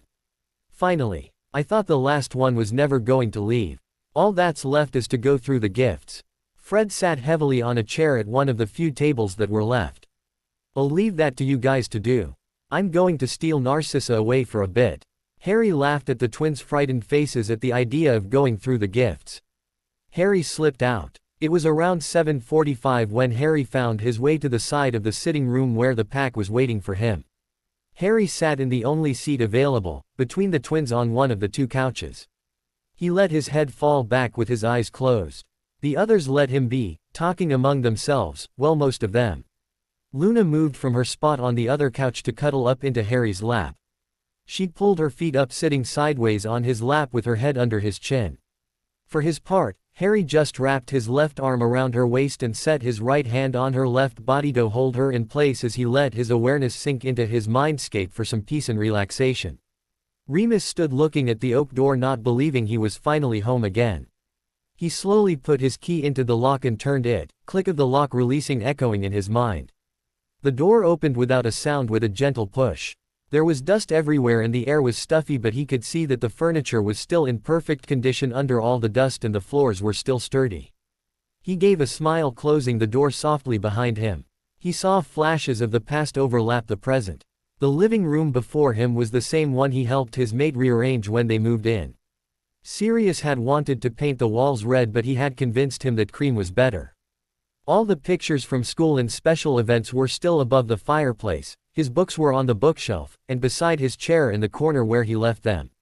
The couch sat with the coffee table pulled close so Sirius could put his feet up no matter how many times Remus told him not to. Sirius always laughed when Remus scolded him about it, flashing his charmingly loving smile at him. The fire was long cold, but he could still remember the heat it gave off when he and Sirius would sit on the plush rug, just wanting to be near each other, but not wanting to leave the warmth of the fire for the couch or bed. Remus felt the tears building in his eyes as he made his way into the hallway and paused at the first doorway. The kitchen was in the same condition as the living room, with dust packed in thick layers. His cabinets were in perfect order and he could imagine that if he opened one there would not be a single dust particle on any of the things inside of them because of the charms he put on them the moment they moved in. The plants above the sink were long dead, but he could still remember coming in and just smelling the fresh spices. Sirius used to complain about them every morning before he got his coffee and sat at the small table nestled in the corner beside the window. He pulled himself away from the memories of happier times that threatened to pull him in. He turned back to the hallway and continued on, passing the guest bedroom and the bathroom to the last door. He pushed the door open and that was when he lost the battle with himself. He fell to his knees and cried, crying and screaming from the pent-up pain. The room was it was the last time he was in it, but at the same time so different. The wardrobe was open and showing old moth-eaten clothing, Books scattered on the left nightstand beside the lamp, a picture of Sirius and him on the right nightstand, the bed a mess like someone just got out of it and didn't want to take the time to make it up, the bathroom door open showing clothes in a pile, and the broken lamp beside the floor-to-ceiling window that Sirius threw when he got the notice that Lily and James were dead. This was what was left when they both rushed out to get to the Potters. Neither of them ever thought they wouldn't return in a day or two. It hurt. He was home, but it had been a decade since he was there. He was home, but at the same time it didn't feel like home. His mate wasn't there to greet him with a lopsided smile and a key. He wasn't there to complain that the stove wasn't working for him again or that the sun was too bright through the windows. His mate wasn't here, and he wanted him back. Remus screamed out his pent-up pain in a way he hadn't allowed himself to do since the night he lost everything important in his world, that cold Halloween. His wolf howled with his screams, feeling just as much pain for being separated from the boy it saw as his cub and the man who was his life mate. Harry sighed for what must have been the 100th time since he had sat down to go through all his mail. It was a week after his birthday, and in that time he had sent out appreciation and thank you letters to everyone who came to the party or gave a gift, had the gifts checked for spells that shouldn't be on it, read reports sent to him from his Venators, and responded to letters. Though he had yet to receive a letter telling him when Sirius was getting his trial. Though he had gotten one from Remus, telling him that he had the condo clean and ready for company. Harry pushed away from his desk. Maybe it was time to go visit him. Come on, Amara, let's go get Nightshade and go see a werewolf. Harry woke the snake curled up in Nightshade's cat bed. I haven't met a werewolf yet. Harry stifled his chuckle at her drowsy response. Amara let him lift her to his shoulders where she curled up and promptly fell back to sleep. Minnie, Harry called out for the house elf, who appeared with a quiet pop. What can Minnie do for Harrison? It had taken forever for him to get her to stop calling him Master and then Lord Evans. Where is Nightshade? Harry didn't turn to her, busy putting his papers away in an order where he could just pick up where he left off when he got back. She is down in the cafe. Do you want Minnie to get her for you? Minnie asked. She looked eager. It was rare he called on her to do things for him. Will you please, and tell my aunt that I have some business to attend to, so I will be gone for a time. Harry finally got the papers in an order that he could work with. He didn't hear her response, but he did hear the quiet pop that showed that she left. She returned a few minutes later with Nightshade squirming in her arms, obviously unhappy with being taken from whatever she was doing. Mistress says that she would like you back by 10 if possible. Tell her I will be back well. Before that, Minnie. I won't be more than a few hours at most. Harry smiled down at the protective elf, taking Nightshade. I'll even make dinner tonight. You can help me if you like. Minnie would like that. What shall we be making? Minnie couldn't help but bounce on her toes at the opportunity to cook with Harry, who normally cooked alone. Harry smiled, walking towards the study, which was originally the sitting room connected to the library before Petunia had changed it for him for his coming of lordship. Why don't we make steak with steamed green beans and fruit salad? Harry called. He slipped the papers into the mahogany desk in the back center of the room. He paused to look at the changes in full. The desk faced the only fireplace with the windows behind it. The two tables that were originally in the room were pushed to the walls on either side of the room with 2 chairs each. The wall color had been changed to a dark gray with a silvery spider web pattern. A nice light gray rug on the floor and a large picture of his parents' wedding above the fireplace finished everything off. Harry walked over to the fireplace, which enlarged when he took a little flow powder and threw it into the flames. He stepped into the green flames and in a clear voice spoke. Mooney and Padfoot's den. He dropped his hand full of powder. Harry felt the wind and fire whip around him as glimpses of different fireplaces flashed past his eyes. He felt the wind hitch, like it was taking a moment to breathe, and felt a push. He stepped out into a clean living room where Remus was sitting in a cozy brown lazy boy. Remus set his book down with a smile. Harrison, good to see you. Harry flicked his wrist, making all the ash and soot disappear from his person. Hello, Remus. You look like you have settled back in well. As well as can be with only me living here. I had to go out and buy some food and new clothing. I hate shopping. Harry laughed at the scrunched face Remus pulled when saying that. He followed Remus from the living room into a clean tan with dust green trim kitchen. A kettle and 2 cups sat on the table. Harry took the seat across from Remus. Yes, I am only fond of book shopping most of the time. Remus nodded in agreement. They sat in silence for a moment as Remus made up a glass of tea for both of them. Harry waited until they had both taken a drink before starting on the hard subject. I talked to the minister at the party. Oh, how did that go? Remus looked calm with both hands around his tea and his elbows on the table. I told him about Sirius not getting a trial. He left quickly after telling me he would get a trial set. I haven't heard a word from him since. Remus' face darkened in sadness.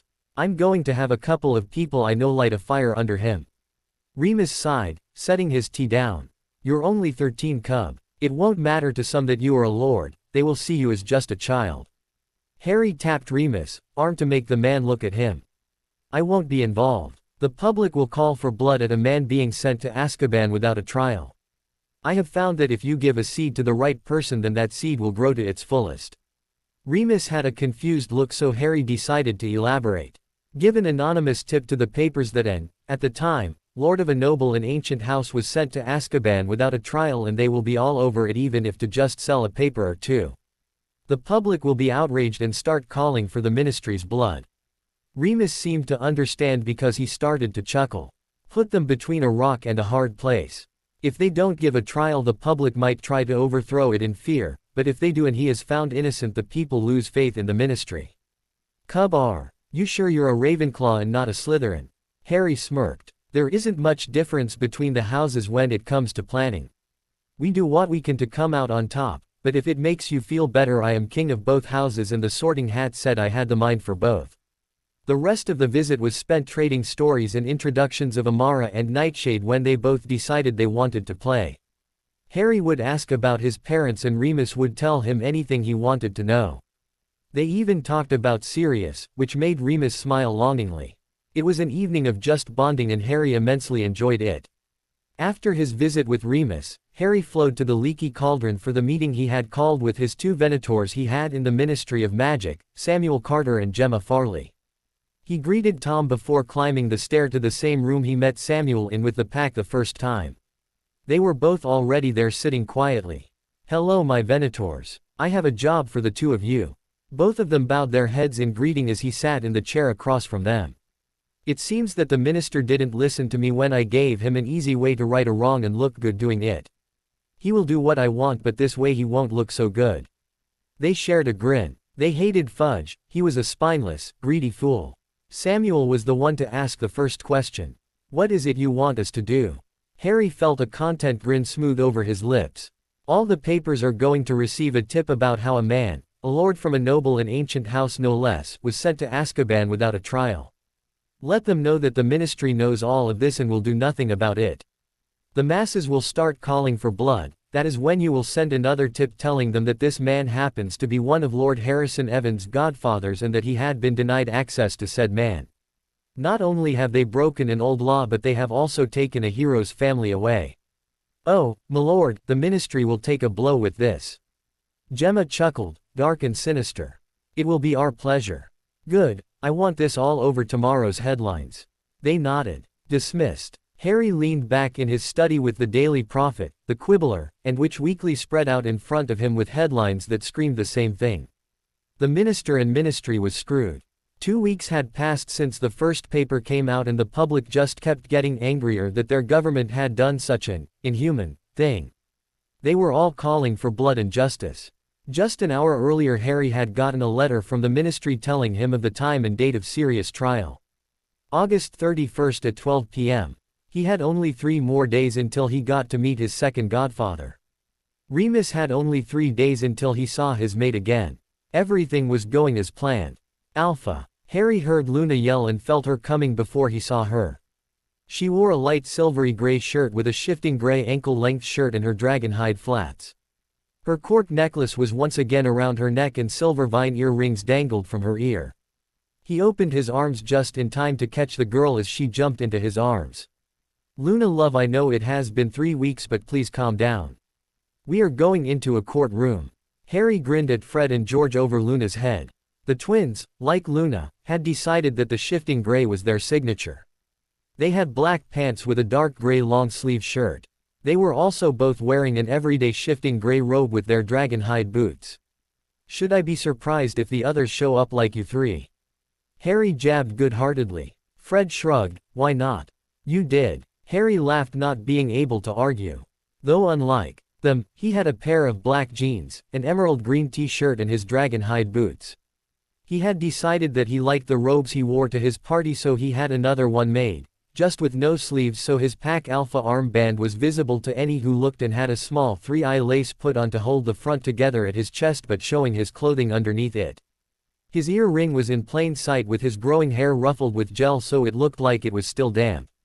"Milord, you look hot for a 13-year-old. George joked, wrapping an arm around his shoulders. Neville should be here soon. Mother told Ginny she couldn't come, Fred explained, feeling Harry connect to each of them through their link. It felt good, his magic mixing with theirs, like being wrapped up in a warm blanket on a cold rainy day. Harry took the answer with a nod. He carefully moved Luna so she wasn't holding him in a long-lasting hug but curled into his side like a kitten. Draco is already inside with Lucius. He had the same idea as we did. Harry had seen Draco when he arrived. He had been wearing a dark gray shirt, black pants with an everyday shifting gray robe like the twins, and black dragon hide boots. Other than that, he looked like he did every other day, well, almost. It seemed to Harry that Draco had finally decided to stop gelling his hair back like the previous years. It looked much better loose than gelled, and Harry made sure to tell him that when he saw him earlier. We'll pick Hermione up after this. She's going to be at the Leaky Cauldron. We can go for our school things then. Harry led the way into the courtroom, which was already filled with people. Many reporters took pictures seeing the famous Harry Potter to enter. Harry ignored the reporters as he walked past them. He pulled Luna closer when one of the reporters reached out to grab her. The twins took places on either side of them to help keep the reporters back. Draco stood close to the front with his father, Remus, and Severus. The group made the walk through the bodies to their side. It was soon after that the Wizengamot came in, followed by the other officials. Dumbledore was with them, not looking happy. He was the only one who didn't want this trial to happen. Harry felt Neville sneak into the room before he saw him take a seat next to Fred. He turned from the sour-looking headmaster to Neville. Neville sent an apology through their link. He only sent a smile in response. Fudge took his place at the high podium and the people quieted. Court trial of the 31st of August, into offenses committed under suspicion of bearing the Dark Mark, of consorting with the Dark Lord, and of the murder of one Peter Andrew Pettigrew by Sirius Orion Black. Interrogators: Cornelius Oswald Fudge, Minister for Magic; Amelia Susan Bones, Head of the Department of Magical Law Enforcement; Dolores Jane Umbridge, Senior Undersecretary to the Minister. Court Scribe: Lorman Curtis Matthews. Bring in the defendant. Quote: Sirius was hauled into the room by two Aurors. They sat him in the high-backed chair in the middle of the room and waited until the chains attached themselves to Sirius before they took places on either side of the door. Sirius looked like death. His eyes were sunken with bags heavy under them. His skin was drawn tight over his bones, pale and thin. His clothes hung off his frame, showing how much weight he had lost. He looked out at the officials in front of him with a blank expression, like he wasn't really there. Remus gripped his pants in his hand. Harry could tell he wanted to go to his mate. He slipped his hand into Remus, trying to keep the man calm and lend strength to get through the trial. Remus gladly took it, was a small smile in his direction, even if it looked pained. Mr. Black. Harry stood up, cutting the minister off. All the eyes in the courtroom turned to him. Lord Evans. The minister looked nervous. As Lord of the noble and ancient House of Black, I wish for justice to be thorough and swift. I call for the use of Veritaserum. Let us cut to the truth. Harry kept his voice cool and strong as he stared down the official, daring them to try to deny him. Dumbledore looked like he wished to speak up, but he held his tongue. Fudge swallowed hard. His voice was a pitch higher than normal. Very well. This court accepts your right as the Lord to Mr. Black. Orders give him the Veritaserum. Harry sat back down, silently giving his hand back to Remus. Remus took it, looking relieved. The two Aurors came back, one to grab and hold Sirius' mouth open, even though he was more than willing to take the potion in his state, and one to pour the 3 drops in. They stepped back when Sirius' eyes glossed over. Is your name Sirius Orion Black? Yes. His voice was hoarse from not being used in a long time and dazed from the truth potion. Are you godfather to James's and Lily's only son? The second baseline question was asked. Yes. Sirius was out of it. The Aurors nodded to Fudge. Fudge nodded back and got on with the trail. Mr. Black, do you have the dark mark? No. Whispers filled the courtroom. Fudge ignored them all. Have you ever sworn loyalty to the Dark Lord? No. The whispers got louder. Harry felt his hand get squeezed by Remus. Fudge had a harder time ignoring the noise, but he continued on. Have you ever consorted with the Dark Lord? No. Harry glanced to the mass of reporters. They were scribbling madly in their notebooks. A few of them were even using quick quills to take the whole trial down. Fudge looked worried. Did you sell the Potters out to the Dark Lord? No. The room fell deadly silent. Next to him, Harry heard Remus mutter a few words. One of them sounded like, finally, and another like, truth. The pressure on his hand loosened as Remus gave a sigh. Harry saw a few beads of sweat roll down Fudge's face. Did you kill Peter Pettigrew? Everyone was holding their breaths waiting to know if an innocent man had been sent to Azkaban. No. The silence shattered. Voices called out in anger at the ministry and sadness at the time Sirius lost. People rose from their seats trying to get closer. Aurors flooded the courtroom trying to keep order, an order that wasn't coming together in the wake of such a truth being revealed. A single question was shouted loud enough to be heard by all. Who is the cause of the Potters being killed? Peter. The room froze. Fudge even looked shocked. Bones latched onto the lead and asked the next question. Explain. James wanted me to be their secret keeper, but I knew I was the main choice, so the Death Eaters would come after me. I convinced them to use Peter. No one would think that he was their secret keeper. He betrayed them. The room exploded with sound. Over the noise a recess was called. A silencing charm covered the Wizengamot so they could deliberate over the new evidence. Harry watched as people, reporters mostly, were ushered out of the room. Harry sat silently, letting Luna cuddle into his side as the Aurors gave Sirius the antidote. Remus started to stand to go to his mate, but Harry pulled him back. He couldn't go down there yet. Remus slumped down, letting Harry's hand go. Instead he wrapped an arm around Harry's shoulder in a half-hug. Harry let him. He may have just been reintroduced to this man, but he was family and he felt like it too. He could vaguely remember this feeling from some distant memories. Memories from before his parents were killed. Harry felt the magic of the silencing charm. Dispense. The Wizengamot had their verdict. Fudge called for the order of the people still present. What is the verdict of the charges against Sirius Orion Black? Dumbledore stood looking pissed off. His mouth was tight and he stood to his full height trying to intimidate the people around him. We find the defendant innocent of all charges against him. Fudge nodded. He turned back to look at Sirius, who for the first time seemed to know where he was and what was going on. Sirius Black, you are hereby cleared of all charges against you, and though there is nothing that can compensate for your time as an innocent man in Azkaban, the Ministry gives you 100,000 galleons and will pay for all of your healer bills. So mote it be. Fudge slammed the gavel down with a deafening sound of finality. Aurors released Sirius, who just looked at the court with hopeful disbelief in his tired eyes. Harry stood with Remus, Luna being passed to George to hold. He followed Remus down to the still shocked man. Sirius turned toward the approaching people and froze. Remus. His voice was hoarse, but the hope in it made it sound just a bit lighter. Remus lost the last bit of composure he had held so tight to during the trial. He pulled his mate up from the chair and into his arms. Sirius didn't need any prompting to respond. They held onto each other with desperate strength. They were afraid if they let go the other would disappear. Remus was the one to pull away first. Not far, just enough that he could give his hurt and lost feeling mate a key.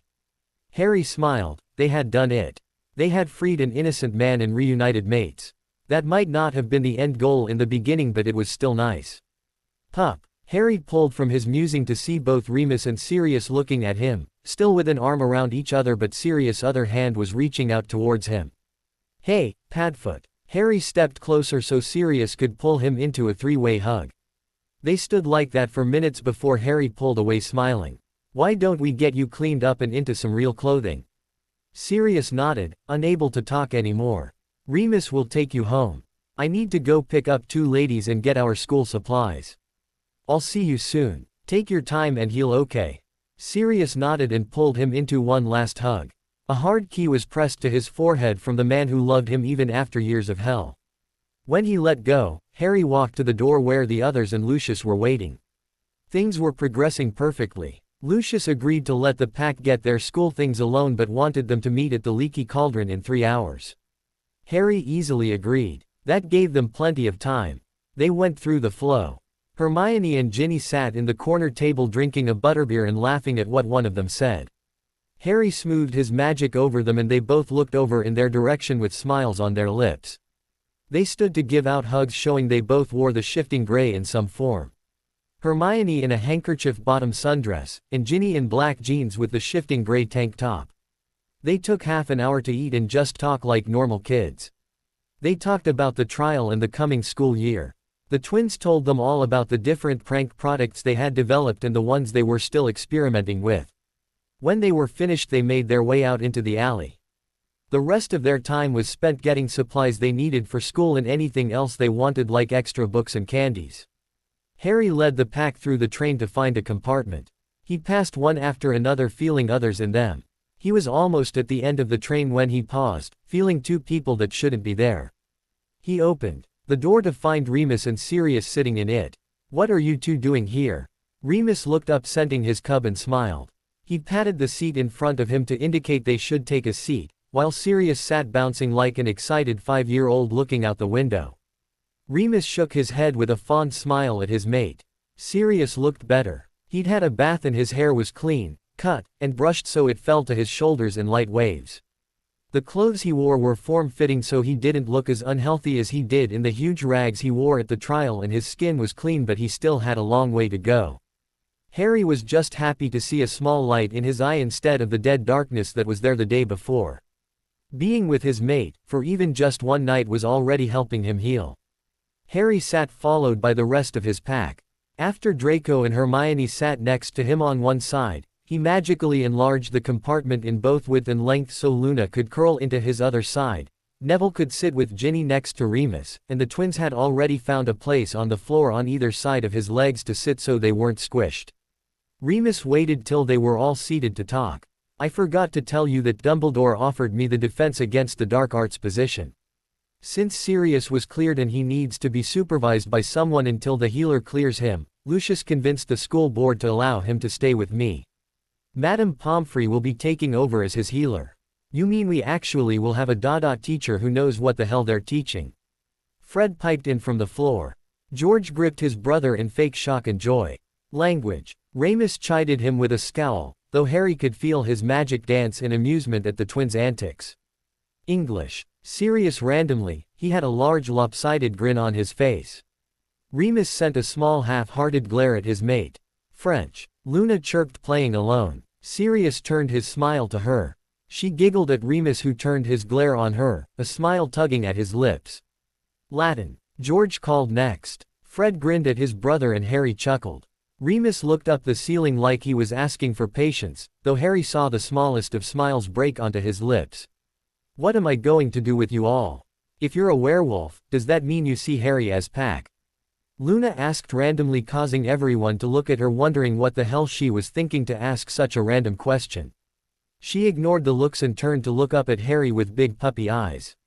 He felt slightly unnerved knowing he was most likely going to agree with whatever she wanted from just that look. "Can we adopt them into the Pack Alpha? Can we keep them? Please." "Alpha. Pack. Adopt." Sirius looked confused. Did he look like a lost pet? "Adopt." Remus looked more amused at that. Harry had already told him all about the Pack and his plans for the wizarding world. He turned his amused gaze to Harry. "Am I adopted into your pack?" Harry let a loud laugh out. "Do you want to be adopted? We can adopt you if you like." "Yay, we get to keep them."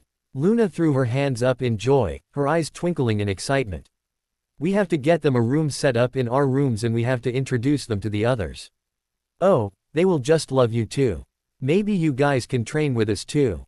"Alpha, Alpha, Alpha." When do? Harry didn't know a person could talk so fast and so long without breathing, but Luna did. He put his hand over her mouth to stop her even as she continued to pull on his school robes. "Luna love, you need to slow your speech down and breathe." She nodded, but he still held his hand over her mouth. The other looked on in amusement. Now we don't have to set a room up for them. They will have their own rooms given to them that can be connected to our rooms. Remember that the founders all had their personal rooms connected to our rooms.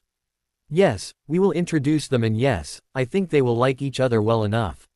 Now if they want to train with us, then they can, but that is up to them. He slowly took his hand away from her. She stayed still, just looking at him with her big eyes. Anything from the trolley. The candy lady called from the hallway. Saved by the yell. Hermione giggled, standing up. Harry held out his money pouch to her. Hermione, now used to him paying for everything when one of them were with him, just took it and left to get things for them all. Cub, you are already packed to me. Remus sadly smiled. I wish I found a way around the protections to see you when you were growing up, and I wish I knew what happened to everything I sent you, but you have always and will always be my cub. Hermione and I are going to have to make you both a pack band. Harry leaned back into the seat to accommodate Luna's need to snuggle into his lap. She seemed to have developed since joining the PCK. Pack band. I think you left those out. Remus didn't remember Harry ever telling him of them. Harry pulled his school robe off, to show his sleeveless emerald shirt, a mara curled around his neck, and an armband made of obsidian with silver borders, and a Celtic wolf howling to the full moon. The moon having been made from a moonstone. Fred slid his own robe down to show he also wore a sleeveless shirt, his the shifting gray they all favored in one form or another, and his own simpler obsidian armband with the Celtic wolf howling carved into it but with emerald eyes. Ginny was the last to show off her pack band. She reached across Neville so she could show Remus and Sirius her slender obsidian rings with a Celtic wolf howling inlaid into an emerald stone. Sirius whistled, impressed at the work. Those are some nice pieces. Remus nodded in agreement to his mate's words. Ginny pulled her hand back into her lap with a happy smile. Remus turned his gaze back to Harry. You said you made them. You and Hermione. Draco was the one to answer. Yeah, they double as port keys. Port keys to wear. Remus reached out to touch Fred's armband. To other members of the pack. Hermione pulled the door open with her foot as her arms were full with treats. Luna paused in her explanation to accept 2 cauldron cakes and a box of Bertie Bott's every flavor beans Hermione handed to her. Alpha found a way to link all of us to the bands. Making port keys is illegal. The ministry is the only authorized place to get them. If anyone finds out you did that, you will get into big trouble. Remus watched them, worried. Hermione rolled her eyes at the werewolf. She handed Harry his money pouch along with a few blood pops, 2 chocolate frogs and a box of Bertie Bott's every flavor beans. He smiled in thanks. Draco took his 4 chocolate frogs and box of Bertie Bott's every flavor beans from her lap as she handed the twins their 3 chocolate frogs and box of Bertie Bott's every flavor beans each. Ginny eagerly took her 2 sugar quills and 2 chocolate frogs from Hermione. Neville was the last to get his treats, a box of Bertie Bott's every flavor beans, a chocolate frog, and a pumpkin pastry. Hermione double-checked that the pack had their treats before offering Sirius and Remus 2 chocolate frogs and a box of Bertie Bott's every flavor beans each. They took them with thanks. Harry opened his first blood pop. Remus, the thing about our port keys is that they can only be activated by us. They have protections weaved into them. No one can take them from us, no one can activate them, they cannot be damaged or destroyed, and they have tracking charms in them for emergencies, though only we can track them. No one outside of this room knows these are for anything other than fashion. When did you make these? How did you make them? Remus knew that port keys took a lot of power to make. Magic is easy to me, Moony. Harry shrugged on shoulder in a lazy manner. All I have to do is direct my will and magic just shapes how I want it to. Hermione pulled Remus into a conversation, explaining the different cores like the founders did. Harry ignored them. He pulled out a book he hadn't in a while, his blood magic book. Luna snuggled into his side again as he opened the book to the last page he had read to refresh his memory.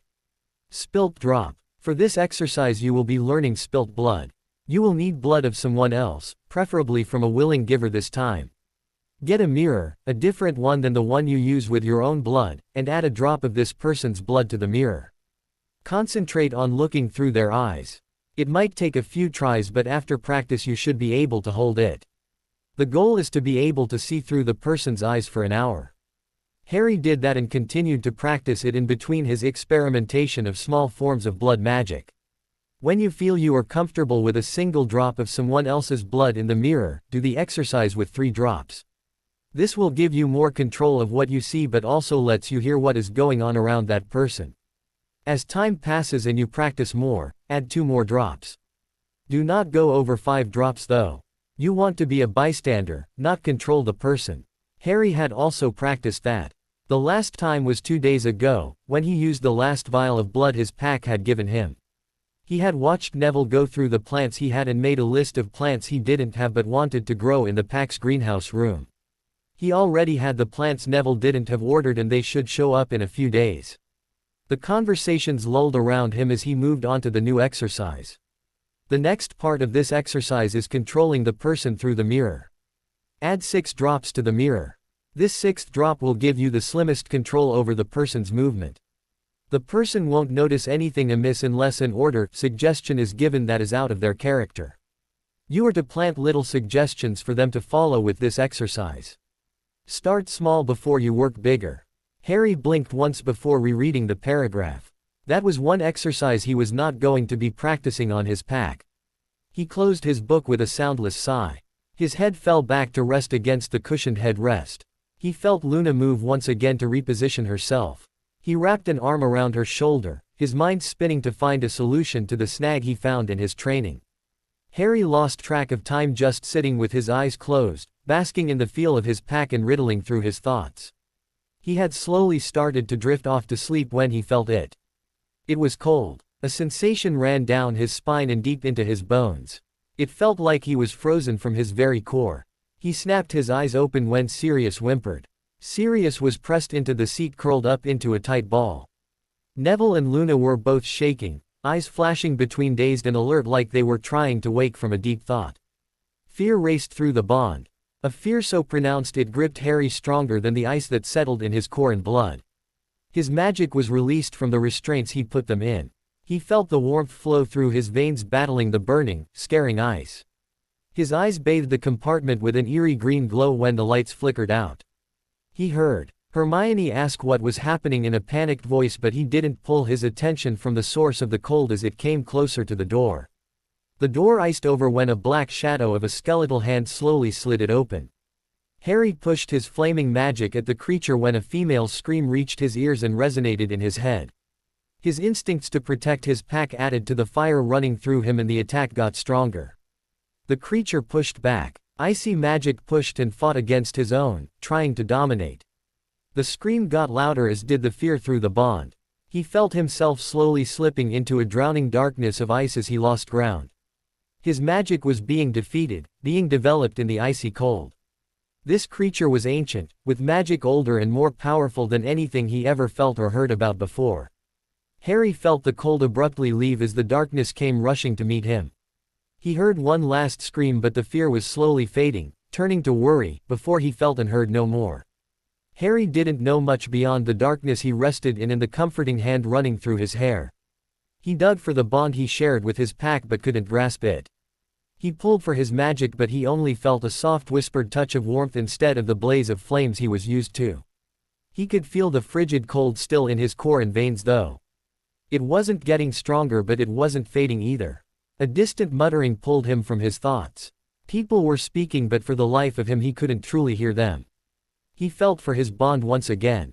He strained and clawed for it. He needed it. His pack being in danger was the last thing he remembered.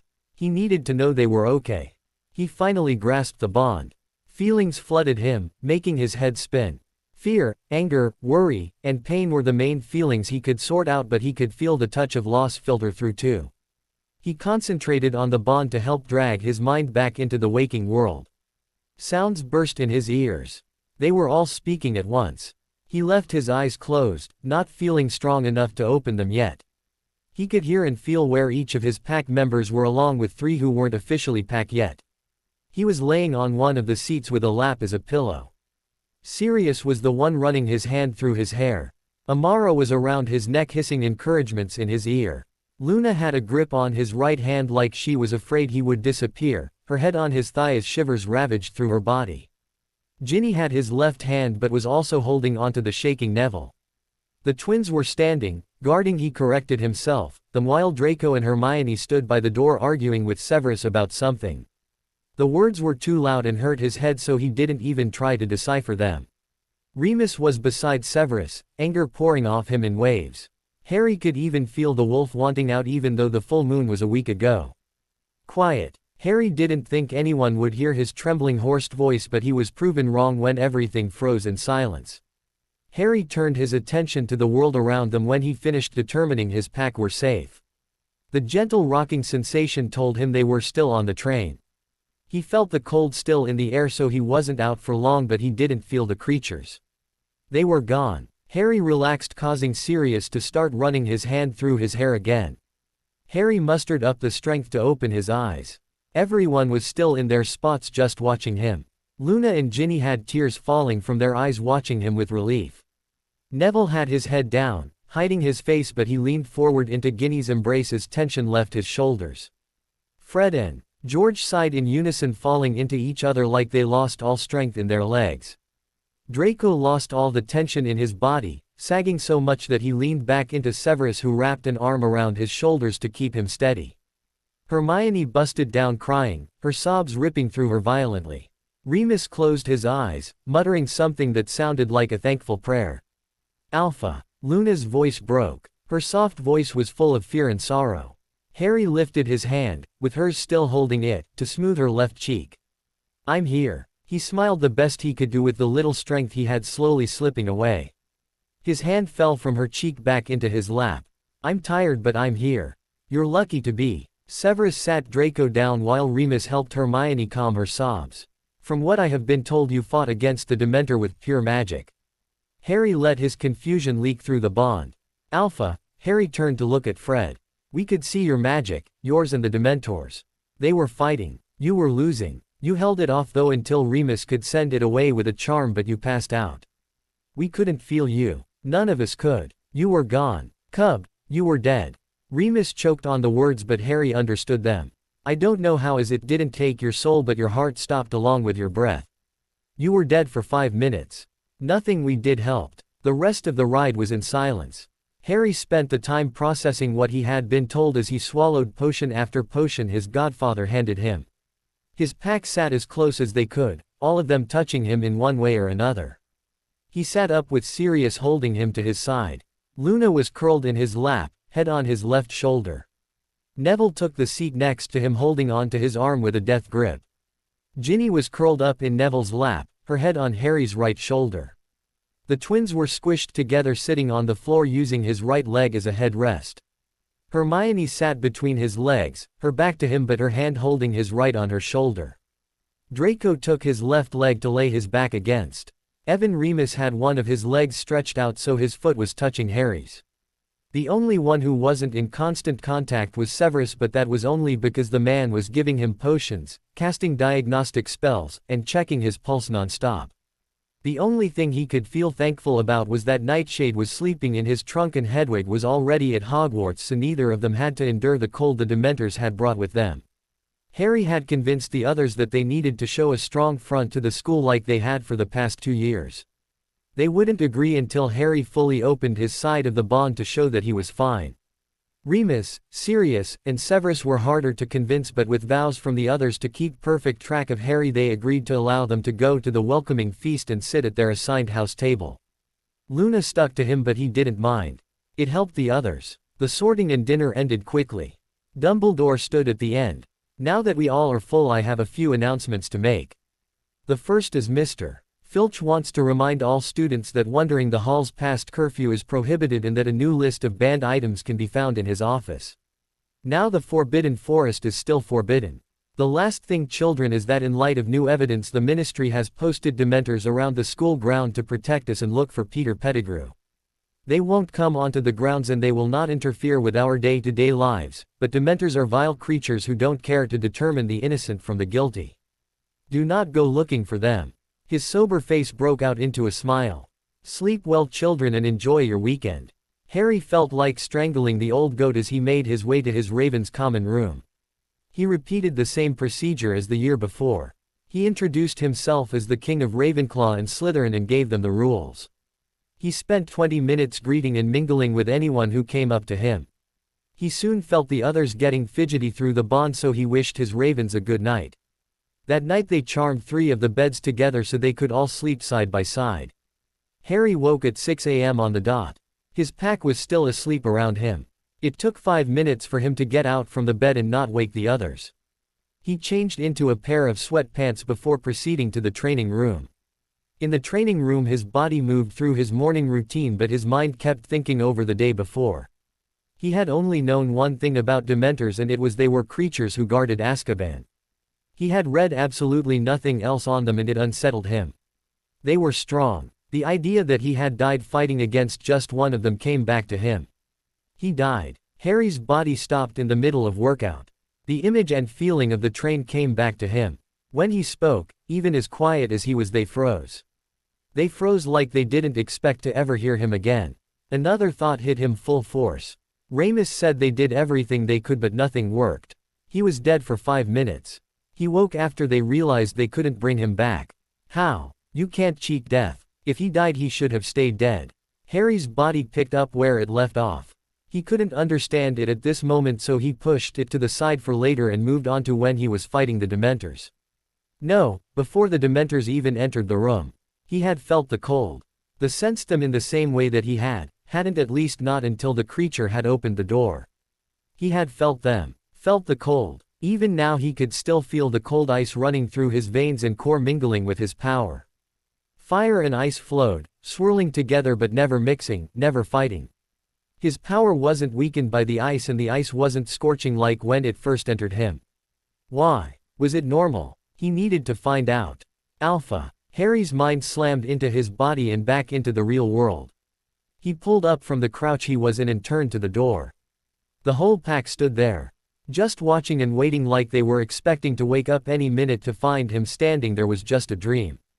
Harry sighed, closing his eyes.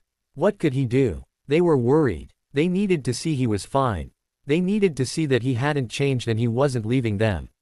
He opened his eyes. They hadn't moved. They were still watching, waiting. What's the plan, Alpha? Draco asked. They were waiting for him. How about spending the day in our rooms? I have reading I want to catch up on, and I know Neville wants to put the greenhouse together. We'll have one of our lazy days. Harry took note of the tension ease for everyone. How does that sound? Ginny jumped up and down. I'll call a house elf to bring us food we can munch on. She turned on her heels and ran out of the doorway. Harry watched his pack laughing in the common room. Different foods were spread out on the table in a small buffet, and plenty of butterbeer to go around sat on the floor. Harry turned back to the quarter-sized quartz stone in his hands. He pushed his magic into the stone, slowly molding the stone like it was clay. Thoughts felt like they were choking him. He needed something to distract him, but nothing he did helped. Alpha. Ginny called. He looked up at her. She sat beside the table on the floor instead of sitting on the couch like the others. Why is it none of us have ever sworn our loyalty to you? Harry was momentarily stunned at the randomness of the question. Because we all share a bond. That is more than enough to show loyalty, not just to me but to all of us. That's all the proof of loyalty I need. Quote. Ginny raised her chin in a stubborn way. She didn't seem to like his answer. She rose to her feet only to fall on one knee at his feet.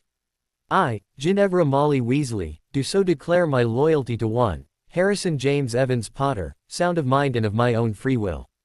I do so swear to be loyal to my Alpha, never to betray him by word or action, willing or unwilling. By my magic and life, so mote it be. Harry felt magic accept the oath and felt the bond between them urge him on. He set his hand on the back of her neck. His magic danced along her skin and sank deep, accepting her oath. When he pulled his hand away he didn't see the circular knot that all his marked received, but a Celt knot that looked like a crescent moon. Ginny stood with her head held high and a large joyful smile on her lips. After that, one by one his pack bowed at his feet, reciting the same oath that Ginny did, and every time he marked them the crescent moon knot was at the base of their neck. Harry smiled as he marked the last of his pack. Draco stood with a smirk, his left hand going to smooth over his mark. Harry laughed, breathless. This was his loyal elite, his pack. Harry sighed for the third time since he had woke up. Luna had decided that since they spent the day before cut off from the outside world that they needed to go see how Remus and Sirius had settled in and get them their pack bands. He had spent a few hours making the bands and deciding if he wanted to bring Severus and Minerva into the pack the night before. "Milord Alpha." Ginny tugged on the back of his robe. He hummed to indicate that he was listening. "Are we going to start up our training again?" Harry nodded. "If that is what you all want, I will start up our training again, but you will have to ask Salazar and Rowena when they want to start their training up. We can start after breakfast." She gave a happy hum at the answer. The rest of the walk was silent. From time to time he would feel Hermione squeeze his right hand and Draco brushed up against him more than normal, but he paid it no mind knowing that they were still settling from his death. Luna ran into the defense room when it came into sight. They caught up to her inside of the room where Sirius and Remus were laughing at something she had said to her. "Now I have a very important question for you two." Remus, with a smile still on his face, nodded. "What important question do you have, Luna? Do you want to help save magic?" Harry felt like face-palming. Luna for her part just stood there patiently waiting for an answer. Remus shot Harry a weary grin over her shoulder. "What do I need to do?" Ginny jumped in before Harry could. Loyalty oath to Harry. This time Harry did drop his face into his hand. "Pack, he doesn't need to do that." His voice was muffled but they all heard him. Ginny twisted around to glare at him, even though he didn't see it through his hands. "He doesn't think the pack needs to swear, but the rest of us did, so we gave our oath yesterday." Ginny turned back to the two men.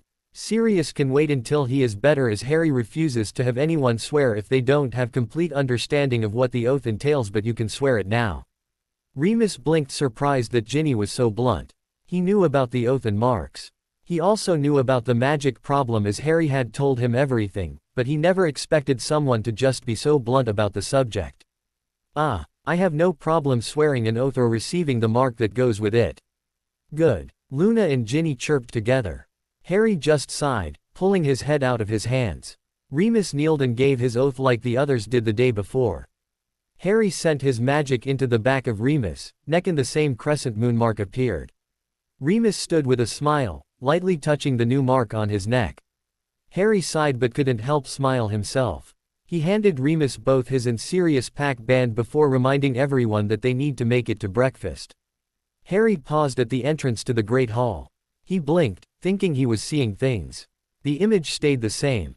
Someone had decided that they wanted the tables to be rearranged because instead of Slytherin on the far left, then Gryffindor, Ravenclaw, and last Hufflepuff on the far right, the Gryffindors were on the far left with the Ravenclaws next, then the Slytherins and the Hufflepuffs still on the far right. Harry looked closer to find that his snakes and ravens were mixed together at the tables. Hermione laughed. "Look at that, Alpha. You united the two houses in a way that they have never been before." "And look," Fred nudged Harry to look up at the teachers. They all looked proud. Well, all but Dumbledore. He was right, the teachers were looking out at their students with pride in their eyes. Dumbledore was the only one not pleased. He wore the grandfatherly smile but his eyes were dark in anger. "You have the lions on your side soon too. Everyone knows you're Lord Gryffindor, so they'll turn to you for leadership." George grins, proud of his Lord Alpha. "Just one more thing that's going your way." Ginny giggled, a light and haunting sound, as she looked out at the hall in delight. The pack just grinned in return. Harry led the way to the Ravenclaw table. He nodded to all who called out in greeting. He stopped in the middle of the table where seats were left open for the pack and their king. Breakfast was a pleasant affair. The snakes and ravens around the pack enjoyed freely speaking to them. Towards the end of the meal, cries from owls announced the arrival of mail. Harry ignored them, knowing his aunt wouldn't be sending him anything so early in the week. With that in mind, he was unprepared for the black envelope that fell beside his plate with his full name written out in bold emerald ink. Harry sent his magic out to scan the letter of anything harmful. It was clean. He slipped it into his bag to read when he got back to the rooms. "All right, children, let's get back to work. How many of you continued to meditate during the summer?" Helga asked the moment they made it through the door. When all of them gave a positive to meditating, she smiled brightly. "Good. Can you all find your core?" Again a positive from all. "If that's the case, I want to move on to the next step then. You have found your core, but now you need to find your magic. Somewhere in your core is where your magic is bonded to your body and soul. Our magic. How will we know if we find our magic or not? Neville asked, confusion clearly written on his face. Rowena looked amused next to Helga. Tell me, Neville. When you cast a spell, can you feel your magic? Yes. Neville nodded. It feels steady and strong. That is how you will find your magic. The feeling you feel when you cast magic is the same feeling you will feel when you find your magic in your core. Rowena explained. While Neville and Hermione wanted to ask more questions, they pushed them away to sit on the floor with the rest of the pack. Harry was the first to fall into his core, his heart. His magic was never hard to find. As a child, he used to pull his magic around him like a blanket. Its fiery warmth made him feel like he could survive anything that came his way. He found his heart, the hidden park grove. He pulled his magic to him. It felt different, as it has been since the Dementor attack. It didn't feel like the fire it once was. It had combined with the ice that had invaded his veins. He truly didn't know how to describe it. They moved and mixed together but didn't combine into one thing, like a salad. Harry felt like laughing at the imagery of his magic like a salad, but he couldn't think of how else to put it. He pushed the thoughts away to just feel his changed magic. The ice didn't feel like it was foreign. It answered to his call just like his fire did, and it didn't hurt him. It was almost like a gift in a way. Like when you win and receive a gift you didn't know you earned. He didn't know how else to describe it. It was his and it wasn't going to hurt him in any way. He did know that much. Harry relaxed back into his seat. They finished their meditation for the day and the founders dismissed them. Amara had left to go see Elmeca down in the Chamber of Secrets, and Nightshade had found her way into the greenhouse with Neville and Luna. Hermione was in the library researching about the diary, even though she didn't know it was the diary. The twins and Draco were in the lab making potions that the pack might need in the future. Ginny was in the training room working with her daggers. Harry sat alone in the common room in his chair just watching the fire. He pulled his bag up into his lap to look for a book to read when the black envelope he received that morning caught his attention. He had almost forgotten about it. He opened it after one more scan with his magic. Lord Harrison Evans. Congratulations on taking up your lordship, little Alpha. I apologize for missing the party so I could congratulate you in person, but I was indisposed. I was told by one of my sources that you and your pack had come across something of mine last year. A diary with schoolboy ramblings, if what I was told was true. I do hope it didn't do any damage. On to the main reason I have written you. It has come to my attention that you have a following now. Tell me, if you will, what is it you have planned that you need followers, little Alpha? I would hate for us to be working against each other when I do find you so intriguing. With regards, Tom. Harry chuckled. He had been wondering when he would hear from Tom again. He couldn't help but wondered who the misfortunate victim whom was playing host to Tom was, as he was sure Quirrell was dead by now. He pulled out a piece of parchment from his bag to pen a reply. Tom Riddle. Or would you prefer Lord Voldemort? No, your younger self didn't do much harm, a few petrified here and there. He did endanger one of mine though, but I took care of it. You were quite confident as a teen, never thought someone could outsmart you. I think your younger self never even saw the possibility of his defeat. Even on his knees at one point he was smug, thinking he still won. I pity you, as you must have been surrounded by morons to have such a superior attitude. Did no one keep you on your toes in school? I would love to know who this source of yours is. I would very much like to meet them. As to a following, someone must be misdirecting you.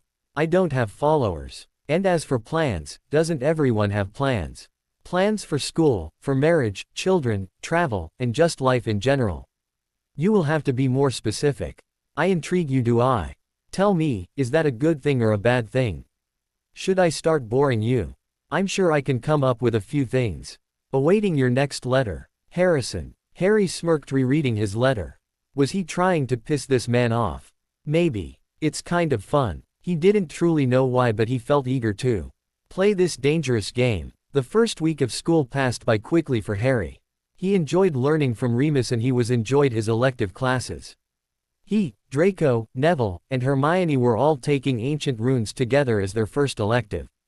Harry and Hermione were taking arithmancy for their second elective. Neville, Hermione, and Draco were taking care of magical creatures, same as the twins who were in their 5th year. Hermione was also taking Muggle studies.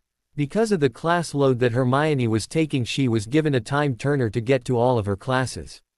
Harry didn't get much time the first week to spend time with his godparents, but was able to add 3 new recruits to his following: Colin Creevey, a lion; Stuart Ackerley, a raven; and Orla Quirk, another raven. All of them were second-year students. That made his count of followers up to 35 without his pack. Harry walked beside Hermione from the arithmancy classroom to the Great Hall to eat dinner. Hermione was talking excitedly about the lesson of the day while Harry nodded and grunted in appropriate places to make her believe he was listening. In truth, he wasn't. He was thinking about when Tom was going to continue their game by sending another letter. Hermione punched his arm, drawing him back to the real world with a laugh. That's when he felt it.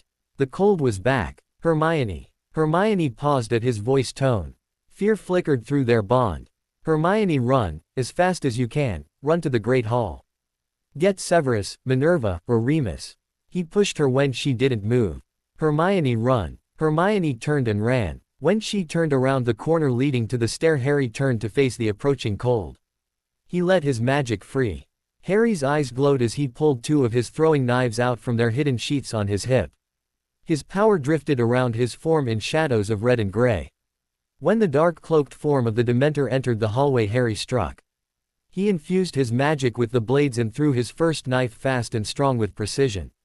The magic-infused blade struck true, hitting the Dementor in the shoulder. It let out an ear-piercing scream, a scream that sounded like a mangled hiss to his ears. The Dementor ripped the knife out, tossing it to the side before continuing its approach.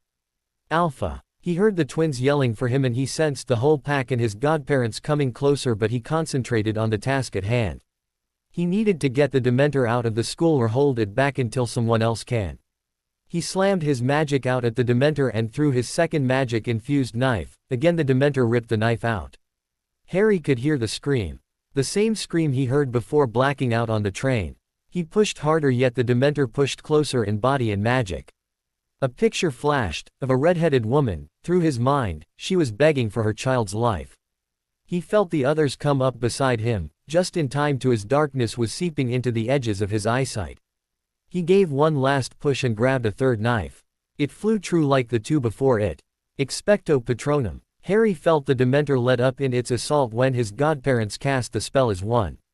A doe, a big dog, a cat, and a wolf made of silvery mist rushed at the Dementor, herding it away from Harry and out of sight. Pup. Harry heard Sirius move behind him as he fell back.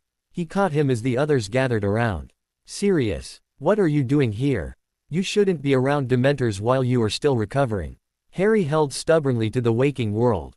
He would not pass out no matter how tired he was. I'm okay, pup. I have my magic now and I wasn't going to just sit around when you needed help. Harry didn't know how, but Sirius lifted him up in his arms. Let's get him to Pomfrey. Remus muttered, leading the way with Sirius behind him. Harry felt himself slipping from the waking world to the world of dreams. He was so tired. He needed to stay awake, but he was having trouble keeping his eyes open. Sleep, cub. It's all right, we have you. You did so well holding the Dementor back, but you can sleep now. Harry followed Remus' command. He closed his eyes with a tired sigh and was instantly asleep. Harry came back to the world all at once. He felt a number of people crowded around his bed. His eyes were greeted with the sight of most of his marked. His godparents were farthest away arguing with what looked like officials. Great. Uncle Severus, Aunt Minerva, what is going on? Harry called over the voices. The room went silent. Everyone turned to look at the irritated boy lying in the bed. Harry noticed Madame Bones standing beside the minister and a small group of Aurors around them. Lord Evans, I know you are tired and need rest, but we need to ask you a few questions. Madame Bones stepped up. Harry nodded and indicated to the people around him. And why are so many here? They want to expel you for defending yourself with knives. Harry heard the girl but couldn't see her from his point in the room. It is not against the rules. While combat and weapon classes were dismissed from the curriculum, nowhere in the school rules does it state that student trained or training in weaponry cannot carry their weapon of choice. Hermione growled from her place at the foot of his bed. What I would like to know is what was a Dementor doing in the hallways of a school? We were told that they wouldn't enter the school, yet they did, and once again they attacked a student, a lord, to add insult to injury. Harry let his attention slip from that to look at Remus, who was making his way to his side. "Are you okay, cub?" "Yeah, just a little tired." "What was that spell you used to fight the Dementor?" Harry needed to learn of a better way to fight things until he got more information on them. Remus smiled softly at Harry. "It's called the Patronus. It's the only form of protection found to work against Dementors. It's a hard-to-perform charm that few master." Harry nodded in understanding. "Remus." He waited until the man smiled once again. "Will you teach me it? They seem to like me, so I will most likely need to know an effective way to fight them." "I can do that, Harry." "You will need it." He agreed. Remus noticed how they were drawn to Harry. He had just gotten his cub back, he was not going to lose him again. "You know, I might be able to help Sirius heal." Harry didn't know where that came from. He wasn't going to say anything, but now that he did, he couldn't take it back. Remus' startled expression told him all he needed to know. He sent his magic out to mute their conversation from everyone in the room. "Just get me a vial of his blood, freely given if you can. I know of a way to help him heal." Remus wanted to ask question, Harry saw it, but he held back. A stiff nod was his answer. If he could help Sirius, Remus wasn't going to stop him. "Little Alpha, I see you have found who I am then." "No little Alpha to you, I am Tom. In regards to my younger self, I am glad nothing truly happened, but the piece about being smug, I cannot be blamed. Not many can challenge me, let alone beat me and have me on my knees. Even at a young age no one was able to achieve my level of intelligence. You are interesting in that sense. You are intelligent, you know what questions to ask and how to play the game. So yes, my little Alpha, it is a good thing. Now my source is for me to know and for you to try and find out if you can. They have told me many things. They tell me of the students who watch you as you walk by, the same students that referee to you on many matters and approach you for an audience. Do try to keep up. You were not the only one who recruited while in school, though I never had such a thorough mix of the houses as you do. My source told me that because of your follows the house rivalry has dropped lower than it has ever been. Congratulations, you are the first to make that happen since the founder's time. This source of mine has also told me of the Dementor attacks on you too. It is puzzling. Dementors do not normally gravitate to one person. There must be something about you that attracts them to you. Better find what quickly. I would hate to lose you so soon. Regards, Tom." Harry shook his head, setting the black letter down on the table. The letter had appeared in a green flame after he got back from the medwing just 20 minutes ago. He would reply to it later. Right now he wanted to start helping Sirius. He pulled out blood magic, a mirror, and the vial of blood that Remus has snuck to him as they passed in the hallway.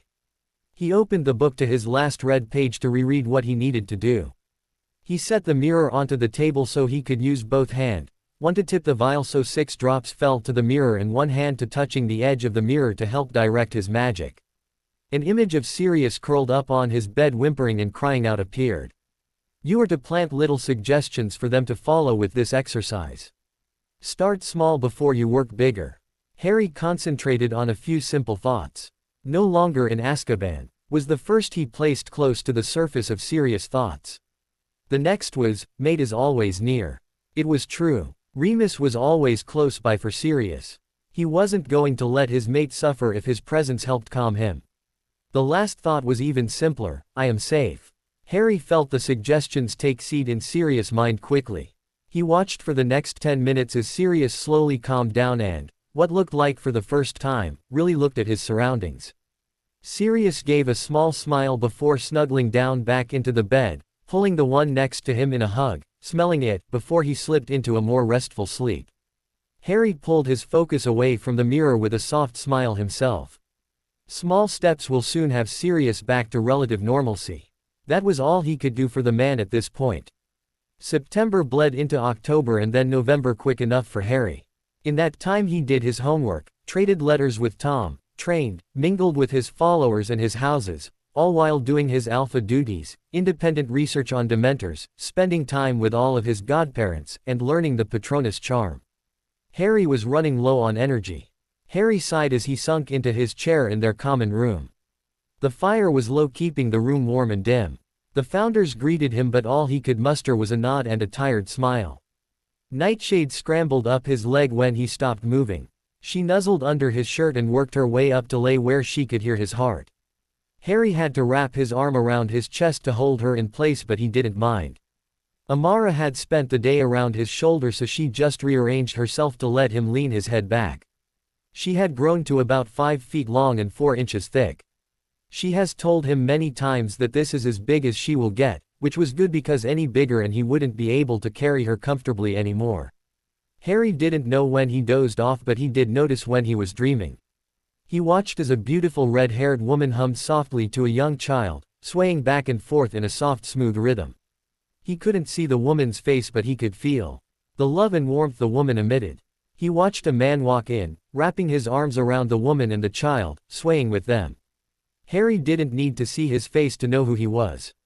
The messy hair was a giveaway. That man was his father, meaning the woman was his mother, and the child was him. With that realization, the faces came into focus. His mother was a true beauty. Her eyes were a shade lighter than his own. They held wisdom, love, happiness, and life. She stood 5 inches 7 with long flaming red hair that fell like silk down to her lower back, softly tanned skin, naturally blushed cheeks, and a smile that could light up a room. His father was handsome himself. His stood about 6 inches 1 with shaggy black wind-swept hair, hazel eyes that sparkled with laughter, love and life. He has darkly tanned skin from long hours outside, high cheekbone, chiseled jaw, and a lazy smile of one who enjoyed laughing. Harry didn't look at himself as he was more preoccupied at watching his parents interact. This was his family, his parents who gave their lives to protect his cub. Remus called, shaking Harry's shoulders. Harry didn't want to wake up yet, but he wasn't given a choice. Remus, what are you doing in here? Harry took a minute to shake the sleep from his mind. His pack sat in their normal seats. Draco, Hermione, and Ginny on the couch to his right, the twins on the floor, while Neville and Luna sat on the couch on his left. Remus stood in front of him with a fond smile. Sirius stood behind Remus staring at the founders in shock. Hey Sirius, how are you today? Good. I'm good. The reply was muttered as his full attention was still on the founders. Harry chuckled in amusement. He pushed himself out of his chair, being sure to hold his arm still to keep Nightshade in her place under his shirt. He pulled Remus to stand beside Sirius. Sirius, Remus, may I introduce the founders of Hogwarts? The woman on the far right is Lady Helga Hufflepuff. The woman next to her is Lady Rowena Ravenclaw. The man next to her is Lord Godric Gryffindor, and the last man is Salazar Slytherin. Founders, may I introduce my godfather and his mate, Sirius Black and Remus Lupin Black. A pleasure. Welcome to the Silver Tongue's room. Rowena smiled politely. Sirius snapped out of his shock and bowed in respect to the founders. Helga giggled when he almost fell over. Remus, Bo was much calmer. I see Harry wasn't exaggerating about either of you being so beautiful, my ladies. Remus, always a smooth talker like his mate, gave a charming smile to the portraits of the women. Harry shook his head with a small smile, blocking out the conversation that followed. He found his seat once again. Pack, why are they here? Sirius wanted to talk to you. He begged us to find you. We couldn't say no. Ginny told him, smiling at the man in question who was happily talking to Godric about one thing or another. He's looking and acts so much better than when he first came here. Whatever you are doing to help him, it is working. Hermione noted. Harry absent-mindedly nodded his head. He didn't do much, just reinforced a few things in his head. The rest was Sirius himself. Freedom does a lot, and so does a mate by your side. I did very little compared to those things. Have you been talking to him? Telling him everything he needs to know? Neville asked. Harry nodded. Yeah, every time I'm around him we just talk. Remus has been telling him about my plans too, so he is up to date. I've been hinting at the subject to Minerva and Severus. Minerva seems to be on board. She might join us. Severus the First, trust him, with all of our lives, but he wears another's mark. Tom has him. What are you going to do about that? Fred watched Harry, who just watched his godfather. Harry pulled his eyes from his healthy godfather to look at each of his other pack members. For now I leave him out of it. I need to assess if Tom is a threat or a possible ally. Haven't you been trading letters with him for 3 months? George pointed out. Shouldn't you know that by now? Letters are a horrible way to get to know a person. It is much too easy to fool the other person with prattle, words that have no meaning. Ginny sent a glare at her brother for asking such a stupid question. Pup. Harry turned back to Sirius, who finished talking to Godric. Hey Sirius. How are you today? Didn't you have an appointment with the mind healer? Harry truly wanted to know. His godfather was fun to be around and felt like family, pack. Sirius started bouncing excited. His lips broke out into a large smile that looked like it could hurt with how far it stretched. I've been released. I'm all healed up. Madam Bones asked me if I wanted my old job back, and in a week I go take my test to see if I can be reinstated. Remus chuckled, pulling his mate back into his arms to stop his bouncing around like a hyper 5-year-old on sugar. Sirius, calm down. I know you are happy to be able to start rebuilding your life, but please, you are making me dizzy with all your movement. Sirius pouted while the rest of the pack stifled their giggles and chuckles. He became serious a minute later. Harry gave him his full attention at seeing the smile gone from his face. If everything you and Remus have been telling me, how magic is dying and wanting the old ways to return, is true, then I want to help. I was raised with the old ways. I don't want them to die out. Harry closed his eyes with a smirk. This was what he wanted. He wanted his godfather beside him. Harry might be Lord, but he can't touch his seats or votes until he was 17, or unless he appointed a family member to be him stand-in. The seats and votes were frozen until he became Lord, and now they just sat unused. He wanted Sirius to be his stand-in. Harry opened his eyes to look back at Sirius. I will gladly welcome your help. Sirius smirked as he stepped up to stand right before Harry's chair. He kneeled and with confidence swore his oath, the same oath that the rest of the pack swore months before. Harry felt the crescent moon knot take shape on back of Sirius' neck, accepting the oath. Remus pulled his mate back into his arms when Sirius stood. The pack was almost complete. Harry could feel it. A truly happy memory. The happiest you have ever felt. What is it? Remus asked Harry, who was still struggling with the Patronus charm even after months of training. Harry sat heavily on the desk behind him as he caught his breath in the Dada classroom where they practiced. I was thinking of when I am in my core, my heart. Remus sighed. Try another. Happy memory, Harry, happy. I've thought of my pack, of my aunt, of my past birthdays, my time with you and Sirius, when I got my Hogwarts letter, when I got Amara and Nightshade, when I got Hedwig, and many others. They all give good shields. Why are they not enough to give me a corporeal Patronus? Harry wanted to pull his hair out. He was so close, why wasn't he getting it? Remus looked on at his alpha and godson. All the memories he has been using were all strong, happy memories. He didn't even understand why he wasn't getting a corporeal Patronus, as Harry had the power to make one. Let's try one more time before we call it a day and get some dinner. Pup, try a memory that just fills you with warmth. Don't think about if the memory was of happy time, but concentrate on the warmth that fills you. Choose the one that fills you with the most warmth. Sirius had been quiet the whole lesson, just watching, but even the smallest advice was welcome at this point. Harry took a deep breath and closed his eyes. He thought back to all the memories with his aunt. Many filled him a lot of warmth, same with memories of his pack, familiars, and many others. Then one memory popped into his head. It was his dream of his parents. The dream of when his father was holding his mother, who in turn was holding and humming to him as a baby. They were both swaying to his mother's humming. Harry felt warmth fill him. It wrapped around him like a blanket, keeping him safe. With his eyes still closed, he lifted his wand and cast the charm, his voice barely a whisper. Expecto Patronum. The warmth that was around him instantly rushed forward. He felt him magic move, twisting and curling within itself in front of him. He heard Remus and Sirius gasp in unison. He must have done it. He opened his eyes to be met with the sight of a silvery mist that took the shape of a large 12-point stag.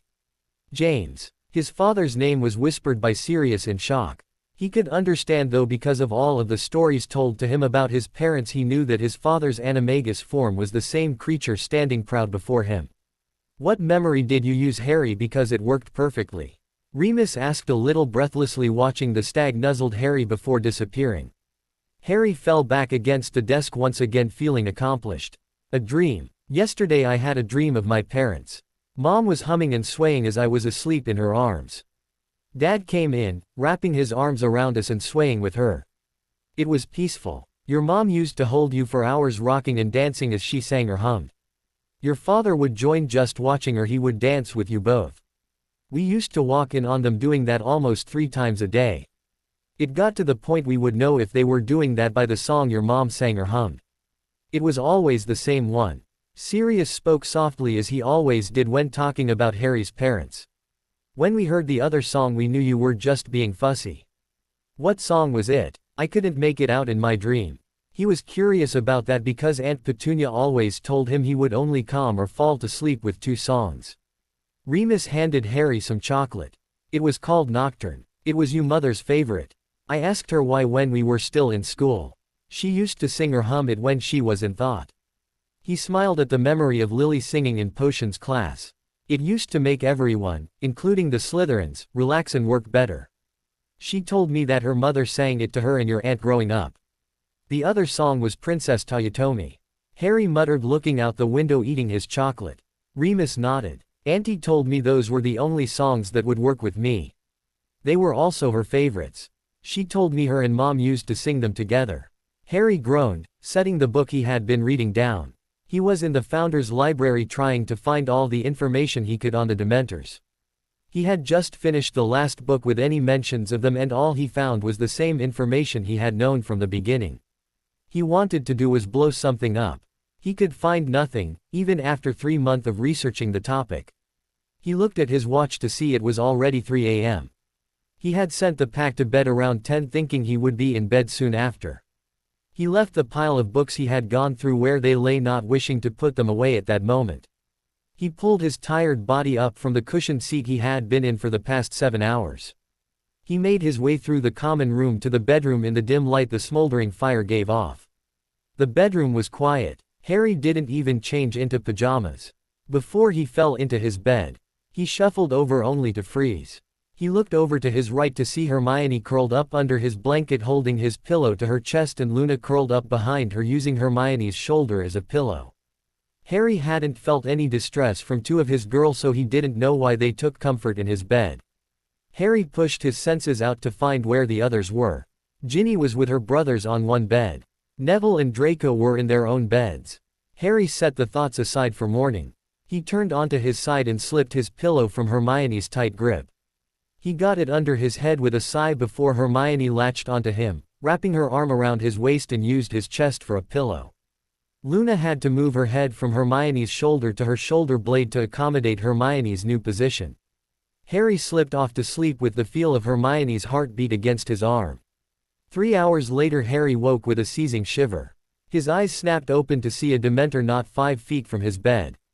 His pack was shivering from their places but none of them were in any pain of any kind.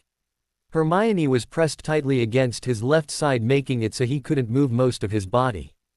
Harry's mind was shifting through different plans on defending himself and his pack from the Dementor in lightning fast speed. A mangled hiss stops all thoughts. He peered at the Dementor in curiosity.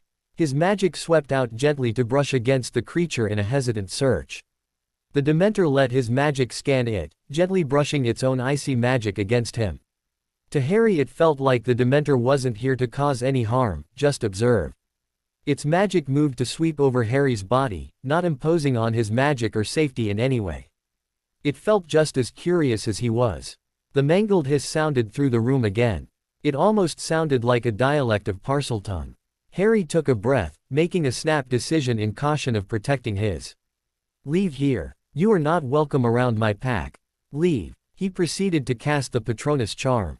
The stag formed in front of him, flooding the room with warmth. His pack stopped shivering. Different death magic gift. Harry could only make out a few words of the mangled hissing. The creature's magic kept brushing across his skin, especially his face, even with prongs standing guard. Leave and I will meet you at sunset. Leave now. Harry knew the Dementor could understand him because it slowly, reluctantly, pulled its magic away from him. Harry drew his own magic back. The Dementor hesitated, giving one last mangled hiss as it left.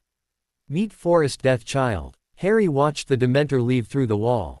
He fell back, wrapping his magic out and around the others to help settle them back into a calm, deep sleep.